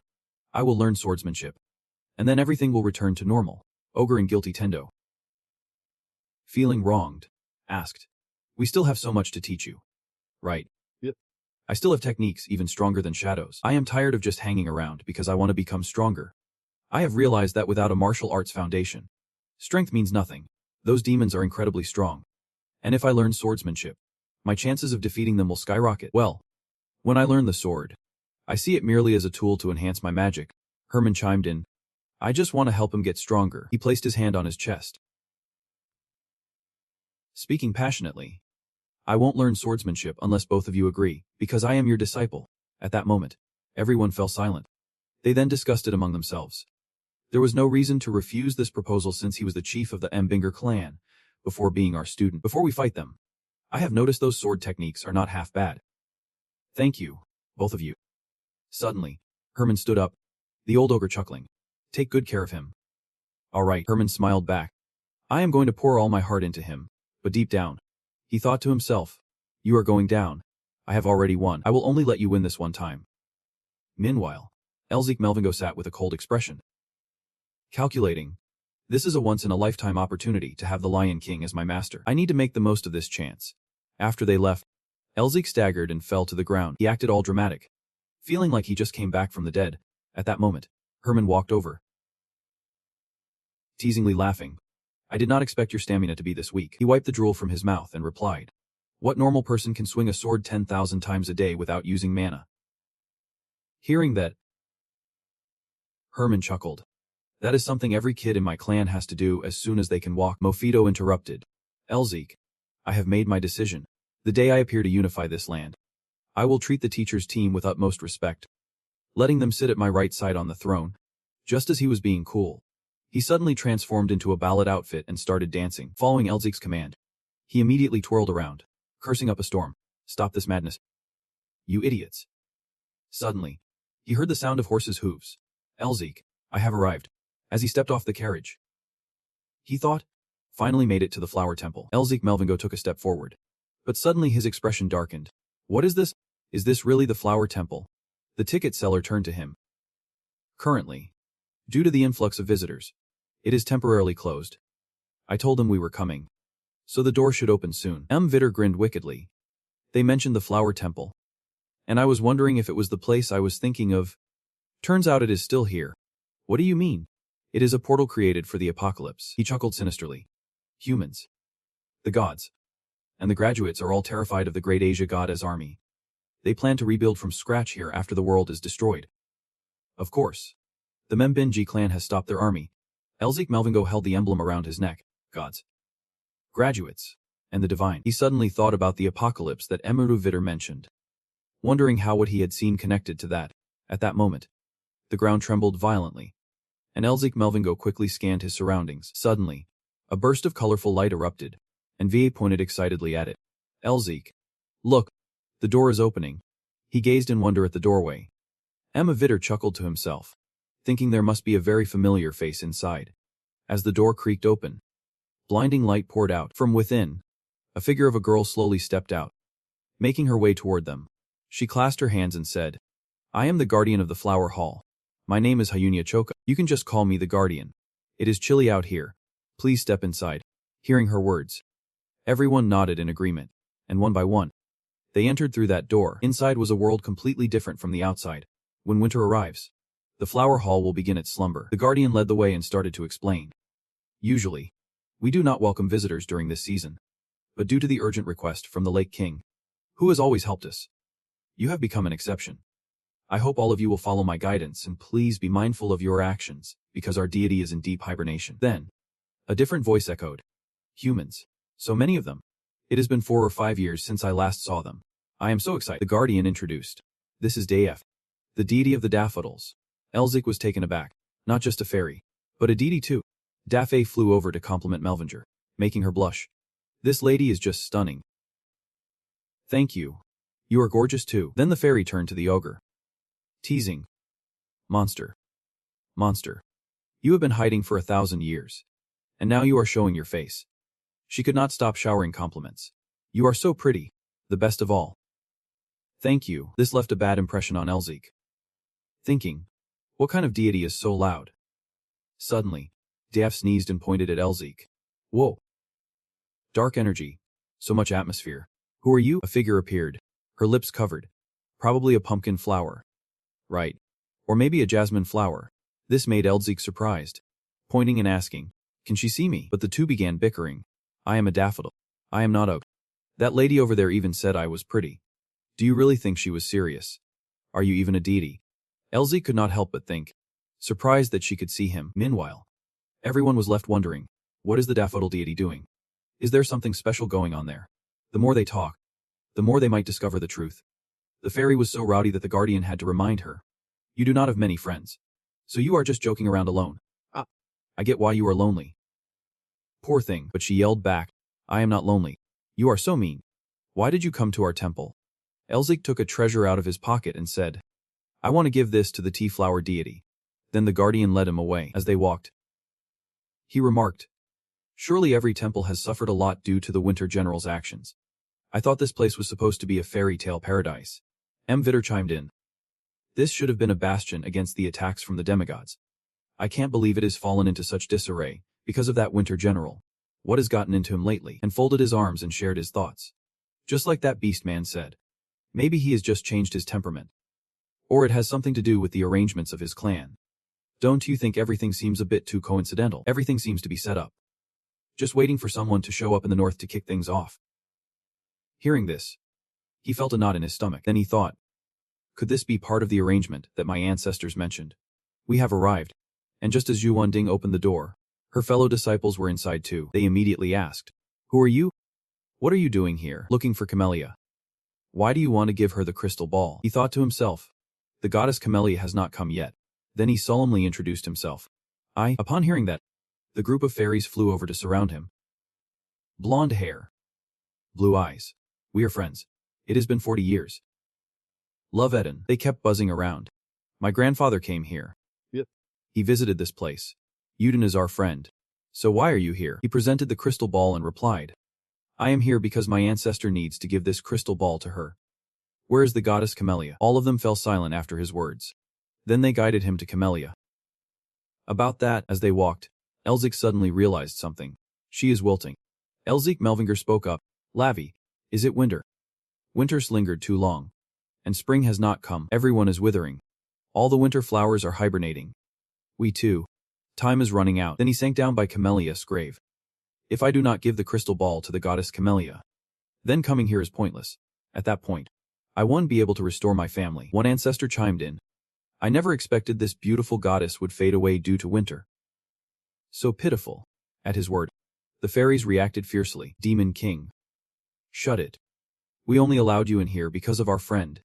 We never wanted to see you. Then they started bickering. Who do you think you are to talk to me like that? You are just a relic of the past. Getting angry is useless. Well, Elzit Melvinger thought. Wait. They are wilting, but not dead. They are just withering away.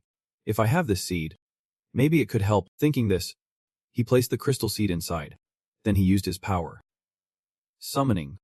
A wave of green light of resurrection appeared. The crystal seed began to emit a strong glow.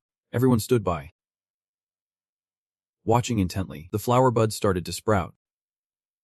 And suddenly, a red light burst forth, revealing a fairy from the seed. You have come, just as promised. Elzit Melvinger's efforts finally paid off. The Camellia awakened. What a strange cat. Elzit reached out and introduced himself. I, the grandson of the beloved. May I ask what promise you made with my grandfather? Her expression suddenly turned serious. That is, but before she could say anything, she was interrupted. It is The little fairies flew in. Melva. It has been so long. I missed you so much. Did you sleep well? Melva's voice trembled as she spoke up. Listen up.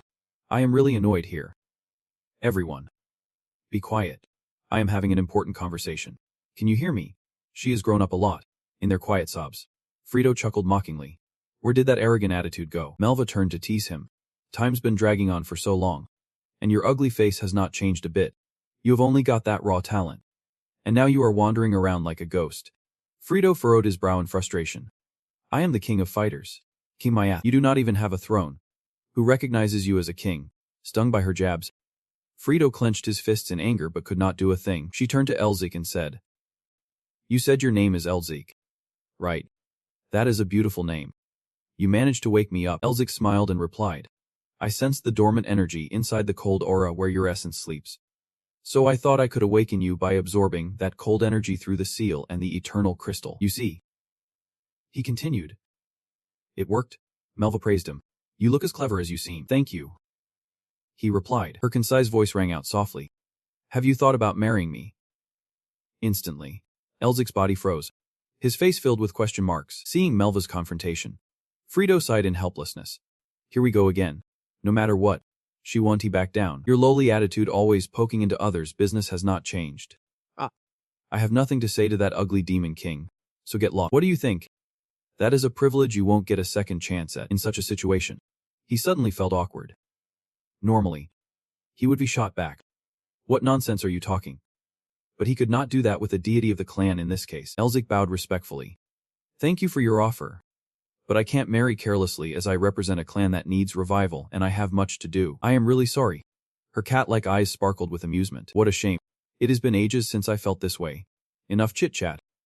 Do you want to know the promise between me and the demon? Elzik replied. Yep. He said. Your nephew will come here one day. He will take away the winter that has plunged this place into darkness and bring with him the spring we yearn for. His words startled Elzik. His brows furrowing slightly, he raised his hand, tightening the badge on his coat. How would he know that? Elzik Melvinger, grandson of Udon Melvinger. Will you take away this long winter and bring us the spring we hope for? Elzik hesitated. I do not know if I can take away winter. But my grandfather told me to give you this and said, it is a waste to stand by Edli. He sighed heavily. He opened his hand, revealing the gem, his gaze turning resolute. I am here to end this winter. Melvinger looked at it with fondness. This must surely be the word of that troublesome human. Nevertheless, this has tied everything together. From now on, you should head to this place. Elzik's face briefly showed a hint of malice. The entire space seemed to tremble. And suddenly, a loud noise echoed everywhere. Elzik jolted, his eyes wide with panic. Just before the emblem on his shirt suddenly glowed, he realized it was time to embrace winter. Finally, in a field overflowing with wildflowers and lush green grass. He lay amidst the blooms, a look of awe on his face as he thought, "It has been so long since I felt this way." Elzik took in the scenery around him, still astonished. "This is..." He instinctively raised a hand to shield his eyes, as if sensing something. Tears welled up. What is happening? At that very moment, the green flower field suddenly transformed into a barren icy wasteland. He thought, what on earth is going on here? Suddenly, a voice called out from behind. "This is the Black Snowfield, the place where your strength will be tested for the second event." He looked up at the man, his face lighting up as if he would just realized something right in front of him. Could it be? Yep. It's been ages. Has not it? He excitedly rushed forward, responding, "Yeah. You have grown so much since we last met. It looks like the seal and the chaos have found their rightful place." He eagerly asked, "Why are you here?" The man's expression softened. "Once you finish with winter, I will continue to follow you and help you along the way." Hearing this, Elzik instinctively reached for his head. Painful memories surged back. He looked up towards the mountains. "All right. We do not have much time, so I will explain quickly. Look over there. This land was once filled with blessings, a cradle of life. But when that thing appeared, death shrouded this land."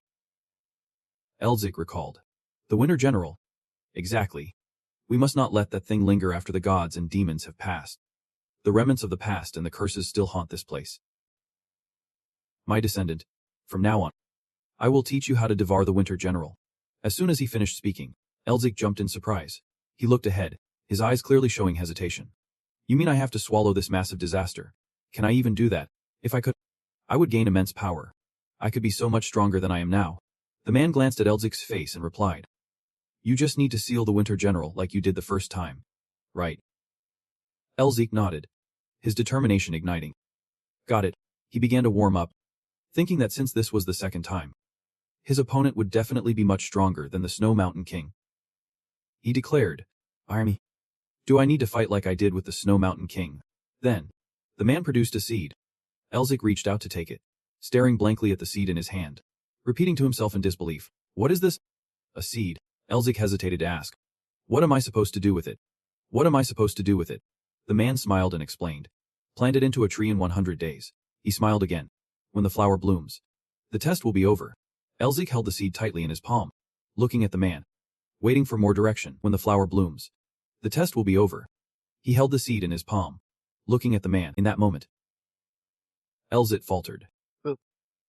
He frowned, clearly annoyed, unable to believe he had to take on such an absurd task. Planting a tree. The man gently pushed his glasses up and asked, "What is wrong? Is it that hard?" Elzik looked at the seed in his hand, his expression filled with doubt. "First, I have to plant this seed in this desolate land, but I do not get how this relates to dealing with a certain someone's ear." "Right. You will figure it out in due time." Elzik raised an eyebrow, rubbing his forehead, clearly dissatisfied. More useless chatter. Can I scare him into explaining things a bit better? What am I supposed to do with this tiny bit of information? Don't worry. He snapped his fingers, and suddenly, a massive portal appeared in mid-air. "I will assign you the perfect guide." Out of nowhere, a voice piped up, "Could you not disturb me anymore?" Elzik instinctively followed the sound, his eyes widening in surprise. A girl with long, orange gold hair gently brushed her hair back. She floated in mid-air, her beauty making the space around her feel like it was sprinkled with cherry blossom petals. "I have told you countless times not to wake me up, strange cat goddess." She looked confused, glancing up at the person beside the portal. "Strange cat? How did you know me?" "Handsome kid." Elzik looked at her suspiciously. Her appearance definitely screamed strange cat goddess. The presence she exuded was completely different.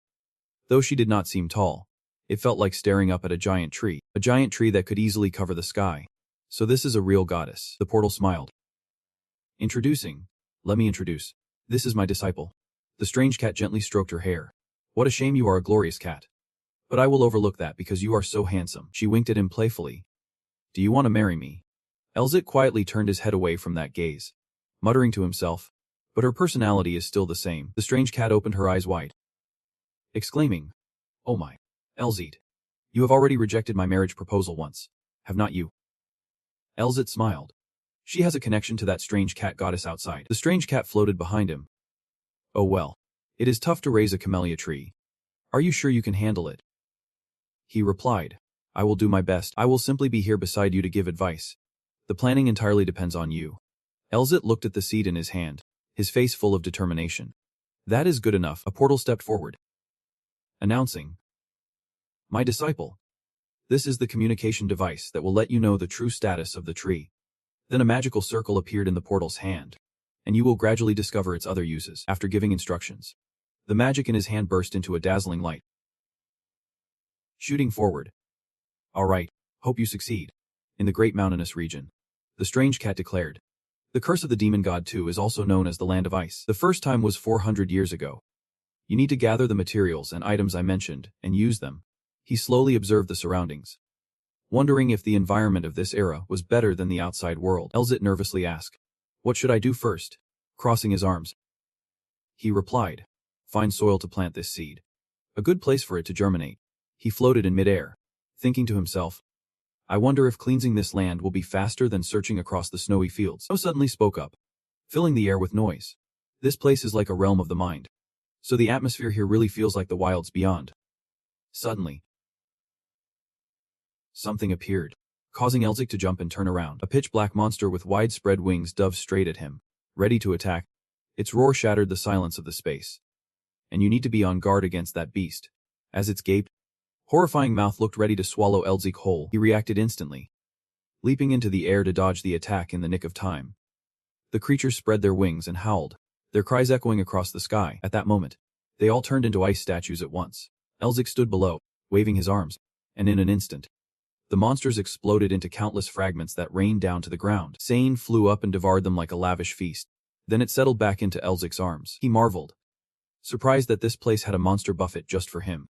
Mia looked at him, resting her chin on her hand, saying he was quite capable, definitely the look of a true Melvinger. "Do you think we can find that piece of land in this vast snowy field?" Elzig furrowed his brow, pondering. An open terrain with small trees must have a nearby water source, a place he could easily protect from monsters. He asked again, "If we were 400 years ago, Enrollment would be around here, right? Are you thinking about Enrollment? Think by this time, they must have completed building the city. This terrain is very different from what you know. How are you planning to find Enrollment?" Elzig smiled and replied, "It is not that hard." Without missing a beat, he leaped forward. Normally, valleys and high hills would not change much in just 400 years. If I use a place like that as a center, I can roughly guess where it is. Mel nodded in agreement as she listened to him. They arrived at a spot where the forest had been cleared, with strange monsters lurking around. There it was. They found it, she exclaimed. It seemed like he had paid attention to the terrain around Enrollment and remembered it. Smart choice. Truly a Melwinger. Elzig extended his hand forward, smiling with satisfaction. "All right. Let us prepare the land." The power in his hand suddenly flared, making Mel squint her eyes. She kept staring intently at the light he was producing. They both looked ahead. "This should be enough to plant a tree." "Right. I do not think that is enough at all." Huge ice blocks surrounded them, covered by a solid white protective layer.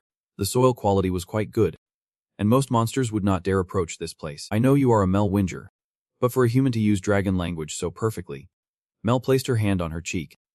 "What should we do with him?" Elzig stuffed his hands into his pockets, looking at his accomplishment ahead. Suddenly, his chest started to glow, and he exclaimed in shock. Elzig pulled something out of his pocket, watching the reaction of the stone. He thought he had succeeded. He looked at the words appearing on it. His smile fading. "Mission failed. Return to day 0. Instantly, everything around them reverted to its original state. Elzig sighed in frustration. "Here we go again." Mel shot him a glance. "This is all because of that old man in Tuhan. Right, during the first test, I always found myself back at the starting point every time I died. This time, it seems I am starting over because I failed the mission. I guess someone forgot something." "Do you know why?" "We need to look ahead because this place is the Frosty Realm. And there are countless reasons why planning fails here." Mel raised her hand. A pink portal opened up, she continued. "And I think I have given you enough guidance already. I will take a nap while admiring the world outside." "Where are you going?" "I am heading to a safe place. Just focus on your mission until I return." He hurriedly raised his hand to stop her. "Before you go, give me a few more hints." Just as he finished his sentence, Mel vanished before his eyes. "Guess I will have to figure out the reason for my failure on my own." Elzig lay silently on the edge of a deep chasm, his empty gaze fixed on the overcast sky. He sprang up, pondering. What did I miss? Elzig's eyes lit up as a golden aura enveloped him. "No more wasting time. I need to focus more." Elzig stomped his foot into the ground. A surge of golden energy erupted, propelling him forward. Suddenly, he spotted something, and he froze.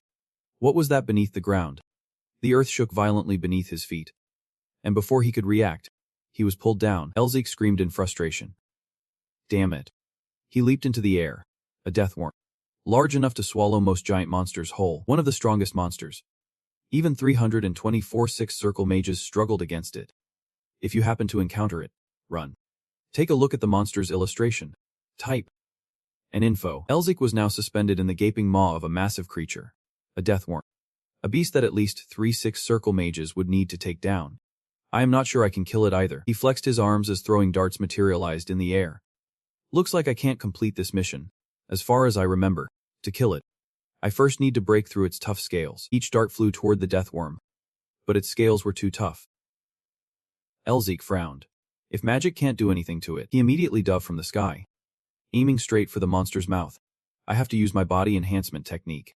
The death worm clamped its massive jaws shut, and Elzik opened his eyes wide in shock. A stream of green liquid shot straight at him. He created a shield to block the toxic fluid. Poison. Unbelievable. This stuff is strong enough to pierce through my magical barrier if I approach it recklessly. I am definitely going to get swallowed by this poison. After spraying its poison, it instantly took off. You can escape from me. Elzik chased after it. If it got away, I would lose precious time on my mission. The death worm's speed was increasing rapidly. Just then, it turned back, its massive body twisting in the air. Seeing it, Elzik sighed. So it was luring me after all. He jumped onto its long body, looking way slicker than those other monsters. Senza, I am coming for you. And it keeps spewing out that green poison. Elzik ran in a panic, cursing out loud. Damn it. This poison is so annoying. Then the toxins erupted like violent waves crashing against the shore. He kept compressing the toxic waves that would not retreat. If I do not pull back soon, I will have to start all my missions over again. I have no choice but to take the risk. Unleash all my power. Energy for a burst. He thought to himself.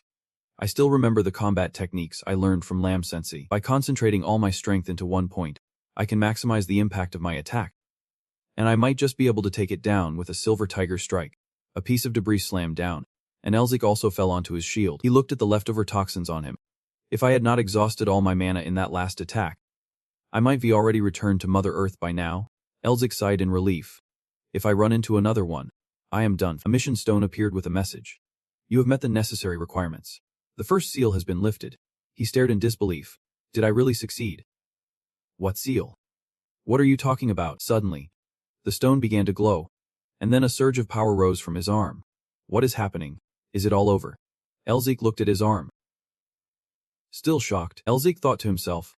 I can't believe I got the 4th mark so quickly. I could use it to break the ice around this frozen land, like I did with the 4 mountain kings. Right. But how the heck do I do that? I do not even know its real name. He looked up, remembering Fictus' image. Feeling frustrated. If Ficto finds out about this, Elzik quickly waved away the thought of him. Whatever. I will just follow the plan. I will find out soon enough after finally cleaning up this area. It is time to plant the seeds. Just as he was feeling good about it, Sen warned. Be careful. He panicked. No way. A warning. Even though death spirits usually live alone, there are rare cases where they gather in large numbers in one area. It could be just a few, or it could be dozens. Elzik could not believe he had dug them up. Complaining. Come on. This is ridiculous. Elzik grabbed his head, pulling at his hair, shouting in anger. There is no way I am getting out of here. One is already tough enough. What do I do with a whole pack? How on earth does the Tiger King want to build a home in a place like this? Only my master could take down a whole horde of monsters alone. But a place filled with so many death spirits means the land is incredibly fertile. I need to find a way out of this. Elzik's mind raced. Smiling brightly. If I try a few more times, I am sure I will find a solution. Then Elzik's face was covered in injuries as he realized just how foolish it was. What a waste. Elzik lay motionless on the ground. After the 34th attempt. I have tried everything, and I still can't kill those death spirits. He rested his chin on his hand in frustration. I guess I will have to try in a different area far away from here. The seeds are not sprouting. Elzik lay among the death spirits. And I going to be stuck here? He thought of his beloved grandfather.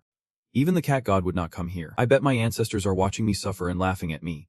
Is no one coming to help? Suddenly, Elzik's eyes lit up like he struck gold. Wait a minute. I am such an idiot. How did I not think of this sooner? They can stop me from asking for help. I need to reach out to the Hachi family for assistance. Over by the cherry tree, blossoms are bursting into bloom. Delicate pink petals fluttering down like confetti. Underneath the tree, a cat is sprawled out on a plush bed, looking utterly relaxed. As if nothing outside the world matters to them. Suddenly, a voice calls out, startling her awake. She has really been sleeping like a log. Standing under the cherry blossoms with arms crossed, the cat rubs its head in confusion, asking, "How did you get in here? You should not be able to enter without my permission. Someone else wanted me here." She snaps back angrily. "When did this happen? Don't you remember what went down that day? Looks like your memory's starting to fail you." The cat yawns, saying, "I used to be a queen, living in a frozen palace, and now I am treated like this. It is exhausting." She asks, "So what are you doing here?" The person turns around. "I told you. Someone else wants me here. Are you okay? You sacrificed 4 lifelines to break that curse." The cat's face shows little concern. "You do not need to worry. Just hope you won't barge in here again. By the way, how's that guy doing?" In the west, he extends his hand, and a circle appears. "Let us see for ourselves." They both lean in to look at the screen. The scene shows Elzik being chased down the road by other beastmen. They are screaming in rage. "That is our ancient enemy. Kill that human." The cat panics and shouts, "What the heck is going on? Why is he being hunted by those beastmen?" In the west, he bursts into laughter. "Isn't this just hilarious?" She scolds, "You can still laugh. Hurry up and help him." He keeps smiling, saying, "Don't make things more complicated." Right now, he is busy plotting his own escape. In the dark sky, Elzik soars upward, with multiple beastmen chasing after him, their shouts echoing, "That is our ancient enemy. Kill that human." Elzik hovers in midair and chuckles, gliding effortlessly as if he has no worries at all. Elzik smiles lightly, his gaze sweeping across everything, thoughts flickering through his mind.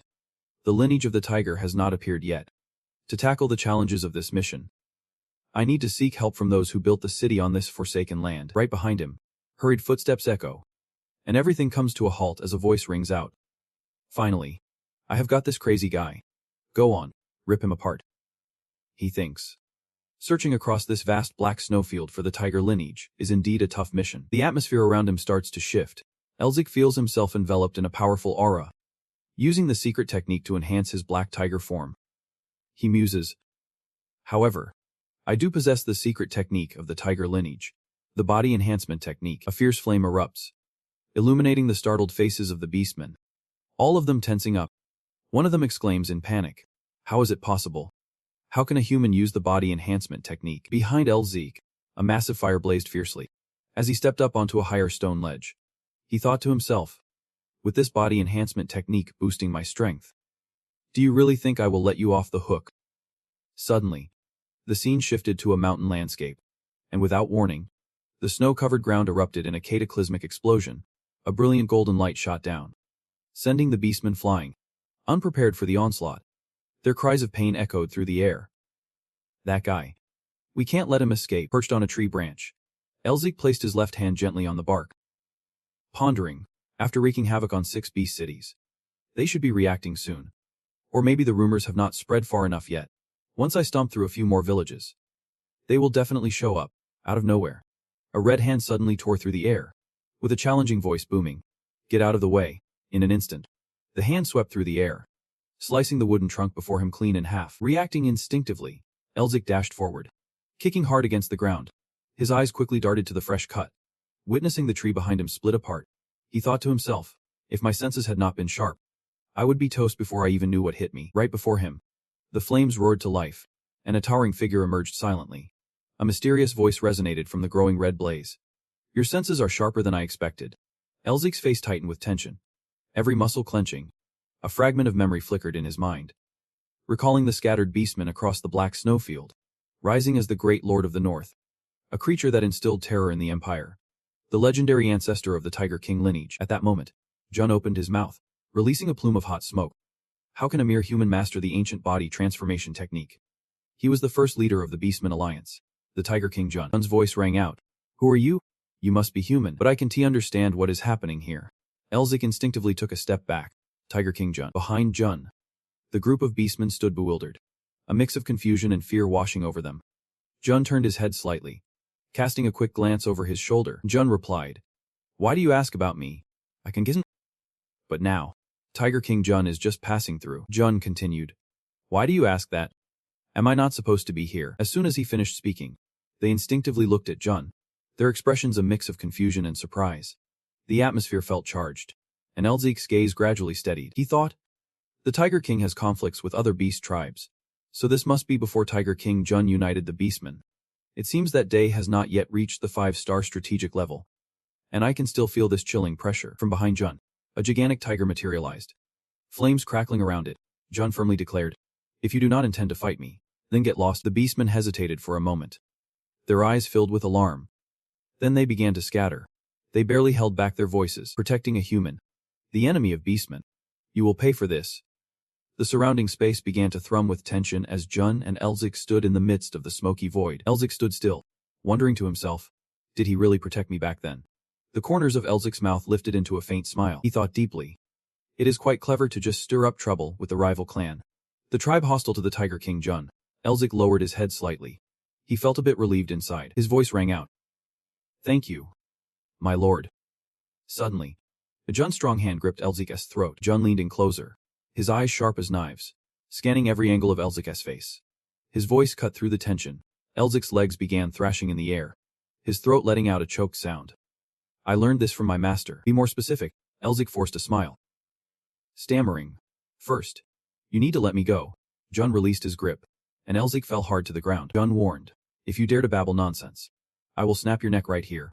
Elzik slowly sat up, one hand rubbing his neck gently. He replied, my parents were farmers who fled to the black snow fields to escape the Empire's oppression. But after my parents were attacked by monsters, it was a beastman who saved my life. That person taught me how to protect myself, through body enhancement techniques. That is how I survived in this place. Jun's face was cold, filled with seriousness. He asked what the beastman's name was. Elzik bowed his head. A part of his hair fell forward, his voice softly resonating. My master taught me. I can he just sit and teach? We escaped. I can he just sit and teach? Jun's gaze turned serious, locking eyes with Elzik. Elzik's expression softened, his eyes wide, reflecting innocence. He thought, are you trying to guess if I am telling the truth? But you do not know, because to Jun, I speak from the heart. He looked Jun in the eyes and said, you are saying I am leaving behind. You are saying I am myself. Jun's gaze turned serious, locking eyes with Elzik. Elzik's expression softened, his eyes wide, reflecting innocence. He thought, are you trying to guess if what I am saying is real? The Tiger King, with his sharp instincts, can differentiate lies by listening to heartbeats and muscle movements in the body. But right now, I am controlling the flow of my energy to stabilize my body, making it easy to deceive him. Meanwhile, Jun stood still, the corners of his mouth twitching. His face seemed to soften completely at that moment. Jun looked at Elzik for a few seconds before responding in a deep voice. So it seems you are my brother. Of my clan then. Elzik felt overjoyed, thoughts racing through his mind. Of course. Elzik nodded gently, raising a finger to touch and wipe away tears. He thought, brother is a term used for those who have mastered the body enhancement techniques. In other words, he has acknowledged me. A hand rested on his shoulder, gently asking, brother, do you have a place to rest in this barren land yet? Transitioning scenes. Amidst the cold snowy ground, the two rode on the back of a wolf. Elzik followed behind Jun, both heading towards the tribe where Jun lived. A massive circle of magical energy glowed brightly in the sky, surprising Elzik. An enigmatic voice echoed from within that circle. Honestly, you have acted recklessly already. The cat appeared, arms crossed, squatting by Elzik's side. She asked, why is there not a single sane person in the Winger Cat clan? Elzik felt a slight confusion. He replied, is it okay for you to show up like this? Cat's voice rang out.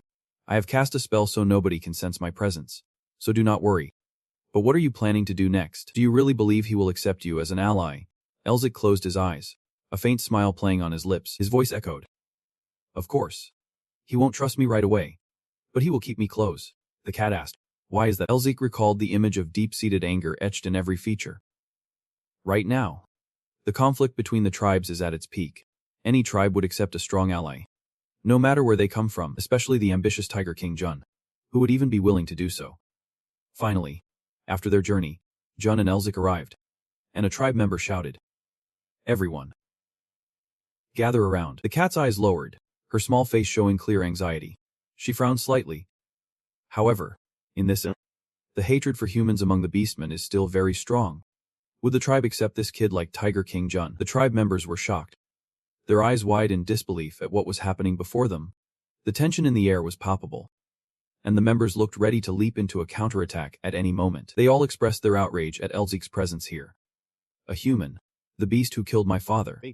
Why did you bring a human here? Jun's gaze swept over, pointing at Elzik and saying, "Stop. He is one of our brothers." A beastman shouted loudly, his face clearly showing extreme outrage. A brother? How can a human be a brother to us? How can a human become our brother? With a calm expression, replied, "Everyone, just relax and gather around." All the beastman members gathered, their eyes sharp and focused on Elzik. At that moment, Elzik was filled with thoughts. This is the peak of the Empire's ruthless oppression against the beastmen. The common people, that is why hostility towards humans is so intense. His mind began to tighten. Elzik thought, if I can convince them, my plan will fall apart. Suddenly, all the tribe members' gazes changed in an instant, and they rushed toward Elzik in unison. A voice rang out. "My master, why did you leave us behind?" One person grabbed Elzik's hand and said, "You are really lucky to have someone like this teach you martial arts." He looked at Sang Jun and the cat, surprised as if they did not understand what was happening. Standing not far away, gave a thumbs up toward Elzik. Elzik exclaimed in shock, "What are you all talking about?" Elzik stood there, stunned, glancing at Sang Jun, who was smiling at him with suspicion. Just moments ago, they were ready to tear him apart. And the reason they suddenly became so friendly had to be because of Tiger King Jun. At that moment, Jun slammed his hand down on the table. Under the flickering light, he began recounting the entire story of Elzik. He said, "That is why his master said this before closing his eyes for the last time. Even though we face the racial divide between beastmen and humans, I am still glad that even as we part from this world, we will always be brothers. Let us meet again in the next life. My students." He concluded, and the whole tribe broke into tears, the sound of sobbing echoing everywhere. They shouted, "How could you? Open your eyes. Master, this is so cruel. How can your little student keep going on like this?" Among the sea of emotional faces, Elzik stood frozen like a statue, scratching his cheek, feeling confused and lost, wondering what he had done. Is that really true? Elzik stood there, stiff as a statue, while the tribe members clung to him, crying their hearts out. Jun stood a few steps away, arms crossed, a smirk on his face, casually saying, "Just play along. They are so innocent they totally buy it." Elzik fell silent, his eyes softened, and he managed a gentle smile. Suddenly, a voice rang out from behind, and Elzik turned around instantly. "We do not agree with what the humans say. Do you have any proof for that?"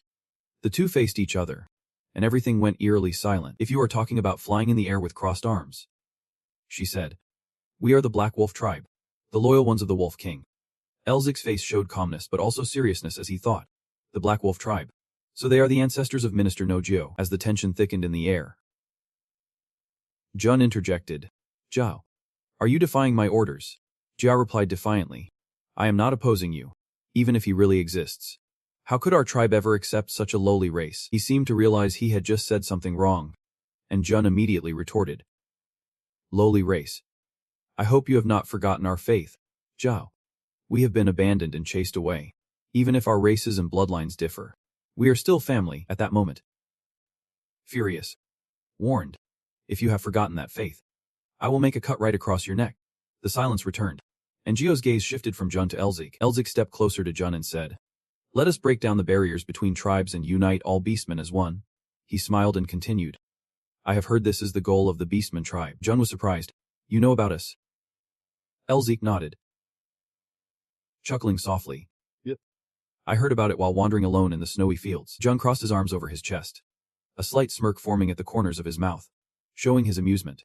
Elzik maintained his calm demeanor and continued speaking. "Even though I was seen as a beast by countless other tribes, because of that faith, I have heard that more and more are being condemned due to it. As a human abandoned, I received kindness from my master, who accepted me as his brother. I believe this is an extension of the ideals you pursue."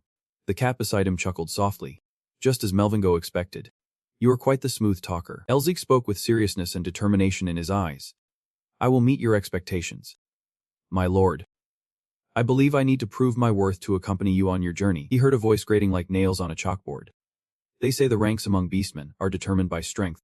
What do you want?" Facing each other, Elzik seriously issued a challenge. "In this duel, if I become part of the tribe. If I will leave, gritting his teeth. The other could not hide his anger. How dare a mere human challenge a great warrior of the wolf clan like me? Elzik wore a mysterious smile, full of challenge. He exclaimed, "Why are you talking so much?" His face changed, his sharp eyes provoking his opponent. He casually threw out a challenge. "Are you scared?" The anger inside me is building, fueled by rage. He nearly shouted, "You little punk." Elzik laughed, covering his mouth with his hand. "You are the little punk here.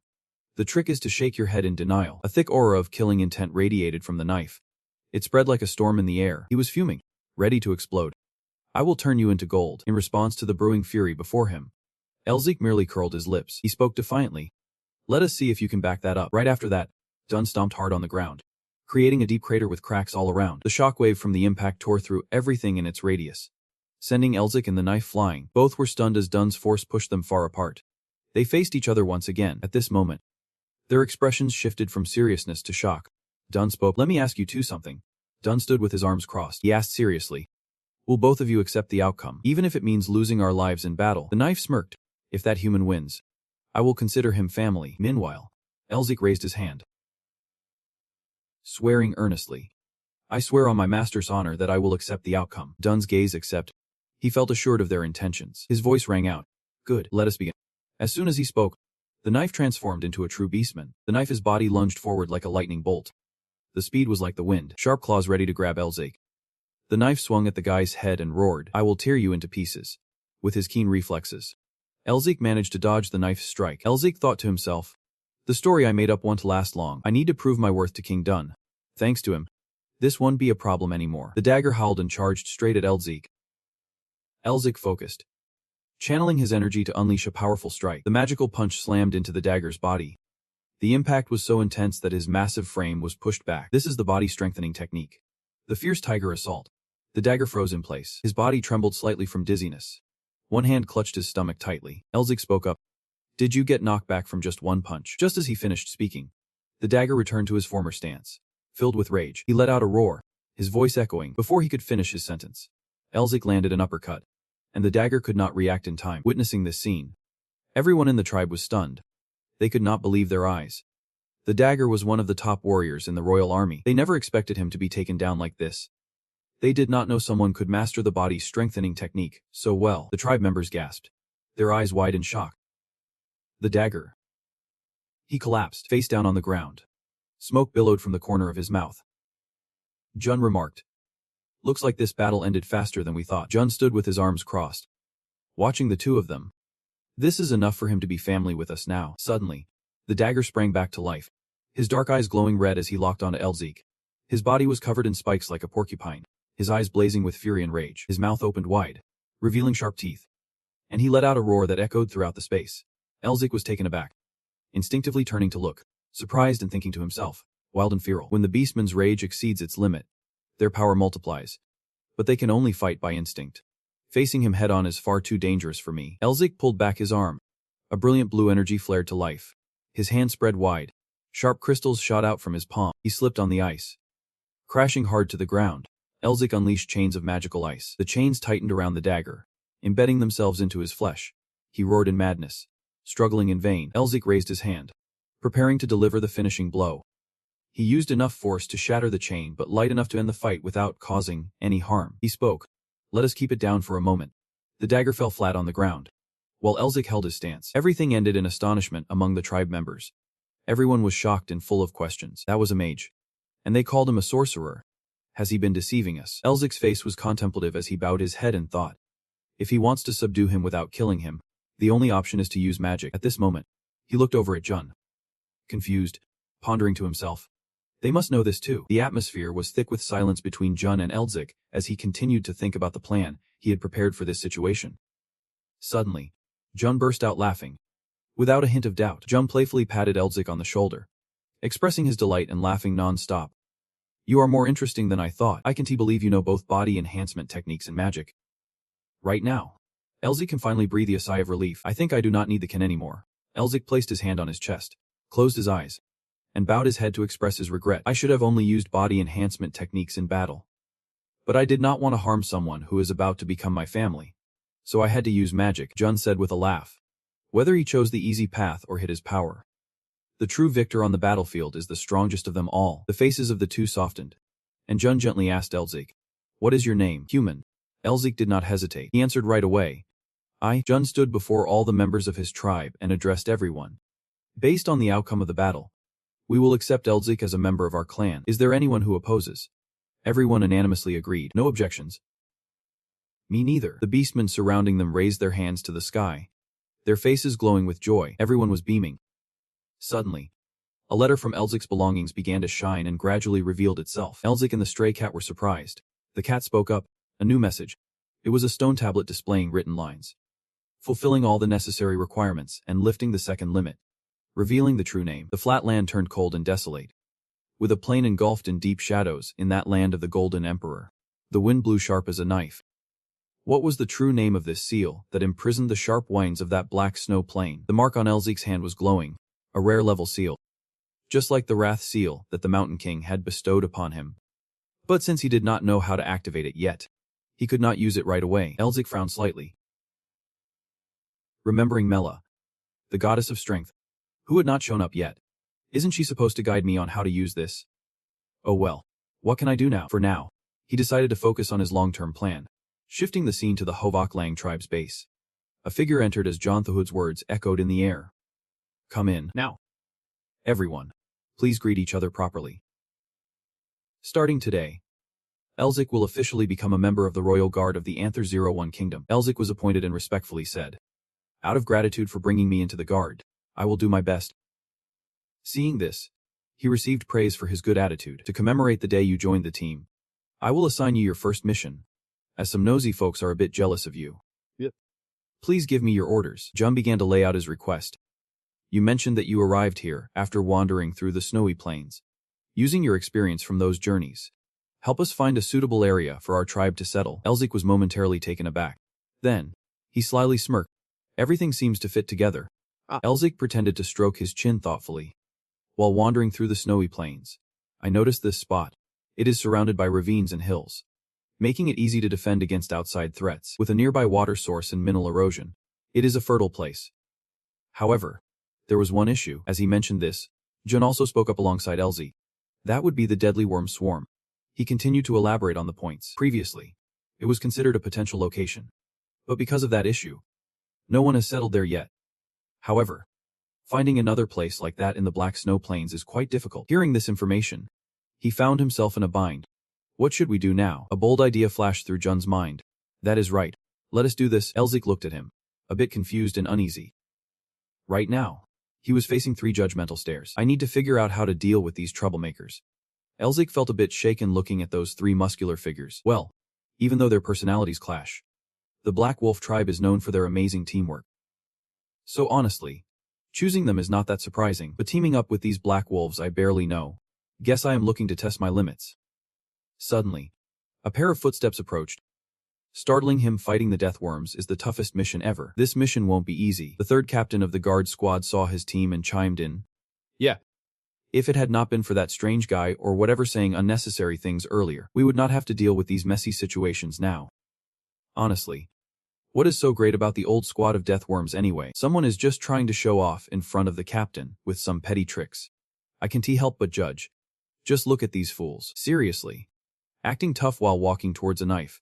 That is just why humanity can tea." But before he could finish, he got punched so hard he felt like he was flying away. Humiliated, he fell to the ground, still staring at him. "Captain." His face twisted up with a dangerous aura, bringing personal emotions into the team. "I told you not to do anything to ruin the mood. If you mess up everyone's vibe again, I swear I will take you down a notch." "Got it." The other 2 looked pale with fear. Yep. "We will work hard." Seeing that Elzik started to think differently about him. "The reason Lord Tiger King Dun put me in this team is that he trusts your abilities. He is so reputable that even if conflicts arise, he will squash them in no time." Thinking this, he immediately lowered his head in respect. Not noticing he turned around, Elzik found that attitude intriguing. Like he was saying he was just doing what he had to do.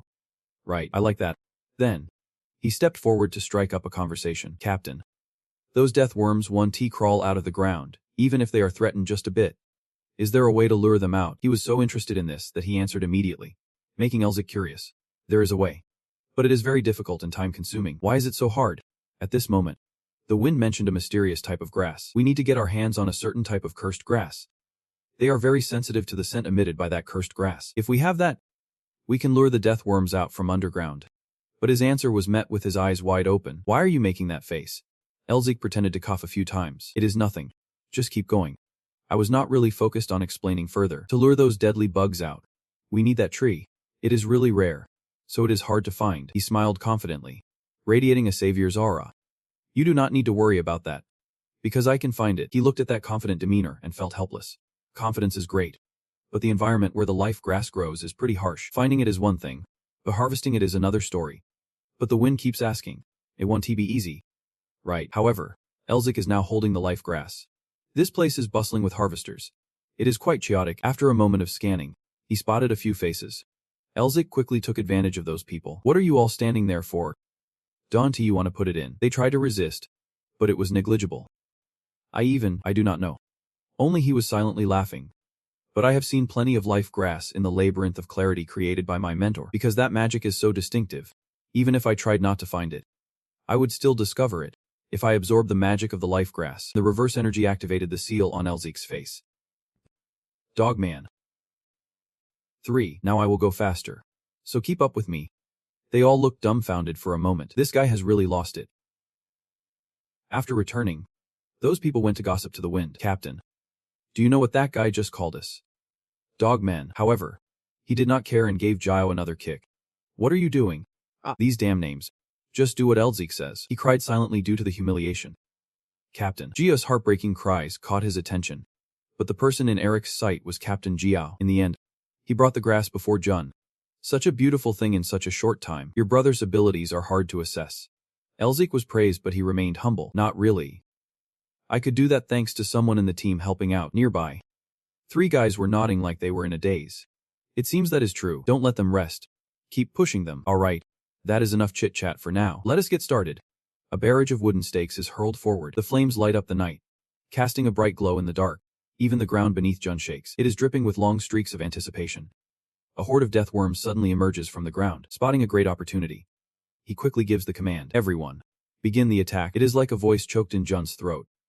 Captain, we have a serious problem. Sir. He is a bit oblivious to the recent report. What is going on? If it is nothing serious then, that soldier is out of breath. Rage. The tribe is on their way here.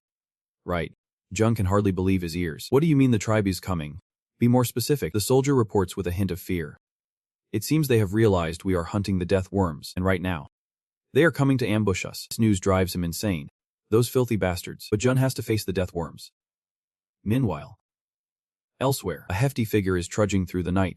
It is him now, the second in command of the tribe. Forward. Tribal warriors. Today, we are going to hunt the Beast King Jun. Today, we will crush all their hopes. Suddenly, death worms appear right near him now. Jun battles with its 1,000 heads.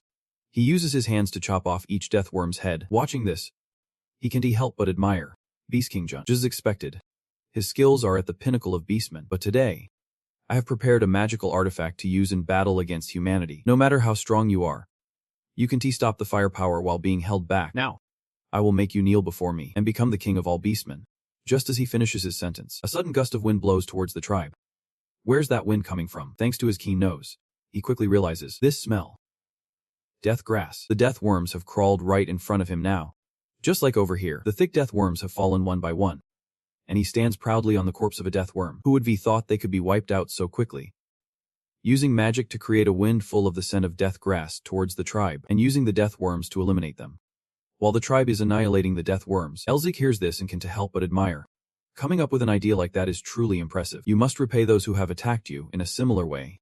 Jun can't stop grinning with satisfaction. Looks like you and I think alike.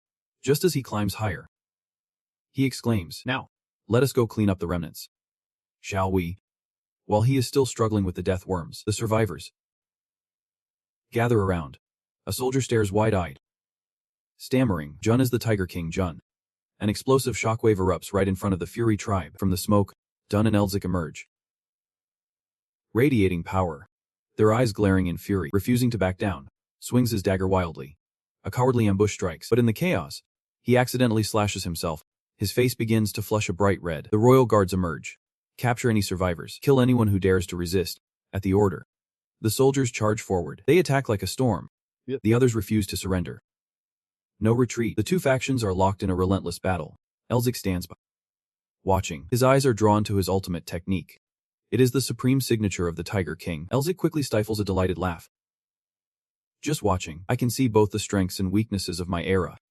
Little did I know someone was planning to ambush me. A direct blow beheads a beastman, leaving Elzik astonished. Not bad at all. He continues to gnaw at the neck of a white wolf. But suddenly, he is attacked. A teammate hears the commotion and quickly turns. Snap. Beans on his face turn a sickly green. Zhao, eyes shut tightly, struggles to speak. Hey. Suck it. Suddenly, Elzik appears, asking, "Are you okay?" Zhao's face contorts even more. Dude. Before he can finish his sentence, he collapses in exhaustion. A mechanical sound echoes. Elimination. A stream of blue energy is escaping from Zhao. He snaps awake at the frantic call. Zhao. Elzik hands Zhao over to two other teammates. Don't worry. He is just unconscious for a bit. First, let us take him to a safe place. They relax a little. Got it. The machine looks at the three, forgetting its authoritative voice. Elzik, it is all done. Elzik replies. Turning back, let us proceed with the next plan before the Fury tribe catches wind of the situation. But Jun interrupts him. Wait. Before that, he raises his hand in gratitude. Thank you for saving me. The people behind him do the same. Viewing him as a shining god, Elzik continues to watch the army march forward, his face filled with deep thoughts. Suddenly, Seeping Mel swoops down near him. To win the favor of the beastmen in just a few days. There you go. Elzik simply questions. You have been observing from the start, so why show up now? She, feeling scolded, tries to explain. I thought you could handle it without my help. Elzik does not seem to care. All right. Good luck out there. He moves to the depths of death to carry out his plan. His seal, sensing the spiritual energy, quickly absorbs it. There is way more magical energy here than I expected. The seal of the ice spirit just jumped up to 4 stars instantly. You did not even spare the last little critter. When it comes to cleanliness, Mel's a total neat freak. You cleaned everything up without leaving a trace. Thanks to that, we do not need to purify anything else now. You are just focused on the seed diesel. With this level of effort, it should grow without any issues. Right, the ring of light is surrounding in black and white.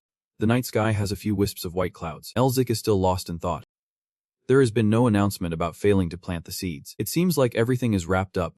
His green eyes widen in shock. The seeds that Elzik planted have sprouted. He is holding the magical stone with excitement. It is. The seal on his hand reacted to that stone. 3 lines of text are carved into the rough stone surface. The necessary conditions have been met. The third seal has been removed. Ambition achieved. Elzik's consciousness was suddenly shifted. This place is the flower temple. Only a few faint rays of light flicker around here. As soon as he stepped inside, he could not help but look around. Elzik quickly approached a solitary figure. She, the goddess of the strong cat. But upon a closer look, he realizes that presence belongs to the demon queen.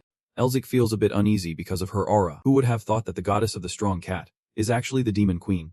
With that level of magical power, she must be incredibly strong. The figure above remains lost in thought.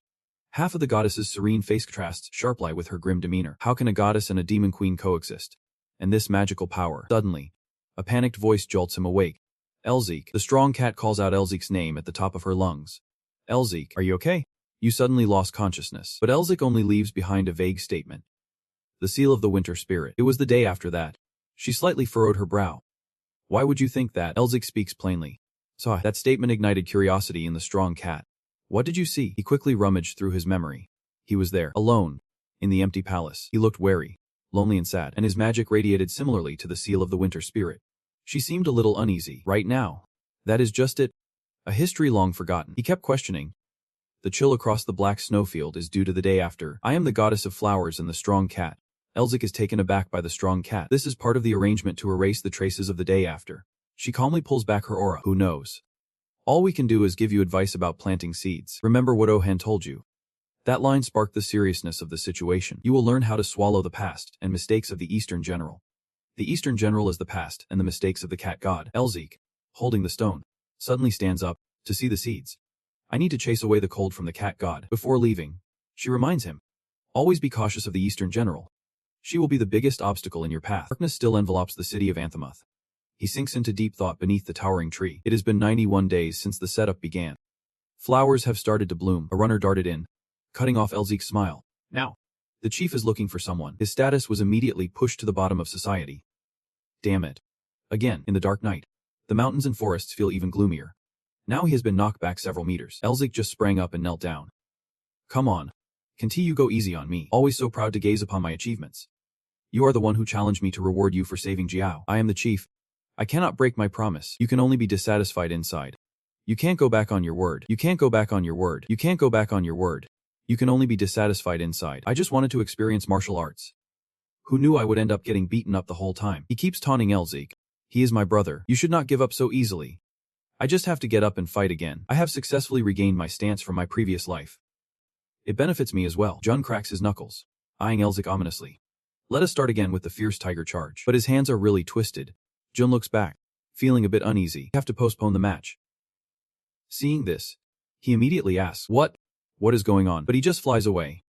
In front of the city gate, there is a crowd of citizens. They all have bandages on them. Jun and Elzik fall silent at the sight. He can't help but whisper to Carmela. Refugees, this is the doing of the Eastern General. She also makes a guess. Exactly. The Eastern General has started to act. Elzik feels even more conflicted. She does not remember the Eastern General being this strong. Carmela explains. The Eastern General was much weaker in your time, but the Eastern General now is a real disaster. She unconsciously looks at him. King Tiger Jun can only stabilize the chaos. But he can't defeat her. Suddenly, Jun turns around and shouts loudly. Zero. Gather the clan leaders to meet me. Zhao quickly acknowledges the order. Got it. Then he squats down. Elzik, I want you to change into combat gear and join me. With that, he leaps away. Just as he is about to follow, a voice stops him.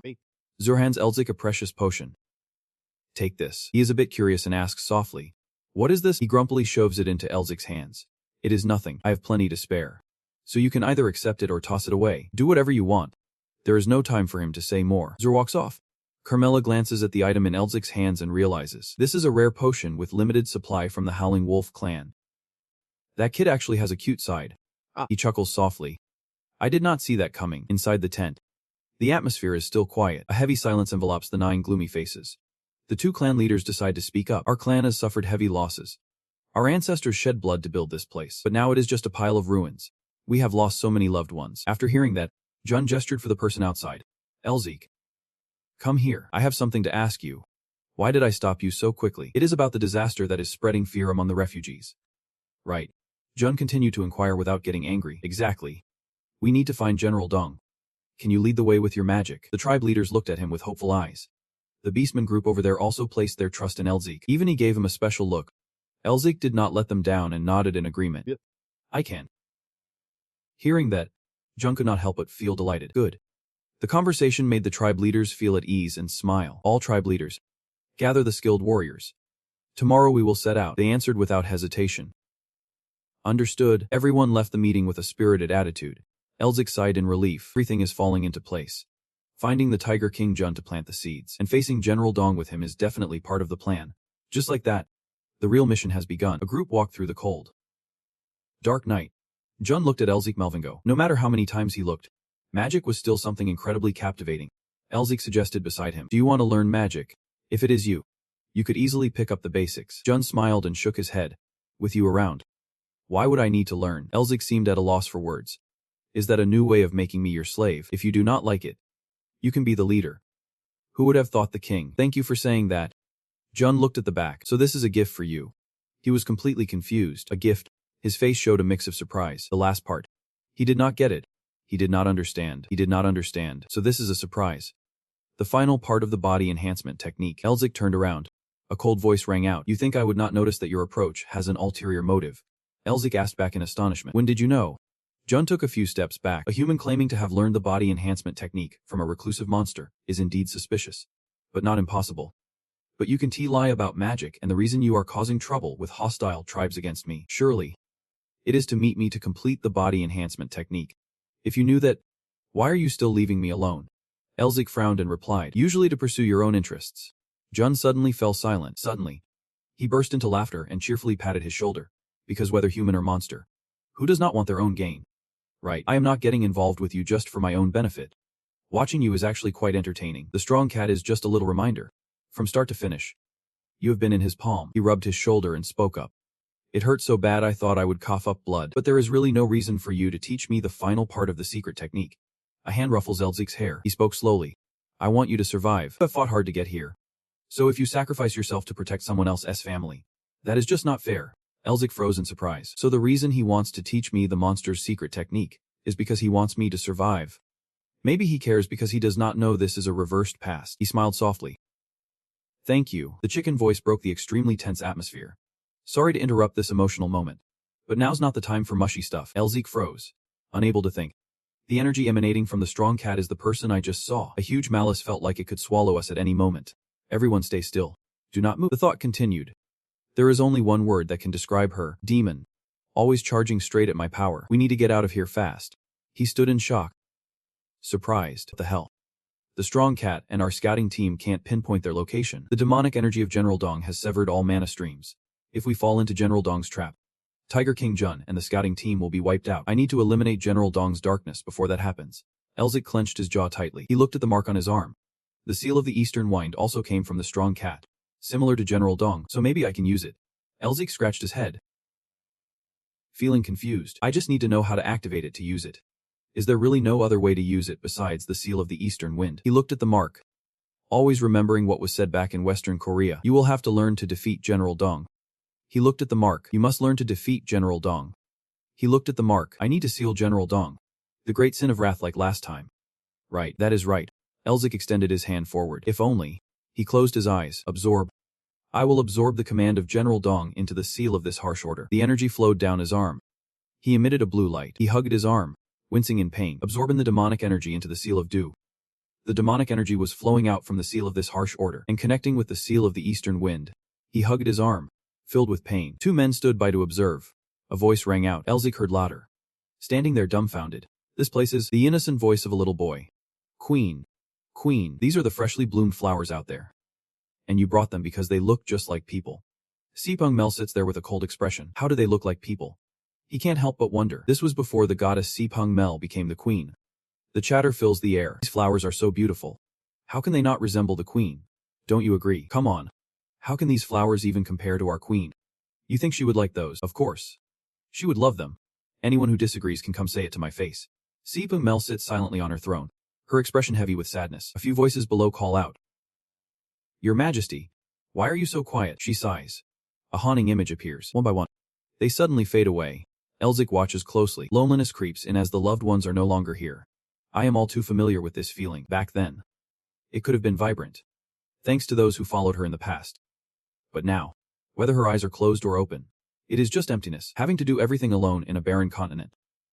Back then, she was a queen. No attendants. No people. The queen's loneliness. The scene she quietly observes. It is a vast palace and a territory where even a single tree can't thrive. It is just another empty place.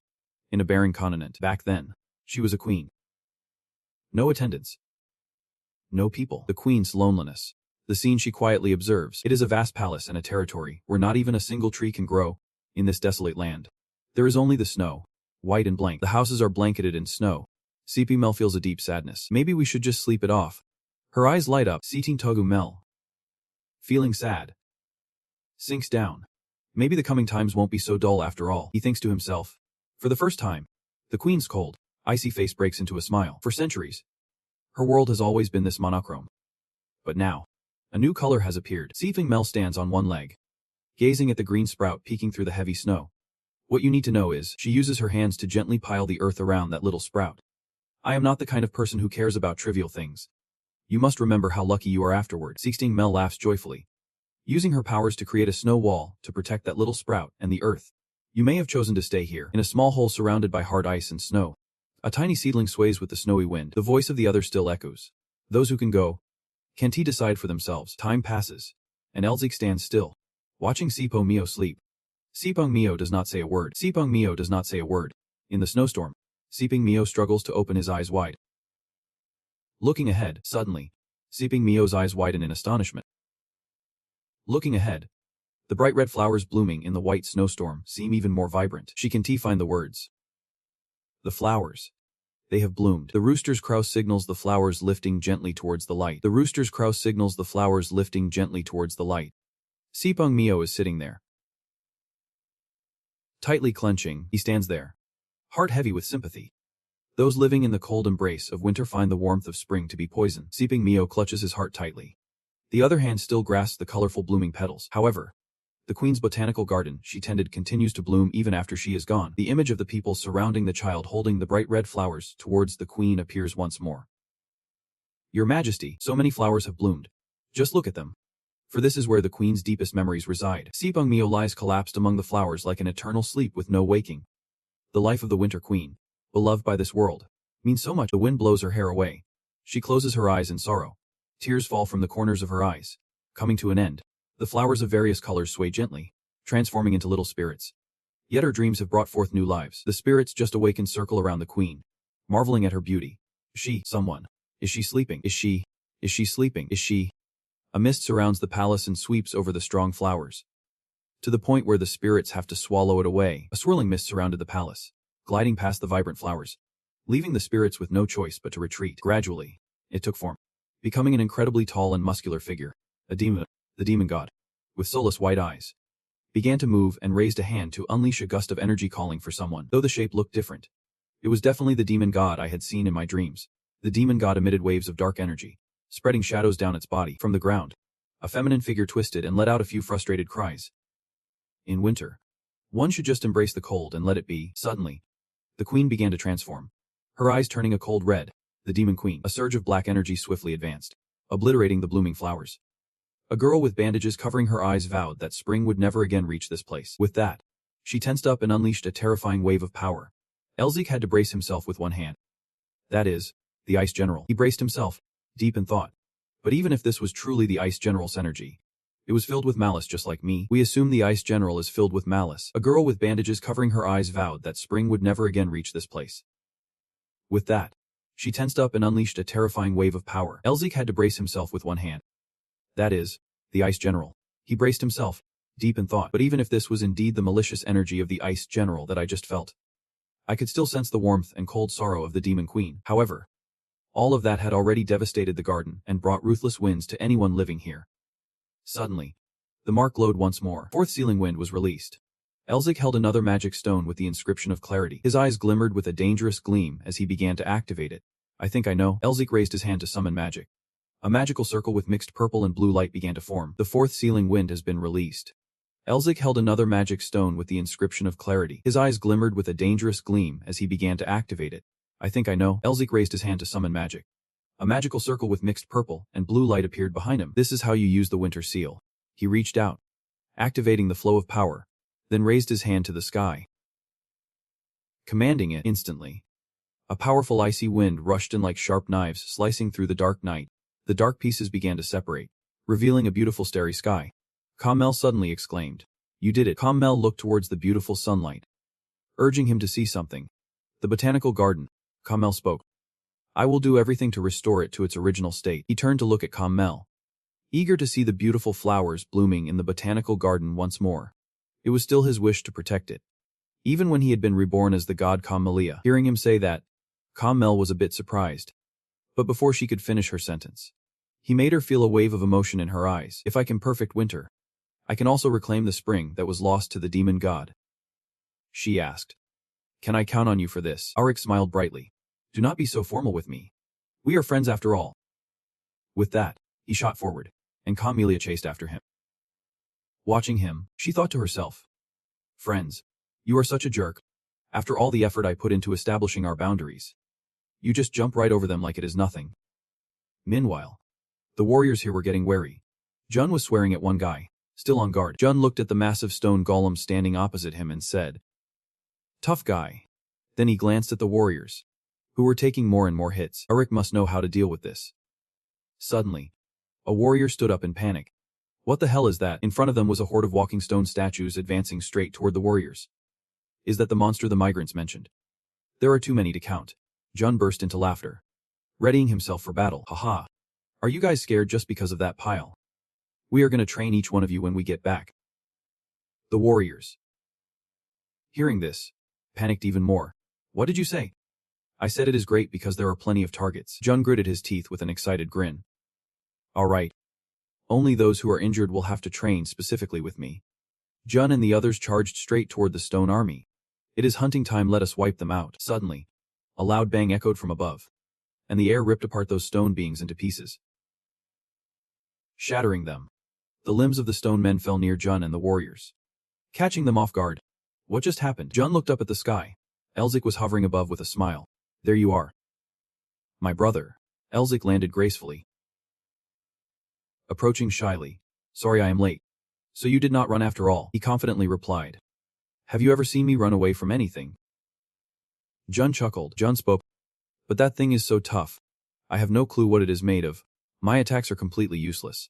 His eyes lit up. We probably only hurt it if we hit it in a specific way. There is energy building up around its left foot. Damn it. I wasted my time hitting its head. Jun exclaimed. I am planning to use my reinforcement technique to take that thing down. He sat down. Gathering energy. You can copy it if you want. Jun launched himself forward. He quickly cheered up. I bet you are going to teach me the steps to learn that technique. Right. No need to be shy. Elzik powered up, and the two soared towards the stone men in the dim scenery. Jun explained as they ran. People might think the reinforcement technique is just a fighting style focused on reflexes and instincts. But only a bunch of knuckleheads would say that. You need to stand in the right stance and time your strike perfectly to achieve greater impact and destruction. Plus, even if the moves are the same, it all depends on how you coordinate. He took a deep breath. When Jun threw a powerful punch, the strength would always come out differently. The punch flashed with a burst of light reinforcement technique. Fierce tiger strike. Jun laughed joyfully. The principle sounds simple, but mastering it is tough. So for now, just watch. Elzik got into position. One hand extended straight. Stone fragments scattered. The punch of the rock shattered. Jun was slightly surprised.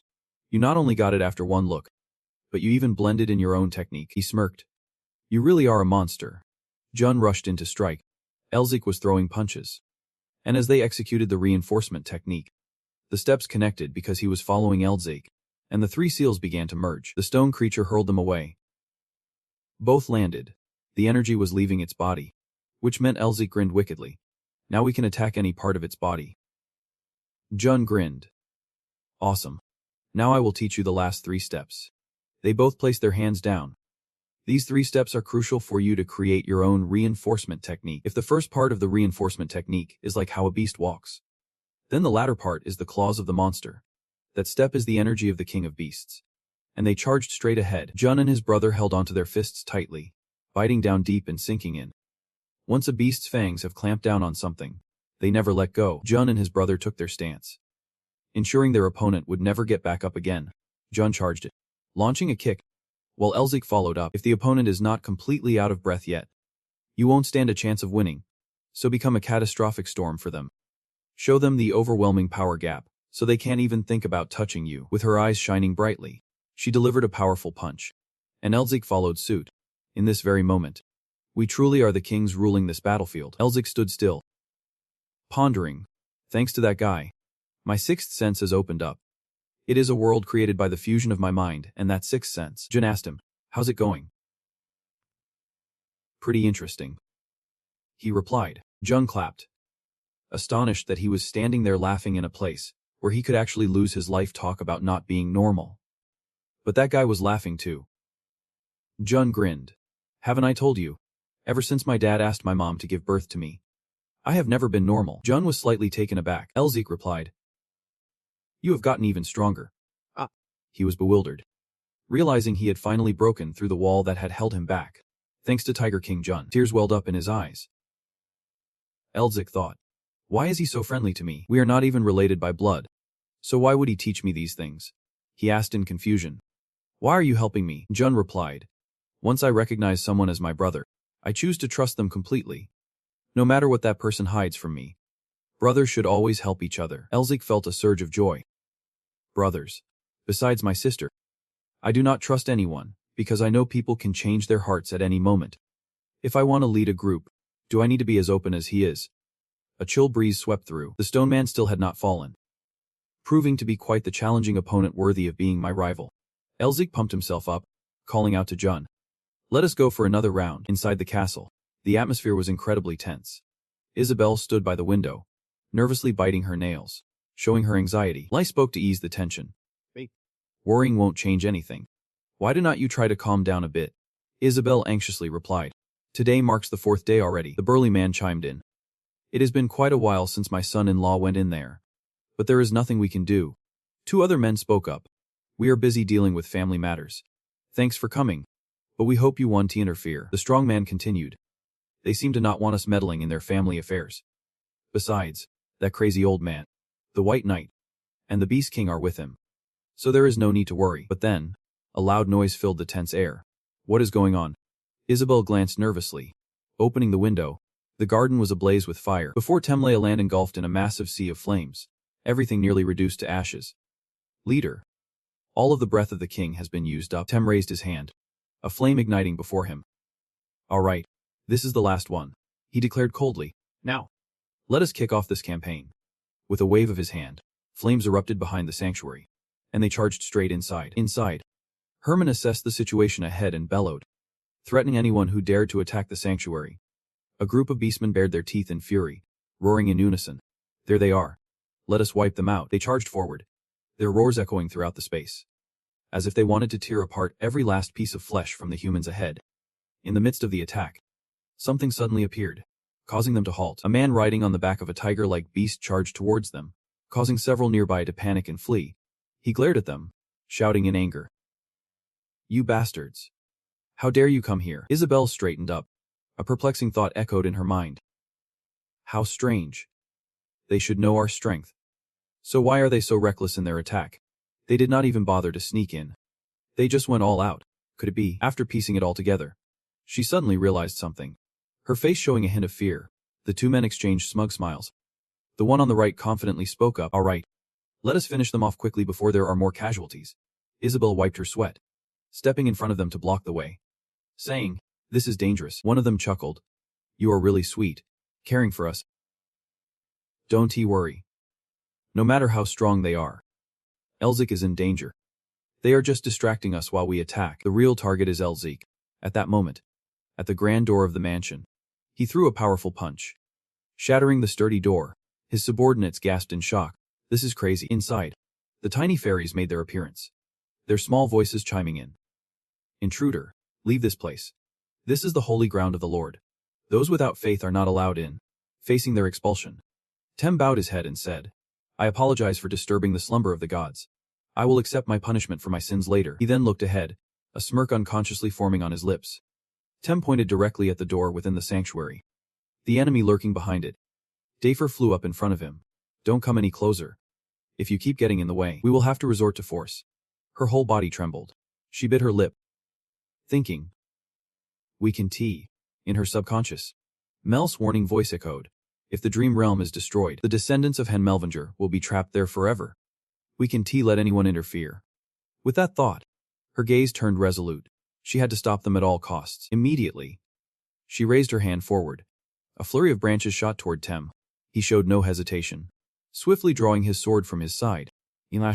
His blade soared through the air, slicing all the branches into tiny splinters. The fragments fell one by one before the little fairy maidens, witnessing their power being defeated in the blink of an eye. Dafef's face went blank, fear evident in her eyes. Tenem gripped the sword tightly, his eyes shining, but it was all in vain. Without a moment's hesitation, Tem swung his sword and charged at Daf, who was floating in the air. She was terrified, instinctively raising her hands to shield her face, as if resigned to her fate. After a long wait with no sign of action, Dafa slowly opened her eyes, filled with caution. Suddenly, a figure appeared, blocking the attack for her, sending Tum flying back with a powerful impact. Staring at the sharp blade, Tum focused on the person in front of him. Realizing it was a human, the leader of the beast army had been caught. It was Herman. He turned his cold gaze back. He looked at Daf, who was hovering in the air, and she instinctively flinched. Herman pointed his sword straight ahead, a wide warning that no one was allowed to pass. Over by El, he furrowed his brow, quickly wiping the sweat from his cheeks. Despite being destroyed, it was still regenerating, and beside him, he sensed it too. It was getting stronger. He turned to ask, There is no way out. Is there? That is what it looks like. No matter how many times we kill it, it keeps coming back. We are suffering too many losses. Although we have pinpointed the location of the Eastern General, this bastard won't let us go. Just as he was about to share his plan, Elzik interrupted him. Wait. No way. I have not even said anything yet. You do not need to finish my sentence. You mean to tell me to lead the scout team to escape while you buy time? Right. Even if you are serious, the only one who can do that is you. So I will stay behind.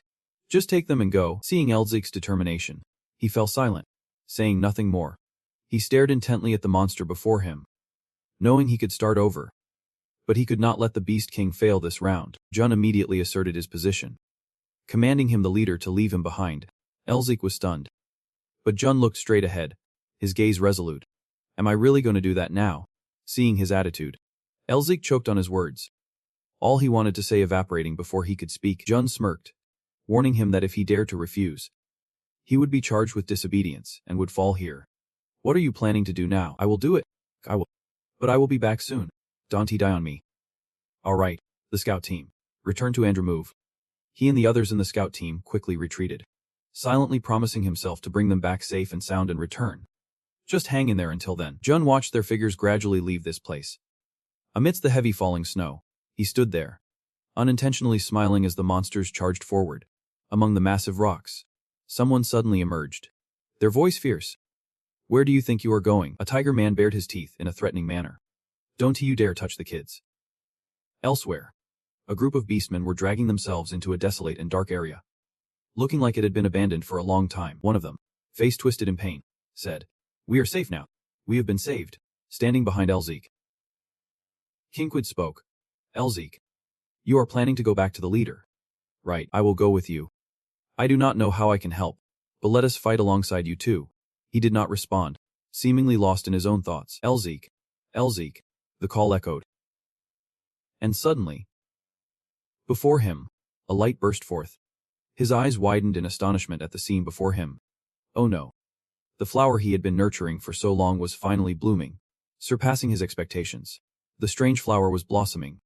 He instinctively reached out to touch it, holding onto his mission board, where a message was etched. All limits have been lifted.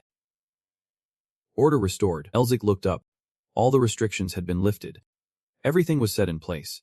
He jumped up, and the strange flower turned its head. Puzzled. What is the rush? It is all ready now. He was worried. I am not ready yet. I have not said goodbye. The flower remained calm. With the Tiger King. Why do you have to do this?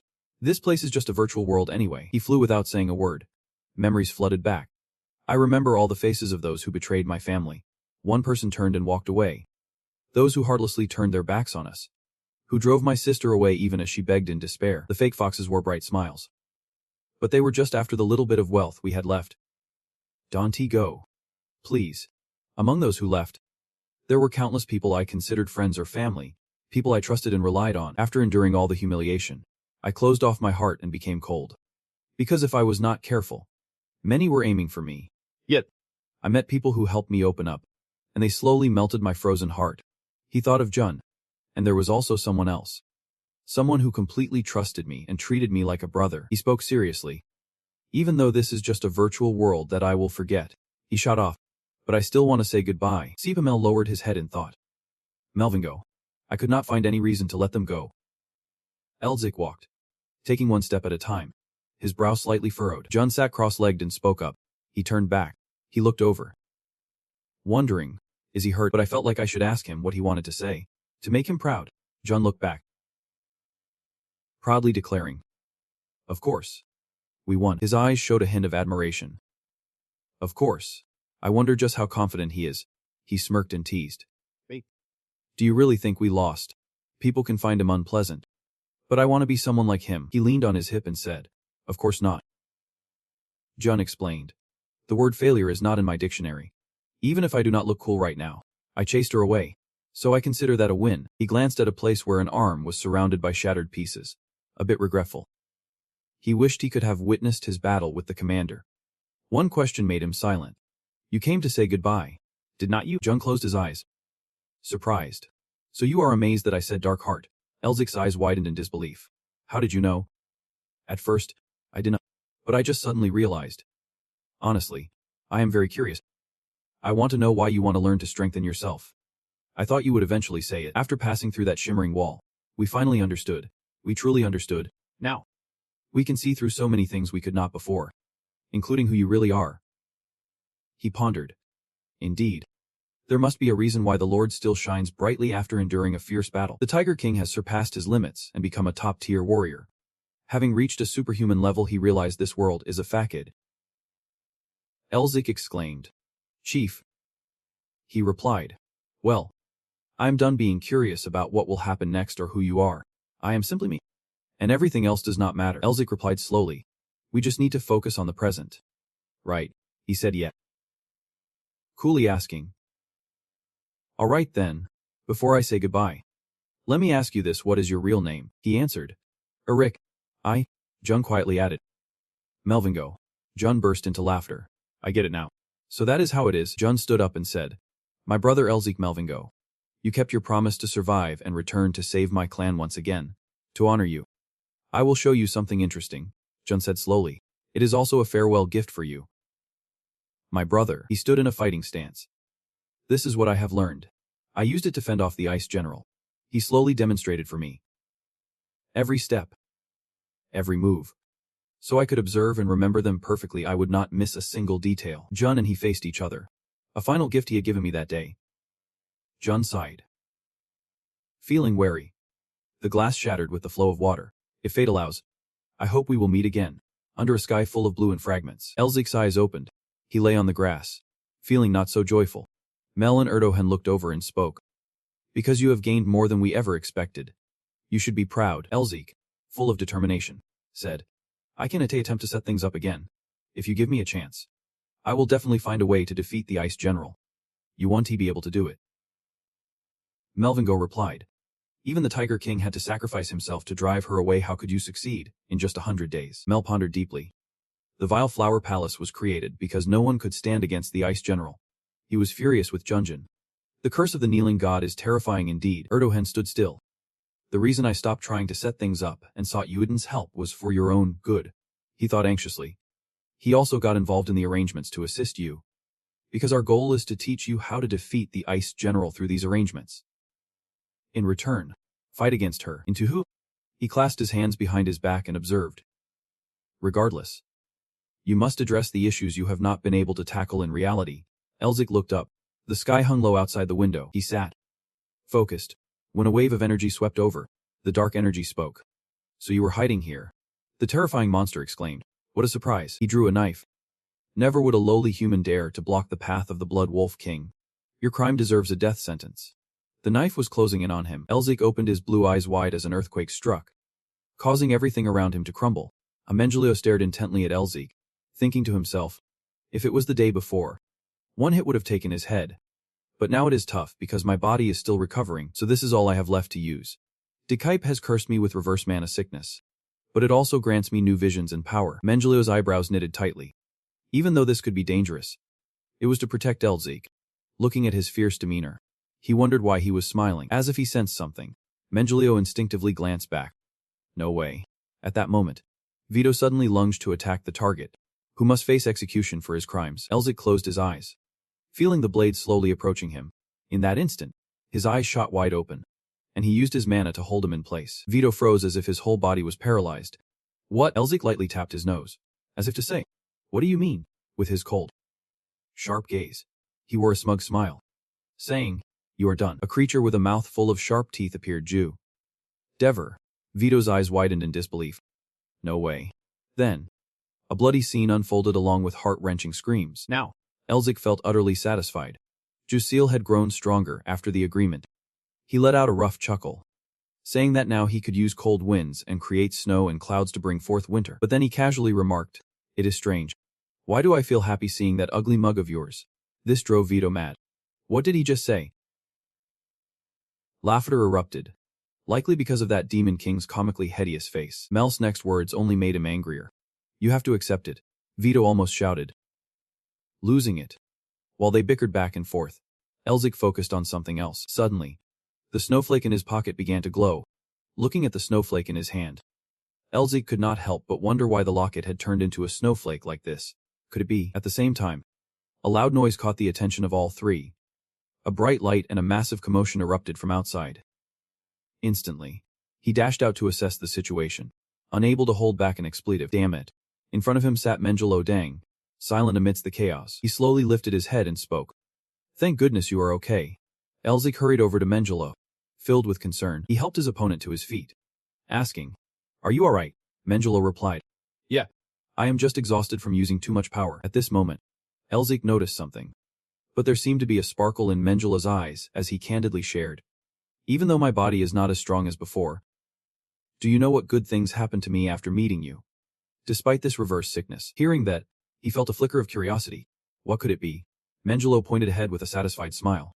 saying, I have gotten closer. Before them was a water stain on the wall revealing a universe full of stars outside. A step closer to where I have always been waiting, Elzik softly said. I will share some mana with you, so stay still. He then added, if it conflicts with other types of energy, it could cause internal injury. But before Mengelo could respond, Elzik had already transferred energy from behind him. Feeling the overwhelming aura of mana around him, Mengelo could not help but be surprised. What on earth is going on today? It is unbelievable that he possesses such a massive and stable source of magic. He has crossed into another level of power. Elzik asked, are you feeling any better? Mengelo nodded slightly and replied, thanks, man. Suddenly, a massive explosion erupted, sending sparks flying from behind them. Without wasting a second, he sprang into action. The outside world is just as noisy as ever. I am going in. Before Elzik lay raging flames engulfing the space, two monstrous beasts were drawn to the noise. Closing in, he quickly conjured his magic. Those bastards. A massive surge of freezing energy appeared at Elzik's fingertips. Then, he unleashed that energy straight at the flames, attacking the monsters mercilessly before they could even react. They were left utterly bewildered. What the hell? That is Hailstorm. Retreat. Retreat now. In the darkness, Elzik's eyes shone brightly. They fled while shouting, entering this battle was your choice. But you do not get to decide when to leave. But before they could escape, they were hit by his powerful ice attack. Damn it. What is this now? Don't just stand there. Destroy it. The two monsters looked back with worried expressions. He soared high above, surrounded by a storm of energy. Like a blood wolf in the sky, Elzik looked down without a hint of fear, as if surveying tiny ants below. Moments later, all of them were submerged in the massive mana flow. They looked at the scene in utter confusion. Elzik. The water has frozen over. The sun peeking behind the mountains. A clear sound ringing out. So beautiful. The fairies kept cheering. It is snowing. So white. Look at the snowflakes. The frozen tree now looked like a crystal masterpiece, thrilling them all. It is stunning. I never imagined it would be this beautiful. The sunlight gently bathed down, and he stood high above, taking it all in. Soft smile crept onto Elzik's lips as the brilliant sunlight streamed through the windows. He boldly declared, I plan to use ice crystals to absorb the cold energy, awaken the winter flowers, and imbue them with the divine power of the flower gods. The cat stretches and yawns. Just like how you woke me up, Elzik thought deeply. If we gather the power of the flowers and plant them, the winter flowers, we could even set the ice spirits to rest and summon spring. He mentally calculated. To end this winter, as Mephi said, I need a lot of elements beyond just ice and winter winds. Then, Elzik held a radiant snowflake in the palm of his hand. The area was instantly enveloped by the mana of the snow. Here were camellia flowers and awakened elements. The queen, who lies peacefully in the royal forest. He started thinking about something else. What if we gathered everything the queen scattered across a black snowfield? They would instantly get excited about the light before them. Winter would end, and the forgotten spring would return. The scene unfolds with fairies frolicking joyfully amidst the wilting winter flowers. Elzik wants to bring that peace, spreading the warm winds of spring. Suddenly, something catches Belju's attention, and she quickly breaks into a happy smile. The scent of spring flowers lingering in the air. Ahead lies a field bursting with colors, illuminated by the warm sun. The scene shifts to a castle under a bright blue sky, where voices are raised in argument. He asks, what is going on? I told you. We have to kill the ice general. Nemeter interjects hastily. I do not mean we should just go and kill her. I mean we should not act recklessly without any information. Elzik reassures. Do not worry about that. I know where she is. That statement raises Nemeter's suspicion. Where? He replies. The tribe. At this moment, his mind spins, and he stutters. You are at it again. This makes him wonder. Isn't everyone going with us? Elzik straightforwardly says. I think the others feel the same way I do. They all smile confidently. Hearing this, Nemeter feels even more exhausted. Damn it. This is how it ended up. So I pulled back. I know you like this, so stop pretending to be annoyed. He smiles smugly, leading the group. It seems everyone is on board with this. Let us just go already. It is time to shake things up. A hand slams down hard. You fools.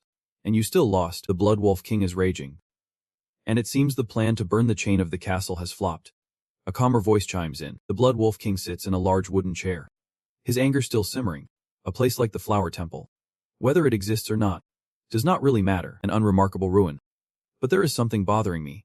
A figure in a long black robe slowly approaches Han. It is over there, and sternly states, you can handle Melvingo.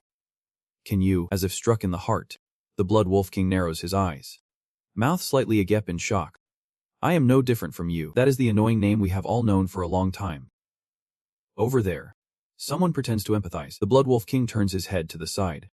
We just need to build another army and erase the evidence. First, let us complete the gathering. To do this, we need the main general. Along with that, we will unite our strength in the snowy plains. Suddenly, as if realizing something, panic flashes in the Blood Wolf King's red eyes. He stands up abruptly, shouting, "How dare he? My tail is disappearing. Melving is such a pain." Over there. He laughs triumphantly. Looks like we need to lend a hand. We are at a boiling point. A purple whirlwind spirals down, sending rocks flying from the sides. The whirlwind continues to roar down toward the city. Many people scream, "Than is just crumbling. How could it be so chaotic? Where did the boundary go?" Elzik, Kong Mel and Melfictor are floating in the sky. Elzik smirks slightly. It is a total mess down there. A Fictor with arms crossed scolds. Someone is causing all this chaos. Elzik responds with certainty. If they are planning to turn the place into a sea of fire, they better be ready for it. Kong Mel laughs gleefully. It is like a century-old weight just got lifted. Elzik holds a blue orb in his hand, staring intently at it. Inside, 3 guys are laughing loudly. One has fangs, and the other is masked. They say, "Hey son-in-law, is that all you got? Go ahead and tell us to do anything." Then all 3 burst out laughing. A Fictor. Arms crossed. Judges. What a bunch of freaks. Elzik retorts. You are not any less of a freak, but thanks to them, everything is going smoothly. As we destroy the stone barrier, a massive rock crumbles before the 2 men, now trapped in the orb. But they are not aware. On the other side, Sun and Hei are using their powers to bring down the stone barrier. Those damn ethnic bastards are gone. The boundary will fall now. The demons in the city are running wild, yelling at the top of their lungs. "Your Majesty, Blood Wolf King, please save us." Elzik's voice continues. Completely helpless against the general, Kong Mel is worried about Elzik's plan. The No Nation has unified most cities in the Black Snow Plains. Destroying so many cities is no easy task. They won't just sit back and watch. Still, I do not plan to just go around destroying all the cities. The loyalty of the cities to No is due to the overwhelming power of the Blood Wolf King and his ability to protect them from the general. Only then does the Blood Wolf King sit high above, with his subjects kneeling below and his army back in No City. Recently ravaged. The heavily injured demons. Some have fallen. As the cities realize they can escape the threat of the general, they sink into fear and suspicion, ultimately leading to rage.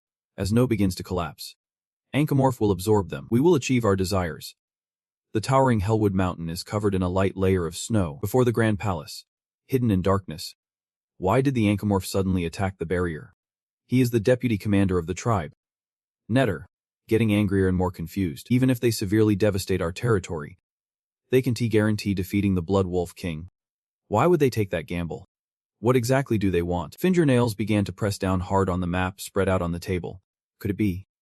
Then Netter took a pen and drew a line connecting 2 cities on the map. How could they know about this? The city they attacked was a border built for protection. The lair, where the true form of the East General is hidden. If our hiding of the East General and using fear to control the cities has been exposed, those cities that have sworn loyalty will rise against us. Netter turned his face toward the light, deep in thought. We must mobilize the army. Netter shouted, his shadow cast on the door looking incredibly formidable. The subjects below all looked up. Amidst the rolling hills, snowflakes were rushing forward with the wind. A pair of feet stood on a cliff amidst the blizzard. A voice echoed. Through arrangements, I only know that the East General is in the lair, in the territory of the tribe, but I am unsure of the exact location. It was Elzik along with Mofito and Kamela. Elzik continued. Therefore, by disrupting the surrounding area, the lair, I am sure they will take action to protect the East General. Like that, Mofito chuckled slightly and said, I wonder how they will react when they realize they are in the palm of our hands. Kamela clapped his hands in delight, finding Melvingo's tactics very interesting now that they were on their side. Elzik held the green orb in his hand and said, Lam Su, just as predicted. They have already begun to act. The person in the orb replied anxiously. Are you sure you will be okay going alone? Can I help you right now? It is better if I go alone. Please wait over there. With your brother Lam Su. The one in the cage is Hoi Men. He replied confidently. If you have made up your mind, I will follow your lead. Hoi Men's gaze was still filled with worry. But I hope you won't overexert yourself. Elzik replied. Thank you for your concern. I will signal you later. Now, shall we set off? In the makeshift camp, amidst the forest, a powerful voice rang out, gathering everyone together for lunch. This is the crucial mission you have outlined. He is the captain of the 4th squad. Tem suddenly sensed something. The one at the back, I do not recognize you. He pointed directly at a lion whose eyes did not shine like those of his companions. Elzik stumbled, stuttering his introduction. My name is Riken. I was ordered to come here. Did I do something wrong? Tem asked him. Your name is Binha. Yep. Yes, sir. But I have not received any specific orders. I can't accomplish anything here. No mistakes are tolerated. Got it. The lion still stuttered. Yep. Understood. Tem turned his back to the army, eyes fixed ahead. I will explain more once we get there. A powerful pillar and a fierce cat soared over the head of the last lion in line, none other than Elzik Melvingo. A pillar spoke with a slight chill. Stupid as it is, why do they keep falling into such an obvious trap? The fierce cat replied. Maybe they never thought anyone would invade here. Elzik closed his eyes, marveling at his own acting skills. This is the 7th transformation spell. How could they have recognized it? What a joke. Ridiculous. Just hide it, and you will taste the dance of the slaves. The heavy snow continued to swirl. Tem stood among the troops and shouted loudly. From now on, we will defend this spot. He pointed ahead. Make sure not even a mosquito gets through. Reinforce the defenses. The entire army shouted in unison. Yep. But Elzik's gaze remained fixated ahead as if he had spotted something. He whispered softly. Vanish. And instantly he disappeared from where he stood. The demons nearby gaped, surprised to see someone vanish like a gust of wind. Then Elzik in the form of that lion, along with Mofito and the fierce Melalau, pressed forward. I can see the magical barrier concentrated over there. Once we get past them, we should look for the general. Elzik then leaped over the treetops. He landed gently and safely, his hands striking the ground to steady himself. Elzik Melvingo looked up, his eyes filled with astonishment and shock. He stuttered. Girl, what is this? Looking even higher. Chains were tightly wrapped around someone's flesh. It was incredibly dark. A girl was completely entwined in iron chains. The figure of the ice general was tightly bound by a dense layer of iron chains. Witnessed by all. Elzik exclaimed in shock. What the heck? Why is the ice general bound? The chain seemed rusty, so she might have been tied up for a long time. Mofito stood with his arms crossed, laughing loudly as he spoke. I did not think she would be shackled like this. This must be related to why people suddenly fell into a deep sleep 40 years ago. The cat's face slightly furrowed as he replied. Yep. The chains were enveloped in a red energy, as if someone was controlling them. Mofito continued speaking. It is no surprise that these chains strangely smell like flowers. They were created with divine power. Her gaze turned serious. 40 years ago, Elzik and I were chained up just like this. The seal was not too strong, but you could see how long it had been there. 2 beams of light shot up from the ground, swirling around in the air. An seemed to realize something and spoke up. The magnificent shape of a beastman appeared, revealing sharp teeth like daggers. The Blood Wolf King. Elzik calmly approached her, unvoiced her thoughts.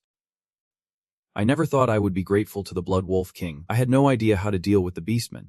Since she is already chained up like this, it will be a lot easier to trap her in this ice crystal. She is straining against the chains in pain. Elzik is using a technique to absorb her energy, each stream flowing into the ice shard. Suddenly, a swirling dark purple vortex appeared in the air, and Elzik quickly clenched the hand holding the ice shard. Out of nowhere, something lunged down to attack. A foot emerged from the energy circle, and a mysterious voice echoed. What is a monster doing here? A hefty figure with arms crossed in confusion replied. Damn. I did not expect to see him here. Elzik responded calmly. Not surprised at all. I had a feeling I sensed that energy before. That is him. Stepping out with a disturbingly calm demeanor. A demon from Jori. He walked slowly, responding back. A familiar soldier. Not afraid to face my seal. The sharp gaze of the demon locked onto him. You are from the Melvingo clan. Elzik gradually revealed his true self behind his beastman disguise, piercing through my magic veil. Not bad for a demon. He pondered. The Melvingo is blocking the tribe's plan. That is him. A vision of Azabal's colossal statue emerged. Towering in the room, the demon bowed his head, feeling a sense of fulfillment for completing the tasks assigned to him. My mission from the organization is to bond the Blood Wolf King with the Black Snowfield, making them allies and taking down the Ice General. Back to reality. The two face off, and he continues to ponder. Without him, my mission would have been accomplished. There. He breaks into a wicked grin. His thoughts keep racing. This is another golden opportunity for me. With this, I could gain the support of those who also hold a grudge against the Melvingo. His hand reveals a clear tattoo. He is thinking in disdain. The organization has deemed his level to be the highest. Yet he is no more than a mere island mage. He is not strong enough to contend with me. Before Elzik and Mofito, a powerful vortex appears, sweeping everything around. Mofito steadies himself with his hands on his hips, calmly saying, "It is an extremely strong whirlwind." He possesses the bloodline power of the demon race. He won't be an easy opponent. Elzik steps forward with unwavering confidence. I have caught a big fish. This is a top-tier item that could rival the ancestral artifact. Mofito shakes his head, exhaling as if he is out of options. There. He looks at Elzik. Puzzled. He is smiling. Has he lost his mind? You should laugh while you still can. Soon enough. There.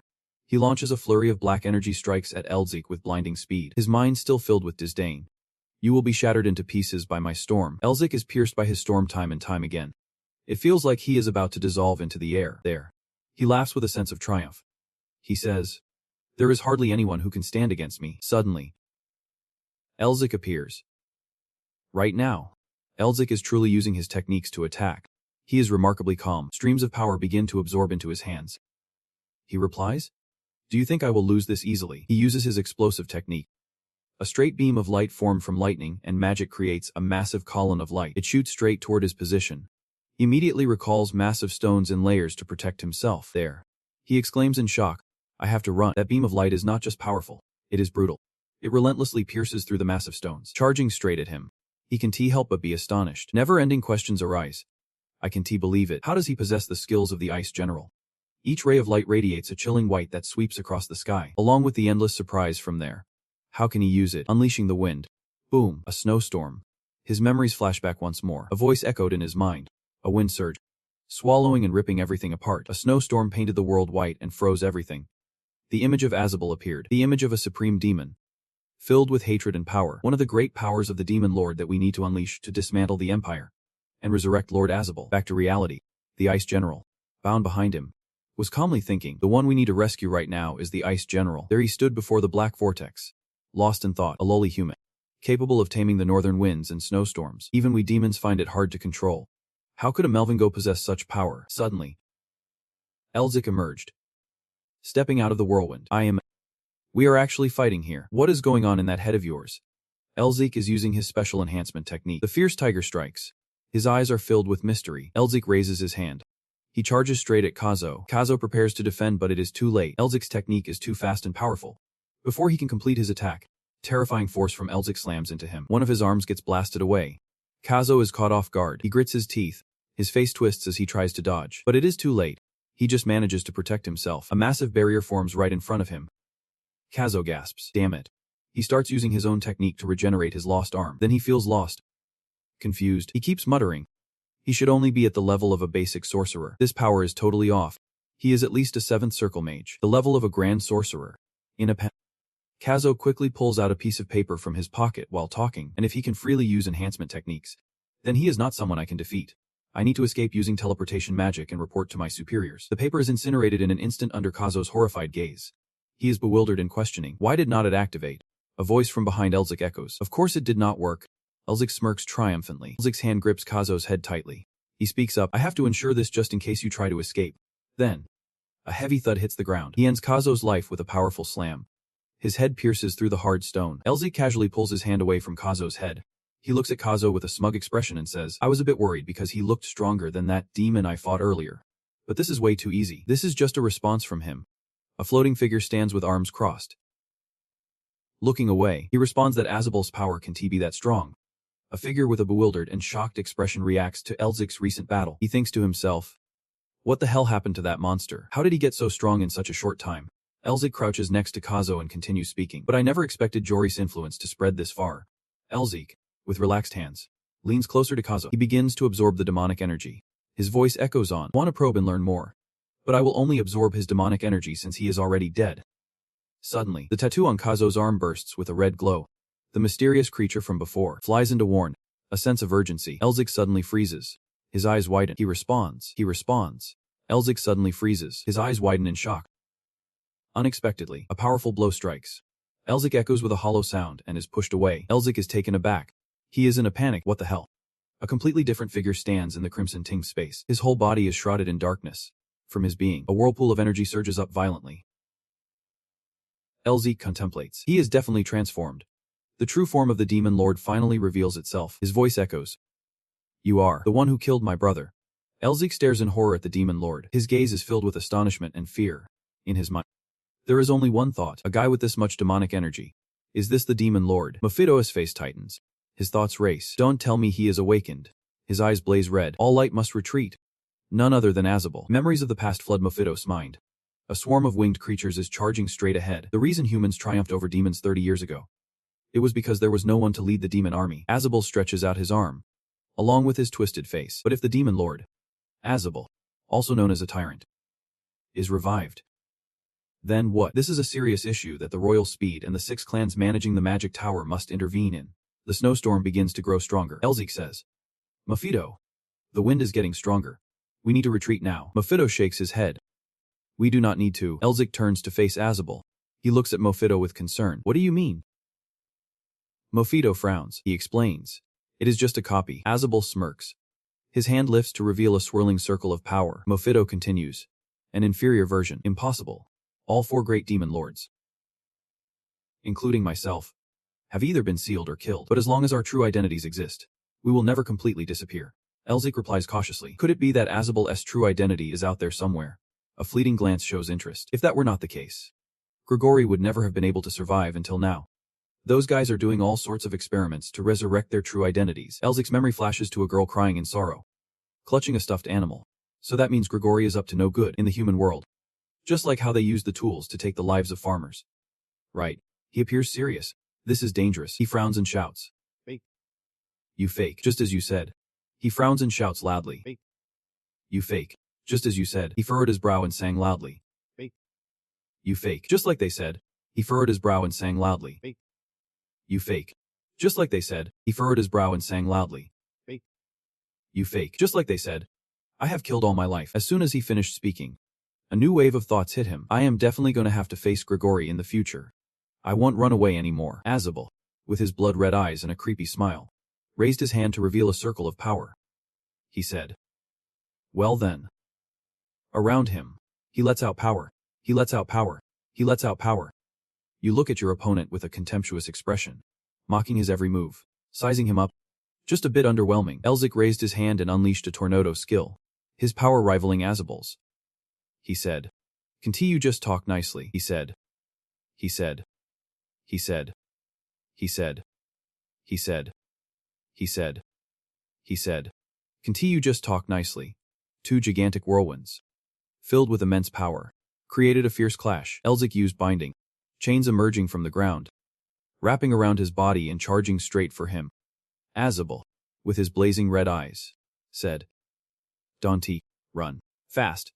Like that, he swung his hand, a stream of purple magical energy tearing apart those chains with darkness. Immediately, Elzik slid past and jumped behind Azabel. He said, that is a distraction. Just waiting to be knocked down. Elzik raised his hand, palm open, gathering freezing energy, thinking to himself, the silver tiger will sharpen my speed. Right at that moment, Elzik activated the silver tiger's body enhancement technique, his eyes shining bright with golden lightning. A shockwave with extreme power shattered the ground around them, lifting everything in the air, revealing only 2 figures amidst the chaos. Azabel managed to block that blow while holding onto his arm with a sinister smile. He said, body enhancement. Elzik was caught tightly in Azabel's grip, leaving him utterly shocked and bewildered. Unable to believe what was happening, he immediately retaliated with a surprise punch to his gut. But it was already healing and reconnecting with dark energy, leaving Elzik in total disbelief. He exclaimed, useless. Azabel clenched his fist and threw a punch aimed at Elzik's stomach. Grinning with delight, this is too dangerous. An explosion erupted, slicing and blocking. Everything in front was obliterated. Elzik Melvingo gritted his teeth, thinking, he just entered the soul and is already this strong. I can't even imagine how powerful his real body must be. He immediately delivered a surprise punch to his gut. The more time passes, the more the soul will merge with the body. From now on, it will only get stronger. This phytostorm here is a painful reminder. He might just be a copy, but still a copy of the Demon King. If I get beaten easily by a kid like you, that would be embarrassing. Elzik Melvingo gritted his teeth in anger, feeling really frustrated. But Mephi is right. If it continues like this, it is insane and there is no real reward. He does not have a real reward. He does not have a real reward. He does not have a word worth saying. But Elzik Melvingo remains incredibly calm. If I use all my mana, I can escape. But it will be tough since the Rage clan is still here. So what are you planning to do now? He starts to channel his strength into his arms. Do you know about the season of elemental storms?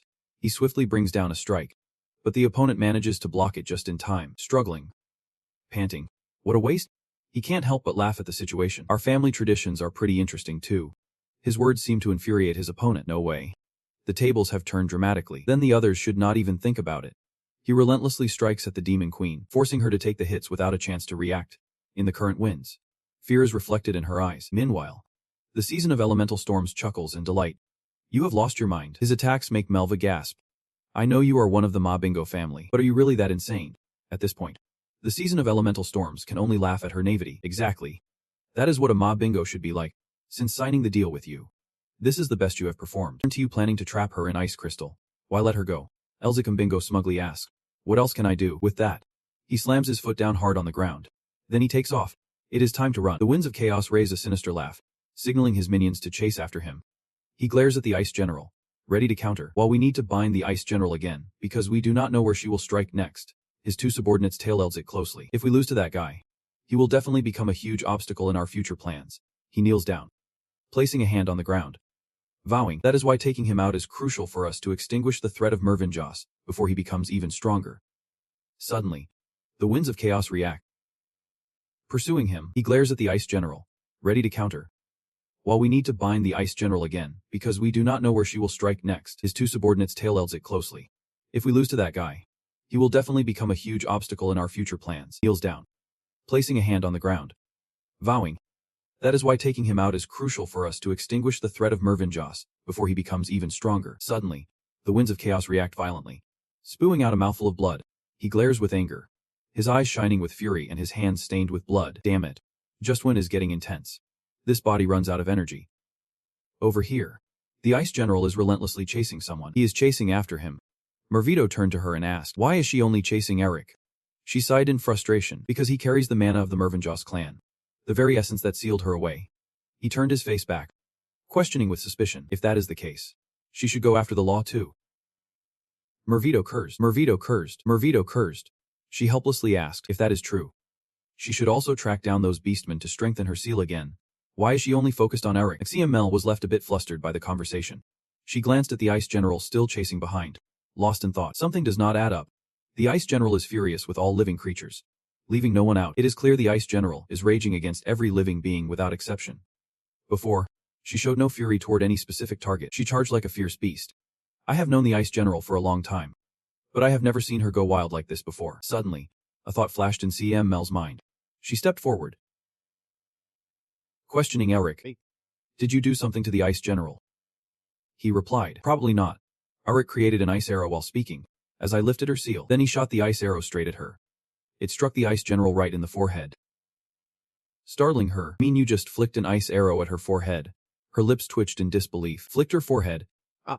CML was furious, interrogating him. Are you serious? Why would you do that? Unlike her anger, Eric was quite amused. I need her to chase after us so we can lure her to where we want her. The massive figure of the Ice General appeared, frightening the two beasts. There she is. The Ice General has been released. A beastman shouted orders to the troops. Capture Menbinger. The beasts were crushed under her feet. She had caught the Ice General. The Ice General has been caught. The Ice General has been caught. The Ice General has been caught. She has been released. A beastman shouted orders to the troops. Capture Menbinger. The beasts were crushed under her feet. At the same time, I can use her to take care of all those pesky nuisances. At the same time, we could use her to deal with all those annoying pests. Elzik. He quickly took the melon sword away. Below, there were screams of panic. Run. He crossed his arms and approached Elzik, asking with suspicion. It is total chaos now. What are you planning to do next? He quickly replied, since it is already a mess, let us make it an even bigger one. Mofit burst out laughing after hearing this. For the first time, I am impressed with you. He looked at his face and smiled lightly. Suddenly, a voice rang out. Hey Elzik. What the hell is going on? Elzik pulled out a sphere, revealing 3 men. They worriedly asked. It seems like the cold wave just got stronger. Are you hurt anywhere? You are the one causing all this chaos. How could I be hurt? The old man holding the sphere sighed in relief. Hey Elzik. Be careful. If anything happens to you, I swear your little sister will drive me crazy. The man with the hat raised his voice with a question. What did your little sister do that made them look so fierce? He replied. Nothing good, that is for sure. Elzik's next words left all 3 of them speechless. I just brought my little sister along. He was just as shocked, his hair standing on end. The old man with the sphere and the man with the hat burst into laughter. You are crazier than us. You already have a plan in your head. Right. Do you need us to lend a hand? Just escort me. Okay. Meanwhile, Elzik was still flying like a rocket as the voice from the sphere echoed. Where are you headed? Elzik smirked and replied.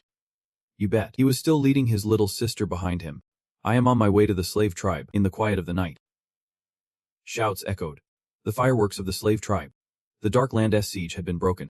The little sister wiped out the whole pack. Eduardo was severely destroyed by the little sister. And now, she has also appeared and taken. A hand slammed down on the table. How could he break the seal of the little sister? Turns out it was Netter. He gritted his teeth in anger. Suddenly, Netter's subordinate came in to report. My lord. Questions are flooding in from everywhere. They are asking why the little sister appeared in the slave tribe's territory, and what happened to the graceful tail. He fell into deep thought upon hearing this. The little sister is an indispensable tool to hold on to power. A secret we should have kept hidden. If this keeps up, the entire power system of the slave tribe will surely collapse.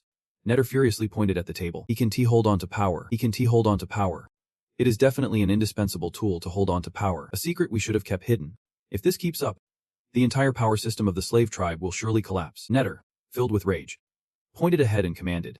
Pass the orders to the entire army now. If they dare to do anything stupid, they won't keep their heads. If they dare to do anything stupid, they won't keep their heads.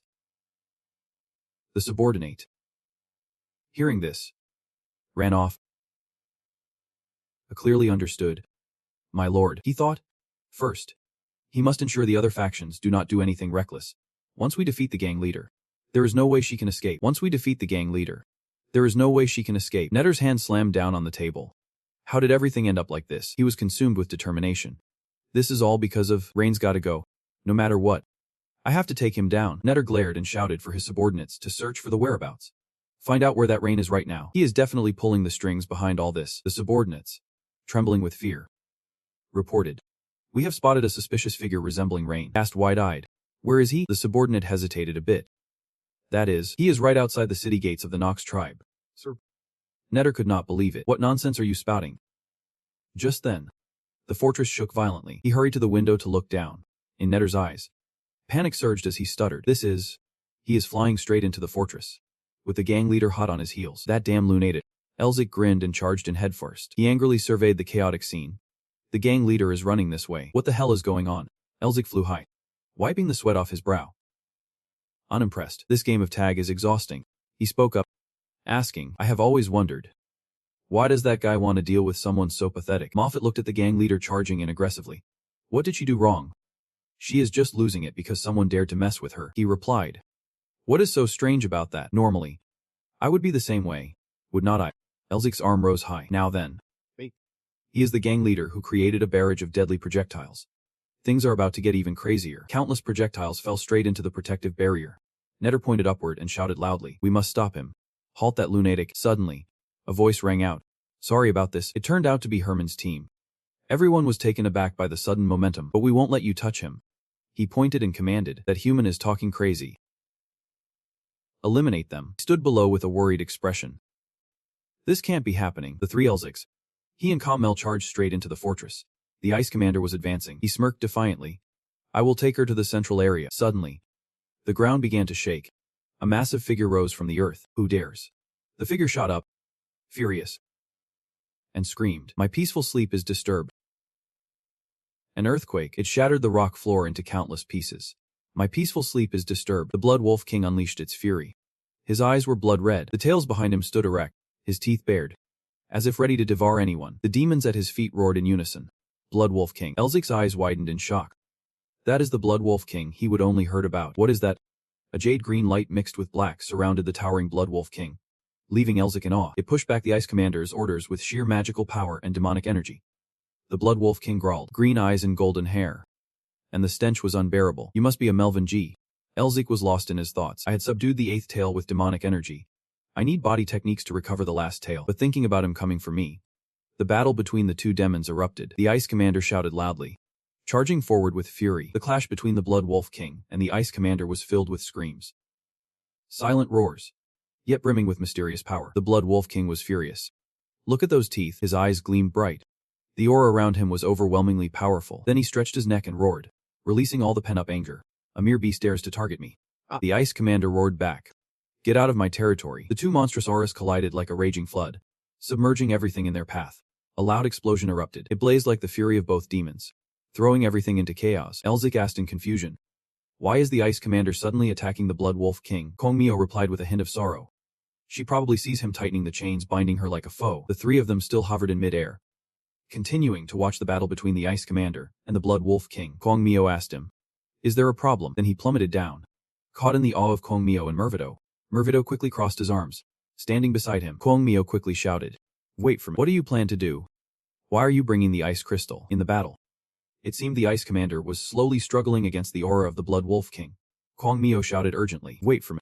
Dude, the left hand has no content. This office is a mess. I do not know how to..." Remember, there are really talented people like us, Elzik, who can make you laugh out loud. His hand tightly gripping the crystal aimed at the Blood Wolf King. Then he looked up, letting out a slightly surprised "oh." Just at that moment, Elzik turned around and saw the Blood Wolf King standing behind him, radiating murderous intent, teeth bared in a terrifying grin. Elzik was not scared at all. His lips curled into a smirk as he gazed at his glowing arm where the tattoo was. It exuded a powerful aura. Suddenly, Elzik shouted and charged forward. His hand pointed directly at the Blood Wolf King. A blinding, intense beam of orange-yellow light surged like a tidal wave straight into the body of the Blood Wolf King. He quickly raised his hand to shield himself, panicking as he asked Elzik, "What are you doing?" Elzik Melvinger grinned, but his eyes sparkled with mockery. "You do not think we are in this together, do you?" Mofito chuckled, seemingly wanting to take him down by teaming up with the Blood King. The terrifying wolf must be furious. While Mofito was enjoying himself, the Blood Wolf King was struggling against the swirling storm that Elzik had unleashed. The Blood Wolf King growled, Melvinger, if I had 9 tails, I would not be scared like this." Just after saying that, he seemed to have an idea. His eyes flashing with light, he clenched his teeth tightly, looking extremely pained but resolute, and with a challenge. One of the Blood Wolf King's tails fell off, and that very tail grew larger in an astonishing manner. It lashed out right in front of Elzik, forcing him to step back. He looked at the gigantic tail before him, his face scrunching up in annoyance as he asked, "What the heck is this?" Then a loud explosion erupted. This explosion emitted a bright blue light, the impact echoing everywhere. From the misty smoke after the explosion emerged a row of identical Blood Wolf Kings, each mirroring the others in their actions and expressions, all glaring menacingly at Elzik. Elzik smirked mockingly. "Cheap tricks." At the same time, a pack of Blood Wolf Kings lunged at Elzik with their claws. He quickly charged forward, his expression filled with delight. Elzik extended his hand and shouted, "Freeze." But perhaps because there were too many of them, his freeze attack only left some scratches that did not harm them at all. Elzik, now landing, looked contemplative. Both frustrated and confused, he hovered in the air, thinking, "I do not know what you are planning, but I won't let you carry it out." As if realizing something, Elzik's mouth dropped open in panic. He was preparing to launch a new move, his hand reaching out. But just as he was about to speak, he fell silent. A stream of blue light flowed from Elzik's mouth. The Blood Wolf King growled triumphantly, "Gotcha." And amidst the falling snowflakes, Elzik is wrapped in a vortex, his arms limp, his body completely under control. Even in that vortex, Elzik keeps his eyes open, clearly hearing every word of the Blood Wolf King. Once he retrieves the powerful technique from his memory, he will achieve the 9th tail. The Blood Wolf King begins to invade Elzik's memories. This is the mental realm of the Melvingo brat. It is a colorless place, with a massive iron gate, and behind that gate stands a seemingly old house. In that memory, a lonely blonde boy sat curled up in the vast courtyard, while the Blood Wolf King sneered mockingly, questioning why a sorcerer would place the world of the mind in a dump like this. The more I think about it, the easier it gets. I will shatter that person's soul into a million pieces. The moment he spoke those words, his sharp fangs glistened, drool dripping like a beast thirsting for fresh meat. His eyes gleaming as if he had caught a whiff of something delicious. With sheer force, he roared and leaped high, his tail standing on end, while that blonde boy in the memory remained hunched over, lost in a voice roared. A monster far beneath him dared to lay a hand on her head. A pair of empty eyes stared down at the Blood Wolf King, who was shrouded in a fiery red aura, powerful and fierce. "What is this? That terrifying power. No one could stand before me." "Devour her," the voice commanded, as green lights morphed into teeth advancing towards the Blood Wolf King.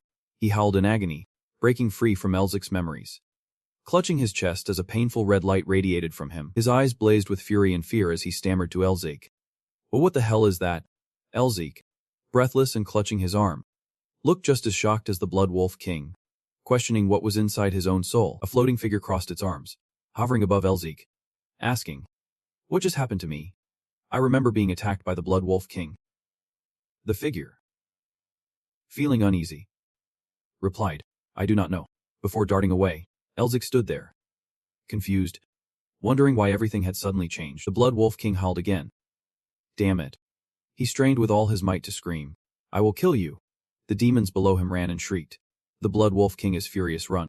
If you bump into him, you are dead for sure. Elzik extended his tattooed arm, a translucent shield appearing before him, with a frown. He thought, what is she doing? Something charged at him, shattering the shield in his hand, followed by a flash of green light sweeping everything back into chaos. The Blood Wolf King roared. I can't remember the last time I used this much power. Even though he could not destroy the Ice General, the Blood Wolf King grew smug, laughing heartily, exposing his entire throat. I can still roast that bastard Melvin over there, he said. But someone cut him off. That is some serious power. If the fire were a bit stronger, I think it would burn better. Elzik placed a finger on his chin. Smirking mockingly at the Blood Wolf King, he smiled victoriously, holding a crystal radiating power around Elzik. Come on. Show me more of that strength. Sunset sky blazed over the original castle, with coughing echoes coming from within.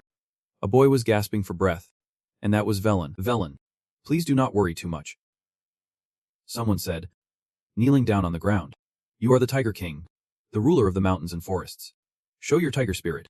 And that is where it starts. Velen replied in a low voice. It is not as easy as you think. Those who betrayed another Moth and Nanan have been against us for a long time.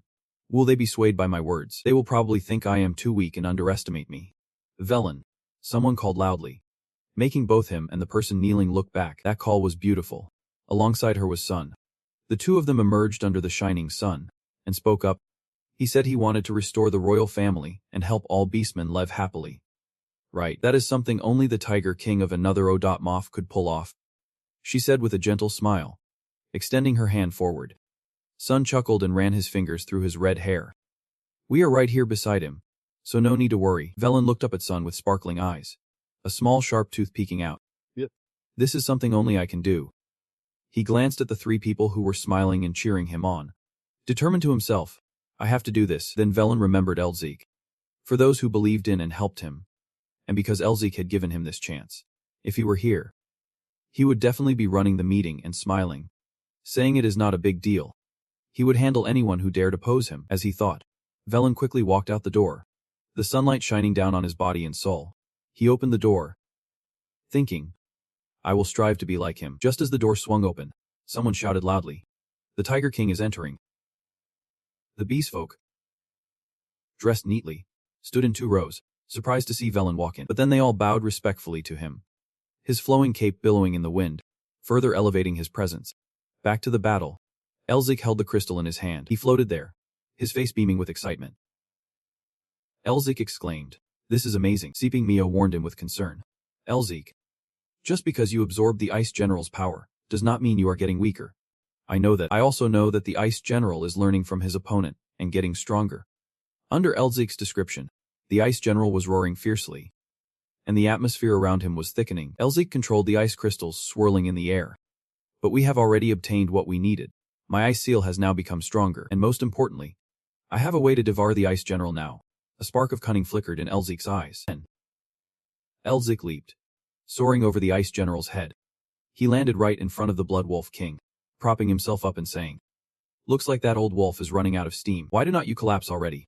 The Blood Wolf King, sweating profusely, growled in extreme anger. Why is it Melvin go? Though, he blamed everyone else. If they did not exist. The Blood Wolf King slowly recalled his memories. A small tiger lay curled up in the darkness, as I was slowly dying in a dark, cold place after being abandoned by the tribe. I met someone wielding a mysterious source of power. That person was an old wolf. The Blood Wolf King continued. After training for centuries, I obtained a power unmatched by any enemy. I gathered and built my own forces, and I tried to become a king. I tried to break free from the ice realm and make the empire submit, but a massive wall blocked my path. The Blood Wolf King growled each word. That wall is Melvingo. He recalls the moment he loved the delicate girl in the white hooded cloak, her deep blue eyes looking down from above. He says, but you have to go back to where you belong. If he had quietly retreated, no one would have been hurt. He orders his subordinates. But he is really just talking to himself. Stop standing there like a statue. Get past that wall for me. Blood Wolf King reflects. I tried to eliminate that arrogant human, but we met a tragic end. All his subordinates have fallen, lying flat on the ground. He trembles. Yet, I will never give up and will slowly rebuild my army, but this time, that bastard is blocking my way. That damn fool is closer to my ideal than I am. This time, it is not just unrequited love. It is the Tiger King. He stands above, looking down at the Blood Wolf King. You were taken down by him. The Blood Wolf King kneels on the ground. Wow. Why can't I do this? What in the world is going on? He opens his mouth wide, screaming as if trying to swallow everything. Why did I lose so badly to those mere mortals? I need to be stronger, a strength that no one can attain. His gaze is shrouded in dark shadows. Hatred has consumed my mind. Like that. I have discarded what I learned over centuries and delved into forbidden power. I began to step into the realm of demons. The ones I once feared so much. He screams in despair. No one can stop me now. Why do you all keep getting in my way? The Blood Wolf King mutters the name Melvingo over and over since he was a kid. And it is growing stronger. He shrieks in terror. Why do you all keep blocking my path? At that moment, he breaks free from the chains of his memories. Elzik stands before him. He continues to yell. I won't spare you, Melvingos. He roars and dives down from above like a raging storm. I am certain of it. I am certain I will rip your limbs apart and send you to the underworld. But just after he finishes that sentence, a swift cut slices through the air. It sounds sharp. The Blood Wolf King looks back in confusion. All 7 of his limbs have been severed by a single strike from Elzik. Each piece flies away in different directions. The Blood Wolf King screams. Looks like you always have bad luck with my family.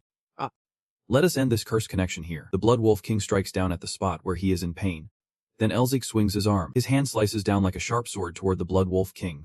It is a freezing elemental technique. After that swing, a huge crash shakes the very ground and sky.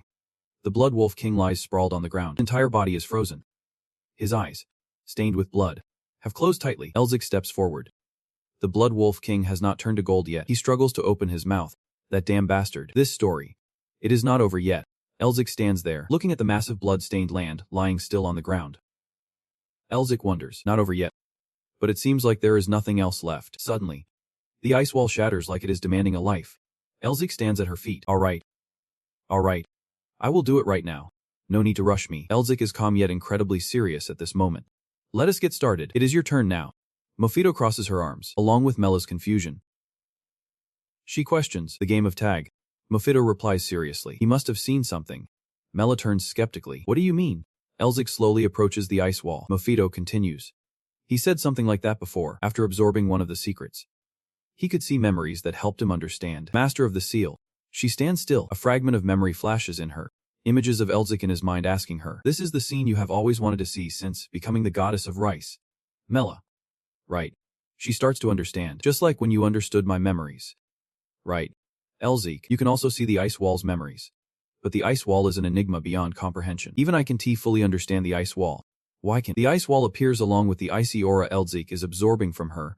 The ice wall screams. His small figure stands before the enormity of the opponent. He says calmly, why are you being so cautious?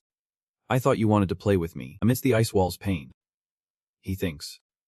At first, I thought the ice wall was just a facet of the goddess of rice. Mella, full of malice, the ice wall's memories. Alongside that fragment, completely different from what I thought. The ice wall I see is just a lonely child. His consciousness gradually reveals the memories of the ice wall. The ice wall initially shows no hostility towards humans. The distance. The shadow of the ice wall slowly approaches the 2 children.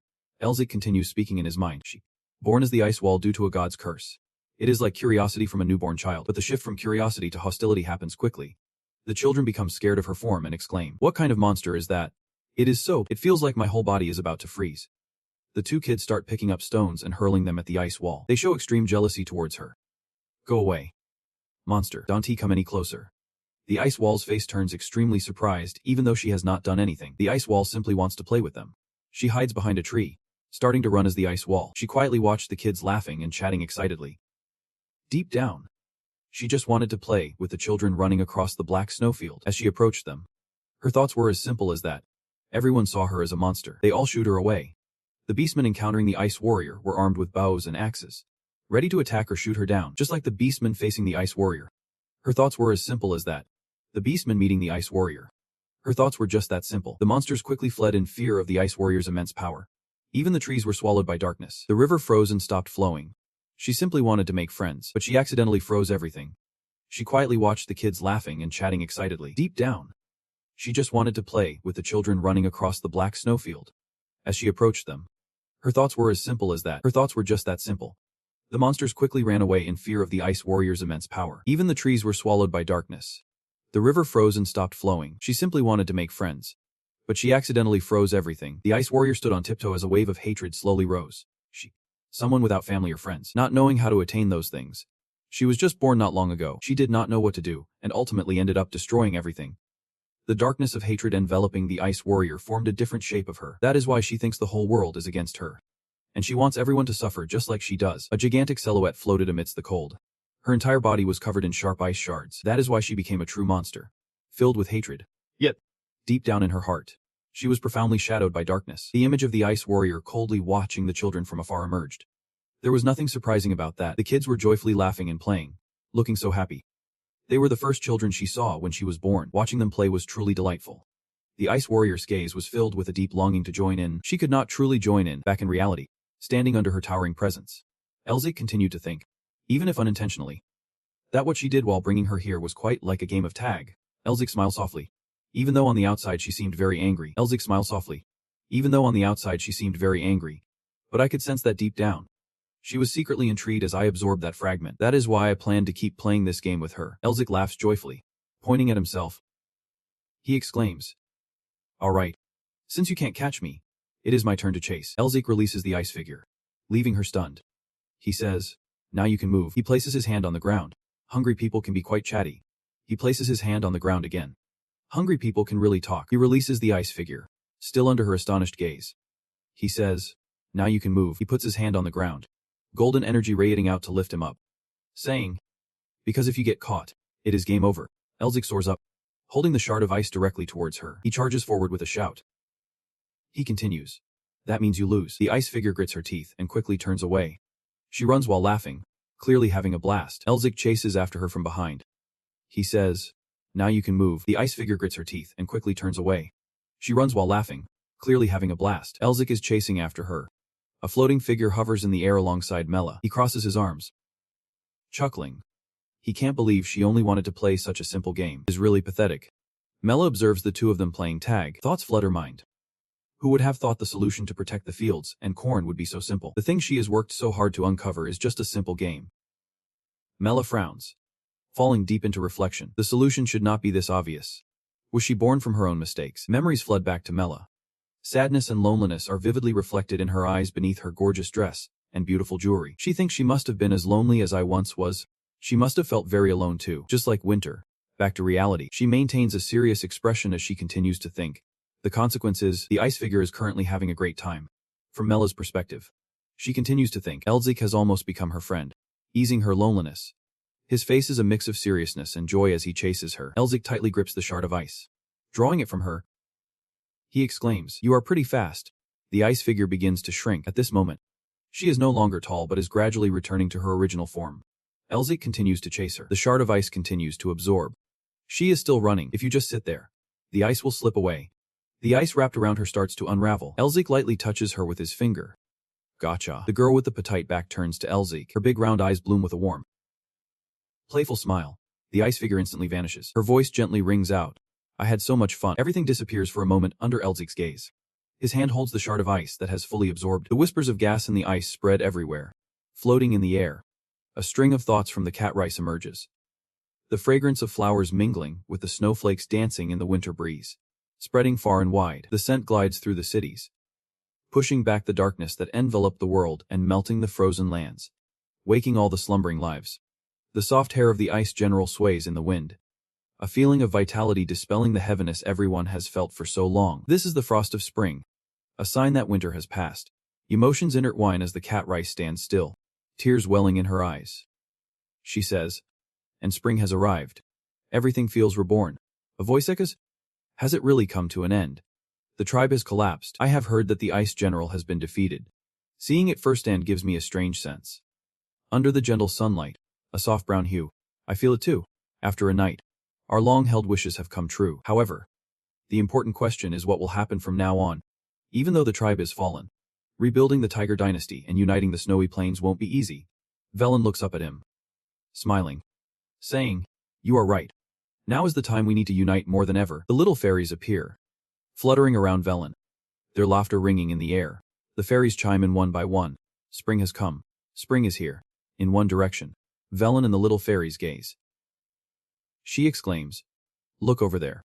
Elzik, The mighty Mela. Elzik approaches slowly, a joyful expression on his face, accompanied by Mervito and the mighty Mela. He says, "Is it time already?" Dafer looks at him and the red fairy, surprised, asking, "How did you do that?" Elzik boldly tells the fairies, "It is all thanks to the flower scent you gave me. Nothing chases winter away better than that." Dafer, with a puzzled expression, questions, "What do you mean?" The fairy next to Dafer is just as confused. "I do not get what he is saying either." The mighty Mela crosses her arms and answers with a chuckle. "He is saying that all the good things are thanks to you all. If you still do not get it, just accept it as a thank you." The three fairies joyfully hold hands and spin around, shouting, "We have chased winter away. We have helped Elzik banish the cold."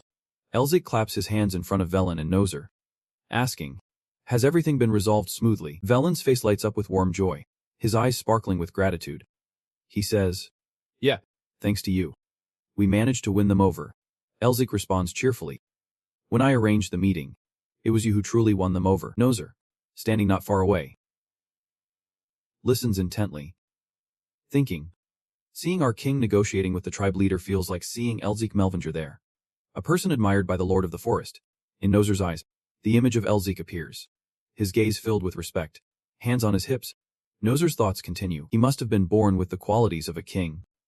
The future of the continent will surely be influenced by the Melvingers. Nozer's face grows serious. He steels himself. We must ally with him no matter what happens. Transitioning to the other side, the colossal Blood Orchid King stood frozen, proudly on the barren ground, while the Beastmen guards were baffled, still unable to believe that the Blood Orchid King had turned to gold. It seemed that this human, Melvinger, was truly formidable. Suddenly, a shadow darted towards the two Beastmen guards while they were still chatting. And just by the way he defeated the Ice General, you could tell, out of nowhere. That shadow pierced through the two Beastmen instantly before they could even react. A mysterious voice echoed. Of course, was him. Melvinger appeared in Giotto, his eyes blazing with furious intensity, surrounded by a terrifying aura of darkness. His voice rang out, his face shrouded in shadow, revealing only his bright, fierce eyes as he gritted his teeth in anger and contemplation. I could barely maintain my body by siphoning the life force from the newly arrived subordinates just to get here. And yet both the Blood Orchid King and the Ice General have been defeated. There. He glared at the Blood Orchid King before turning away. We had invested 10 years in the Blood Orchid King to reach the Eastern General. He clenched his fists tightly. If the Blood Orchid King could unite the monsters, then reaching the extreme northern winds and winter blizzards would just be a matter of time. He raised his head in regret, thinking that he should have eliminated that brat Melvinger the moment he interfered. We should have burned every trace of the Melvinger name. Our complacency has bitten us back. The glint in his eyes sparked a wicked thought as he continued to ponder. If that is the case, there is only one way left. He looked at the Blood Orchid King and said, "It is time to awaken the demon dwelling within the Blood Orchid King." He knelt before the Blood Orchid King, shouting, "O demon god and demon king." Without hesitation, he decisively plunged his hand into his own back. A flash of red light erupted. He proclaimed, "I offer this life to you. Please guide your loyal subjects." On the ground, he knelt, his body leaning forward as if it had just lost its last ounce of strength. His red eyes suddenly flared with a mysterious light, resonating with the words, "Your wishes have been granted. How utterly desperate you must be." The shadows began to be absorbed by the Blood Orchid King. He continued, "If so, then reclaim those emotions and make them pay back 100-fold. That is how you can become a demon, greater than before. A new path will open for you." At that moment, the Blood Orchid King opened his eyes, a deep red streak like a sword's edge. On LZX's side, everything seemed fine. Carmel asked him, "What are you planning to do with the Ice General?" Elzik held a piece of ice in his hand and said, "Now I have gathered enough materials to create winter." He looked at the ice with a serious gaze. "I need to perfect the winter god." Carmel asked in curiosity, "Do you know how to do that?" Elzik shook his head. "Of course not. I have never even heard of it." Carmel shrugged and replied, "Well, if I would know. If I did not, then I would not."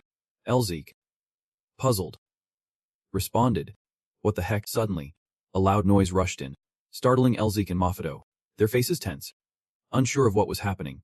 Elzik's gaze sharpened, his eyes wide in disbelief at the scene unfolding before him. He wondered, what is going on? When she said it is not over yet, was she referring to the Blood Orchid King? The sky was engulfed in a fierce red and black tone, and the gigantic Blood Orchid King gradually emerged, its grotesque form shimmering, with fiery red eyes blazing in the thick darkness. The figure begins to emerge, its sharp claws and massive, terrifying jaws radiating pure hatred and overwhelming pressure. The Blood Lotus King roars, shaking the very earth and sky. As a cat, fiery glow reveals its striking black and white fur. In the midst of the suffocating darkness, Carmela gasped, Elzik. Someone has sacrificed themselves to use the power of the demon god to resurrect the Blood Lotus King. Elzik tenses up, clenching his teeth. His face taut as Carmela. Next to continues. If we let this go, another one will be born. Elzik's face hardens with anger. He quickly digs into his pocket and thinks. I knew everything was going too smoothly. He pulls out a communication device and urgently calls out. Hey. Gather the freaks and get them out of the city now. Both of them exclaiming, What? Elzik unleashes a powerful force that sends him soaring off the ground, creating a massive plume of smoke beneath him. Hey and son continue. According to Elzik, what about you? He replies. I can handle myself. Just go. A certain someone follows Elzik, asking what he plans to do alone. You should know that is not something you can handle. Carmela. Worried. Echoes her voice. He is right. The one who defeated him before had the help of a freak. But this time it won't be so lucky. Elzik seriously examines the shard of ice in his hand and says, I have an idea. I want to study it a bit more before using it. However, Carmela, confused, asks him anxiously, What are you talking about? Elzik puts the shard of ice in his mouth. I will perfect it, the winter deity. Right now, Carmela and a certain someone panic and fearfully react to his actions. She and the other desperately try to stop him. What are you doing? Stop it right now. Are you crazy? Spit it out. Elzik's face begins to freeze, his eyes turning soulless. He cracks his lips slightly, releasing a chilling breath. The influence of the ice spreads wider, his eyes glowing with icy blue pressure. He raises his hand with authority and proclaims, Come forth, winter deity. At this moment, Elzik is enveloped in a whirlwind of energy. The certain someone standing far away still feels its effects. This makes him furious. That idiot is causing trouble again. Carmela is being pushed away by his power. She thinks to herself, the ice shard is a mystical item with exceptional qualities. It is already dangerous on its own, and now it also contains winter attributes. A force that has brought frost to the snowy fields from the beginning of time. Elzik is still trying to control his power without noticing the space around him. Suddenly, Carmela panicked, realizing something is off. Even if Elzik is the one doing this, if he absorbs it without preparation, his mind will definitely be affected, and his body could be torn apart by that wild, chaotic mana. Carmela is anxious and scared but can't voice her thoughts. Elzik, what on earth are you trying to do? He clenches his teeth tightly, trying to contain the cold escaping from him. I know. What a massive amount of mana this is. Absorbing such a colossal amount of power. The seals of the ice path and ice blade are rapidly increasing. Suddenly, deep within Elzik, a pain like life and death surges through him, causing blood to seep from his mouth and hands uncontrollably. My mana flow can't handle this violent mana anymore. I have to endure, no matter what. His eyes slowly opened, as if he had lost all determination. From one side of Elzik, a mystical yet beautiful light radiated as he opened his eyes once more. Elzik realized he was in a strange place with endless falling leaves, the mountain peaks hidden from view. Could this be his spirit world? Behind him, the Captain Melvingo knelt down and asked the kid, Are you coming with me? She smiled softly but did not respond. He continued to ask Han, Where are you? Aren't you afraid I might be the bad guy who hurt you? The captain's smile suddenly faded upon hearing that. Suddenly, a bright light flared up behind him, and he gently said, You are so kind. Yet you only see the kid as an enemy. All right, let us go together. If we make it to the other side, you won't be sad anymore. Just like that, the captain quickly ran over and hugged him with satisfaction. Are you really that happy? The gaze of the two suddenly shifted to something else. She released Han and ran over to Elzik, bowing politely to him. Elzik looked at her with rare tenderness and gently said, No need to thank me. Just go over there and have fun. He approached the captain and ruffled her hair while praising her. You have done better than what Eden and I expected. We thought you would defeat the captain and seal her in ice. But you have truly seen through the real side of that girl, understanding and soothing her heart. If I had chosen to approach her with understanding like you did, maybe she would not have been hurt so much. Anyway, somehow you finished this task quicker than I thought. Elzik intentionally shifted the conversation. It is time for you to take over winter. He chuckled lightly and replied, Did I say you were ready to receive a season? You need to be stronger, learn more, and understand every little thing. He crossed his arms, clearly frustrated. What? I did so much. And you are saying I am not ready? Otoan rubbed his chin, thinking for a long time before responding. I did not say you were not ready. I just said it is not the right time for you to take winter yet. When the moment comes, I will hand it over. For now, just be patient. Elzik squatted down, realizing this was all because he wanted to talk. Captain, this old man is the worst.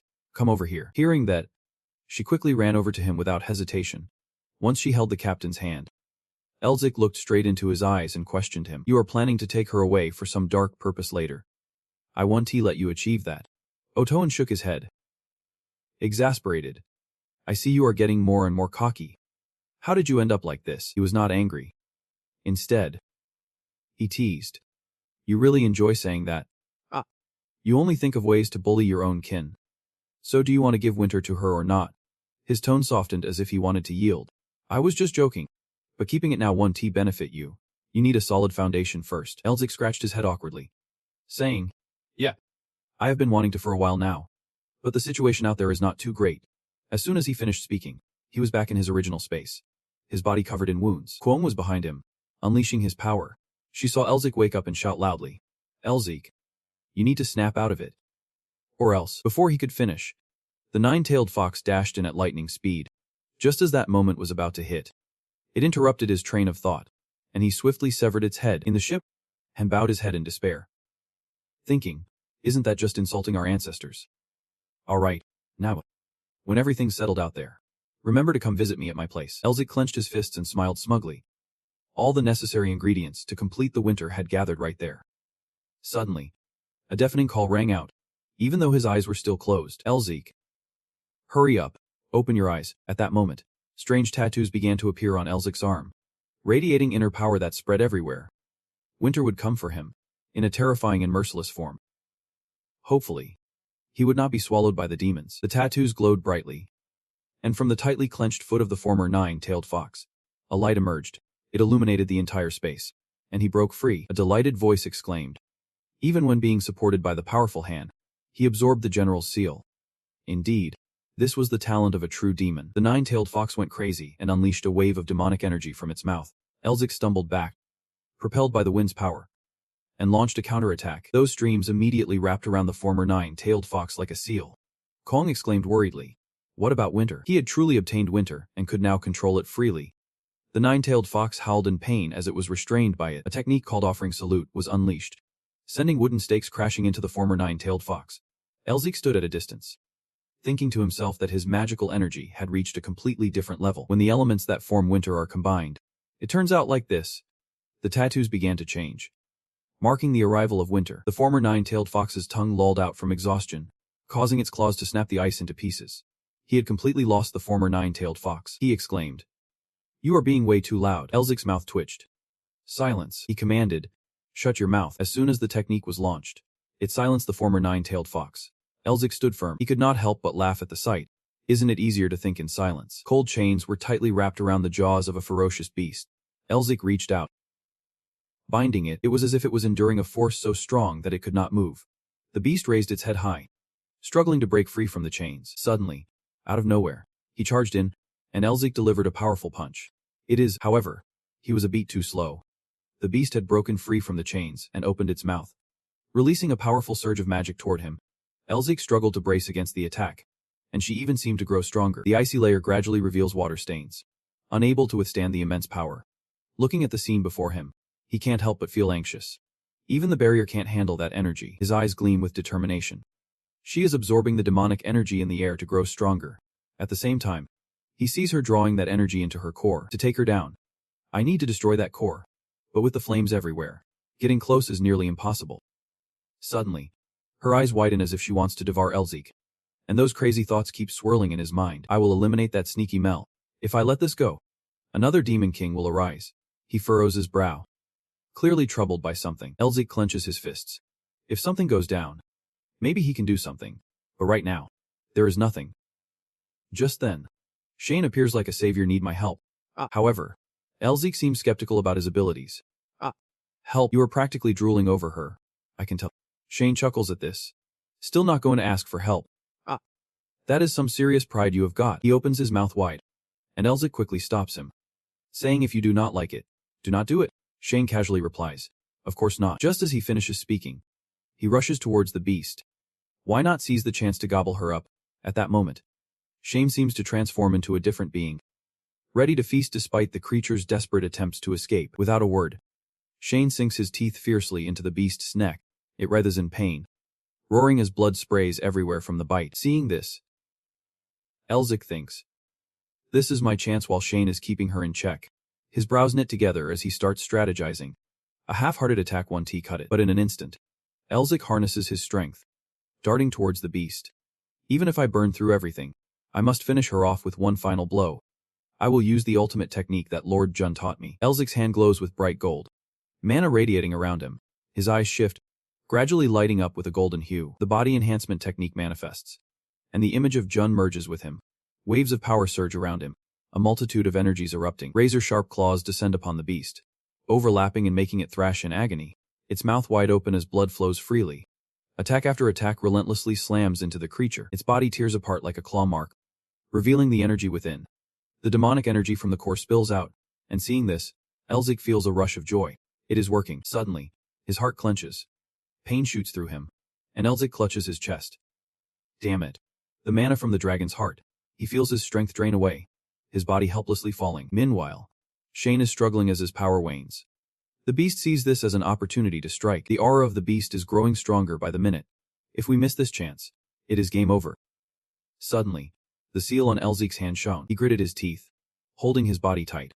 Why is Mervidos' aura reacting like this all of a sudden? It did not even react when I absorbed a lower-grade barrier. His figure appeared, answering his questions. It seems the remnants of my power are being suppressed by that damned cease energy. It is reacting to the absorbed aura of the lower-grade barrier. Even so, it is just a fraction of my power. Hearing that, he needed to seize his arm. Mervidos' aura is rising. Has my Vedic mana core run dry? This amount of energy should be enough. At that moment, the wounds of the beast seem to be gradually healing. Elzik, with a determined look, thrust his hand forward. Damn fox.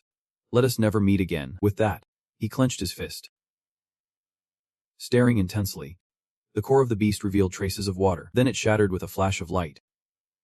It exploded, creating a powerful shockwave. Everything around it was flung in all directions. Over here, Velen and the others were taken aback by the sight. He stood there, watching the explosion. Velen could not believe his eyes. His eyes widened. Spring has finally returned. If the wind rises, the snowy plains are splitting. Facing drought, the environment will become severe due to the heat. Brown gradually commanded. The royal knights and warriors must protect His Majesty. At that moment, the demonic energy suddenly morphed. It transformed into a storm, causing everyone to fearfully look up at it. He started to worry. We can stop the hot wind on our own. Not in times like this. I wish we could use magic. We ended up in this situation because of their arrogance. They just stood there, watching the storm approach. However, as long as His Majesty is alive, we will always be able to rise again. Brown gradually commanded. Great warriors, protect His Majesty at all costs, even if it means sacrificing ourselves. He looked up at the storm, surprised as it showed signs of dissipating. Because of that, someone was approaching them. That person was Ogarton appeared. Just let me handle it from the start. The scene transformed under the night sky. He asked Elzik, don't you need my help? You can keep relying on others forever. Ogarton replies, so what? Before becoming your disciple, I am still the clan leader, leading the clan's future. No one will follow a clan leader who just talks a big game. I will walk the path ahead, just like you did, even if it means facing danger, to bring our clan back into the spotlight. I have to get through this on my own. His gaze is resolute. After all, this is the destiny of a Melvingo. The old man asks again. Does he mean that as a master? He has to just watch his disciple die. He quickly responds. No way. I won. Just make sure to protect Valence and Enropimov for me. Okay. They are really important to me. Ogarton gazes into the distance. That is also my role as a teacher to protect. The old man turns around. Monster. What? Have you ever met a Yuzine before? Yep. The old man squints. Then look closely. Ogarton begins casting magic. Between me and him, who is the more dangerous mage? Ogarton. Looking exhausted, asks Nozer. Have you ever met a Yuvajian? Nozer warns, showing his fangs. That is right. Ogarton's gaze sharpens, calm but loaded with meaning. Then take a good look. The old man's eyes and body glow brightly.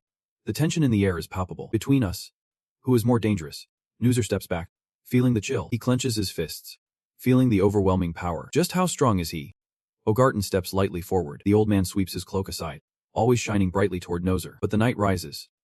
The light of magic stands out, half blue, half white. If the frost-covered walls block the sun, then this thing absorbs all the light. Ogarton's hair and clothes are flying wildly, and the night is pure white. A terrifying entity that consumes both death and existence. Noozer grits his teeth. His face is drenched in worried sweat, and the night is pure white. Noozer collapses. The power is like a disaster. Hard to believe it belongs to humanity. Shattered glass reveals the orange sky. Noozer stands behind the old man. Surrounding chaos exclaims. What just happened? He is stunned. The fire goes out. Noozer stands for a moment, his eyes darting. He suspects the old man is a disaster. The edge is messed up. Velen rushes over. Your Majesty. Are you alright? You are worried. We need to get back to the city. Elzik is in danger. Ogarton calmly replied. Simon. The kid thinks we are wasting time on this. In the distance, Elzik and a bunch of people approached. Velen smiled brightly, but his eyes sparkled with worry. Elzik was with friends. Everyone looked exhausted. Shoulders slumped. Elzik was dirty and disheveled. But when Velen called out, his pain faded away. Elzik. You stood next to Ogarton, smiling and waving. Elzik responded with a shy smile and a wave. At the arena, he blinked, almost like he was challenging fate. Just saying. Elzik fell into Isabel's arms, making her scream. Elzik. Son and Isabel gasped in fear.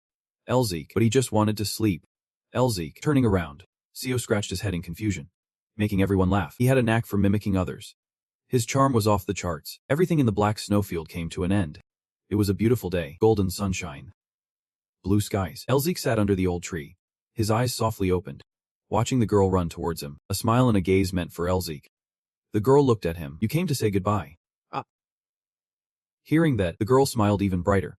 He felt happy to be cared for. Elzik brushed her hair away. Just having fun playing around. Don't cause any trouble. Okay. The sadness in Elzik's eyes makes everyone ponder. I wonder where that girl will go, no matter what. She beams brightly because he is paying attention to her. I hope she won't be sad anymore and will only have laughter. Just hang out with him for a while. She stood up gently, clasping her hands behind her back. She looked at him and asked, will you play with me again? His eyes softened upon hearing her innocent question. Elzik smiled softly in response. Of course. The girl smiled even brighter. Overwhelmed with joy, rose petals floated into Elzik's room. They landed softly and brushed against his face while he was dozing off, and that is what woke him up. He sat up, bewildered. How long have I been out here? Just as he was wondering, a voice rang out. So you are awake now? He turned his head towards the voice. He saw Velen sitting in a guard's chair. How long has he been there? Velen explained. Mel said you would wake up soon. That is why we came here. Elzik looked up. I get it now. A moment later, Velen handed him a printed book with a lake on the cover. Elzik was taken aback. What is this? I received this research document a long time ago. He held the book and listened as Velen explained. This is the diary of Lake Vyongdu. Velen asked him, why are you giving it to me? He mentioned finding it while rummaging through the library and discovering something interesting. A green leaf marked a special page that caught Elzik's attention. I thought it would be good for you to read. Go ahead. Read it. He began to read. His face changed. He flipped through the old pages. He widened his eyes. This is, as he turned the pages, he uncovered a mysterious story. On February 14th, I met a human captured by beastmen who knew how to use enhancement techniques. On February 16th, he adapted quickly and erased my concerns. On February 17th, he suggested a settlement and we stayed there. On February 29th, he became interested in enhancement techniques, just like mine. On April 16th, the ice phenomenon affected the tribe. We asked him to lead us to eliminate it. He was astonished because it mirrored reality. It could not just be a coincidence. This is truly bizarre. The one writing in the diary about humanity is actually me. He looked at the diary, filled with doubt. The event about the ice phenomenon matched perfectly. He kept flipping through the pages. The mountains unfolded, and a light narrated. My sibling left, disappeared. His name is Elzik Melvingo. You are the heir of the Melvingo family. He fearfully stares at the emblem around his neck. The emblem turned into a number. What is the arrangement? It is so real that it can't just be an illusion. The clock appeared. If that is the reality, it means there is magic that takes people back in time. How could there be a god testing strength? The scene in the hall appeared. I did not know anything. In the hall, they said to find him at his private home. He left the forest. Next to him was a notebook. Dots about this world. I need to get back to the Empire as fast as I can. Sio opened the door and shouted, Elzik. Sio faced, thank goodness. I was worried you might be out of it. Elzik laughs. I did not think you would come running because I was awake. What is going on? Sio sweats nervously. That thing. It came out of nowhere. War has broken out in the Empire. Sun reported urgently. The Empire is going to war. Elzik frowns and asks, Zyko, why do you say that? Sun gently reminded. Lady Wing is in trouble. Elzik was sweating profusely. The Excess clan. A majestic middle-aged man in armor. Like a lion. Lady Wing. Everyone knows her. The Xixs clan is one of the 8 clans opposing the Empire. Soldiers in full armor stood in formation. This clan also dominates military colonies defending the borders. Their troops are renowned for their skill. Elzik stepped out, anxious. If there is a rebellion there, we can underestimate it. Sun followed behind. They say by the end of the day, Lady Wing will be declared the enemy of the Empire. Elzik stroked his chin. Deep in thought, something feels off. He looked up and asked, a loyal clan turning traitor. How strange. Sun hesitated. They say he is colluding with demons. Elzik spins around. What the hell? Sun's face darkens. The reveal is shocking, right? The stranger thing is, the prince is leading the charge. Elzik smirks slyly. The prince chasing Zagazi is at the forefront of this mess. It is all falling apart. He walks away, dragging Sun along. Hurry up. We are heading back to the Empire right now. Everyone gathers around the carriage in the grand courtyard. Back to holding Elzik and Hay's hands. You have left, have not you? He bows his head, eyes welling with regret. Compared to what you did for us, I have not responded yet. Elzik kneels. Clench your fists. Are you still thinking you owe me? He longs to see Velen respected. So go be a great king. He beams as he suggests. I will be waiting. Just make sure to repay me handsomely. Velen will be grateful. His face beams with joy. Ogotten. Gielity smiles. Silver Tiger in the back discreetly wipes away tears. He nods. I will succeed and always be by your side. Is that enough? Elzik and a smile. You are a good man. Wise decision. A voice rings out, catching his attention. Are they gone? 3 little spirits of different colors appear. The red one sheds tears. Almost done. The yellow one frowns and pleads. Stay just a little longer. Elfie and the 3 spirits hug Elzik. Crying. She asks, why did you leave so early? He forces a smile. Haha. I want to stay too. But another voice chimes in. Everyone, step back to save face. The cat flag flutters in the air. Elfie and the spirits surround her. The cat flag is, she is here. Elzik smiles. I was planning to stop by the shrine before I left. She closes her eyes calmly. You must be in a hurry. I would not want to trouble you. She opens her eyes. Silent. As if wanting to say something. Then she leans down. Her brow furrowing in concern. The road you are about to take won't be easy. He confidently stands up, tapping his hands. But the easy path is just too boring. She smiles softly. Her eyes full of warmth. Elzik thinks. I head north on orders and end up with more than I expected. Velen and everyone else watch the carriage leave the palace gates. He leans out the window to wave goodbye. Velen feels renewed. Standing tall with a confident smile. Elzik is excited. Restoring the family honor and turning the ruler of the Black Snow Fields into an ally. This force is unmatched. He grips the flower emblem on his cloak. The sky is blue. The air is cool. The carriage moves slowly. All of this is the legacy of our grandfather and ancestors. It must be honored and developed. The cat flag beams brightly. Fragrant petals float around. Elzik leans on his hand. The scent of flowers in the wind. That is the responsibility of the family head. Somewhere else. A demon holds another demon under the feet of a long-haired elf. Spare me. Please. And coldly replies. Get back immediately upon receiving orders. The demon's mouth reveals a gigantic, pitch-black maw with fangs. The tongue card is terrifying. Many mouths rush to bite the demon. A flesh and blood splatter. The cries are horrific. Spare me. The man apathetically observes. Furthermore. Leave no trace. The letter bursts into purple flames. Gather at the main base. A major mission is about to begin. And clenches his fist, gritting your teeth in resentment. If it were not for that Melvingo meddling in, we would have conquered the northern forest and the snowy east by now. The man raises his foot. Even now. We must temporarily retreat. He stomps down, creating a whirlwind of purple. Until we meet again. His red eyes shine with determination. I will personally take your head one day. At night. The carriage approaches the city walls. Sun stretches.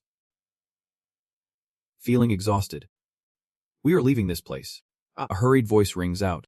Stop. The carriage jolts from a sudden break. You and Elzik cling to the seat. From within the leather circle, a guard shouts, what is going on? Guards pointed their crossbows threateningly, disobeying orders. We consider you intruders and will open fire. Elzik furrows his brow in suspicion. They have aimed crossbows to shoot stones. Weapons only used in wartime. Is it from the ancient clan? The soldier keeps asking. State your identity and the number of people. Sam snaps his fingers and says. We are the caravan that passed through here 2 months ago. From the Namito family. A pink patterned wreath appears. In the middle is a male flower.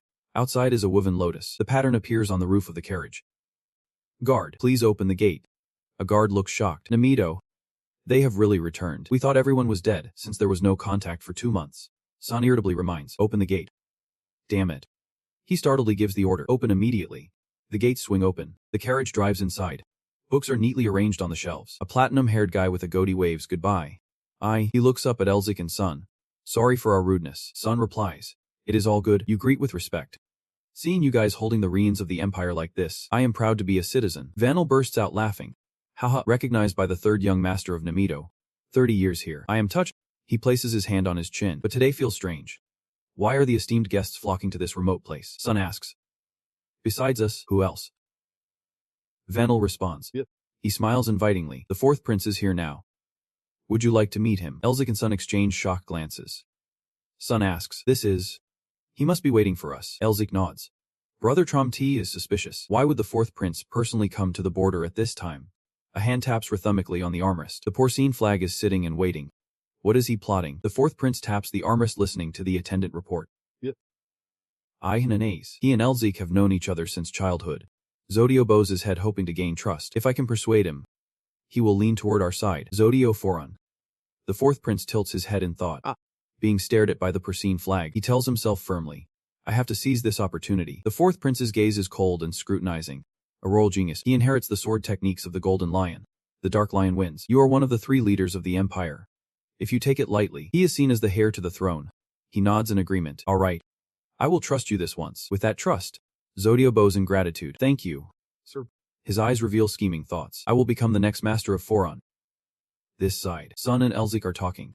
He does not believe his brother's decision. Are you really planning to meet him? You have always hated the royal family. But Elzik casually interlaces his fingers and replies, I have decided to ignore everything now. Sun can't believe it. What is this jerk up to? You are plotting something. Are not you? He laughs and talks about his plans. Schemes, no way. I realize I can just sit around doing nothing. I will rebuild the family. Just becoming more dazed, relying on the fourth prince to set the stage. But Elzik is not saying everything. After meeting him, I will decide. Sun can only sigh. No advice to give. Are you planning to spread your wings in the battlefield? That is a bold move. If you want to restore the family, you either need to make a name for yourself on the battlefield or pull some strings. That is the fastest route. Elzik sees this as a golden opportunity since he is distanced from the crown prince. The fourth prince will be a valuable pawn. The door creaks open. Herman steps in. You are looking for me. Sun stands up to greet him. It is like he knew this was coming. You have arrived. Sun offers his seat to Herman. Elzik's smile is broad. I have been waiting for you. He replies, clearly disappointed. I hoped you were practicing your sword skills. But it looks like that is not the case. He laughs heartily and invites him to sit. Next time, I promise to train. Please, have a seat. Herman does not refuse. He asks, so what do you want to talk about? Elzik replies, there are a few things I would like to ask. The first question is about the Lion Master. He ponders for a moment. The Lion Master. Herman thinks deeply before answering. People say he is very ambitious, but I do not see it that way. Suddenly, his eyes flash with warning. He is just a lion obsessed with swordplay and martial arts. Elzik realizes the implication. He offers a few reassuring words. You might hit it off or not, but you never know. He might not be so bad after you meet him. He replies, thank you. But I already have an idea of how to approach him. Suddenly, he asks, oh, by the way. Elzik steadfastly waits for the answer. He smiles contentedly. You have changed a lot, have not you? A hint of intrigue slips in. I can sense he wants to spar with you. He replies, I also want to test my skills. Elzik requests, do you want to spar with me? Herman laughs. That is exactly what I hope for. The two head outside the borders for a duel. On the other side, the soldiers look on. Elzik stands tall. You called them here. But he pretends not to notice. I am not sure what you are talking about. Oh, a hint of intrigue stands by. Laughing. His energy is just like that of the others. He squints, thinking, everything will be discussed right here. How did the word spread so fast? Elzik considers a possibility. It must be Isabel. Anan admits Isabel. She is no ordinary person.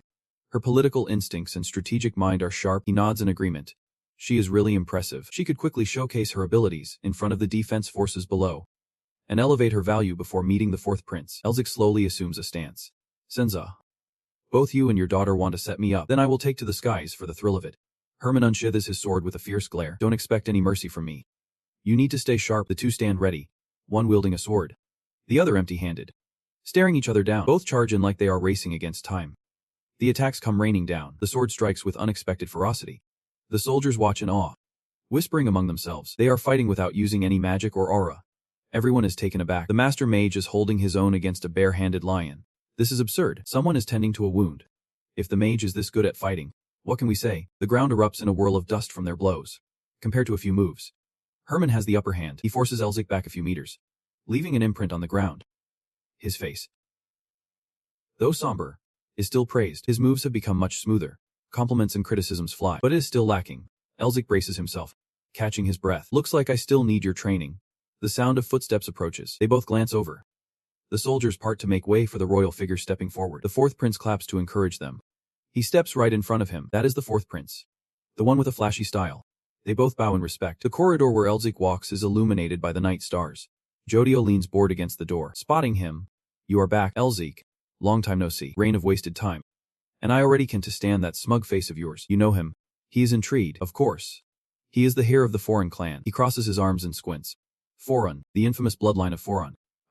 Quite a reputation. At this moment, the reign of wasted time gets it. He smirks. You are the traitor. He looks at him. Stunned. You are quiet. What is up with that? Then answers himself. Guess it is awkward since we have not met in a while. Jodio glances provocatively at Elzik. I know he hates my family, but since the Melvingo legacy is in Foreign's hands, he can show hostility. Foreign is the top power in the royal family now. He would not dare face off against us. He chuckles confidently. So if my family gives up the Melvingo legacy, he will have to play nice. Jodio casually wraps an arm around him, saying, before you meet the prince, I want the Melvingo legacy that my family is holding on to. You better watch out.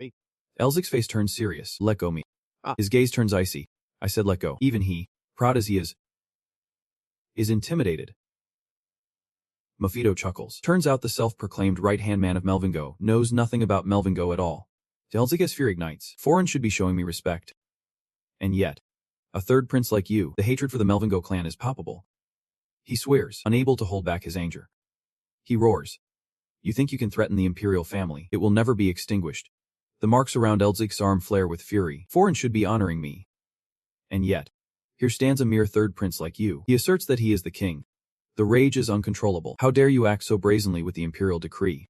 Zodio did not expect to poke a hornet's nest. Fear makes him retreat. The Foreign clan has blood ties. The colossal fortress has protected Melvingo for over 1,000 years. It is a vassal that has shed blood to defend this land. That is why my sister and I used to call the head of the Foreign family uncle.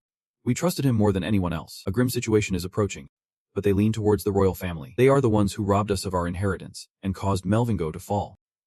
Moreover, they want to taint our magical bloodline by forcing Zodio to marry his sister. When we refused, we were abandoned in a decaying mansion, struggling to survive. I remember this well. Brother Jun is furious. And now they still have the audacity to act this way. Zodio knows the end is near, begging for mercy. I have been rude.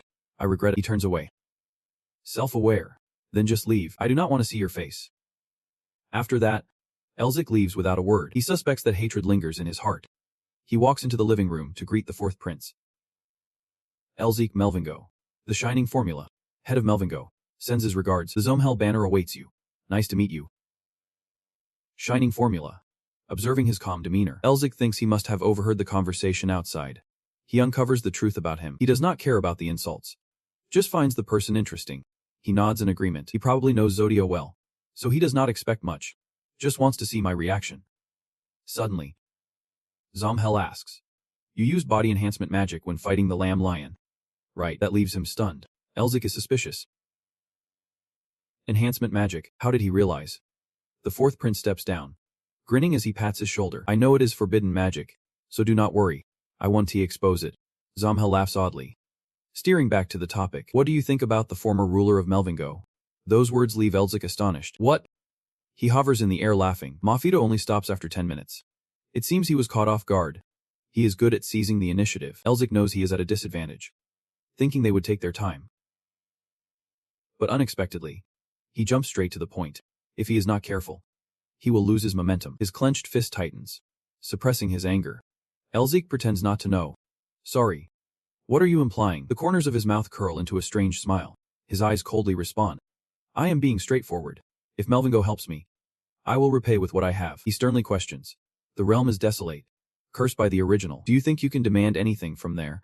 The steward whispers beside him. He ponders for a moment and then brushes it off. Seems I spoke too freely. My apologies. The fourth prince proposes another plan, a land equivalent to the former territory of Melvingo. For example, he raises his hand. I will grant you the border territory of the Lion clan. Elzik scoffs. The Lion, a land of gold, he continues to offer. He even says he will personally deal with noble allies. This is no trivial matter. But on the surface, he remains unfazed. Sorry. I am just an imperial subject. I only follow the emperor's orders. His gaze is unwavering. From the very beginning, I never wanted to negotiate. I just wanted to assess my worth and understand the pig's foot, but the fourth prince still wants to pull you in. Nevertheless, my proposal still stands. Think positively. If it is not enough, I will add more conditions. Look at the tempting idea that the pig's foot presented. Elzik is suspicious. He won't give up. So you need to be straightforward. Allow me to make a request. Is that okay? There is a loud bang against the wall outside. Zodi furious. Elzik Melvingo, the reckless one. He mutters about today's grudge. You think you can just threaten me because of some nobles? I can repay this humiliation 100-fold. The butler arrives to call Lord Zodio Ferran. He stands with his arms crossed, looking serious. Who is your highness looking for? He strides into the guest circle. You called for me. Your Highness, Zodio listens to your conditions. Right, I will endure. Zodio Foron. Let us hear your request. He glares at the other face, muttering in anger. Elzik, that bastard. Looks like he wants to use me as a mediator since the negotiations went south. Zodio scoffs. Not concerned. Foolish. He thinks that will ease the tension. His eyes are filled with hatred. Fine. Just state your request. I will repay this humiliation double. Elzik shocks everyone. He points out the condition. Hand over one of Zodio Foron's arms. This leaves the Zomhel flag stunned. He gasps in fear. What the hell? What did this crazy guy just say? Raises an eyebrow. Reminding Elzik. The Foron family supports me, but he does not care. He shrugs in regret. Too bad. Then, Zomhel bites his lip. Calculating, Zodio smugly brags. You think I would abandon my family for you? The Foron family has been loyal to the fourth prince for years. Suddenly he asks, Zodio Foron. You are my subordinate. Right, Zodio answers firmly. The Foron family and I have sworn loyalty. Finally, the fourth prince speaks ambiguously. Then let us see how you handle what is about to happen. He does not understand yet. What? What do you mean? The fourth prince draws his sword and makes a swift cut. The left arm flies off. The arm falls to the ground, leaving both in shock. Zodio screams, my arm. He did not expect him to actually do it. Crazy guy. I just wanted to ruin the negotiations. The pig's foot calmly holds the arm. Asking Elzik. What now? He laughs maniacally. Is this enough to make us friends? He admits to being crazy.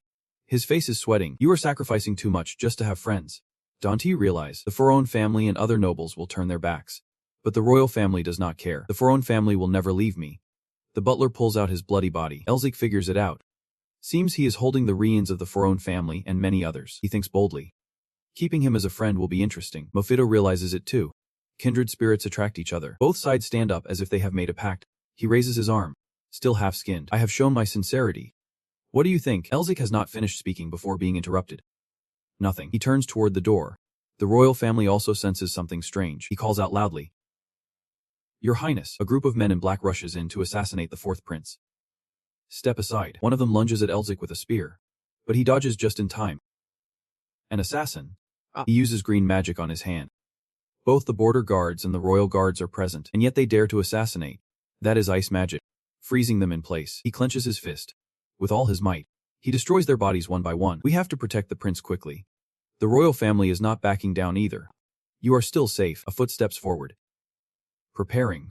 He slams it down hard, shattering the stones, and another foot immediately strikes. Each one loses limbs. The royal family stays focused. Not worried.